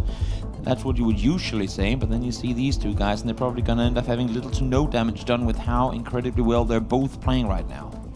I saw Debr zooming into a sign for a second. I think there was an area. Oh my god, that is an overload of a lot of things you can read. 035, 082, and he's going to go hard east north of Durban. He filtered out that information so quick. He really knew what to look at. He got it as well. You have 82, you have 35. Something about the behind the screen as well, but they both find it. Of course they do. As we said, incredibly talented players, and 20 damage is all she wrote in round number 3. This one, as close as can possibly be. I mean, we talk about consistency as the key to be victorious in GeoGuessr, but this is not consistency. This is non-stop perfection at the level of play. Definitely. Consistency is not even a thing anymore. It is being flawless until you have that one waiver that could still win you rounds against other opponents, but here, there's just no room for such things to happen. Yeah, I didn't see any mistakes at all. Like, even if you look back at the Spain round, it was a hard round. It wasn't a bad guess. Definitely. That doesn't qualify as a bad guess or as a mistake. It's just the 50-50 you have sometimes. Incredibly hard. We're going to see Blinky go towards Southern Australia. No! Debr goes to South Africa. There's a hand in the air. Something went wrong. Okay, whew, I was scared there for a second. But I think it was the same issue we had earlier with taking No, it was the same guess as the previous round. Yep. We've had that before.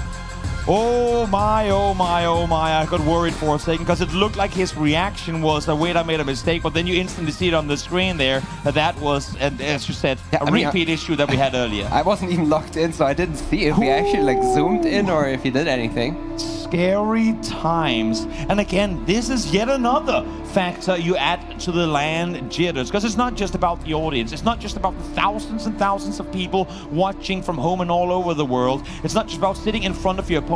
You have momentum going your way. You're playing even against the best player in the world, and then something like this happening. Yes, that might not cost him anything in the game, because you will get a chance to reset, but mentally, how does that impact you? Does it throw you off your game? Can your mental reset going into the next round? Yeah, I mean, we can already tell from the pre-game interviews how locked in these players are. Exactly. They don't even want to talk, they don't want to answer any questions, they just want to get these games done.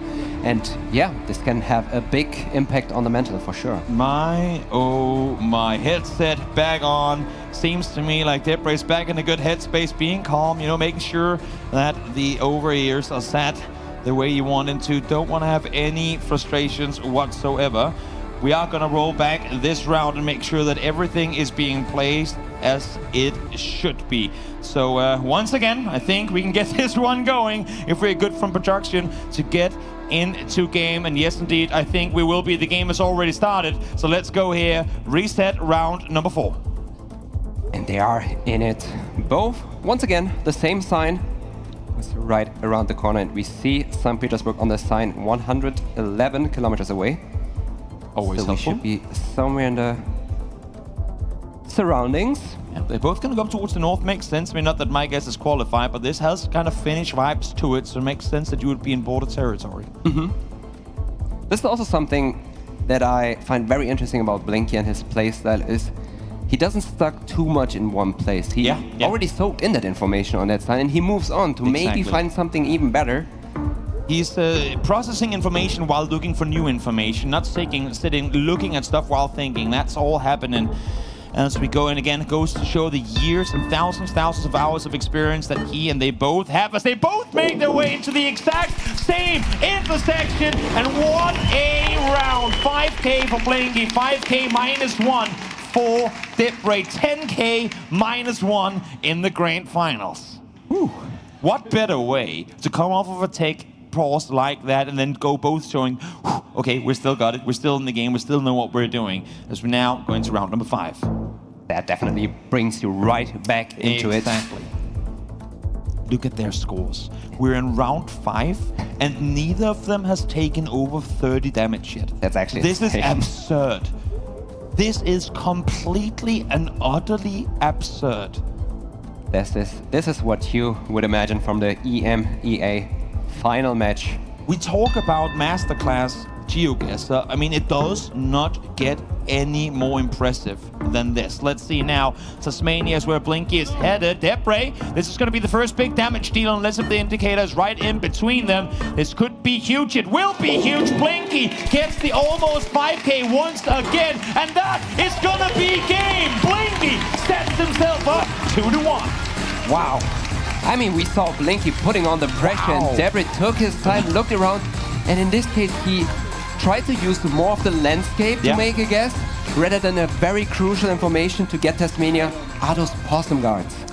It's that one round. And this pressure he put on really came in handy for Blinky here. And that's the issue, right? You play toe-to-toe with Blinky, but one slip up, a single mistake made, where in other games your opponent would be maybe with you off the marker or a little bit off. Blinky don't make those mistakes. He doesn't, Debr, mental reset. You hope for it, but it just doesn't happen. If Debr wants to make this happen, he has to take the next 2. He won the previous no move, so the odds are in that regard in his favor, but he needs to make it happen, and he needs to do so right now. Blinky is 1 game away from a potential European Championship title. Let's see if he can make it happen here in round number 1 of game 4. This could be the game. Definitely could be. We'll see if it's going to be the case or not. A lot on the line here. Blinky has won the World Championship, won the World League, but never raised the EMEA trophy. Debr, on the other hand, in EMEA last year struggled to get things going as well. This would be an enormous victory for both these players. And that's not even considering prize pools, World League points of any of that. No, just for them individually, this would be incredible. First login comes through from Debr. Definitely, and we have a country split up. There you go. Czechia and Slovakia. That's the start you want. Again, getting as I it was right. saying, That's a good start for him. As I was saying, Blinky don't make mistakes, but when he do, because 300 kilometers is probably the most you're going to get him off target, when he do, you better be on point to punish. And good thing for Debr is that he was. Very, very important first round for Debr. This is his last chance. He needs to win here. In this match, and we are in round 2. It looks like Australia. Quickly down to Adelaide. Debr first to lock in again. Yeah, it looks like we had a Stoby pull, we call it. Yeah. In the distance. It's specific to South Australia, so that's how the players know that it is somewhere there. But someone named Blinky. You get doesn't me only once. know that, he knows way, way, way more. You catch me once. Joke's on me, you don't get to do that twice, though. Great job, Blinky, being able to reset the leaderboard there as things are now tied coming into round 3. Round 3 it is. Color cross. Have a cross. Yeah. One of the first metas you'll learn as a newcomer to the scene. Good to see that even amongst the highest level of play, it's also relevant knowledge to have. It is. It does help. I mean, there are a lot of countries you can mix it up. We saw it earlier as well. Definitely. Definitely a country that does allow some toss-ups between other countries. For sure. Debr again, trying to put pressure on here. First one to lock in on the northern shores of Colombia. Blinky looks to go further he found it. south. Oh. Wait. It said Granada, and he zoomed into Granada, and he switched up. He went further north, should have gone. Okay, it was another one. There were multiple Granadas in Good switch. Good switch. You realize it doesn't look like that Granada down there. That's insane. The fact that you get a city that matches where you are and then going, nah, there's got to be more than one because the vibe of this area doesn't add up. That is insane confidence to second guess yourself at that level. Now, round 4 is about us. Let's see what we got to go with here. And this is the next one. I was actually not that sure about the country. It looks like Italy to me based on the looks. Got the palms. Ooh, very Debr, Mediterranean. Looking southern Spain, all the way down towards Gibraltar. We have Blinky. We have red reflectors in the guardrails. Of course, no pins. I don't think you would ever see them in Spain. No pins put down just yet. Could still be readjusting. Zooming out, nope, going back further towards the east. Again, everything you're saying here as well, Gelotus, of course, being processed at hyper speeds by both Debr and Blinky. So, not liking what he was thinking for Spain. The initial thought been cancelled now, going further back towards the east. Yeah, I cannot blame him at all. I mean, in first glance, I also thought of that region around Gibraltar that does definitely also look like this. 13 seconds. This one is going to run all the way down to 0. Blinky is set on the northern shore. Debr is out towards the west. They're close to one another. He's zooming far out. He's not sure if he wants to commit or not. He doesn't switch it. Ooh, does commit in the end. Good decision. A good decision on his part. Still losing the round, but that could have been way more costly had he opted to go Spain here. So he stays in the game and makes it through to round number 5. Round number 5. We actually have a mile marker. Let's see how well they can use it. Those usually give you the distance to the capital. We are in the Philippines. Debr, first one to open the map. Blinky, yet to do so. Looking through the trees here. Is he looking for mountains in the distance? What is he scanning for? Definitely, maybe looking for water, which you possibly could see along a road in the Philippines. Maybe looking for water, for mountains.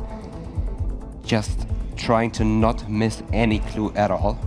Trying to line up hillsides here. Blinky, I think, is. You can see he's jumping from island to island at a swift pace. Trying to figure out where this adds up. Looking for coastal roads that could potentially have that bend around the side. You see him on stream sitting through these things day in and day out. Just stuck in place, trying to pinpoint these exact locations. Might have found something here, as it is bending the way that he wants it to. Debr, further up towards the north, towards Manila proper. See who's going to get it. There's some distance in between them, and it's going to be closer towards Debr, right in between, or somewhat in between, but look at the damage coming through towards Blinky. We're 5 rounds in, and he's now sat just below 2,400. And it's once again on a Philippines round. We saw it earlier. Yeah. Can be a difficult country. Definitely. 2 region, yes. Now let's see how well these players whether you got horse can region guess this one, because I mean, we are in Thailand. We have those square holes with the holes, the long lamp, all good clues, but again, a country that is very, very difficult to region guess. Horse meta, goat meta, monkey meta, or hen meta, you got them all available here. Whatever you want to use, whatever will help you. Whichever works, as it does seem like we are in fact in Thailand, Debr. I don't see any mountains at all. Yeah. Again, it should be like more likely the eastern parts. I was gonna say you might have something towards the east northeast, like where Blinky is looking now behind those buildings. There's like a dark smudge, but I'm not sure if that's just low-hanging clouds or what it is. It could be. It is very hard to tell from this angle. Exactly. Also something that could throw you off. lining up further towards the north. Debr a bit further out towards the east here. 3.5 times multipliers could be huge if one of them lines it up perfectly. Blinky now, though, going over towards where Debr was set up. He's going to be the first one to lock in. Now let's see if he's going to join him. He will. And this was actually over in the vicinity of where Blinky was initially. So this case, a case of Blinky second guessing, not coming out to help him this time around, down to 1500 health. Definitely, that was his first guess, and by panning around looking for mountains, which you usually see in the north, and the lack of mountains made him reconsider his guess. Tough call on that one. Let's see now. He's playing from behind, down by over 2,000, almost 3,000 health. But of course, with these multipliers, anything can still happen. Debr, first to zoom in on the map, might go with a quick guess here once again, and indeed he will. All the way down towards the Guatemala border. Oh, he's in Colombia. And we have talked about these toss-ups, Mexico, Colombia. We've seen it already today be the deciding factor of a match. If Blinky commits here, this should be game, and it will be Debr! Takes it! Will be Blinky, and we are going to NMPC! What a guess! Not only getting the country right, but right on it. That was a very impressive guess by Debr, giving us the NMPC and giving him a chance to still win this match and get the EMEA champion. EMEA Grand Finals NMPC. We could not have written this up any better. Debr now waving hand in the air. We're going to have an admin come over and make sure that everything else should be. Oh, wow. Oh, wow. We get a chance to breathe. The players get a chance to breathe. We are in for a rough time, because if NMPC here, Gelotris, in this tournament so far has been anything to go by, I cannot tell you who's going to win this race. Yeah, definitely. I mean, NMPC is a game mode you might want to call random. Yeah. It can happen, but it's also really testing how well. Wait a minute. Something has happened on stage. Something has happened on stage. What was the break for? We have had a wardrobe change on the stage. The NMPC hat has been put on for Debr. He needs the magic in order to claim this one. Is the hat going to be the difference maker in whether or not he's going to win the game? I'm not sure. It's Beanie versus NMPC. It's Leopard versus the black hat of Blinky. That's a very, very well-lit intermission. Getting the NMPC hat on. A wardrobe change for game number 5 in the grand finals of the EMEA Major. Guys, you're chipping. This will no doubt be the final game of the Major, so make some noise! Blinky versus Debr. One game left to go. This is NMPC. This is all the players get to work with a still image. Let's get it. Let's count it down. 2, 1. We are in an NPC, and this is what they get. One screenshot, nothing else. All you can do is put your face closer to the monitor and try and make out where you are.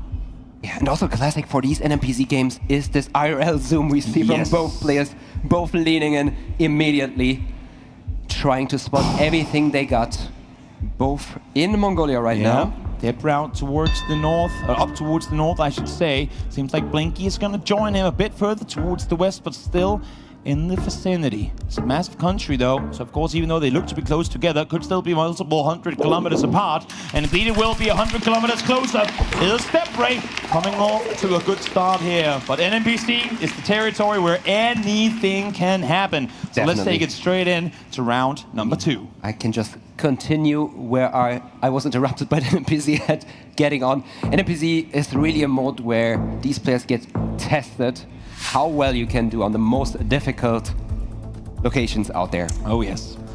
Oh yes. What better place to be? A farmland, an open dirt road, not a single proper tree inside. Debr is annoyed. Seems like Blinky is a little fluttered as well. What do we have to work with here? Talk to me, Gelotris, you're the expert. And this is exactly what I mean. I mean, as a pro player, you want to use buildings. Japan, Canada! What? If there is a 50-50, then that's it. Japan or Canada? Yeah, you usually want a building, you want poles, you want trees. Those are the things you can work with. You want mountains, but in this case, you don't really have anything to work with. There is nothing. You have a trailer in the distance. You have mountains in the far distance. We have 7 seconds left to work with. And we are just in round 2 and already this have is all vibes. pick. It is Mongolia versus Canada! It's Canada! And that could be game of the day! Will definitely be game. Debr is your EMEA Major Champion! What an insane guess to finish off this game. Coming back from behind, going over to the NRPC and closing it out like this. What an insane game from Debr. You can see it on himself. It's going to take a couple of seconds to process what just happened, but there you have it. The silver plate in hand given to him by Mikhail Falco from GeoGuessr as well. What a game. What a performance. Everyone, make some noise for your EMEA champion, Debr!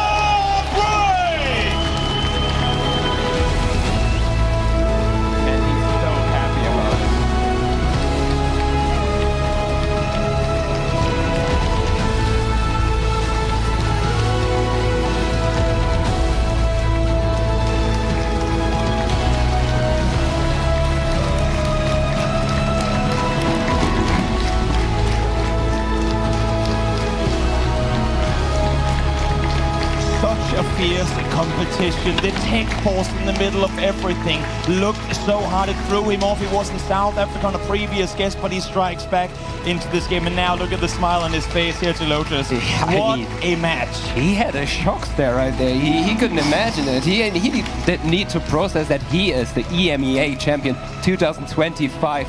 I mean, he did put in a lot of work to get here, and this must be a big relief. Absolutely insane. There you have it, playing with the flag as well, representing his country. The magic NPC hat on top as well. Smile on his face. I talked to him earlier today. He was nervous. He said, I'm never nervous. I don't care about the crowd. I'm in my head. I play against myself all the time. But in this round, to go Canada, when the world champion goes Mongolia and win in that fashion, that is a man that does not doubt himself. That is a confident EMEA champion, and that's Debr. Most definitely. I mean, we've seen it backstage. These players were getting ready for this game, and Debr was one of them who didn't leave his PC at all. He was grinding. He was sitting there grinding.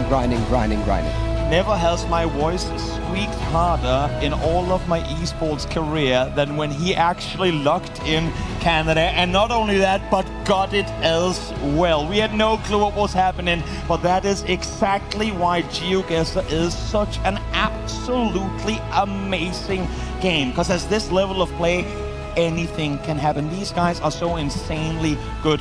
Can't take anything away from Blinky either. He played at a masterclass of a game against Debr. Yeah, I mean, distances don't mean nothing. If you're new to the game, it might look weird that he is so far away, but there are places on Earth that are so far away from each other and still look the same. Yeah. And you cannot blame Blinky at all. I mean, they made it all the way to NMPZ. Very well deserved for both of them. So either way, it would have been a deserved win, but in this case, it was Debr. Congratulations, Debr. Our planet is a great place to be, and the world is our playground in GeoGuessr. But now let's hop over for one final time to the boys on the desk and get a word with our EMEA champion, Debr. Toby, Gelatrus, thank you so much. Ladies, gentlemen, everyone in this arena and at home, your EMEA Majors champion is Debr. Give it up for the guy that has done it all, worked so hard to be here, and finally gets to lift that trophy. Debr, how are you feeling? What's going through your mind right now, champ? Frankly, I can't believe it. I mean, when I lost both of the moving games, I mean, I kind of just thought, yeah, this is it. You know, I'm gonna lose 3-1. At least it was a good match. I mean, what can you do? But there was something in me that it would be cool to come back on all 3 of the non-moving modes. And I was so scared on the last one because I could not decide if it was actually low cam or if it was normal cam. For some reason I kept thinking it was low cam, and I was I really wanted to go Japan, but then I was looking at the background and there was some buildings I could barely see, and there was a big truck that looked more North American, and the trees to me seemed very Canadian boreal forest, etc. And it was the trees really that I think made me go Canada in the end. And I just was trying to survive there. I was just hoping that I'm not on the wrong continent. I didn't expect that to be the last round of this entire tournament, but feels great. And it feels like I've been trying to do this for so long. I've been trying to get a good result in one of these events for so long, and it finally paid off, and I couldn't be happier. TC, Ziggy? Debr, well done. I'm so happy for you. I've watched you play for so long now, and you deserve it so much. So very, very well done. Maybe if we just pull back to that Chiapas round, you seem very confident there. Anything to say on that one? I've seen it before. This is a very, very original round. I don't remember where I saw it, but I definitely remember seeing it around 20, 21, 22, and probably for the second time sometime later. It is just a classic random strange-looking lake in Chiapas, very unusual. And I was I think you could see that when I zoomed in, I was trying to find it first, but then after a couple of seconds, I was okay, so if it's not obvious, then I'm just gonna hope that he doesn't realize what it is, and it worked really well. So. Yeah, also congrats from me. Big accomplishment for you. I mean, you won the EMEA Major right here, right now. Congrats again. I mean, what a game. I think we already discussed the crucial rounds there. But, what is up to come is really the World Championship is around the corner. I mean, is there anything you're expecting to be playing there, or is there anything you will prepare for it? Or how do you feel now that you have won the biggest tournament? Well, I think there's definitely a lot of no move that I need to practice. I've definitely focused more on moving for the past couple of months. I definitely want to learn a number of sort of learnable countries with, relatively little coverage and relatively long roads like Namibia, Oman, Mongolia, etc. I want to be able to know these countries always, every single round. And I'm probably going to focus on just learning these. I think my moving was mostly fine. I mean, against Blinky, he is the best moving player. I don't think anyone would debate that. And I think otherwise my moving game was, exactly what it should have been. Well, except for, Botswana. Well, we don't talk about that. I'm excited. I don't expect to win the World Cup as well. I mean, at this point, I have to be more prepared for that possibility than I was before. I just, want to have fun there too. And, after this, I'm definitely not going to be disappointed no matter what the result is. Debr, calm, collected, humble in victory. Congratulations once again. Such a deserving winner. Anything that you'd like to say to the fans at home, and of course the fans that we still have in the arena staring at you in the arena now? Thank you, everybody. Thank you for supporting me. Thank you for believing in me, even when I was not putting up the best results in some of my previous tournaments. And I hope to bring more of this to you all. There we go, everybody. Once again, give it up for Debr, our EMEA Majors champion. Feel free to head on out with your trophy. Yeah, time for some very well. You can shoot off now, or you can hang it. You can stay around. That's fine. It's just how we've been doing. I like hanging out with you guys. We love hanging out with you too. We've just had this process, but now we are changing it. So Debr will be joining us on the desk for this last portion. On screen, or not? No, Debr now being escorted off aggressively. No, Debr, thank you so much. Huge congratulations.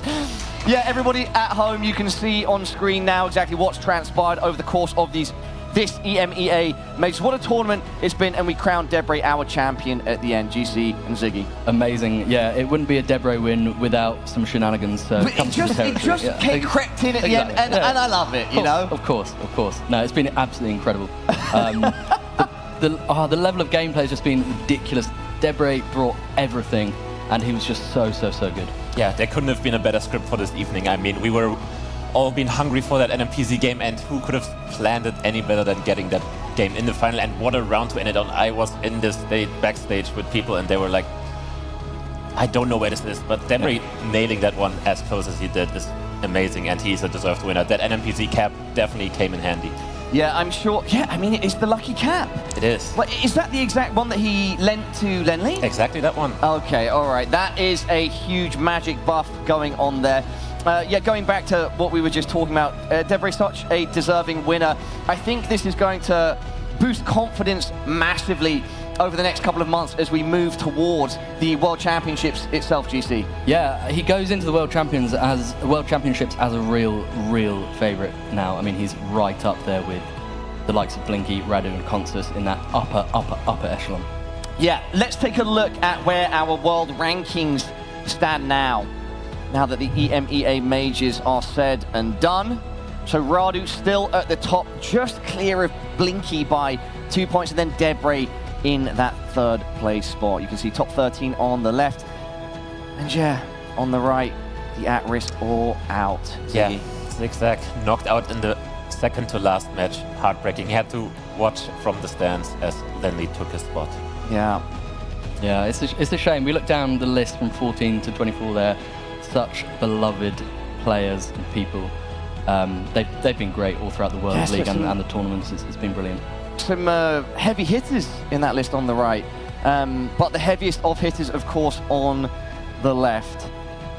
Yeah, 2025 rankings, ladies and gentlemen, everyone at home. Yeah, what a tournament it's been. Another huge success for GeoGuessr Esports. The road to Copenhagen continues, guys. Yeah, 3 majors done, and yeah, we have 3 winners here, 3 new winners, so every major was won by a different person than last year. That is interesting to see, but you know, we might see that it's 2 months out, but we actually have 3 more events, so you know, we're still there to provide some more GeoGuessr content. Absolutely. GC, any final thoughts before we close out the show? No, it's just been incredible. I just cannot believe the level of gameplay and knowledge everyone's brought to the table this time, and it's an honour to be here talking about it. Thanks for having me. No, it's been an absolute pleasure, yeah, for all of us involved, GC. Once again, a shout out to 2 of our partners. Firstly, Opera GX. Get the gaming browser at opera.com/GX/GeoGuessr. Thousands of custom themes, sounds, and animations to make your browser look and feel exactly how you want. And secondly, Alienware. Join the Alienware arena and experience the excitement of the gaming community. Exclusive tournaments and amazing prizes await you. And with that said, everybody, we can now close this out properly. If we're talking amazing prizes, Debr is the one that walks away as champion. What a story it's been. It's been fantastic to witness the action, and we will see you all next time. Much love and peace.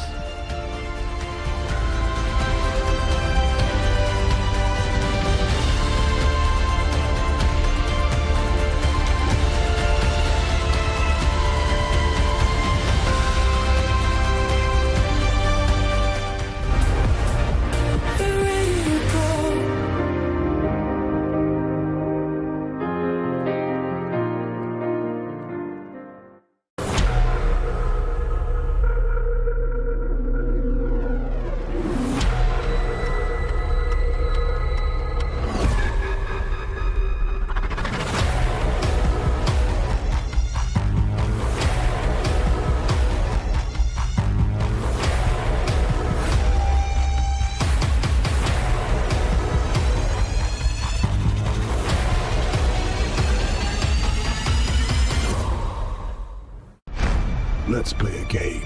I'll hide, you seek. Unconfirmed sightings of the GX Man have been reported all over the world. My VPN means I can be in multiple places at once. I can mod my look at the click of a button. I'll block any ads attempting to promote the manhunt. Your time starts now. Play the GX Manhunt at GeoGuessr. Find me and get a reward.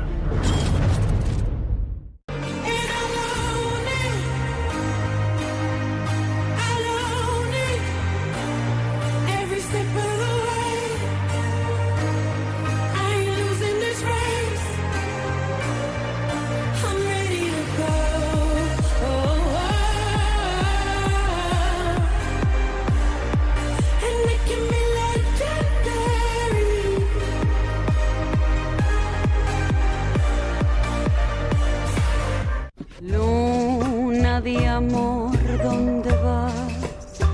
Que me robas la calma.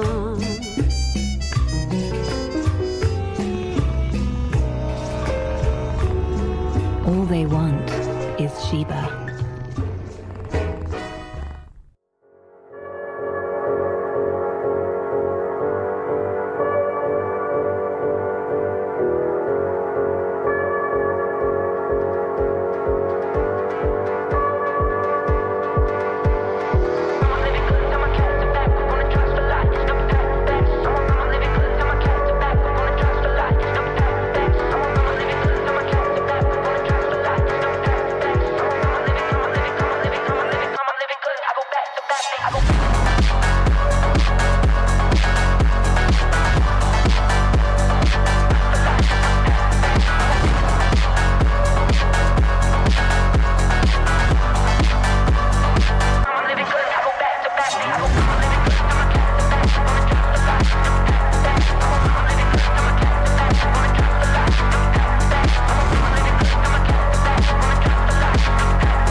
If I can't be with you, I'd rather be by myself. No, I can't lie, I don't want it.